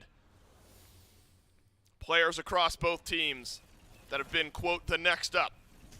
A few of them on the Eldritch Hounds, and now's the time to prove it. You stack your roster with young, talented jungler. He's gone. The young, talented AD carry. You're able to pick up some kills, and now maybe one more fight before you step into the Smite Pro League. But Stewart shoves back Oath. A Fear No Evil from Sanford Soccer does enough for now. Ducky, one shot away from dying. Will live this time, but at the cost of a Phoenix. Yeah, Oath dives so deep there, doesn't quite have an Aegis, only the shell to keep him alive, and it didn't work out. Sanford Soccer goes in on a BennyQ trying to force something out. Once again, the Wargs answer back. They're not going to be rolled over, not yet anyways. But here comes Ducky, he teleported back in. Oh, Ducky nearly gets a pull onto Stewart, gets the push on the Gamma. Goes up and over, looks for the stun onto Quig, doesn't get it. Vaporous Coast simply finding too much damage. Sanford Soccer doesn't get the kill. But Crimson does. But Crimson sure does. The Hounds repelled this time. Ducky going to get chased out by the rest of the Wargs. Gamma has a good angle on this. Slight chase going down in mid as well. Sam jumps forward one last time, and Ducky will get out okay. BennyQ's got poke damage. His ult's but coming the up. Wargs have reinforcements. Yeah, BennyQ's ult. Keep your eye on that diamond. It could two-shot in here if they do group up and try and chase this one down. But the Wargs are happy with a couple of those Fire Giant buffs falling off, and it looks like they're not going to chase that much further. I lied. They're going into the jungle. They want to take this fight. Sanford Soccer has his ultimate. Only one set of beads available, and it's on BennyQ. Who's going to step up is the question. Second runic bomb for the Niflheim Wargs. Is there an There advantage it is. here? Piling all of your CC onto Oath. Ducky pulls back one. Sam clipped by the excavate. Oh my god from Quig, but Stewart saves his jungler. Ducky surges forward once more. BennyQ has range from the back line, and Gamma is just saving his team at this point, and Aquarius is saving his support. My goodness, the Wargs, they've got fight left in them. BennyQ might die off here, and Aquarius finishes the job. Ducky shoved aside, and somehow the Wargs live on. And Aqua's going to chase this one down, making sure the Ducky falls, but Vaporous Coast comes in, and they turn the fight on to Stewart. Ducky flips it one more time. He's still alive, but Crimson, unhappy with an 0-7 start, drops 2 kills in this, and it's 4 down from the Eldritch Hounds. And a right side Phoenix, all that's missing. Aquarius with another couple in this fight. A 10K gold deficit does not tell the story. No, it does not. That's going to be another full-on reset. Erupt Crimson gets to push free waves. He gets to finish his build. Once that Charon's coin or rod or Chronos pendant, honestly, whatever item he wants comes through, this hell is going to get a bit more slippery, do a bit more damage. You said it right. He's tired of being 7 deaths. He wants to get involved. He wants to get active. Beautiful plays throughout. I mean, that was a couple different turnarounds. The chase down from the Niflheim Wargs. They want to make sure this EFG does not go down for free, so Aqua and Gamma already here. The vision certainly in favor of the Hounds. Oath has been quiet, though. It's been a bit since he's had a pop-off in the back line. A triple kill at Phoenix 10 minutes ago. Since then, has been the target of Sanford Soccer's aggression. I've been seeing Fear No Evils, and more often than not, Oath has been the target of those ultimates. Right off to Hootie for Crimson. Stewart's positioning for the next minute and a half has to be perfect. No beads for a minute. No Aegis for the mentioned minute and a half. Runic Bomb for Sam for Soccer awaits, whether it's a push or some type of Fire Giant play that the Wargs want to make happen. Watch out for Oath, shoving down mid lane. You can deal with the fire minions on right. You only got a few more waves to deal with. But this is awkward. Is somebody going to go back and deal with Oath? Do a lot of damage to this Phoenix very quickly. Minion wave is gone, but Oath will get out okay. So it's a 4v4 over by the Fire Giant pit on right. Stewart, though, hovering towards mid. Makes life a bit uncomfortable for Oath. Ward coverage, though, from both teams. Ducky hooked in by Gamma. Looking for a pull back. Gamma avoids it. Poke damage, the name of the game. Or maybe full burst damage. Sam for Soccer, soloed by Oath. And that's a statement that might bring the Hounds right to the doorstep of victory. If nothing else, it will bring them to the enhanced Fire Giant. Yeah, what will the Wargs do, though? Do they decide to step up? You lost Kingslayer. You lose a fair bit of HP there, and it looks like Benny Q will do enough zoning so that the enhanced Fire Giant goes down for free. Wow. I'm surprised. I was going to say, are the Wargs actually going to zoom in here and try and go? It's too little too late. They're going to have to defend this right side bird. 4v5. Sam for Soccer gets the beads off of Oath, but loses his life for it. And now this with enhanced Fire Giant, they could do just this. Split the map up. Who's going to deal with Oath? Sam couldn't. Now you're trying to 3v4. It's not going to work out too well. 15 seconds on Sam for Soccer. He'll have beads and blink and likely ultimate when he comes back up. Oath splitting out the map now. Right side Phoenix is gone. Left side Phoenix halfway down. Erupt Crimson. He could die. Get some good poke damage onto Oath. Oath dashes away. Crim, remember, he can heal himself. He can move quickly, and it might look to do so. He does. Kills off Oath. Still a mid lane Phoenix, but no longer. Big landfall, but Quig counters it out with an ultimate of his own. Ducky beads, dueling dragons, out from Benny Q. Stewart shoved aside as Benny Q finally finishes off the kill with the Fear No Evil into the Pillars of Agony. It's one of the most disgusting combos I've seen. 4 down from the Hounds, and it's only Benny Q on the map. They're going to run it down mid. They've got plenty of time as Benny Q gets to just go in. How long? How much before can they get? Oath's back up? He's up in 30. What can they get? Benny's going for a what kill can they here. get? It's a deicide. Can the Wargs flip this game around? This is maybe the best chance they're going to have. 23 seconds on Oath. The damage on these structures will tell you all you need to know. This is going a bit slow, but there is still time in the back pocket. Aquarius tanks up the mid lane Phoenix. You will likely never see a better Fear No Evil into a Pillars of Agony. He's got it has maybe kept this set alive. That is unreal from the Wargs. You'll never see it again. Oath is back up. Can he make it happen again? I'm not sure he will. And somehow, against all odds, the Wargs will send us to a Game 4. The Wargs will not roll over. You don't get your SPL spot for free. What a comeback in a set full of comebacks. And they are not rolling over. Oh, my God. I need to see a replay of the back of that fight. I need an Advil. I need something. I need water. I mean, props that to is Crimson ridiculous. for turning that game around. How does that man have a smile on his face right now? He started this game 0-5 and just got run at relentlessly. That is ridiculous.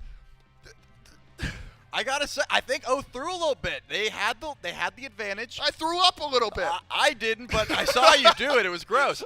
But Oath goes in because he has EFG. He takes way too much damage, and unfortunately, he used his slow immunity to teleport towards Phoenix, and Crimson can just chase him down with the Hell Slow and the regrowth.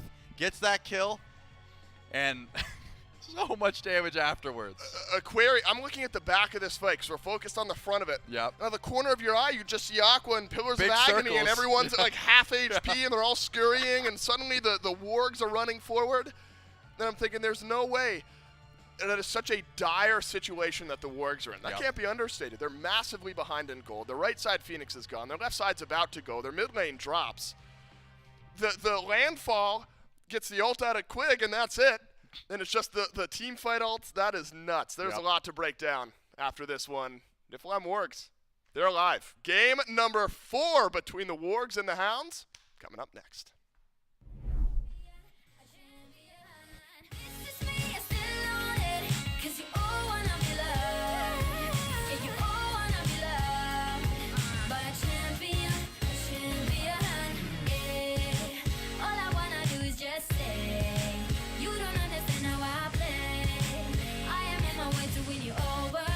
Know what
Well, the run for the Niflheim Wargs does not stop with game number 3. In fact, it now continues forward as the Niflheim Wargs able to find a win on the back foot up against the Eldritch Hounds. A dominant performance throughout pretty much the entirety of the game for the Hounds. Crimson having, unfortunate for him, probably one of the worst performances he's had all tournament. I think even dying more in this one game than the entire rest of the tournament.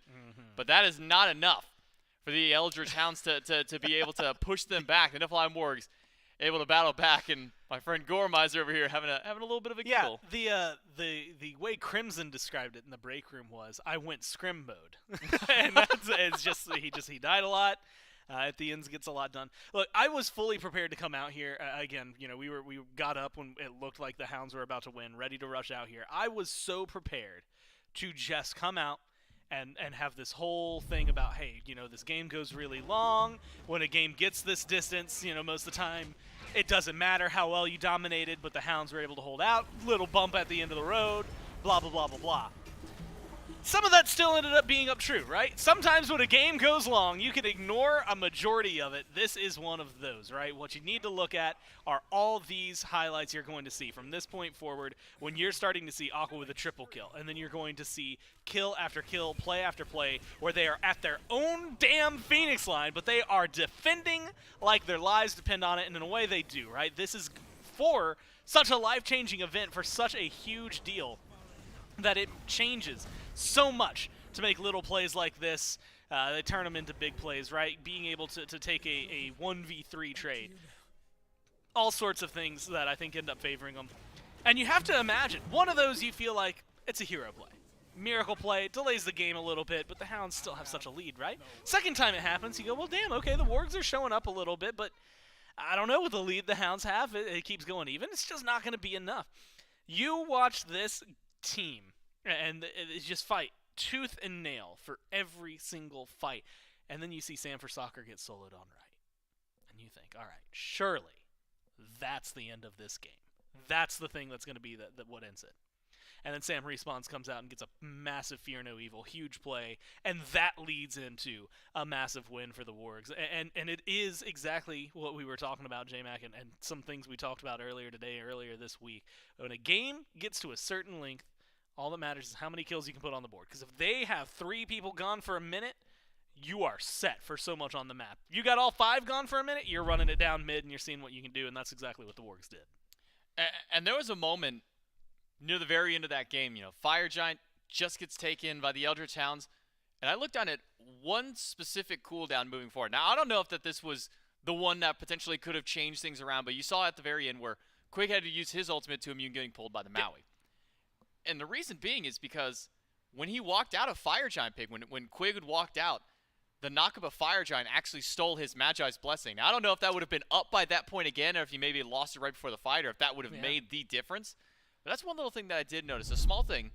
And sometimes it's just those small little things that can make or break a team fight. But I also think the fact that Fear No Evil plus Pillars of Agony comboing onto 4 different people during a fight is probably also not a great way for a team fight to go. I thought for sure you were about to mention, because I thought what we were about to see. I see 5 people running down mid. Takes a little time to get through the tier 2. Takes a little time to get through the Phoenix. About 5 seconds out by the time they hit the Titan for Oath to respawn. And I'm like, we're about to see the wildest set pentakill in the world. Could have been insane. He goes in, and look, he gets some good damage out. The minute I see the fear, though, from that Hades, I think that was the big sign that it's like, okay, the Wargs have this, and they can continue on. But, I mean, even at the very end, right, the Hounds had been playing so well this set that one player was having me cast some doubts over there. The Wargs proved me and proved the Hounds wrong there in that instant. And I think they have some notable adjustments throughout this one. The first big one is the fact that they're first pick here, right? And I think that's a smart move for the Hounds. Not only that, maybe some very smart bans. And this is going on what you were discussing earlier, what we always talk about in these 5-game sets. Once you start getting into Game 4 and Game 5, you start deviating from the meta bans. You know, you still have a few of them here, Vamana, Freya, Ymir. Those are still the meta that you want to ban away. But you start seeing the game-specific ones. What was giving us trouble in Game X of this set? Well, in Game 3 of the set, Hades, Hunbats, especially in those last few team fights, were a huge problem for the Eldritch Hounds to deal with, so they're going to ban both of those away with the Ymir. Now the question goes to the Wargs, because I would also say that the Maui became a problem as well. The Maui was definitely something, especially if you look at Gamma. 4-man ultimate on a Phoenix defense, sets up for Aquarius to get a triple kill. Big ults all throughout the ending stages of the game to really set the team up. But the Maui will make it through. The Thor, for the first time this set, has been left open, and it is an immediate snap lock for Oath, and definitely a pick that he is no stranger to. Yeah, I do not blame that pick for happening whatsoever. I think that is just such a good choice immediately up front. And it's exactly like you said, and this is where you have to start balancing the performances of like Game 2 and the performances of Game 3, Game 1, etc. And what's meta. Are you more worried about Oath on Kleena or maybe Set, considering most of last game was going in their favor? Or are you more worried about Oath on Thor? And in this case, they do, lock themselves in. Get rid of the Kleena if you're the Wargs. Let the Thor through, so they think they can handle it. And the same thing can be said for the other side, because you had mentioned it. You're banning out the Hades, the Hunbats. You're banning out things that are very big problems from last game. Pretty much the only reasons that you lost, at least in terms of immediate Phoenix defenses. And then you get some bigger impacts from the rest of the players. But if it's not for Aqua, and it's not for Gamma, and it's not for Sam, those Phoenixes don't even start to get defended. They make some huge plays to make sure it happens. Now you're letting them off of maybe 2 comfort picks or 2 power picks from last game, but you're going to open up these meta, right? You get an Ishtar and a Yamoja immediately. I think that this is going to be something that the Wargs might be able to work well with, or we might see them fall flat on their face just depending on how this shakes out. Lightning bolt. We'll switch away. No Maui this game, which is maybe surprising, considering the performance that Gamma had on it in game number 3. Instead, somewhere it will be a swap over to the Yamoja, who... I mean, if we dial the clock back even just a few months ago, nobody was really playing Yamoja. She was being largely ignored for the Maui. When she was literally top pick going into the end of Phase 3 and the Phase 3 playoffs, we take a little bit of a break. We come back to the World's qualifiers, even the World stage. Hardly any play from that god. So now seeing it replacing Maui in that slot for the Wargs alongside Tiamat and the Ishtar. We get a good look at the top 3 for the Wargs. Hounds, along with the Thor, will once again go to the Sylvanas for Quig, and the Merlin, this time going over for Benikyu, something we haven't seen on him this set. Yeah, honestly, I think I'm excited to see that, just because we've seen what what Benikyu was able to do on Merlin when we watched throughout the Valkyries, right? It was a very, very big comfort pick for him when it came down to, I guess, standard mages, right? We had always memed it last year. And in a tournament like this last year, we're watching him lock in things like Anubis in game number 2 because he knows he can do well with it. Things like that. The transition we saw from what was the Winter Dogs to the Valkyries Benikyu, to the end of the year Benikyu, to what is, I think now, Hounds Benikyu, right? Is a guy who is going to be playing a little more standard, going to be playing something a little more of what you would expect. This Merlin became one of the more... not even pivotal picks, but just kind of, I guess, signature picks that he would bring to the mid lane when he played with the Valkyries. Sometimes it worked out well, sometimes it didn't. I mean, we all saw the win-loss for the Valkyries. I don't think you can blame it on any individual player. I think the team as a whole maybe just didn't click together the way they wanted. This could be a pretty big pickup for him. Could not make a huge difference. But now what will we see from Ducky? Because for a lot of this tournament, it's been Vamana and Hercules for him. Now let's see something come out a little bit different for Ducky moving forward, as it is a Hercules pick for the Niflheim Wargs after the second wave of bans, which did include 4 assassins in there. Loki, Camazotz, Susano, and Mercury all taken away, leaving Sam for the final pick for the Wargs, giving him a full look at the draft and what he might want to go in the carry with. I wonder what that option will be for Sam. If I'm thinking signature Sam picks, well, just about all of them, aside from maybe the Thanatos, is all been taken away at this point. You know, the Hunbats, the Susanna, the Thor, those are the top 3 that I think of when I think of Sam for soccer. So I'm curious as to where he'll go, but also where we might see the jungler go for the Hounds, because it's actually going to be Nemesis for the jungler. It's not going to be Thor going over to Oath. Instead, that one going over for Ducky. I will give a little bit of credit over to Sam, and I think this is just necessary. Because you had mentioned it, Thor, Hunbat, Susano. Actually, Nemesis is his number 5 most played. Pele's in there. We've seen a little bit of Pele this week. And so theoretically, you could slot that in if you really wanted to. The question is that what you want in this? When I'm looking at this team draft, you've got some decent fight, but I feel like somebody that has maybe a bigger team fight-esque ultimate could be pretty big. I also think maybe the carry potential, right? It goes a little bit of both ways. It just depends on how much you feel like, as the Wargs, you can rely on this Umoja and this Hercules as your setup. Do you need a third person to be, your Hunbats, right? Since that's already banned out, you can't use it. But do you need that level of impact? Or do you need someone who can get in, get some kills? That's where your Pele's come in. And so going further down, I mean, like Robin, not where I think where I'm thinking of. I'm gonna be honest, it was gonna be a little while before I got down to a Hebo. Wow. So that catches me by surprise, but not something I dislike here, right? You're talking CC, he's got some good knockup, and sometimes the best CC you can have, J-Mac, is the capability to just kill them dead before they can do anything. They can't, like, death is a lot longer in this game, a version of a CC than a stun, than a root, than anything like that. And there's probably some existential stuff we could say here, but instead we could just focus in on the Hebo, focus in on Smite, you respawn, things like that. And I think that it's a fun pick. It can also get ripped apart, right? I mean, I love Hebo. He's one of my favorite gods, the reason I got into the game. He can do so abysmally, though, that it is a very double-edged blade. For a long time, glass cannon was the term that was thrown around. But I see Thor, I see Merlin, I see the Kernanos, the Nemesis. I see that they're going for a squishy composition on the Hounds.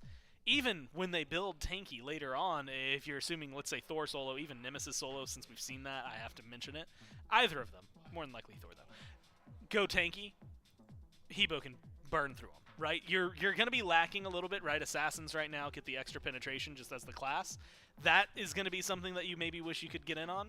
But I think otherwise, once you get some items online, the way that we've seen in the past, this pick can hard carry. Sam can hard carry. It could be a really big achiever right here for the Wargs. And I wonder for the Hounds, if this Thor was maybe always planned for Ducky from the beginning, or if this was definitely one maybe that Oath and Ducky were kind of like, okay, we'll hold it here. Maybe it'll go to me. Just depends on what kind of gets picked up or maybe what gets banned through the second wave. But we do see the double assassin composition go now for the Eldritch Hounds. Thor to solo, most likely for Ducky. He has played it a couple of times already. And then Nemesis in the jungle now for Oath. That can be that hard carry style. You think of Nemesis, you think of the tank killer. And I was honestly maybe a little shocked we've seen so little of Nemesis. I mean, with how many protections are being built, with all this damage mitigation that's been going through on there. I would imagine the Nemesis maybe would have been at the top conversation for a lot of junglers out here. But looking at the Hounds composition, worked so well for them kind of to start that game out. The end is really where it fell apart. Yeah. Do you think that the end game team fight of the Wargs is as strong as it was in game number 3? Maybe a little bit better, maybe a little bit worse. If you take this comp and put it in the same scenario where they started fighting back in the last game, it falls apart almost instantly. It doesn't have the fear no evil, right? It doesn't have some of those big, hey, we're going to stop you from getting over here ultimates. If you can get them ahead or even keep them even, I think they'll be fine. But if they fall anywhere near as behind, they're going to struggle. Journey of 1,000 steps. The first one has been taken by the Niflheim Wargs to keep us going to game 4. Can they bring it to game number 5? We got to jump into our 4th game with Dolson and Trelly. The good news for the Wargs is it's a journey of 3 steps. They've already taken 1/3 of those steps. No one wants to take 1,000 steps. If I'm about to go on a hike and they say you get to walk up a 600-step staircase, I'm turning around and I'm stepping back into my car and going home. Into game number 4 we go as the Wargs and the Hounds battle it out. Remember, the spot in the SPL on the other end of this best of 5. The Hounds win games 1 and 2, and 90% of game 3. And the Wargs able to defend their base one more time and run it down in one fell swoop. They drop a tier 1 tower, a Phoenix, and the Titan all at once. Things heating up a bit now, Trelly. Wargs playing with a bit of confidence. Sam for soccer on a Hebo. 2. Right. Not just one. Sam for soccer as well. On the if Sam for soccer's so cool, how come there isn't a second one? There is. He's the sequel. I want to know who has Sam for soccer, just Sam for soccer as their Smite tag. In Smite, yeah, I would assume someone's stolen it already, but right, you'd think. You know that he made it on RuneScape or something years ago and just stuck with it many entirely. moons ago. I think he's already told us the lore behind it. I'm not too sure about it. Well, what's the read on the Hebo pick? According to my ranked games, it is the best pick in the game. I don't think I've seen it unbanned at all recently.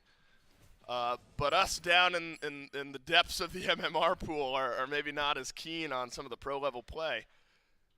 But obviously means something as far as its standing in pro play. I'm a big fan of the Hebo if there's enough safety in the comp to make it work, right? In this case, there's a lot of dive here. Ducky and Oath are usually going to be the ones who have to deal with said Hebo later on once they get some damage online. It's got a decent matchup in a Nemesis as long as you save your knockup for that shield, but if you don't, and Nemesis shields your water cannon or even worse, your ult, it's just awful. So I'm thinking Sam for Soccer. He has played this pick a whole ton, and he knows where he likes to play. So far, this set, it's been a lot of hovering around duo lane. And good news for Sam, it's pretty easy to hit a Sternos with all of your abilities. It's pretty easy to land them on Quig as well.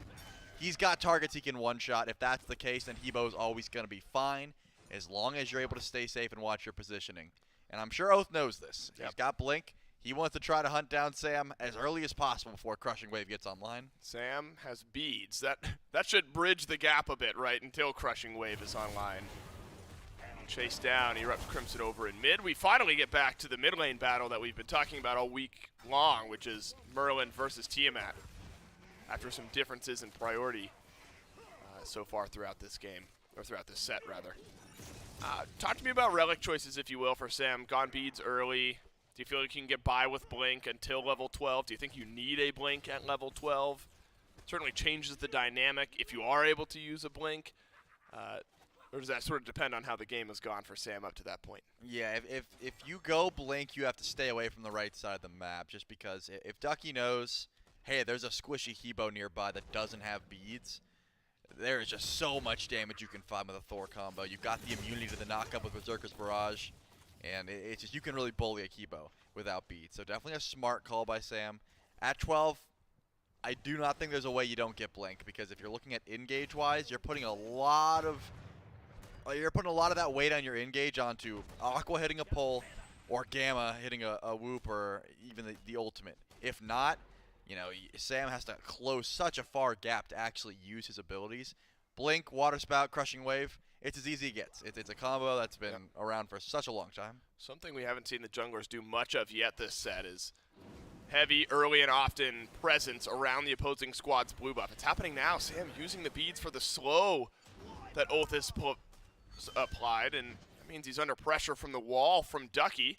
Blue buff gets dropped. It's been unleashed all the way out here, but Sam left running. BetEQ rotates out of mid, and Oath will pick up first blood in back-to-back games. Can Aquarius, though, trade back? Ducky hammers away, and Aqua has blue buff, but does not have any more mana.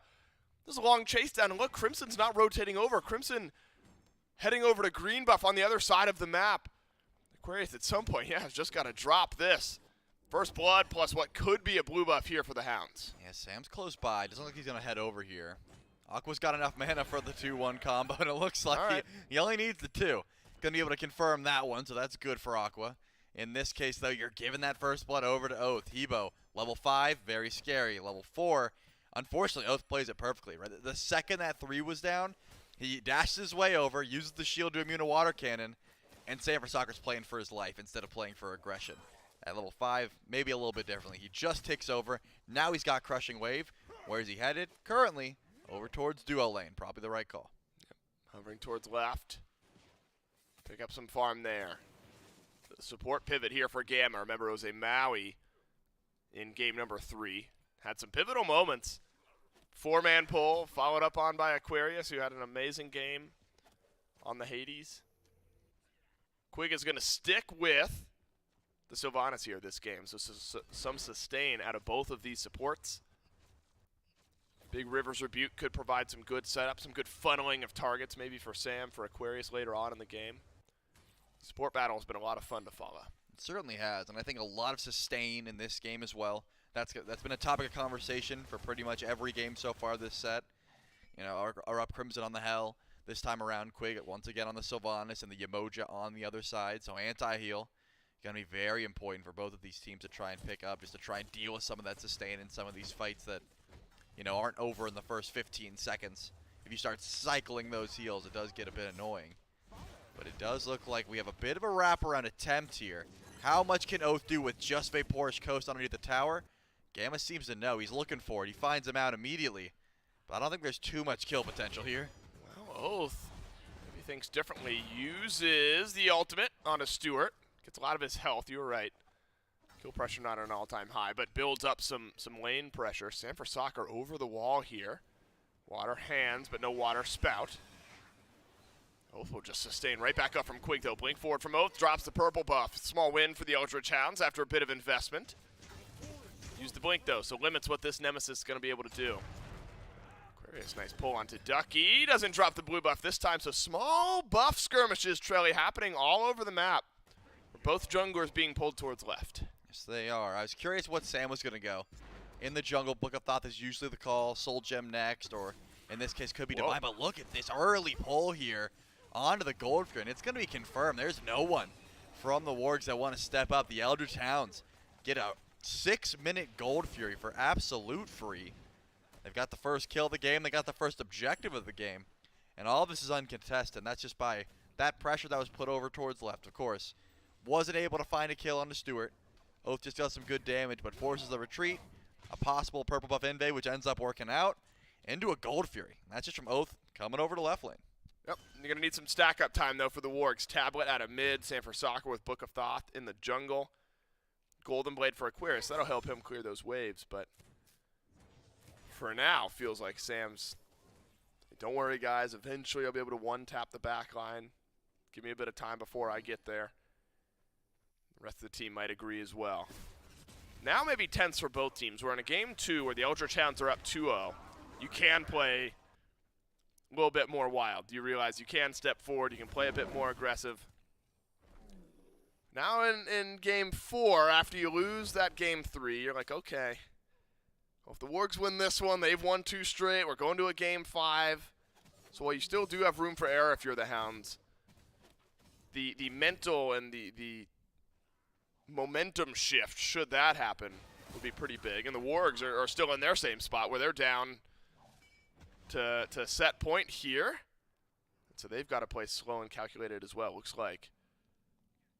Purple buff still going to draw some priority from the Eldritch Hounds. Oath on this Nemesis. Not a player who wants to step back regardless of the pick that he's playing. Continue to do so. Remember, Sam for Soccer not been able to gank left all that often here this set. Maybe just helping confirm the shield buff. Looks like that's going to be it for now. Later on in the game, though, Oath v Sam, the Nemesis pick, should be fun to follow along with. For now, though, Quig actually wanting to fight. Double stun out of Stewart. Oath is here.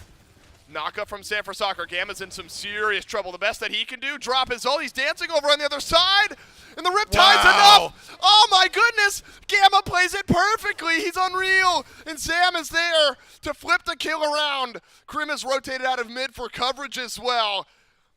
Gamma did literally the only thing he could do. Yep. He had no other options. Then he does it perfectly. And Sam makes sure that there's not enough HP on Oath to dive that tower with the crushing wave.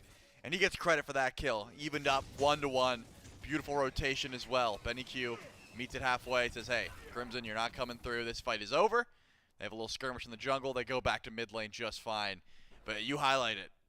Perfect positioning there from Gamma. Hide behind the small little window you could behind your river. Like if his ult was even further, if it was further to the left. Yeah, he would have just. He would have been in trouble, right? Because he couldn't get out. Exactly. He went in those small little crevice and was able to zoom his way out of there. Wow. A lot of damage put towards your Moja, but Gamma didn't panic. He did the only way out he knew how. Oath oversteps, and now he's a little bit down in the jungle because of it. Give Sam for Soccer a return kill, and for now, a 2-level lead. Likely more like a 1.5 level lead once Oath is able to clean up a few of these camps. Exactly what it is. But a slight lead in the jungle for Sam for Soccer. These junglers have liked Stone of Binding. Looks like could be the option again here for Sam. Suppose you get the knock up, and the water hands and rotate through your abilities. You're going to be dealing some great damage throughout the rest of the game, where second item Hi-Rez for Oath is the option. Battle of the Jungle continue on here, Trelly. Remember, it's that level 12 big pivot point that we talked about for Sam for Soccer, how important that's going to be if/when he gets that blink online. We talk about Relix's good power spikes, but that's a really big one for the way that Sam is going to be able to play. It makes the Hebo jungle so much easier because if you're waiting for someone to get close enough to you for you to 3-1 ult Right, them. someone tower diving your support. Yeah, it is difficult to find those options unless, of course, they just get handed to you over in left lane. So for the future of the Hebo gameplay from Sanford Soccer, yeah, Blink would help. If he fears the dive too much, sure, Aegis is fine as well, assuming that Aqua and Gamma are on point and are okay with being the sole initiators of this team. But I imagine Blink is still the call for those kind of hero plays, for that level of initiation that we know Sam can and has made so far in this set and through the entirety of this tournament. Primal Fury's back up, though. Already you can see some vision here from the Wargs. The Hounds are circling by as well. They don't want anything to be snuck. With plenty of burst, with Crushing Wave, you don't want to leave anything unchecked. That's right. Crimson will now pick up Book of Thought for himself. More stacking going on. I mean, these two teams, why would we expect anything but 30-plus minute game here in Game 4? Still a knock up there from Sam, helps confirm the purple buff. So the Hounds have made an active decision to put a lot of pressure on the left side, and they've immediately translated that into Primal Fury pull. And it just burns so quickly. You've got a Merlin and Shred between Oath and Vaporish Coast. Where's the ult? There it is. And these Furies have been an afterthought. Can Sam find the positioning? Crushing Wave! Looks like it hits Quig. Just misses out on Coast, but it might not matter. A knock up from Sam and a kill from Sam. And then the duo lane of the Hounds swept aside. Unfortunate there for Coast. That ult was by all means meant to get Quig. Coast just happened to be in the crossfire. Gets caught out. A beautiful ultimate there for Sanford Soccer. Just missed Coast, but it did not matter. That Hebo able to chase that one down, but looks like Oath trying to find a kill on a Gamma. Crimson has some good damage. The pullback. Ooh. Not enough damage. So close. Man, Oath, you can tell this is a player so excited and so invested in making stuff happen. Something not great happens on left, immediately goes to mid, looks for something in there, and knows those damage numbers perfectly alongside Benny Q. Maybe just one tick of that ability from Benny away, maybe two, grabbing a kill on the Gamma. And Gamma started to warm up a bit in this game. Now, yeah. A couple Rivers Rebuke for different reasons. One has gotten him out, near perfect positioning on that, and then another one that traps two members of the Hounds in, followed up wonderfully by the rest of the Wargs. Yamoja, a very player-dependent pick, right? And Gamma, maybe the most talented support here in this tournament. One of, for sure. Starting to spin up the wheels a bit on a pick like this is a threat for the Hounds. No doubt. When you see the Yamoja heating up and you know they can just initiate, then you get that extra level of safety. And you can see that Sanford Soccer probably saw it as well, because he did end up getting that Aegis. He did not get the blink. He is trusting Gamma and Aquarius to be the sole initiators on this squad. And now he's going to hover around this Pyromancer, which spawned in right on time. 13 minutes, give or take. They're ready to try and go for it if possible, but it doesn't look like an immediate pull. Both teams have vision around the objective, and there's nothing on the left side of the map. These hunters have been very safe. They know both these junglers have the tendency to walk over to left lane and hang out for a bit. So I haven't seen Stewart or Coast walk up past the halfway point, especially when these buffs are spawning up, because guess what? Oath's got the timer. He's going to head towards that purple buff immediately. Ward coverage down, though, from Stewart.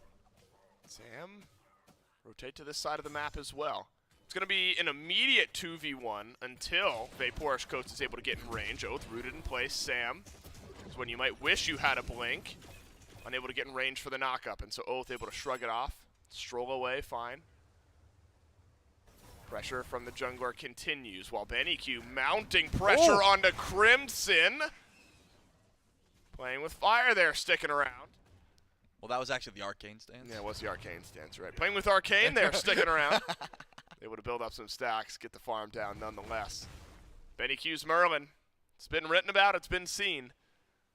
The battle between these two later in the game will be fun to watch. Yeah, it's difficult to try and deal with that amount of poke, especially when you don't want to drop a relic there. So Crimson sticks around just long enough to put his health bar too low to defend this Pyro. Gamma, Sanford Soccer all walking up. Going to be a 50-50, and the Wargs. Oh, he does. Gamma gets it. No, the Wargs get it. Is that a bubble bounce? I didn't see what else could have gotten it. Gamma, if that was you. I'm sorry if it was someone else on the Wargs. He's smiling. Gotta be. Well, I'm smiling if my team steals Pyro, but well, that looks like Sam used no abilities, to be clear. I didn't see him throw anything. Right. So That's an I stole it smile. Yeah, exactly. Gamma making plays happen across the map. Nobody, unless I see it in the back pocket of Gamma here in a moment, ends up going back for the Runic Bomb. So Gamma did actually go pick that up. He said, I earned it. I earned it. I did it all. And the Wargs needed it because the burn around these objectives is just so fast. The Wargs, if they're not there instantly, it's effectively gone. We're going to see it again here around the Oni Fury. Just look how quickly this is going down. Stewart's close. He'll have steal potential, but Oath is simply not happy with there being an Ishtar anywhere on this side of the map. Hounds lose out on the Pyro. They'll pick up the Primal Fury. It's not often you see this, Trelly, where a team is 1.6k gold in the lead, but nearly 3,000 experience in the lead is the other team. Solo, jungle, bit and support. It's all there for the Wargs, but gold's starting to mount a bit for the Hounds. It does look odd, especially because Aqua and Ducky have not made their rotations out of lane yet. It's just, I don't think ults have been used. Of course, in this case, Quig gets a nice pull on a Samver Soccer. I don't think that's going to net anything so far. Oath was maybe looking to come over. Aqua may have ulted the lane, but Ducky probably has not got to use Anvil of Dawn yet, so we won't get to see how on point he is with that ultimate just yet. There's purple buff spawning in, and the Hounds are not going to retreat. And remember, Aqua, big fan of upgrading this teleport early. He's got it. So if a big fight is about to break out, Aquarius can be here right away, where it's going to have to be a rotation and then likely an Anvil of Dawn in from Ducky. Quig a bit rooted in place. Here's your teleport out of Aquarius. This one's now got to pay off for the Niflheim Wargs. Pull back onto Quig. Where's Gamma? Not met with the shove. Gamma joined Crimson and Sanford Soccer back behind the mid lane fight. Ducky did rotate to mid as well, so it's not like unmatched pressure building up over in solo, but teleport does not net a kill this time for the Wargs. Yeah, it seemed like they were playing for the River's Rebuke there. I mean, the teleport comes through. Aqua goes as far as he can to try and find that pull. But Gamma, I'm guessing, thought the fight was over. Didn't realize how speedy this Hercules would be. And Ducky also immediately upgraded that teleport. Shows up a bit late to the party, but nothing really happened. Gold still in favor of the Hounds, and there's no more 2K. objectives to look towards. It's just the attempt at a kill, or the attempt at a wall in this case with the River's Rebuke. I'm curious if Quig thinks the Phantom Shell is necessary. He doesn't. Goes for a Bracer, upgrade it outright. There is no shell picked up on this squad. Yep. Zero respect for Gamma, and if I've seen his ult so far, Well, he hasn't done anything this game. I was going to say, I'd be putting a little bit of respect on him, but we'll have to see if it comes back to bite him. Lotus Sickle for Gamma. We've seen that item start to get prioritized a bit more towards the end of this weekend. One for Quig as well. Maybe more of the sustaining supports starting to get added in. I mean, physical and magical prots, 15 for 5 seconds. 5 seconds is a long time in Smite. That can effectively be an entire team fight. And Gamma and Quig will constantly be healing their teammates, so synergizes well with both. But we have also seen this, Trelly, where Gamma's loved going to this Prophetic Cloak first.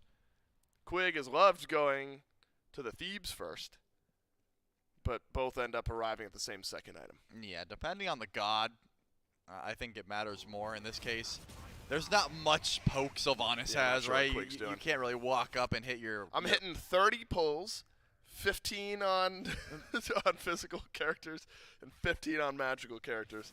Well, if you are, that's great. Quig isn't. Quig is. He's going Well, crawling. if anyone is. Yeah, Gamma's got the bubble, much easier to poke, but looks like Ducky walked up to the wrong Pyromancer. Oh, Sam and Stewart, they just combined. Ducky's on the wrong side of the map. Now it's a Pyro looked at from the Niflheim Wargs. But, crushing wave, big damage now down out of the jungle for the Wargs. The Hounds still don't like their odds. They like the pull, though, onto Crimson, who leaps away. Oath has just taken a tower shot. Aqua pulls back Quig, knock up from Sanford Soccer, and a little bit of damage on the back pedal from There's Benny the ult. Q. River's Rebuke rolls up onto Quig, knock up on the back end. The wild hunt from Coast hits just about everyone. And if the Hounds survive this fight, that is why. But they do not. They've lost one. They kill no one. Though Sanford Soccer steps a bit far forward, uses beads, uses Aegis. It'll just be one more for the Wargs. Yeah, in this case, a little bit stuck, but the Gold Fury is available. It looks like the Hounds are heading over towards it. They know some low health bars on the side of the Wargs, but they walked over a lot of wards. Ducky uses that ultimate. Here comes the teleport from Aqua. Can they break it in time? No, they can't. He shows up. Aqua kills off Oath, but the Gold Fury gets confirmed by the Hounds.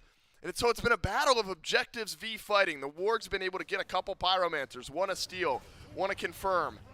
They've been winning the fights after the fact as well. 6-1 up in the kill department while being down a steady 2,000 gold. You can see the two dips where I believe it's the Pyros, maybe a kill or two that ends up dropping, but it's right back to that 2,000 mark for the Hounds, who've been right on it with those Furies. That's got to feel bad for Oath, though, as this is going to be a risky call if it plays out like we think it is. The Fire Giant is starting up. Two Runic Bombs, a crushing wave.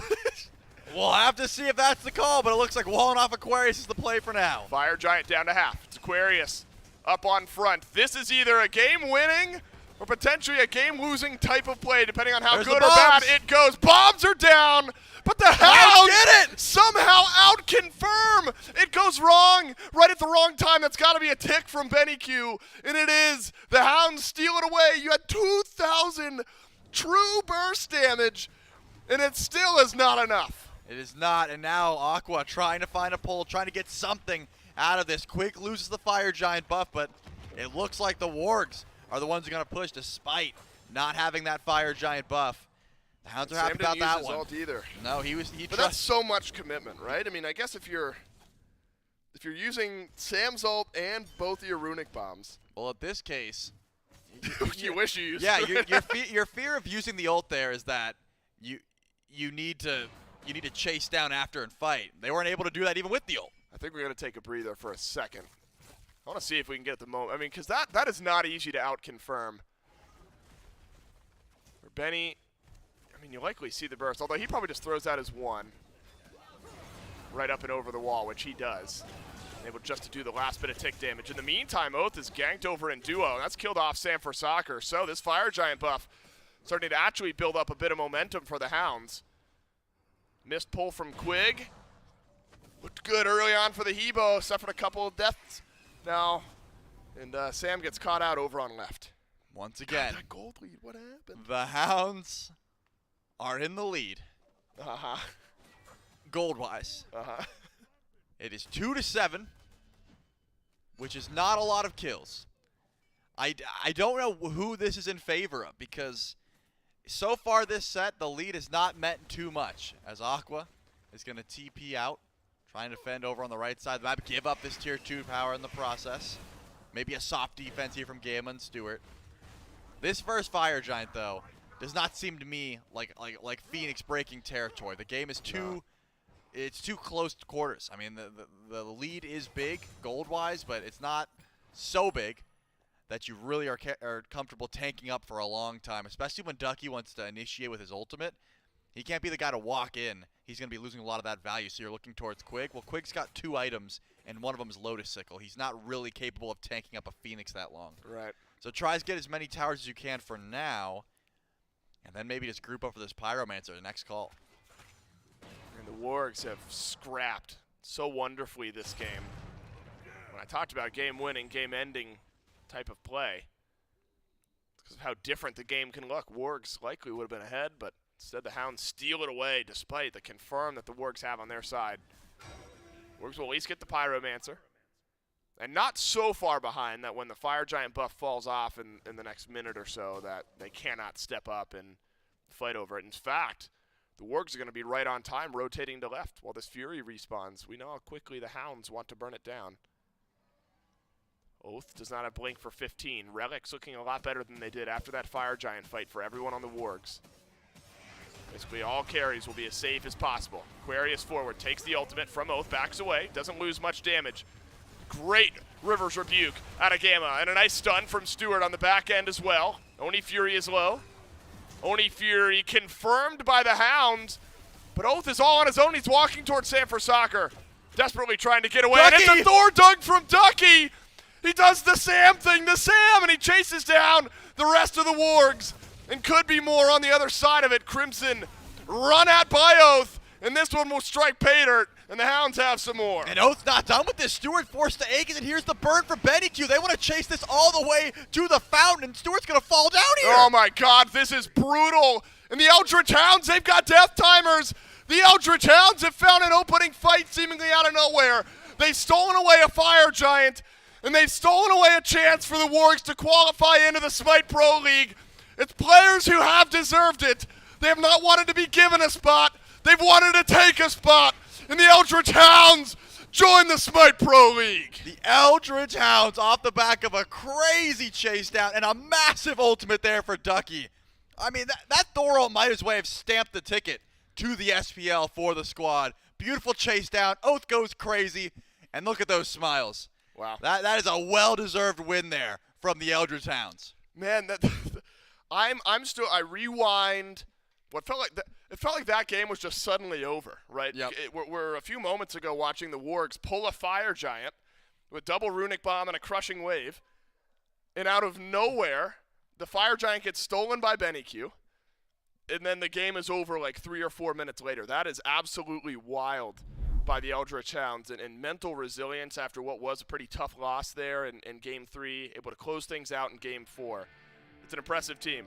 They're in the SPL now, and they deserve it. Yeah, they do. They proved they deserved it. You're not wrong about that one. What a dynamite performance there from the Eldritch Hounds. Again, some questionable plays. It was not an easy one-shot ride, but I think it shows the mental resilience. The fact that they could take those L's and push forward to make sure to claim this spot. Especially in a set where a lot of folks thinking the Wargs are going to be the ones to take that winner's bracket SPL spot. Yep. They still have a great chance, but they're waiting in the losers finals tomorrow. The Eldritch Hounds, they're joining us here in Season 10 of the Smite Pro League. It's it on the cast. Back to the desk to break it down. Man, Gore, it is a week of wild steals for objectives between Gold Furies, Fire Giant, back and forth coin tosses, and one where you thought that all the secure was there. You had 2 Runic Bombs drop down, 2,000 damage guaranteed, and somehow, some way, BennyQ is able to weave a single ability in the middle of all of that and take it away from the Niflheim Wargs, completely cut off the momentum the Wargs had that entire game. And as Dave said, within 5 minutes, the game is already over. The Wargs won 80% of a Smite game there, maybe 85%. They did so much, and it just insane plays from the Hounds. And go back to Game 1, dominance. Go back to Game 2. It's in the face of adversity, but they still come back from it. This one is very similar to that, where it's just like so much of this game is against you. So much of this game is damn near impossible, and yet at the end it did not matter. They were still able to make the plays that were necessary. Let's call it 2 big fights, 2 big plays, turn this back around in their favor. And again, for some of these guys, it's coming back to the SBL. For some of these dudes, I remember we put out rosters, and there was all the conversation, because it was specifically Coast I remember coming up, where it's just like, why is this guy not there? He's there now, right? A team that look, man, they just played out of their damn minds. They earned this spot, and they earned it the best way they could have. And it's not just Coast finally making up to the SPL. Quig and Oath, who have been grinding for the last year and a half or longer in the SCC as a squad. I think back to the sleekness roster that these guys were on. Now you throw them up with our Eldritch Hounds last year. Well, now it's the Eldritch Hounds, who have qualified as your 7th team now in the SPL. And the good news is we get a chance to talk with them. The whole squad standing by for a post-game interview. Yeah, we got me over here. We somehow fit the entire squad on the stage here. My goodness, what a set from you guys. What a run here this weekend. I'm going to go down the line. Each of you will get one question, don't you worry. You got a long year of questions ahead, so everyone needs to mentally prepare for interviews and all that sort of fun stuff. Coast, let's start with you. For a while now, it's felt like the conversations have been around next up in the SPL. Where's the offer going to come from? Those sorts of things, especially after a good run during Worlds. Now you've qualified in with this team, if you will. What's it feel like to finally get there, qualify into the Smite Pro League? I don't know. I'm lost for words, because any Smite player, their dream, my dream was to make Worlds and make SPL, and I've done both in 3 months. I feel like crying. This is honestly the best day of my life. I don't know what to say. I'm lost. It's a loss for words, and that's usually a good thing. Congratulations. It's been an awesome journey to follow you. Quig, the partner with Coast over here in the duo lane. I imagine it's been kind of a similar journey for you. It's a lot of build-up, a lot of working towards this one big goal, and you've laned with Coast. You've joined the rest of this team. What's this process been like for you? Man, it did not start pretty. I'm sure everyone here can test how our scrims were not very hot, but the last 2 weeks, we really turned it on. We had a crazy win rate in scrims or something, and we were just so confident coming into this event. We knew that if we got our picks and we played our style, we're just not going to lose. And, we showed it. It was a dominant-looking set. Your Sylvanas, something to be feared. Keep your eyes on it. BennyQ, You're back. It's not the Valkyries this time. It's the Eldritch Hounds. I'm sure you're tired of doing the whole play-in thing, but you're able to make it yet again. You do it with this squad here this time. What's it mean to be back in the Smite Pro League? Well, the last few months have been really rough on the Valks and like leading up to like Worlds and everything. So it's just like a really nice confidence booster. It's like, yeah, I still belong, you know, I'm still good enough, and that means the world. And it really felt like you and Oath specifically, and I'll talk to Oath here in just a moment. You guys synergized so well, a lot of mid lane dives seemingly working out for you guys. I think it was, what was that, game 2 or game 3 when Krim was on Hell. It was like perfect skewer, or you poked with the dueling dragons, and right over the wall goes Oath. Did that synergy click almost immediately after playing against one another for so long? It seems like you guys were able to pick it up quick. Well, that was just a 2 a.m. rank game for me and Pat. We do that on a daily, but yeah. Like Quick said, it was rough maybe the first week. Then we like really buckled down, talked about like discipline and not being ranked players. Fair enough. Well, you guys got a long year ahead. Proud of you, buddy, and excited to see you back. Oath, we finally get you here in the SPL, and I talked to Coast just a moment ago, and a lot of the talk around him, and I think with you, we've had these types of conversations in the past where if there's been jungle turnover in the SPL, you know, whispers of Oath kind of, you know, is Oath going to be the one to replace player X, player Y? And it's been a lot of conversation. I think if you wanting to do it with a team, do it with the right team, and you finally are able to reach that goal, did this feel like obviously it's the right team to do it with, but what made this squad so special? It's just we battled through adversity very well. Like we said, like the first week was super rough. You know, things were just not going well, but we kept our cool and flipped the switch, and now we're SPL. So, look, your play style took over a couple of the games here in this set. Do you think you embody just the W key jungler maybe more than some other players do? I actually don't think so. I think I was like probably the most passive jungler coming to this event, just because like, I mean, I'm literally just AFK farming for my bluestone and then just tossing out ability AC 50 numbers. I'm like, oh, that's cool. So, you know, I mean, they trying to ban me out though, so I had to like, you know, go back to my more traditional types of picks. But I'm really happy with how I played this lane, because the last one was trying to rough for me. So you did great. You did great. You deserve it. Excited to see what you get done throughout the rest of this year. Ducky, we get you back in the SPL now. Are you ready for another year of Smite Pro League action? Yeah, I'm ready. I'm like a cockroach, dude. I don't get kicked out. Well, look, it felt like months ago, you know, the Hercules, and it was some of the SEC qualifiers and the Worlds play-ins, things like that. Some of these picks that you ended up playing this weekend anyway were starting to boil up a bit. Feels like you're right at home in this meta. Do you have a similar read? I was just racing to hit level 20. Every single game, I didn't want to rotate. They were doing gold, they did pyro, did gold again. Like, we lost 5 fire giants to gladiators. But as long as we hit level 20, we're cruising. Well, you're like, you know, you got a bunch of young guns under your wings now. Are you father figure of this squad, or is it the gentleman next to you and your head coach? Under my wings, I'm like 4 foot. More theoretical. We'll call it theoretical wings, right? Yeah. I don't know. I got some young bloods, and they're obviously proving themselves. So I'm looking forward to another good year. Should be a lot of fun. One final interview for me. What's up, Dave? Chuck, we talked before the game, and I know you were coaching against your buddy Neil, and we want to think about the happy things right now and not who was on the other side. You get back with a different squad. Yeah. How was this experience a bit different from some of the other times you've had to go through things like this?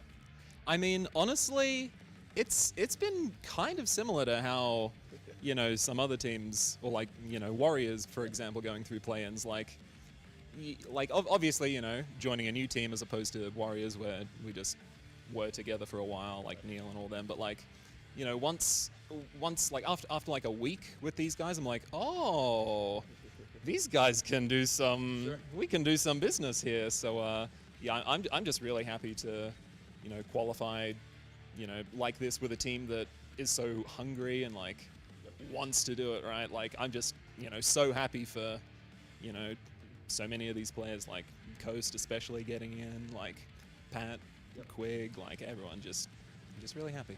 They all deserve it. This is a team full of very deserving players. I cannot wait to see what you guys get done. Welcome, Eldritch Hounds, to Season 10 of the Smite Pro League. That's it for these guys. Make sure to give them all your love, all your congratulations. You're going to see a lot of them this year. That's it for us. Back to the desk to close the day. Yeah, thank you so much. And another congratulations to the Eldritch Hounds are in order. These guys have been fighting hard this tournament. For some of these players have been fighting hard for years to have this opportunity to join the Smite Pro League, especially a couple of these big grinders. I mean, we talk about Quig, Coast, Oath, guys who have been down at the SEC for so long for these last couple of years, finally have that moment to break through. A couple of returners from Benny Q last year to here. Ducky, who took a year away from the SPL after the fallout of the Valkyries in prior situation, then spending a little time off and then joining the SEC at the tail end. Got to feel amazing for these guys. And I love what Chuck had to say at the end of that interview, which was, you know, previously he'd been teaching, coaching teams that had been together for a little bit of time. They've had some synergy together, like the Warriors and whatnot, in a similar situation.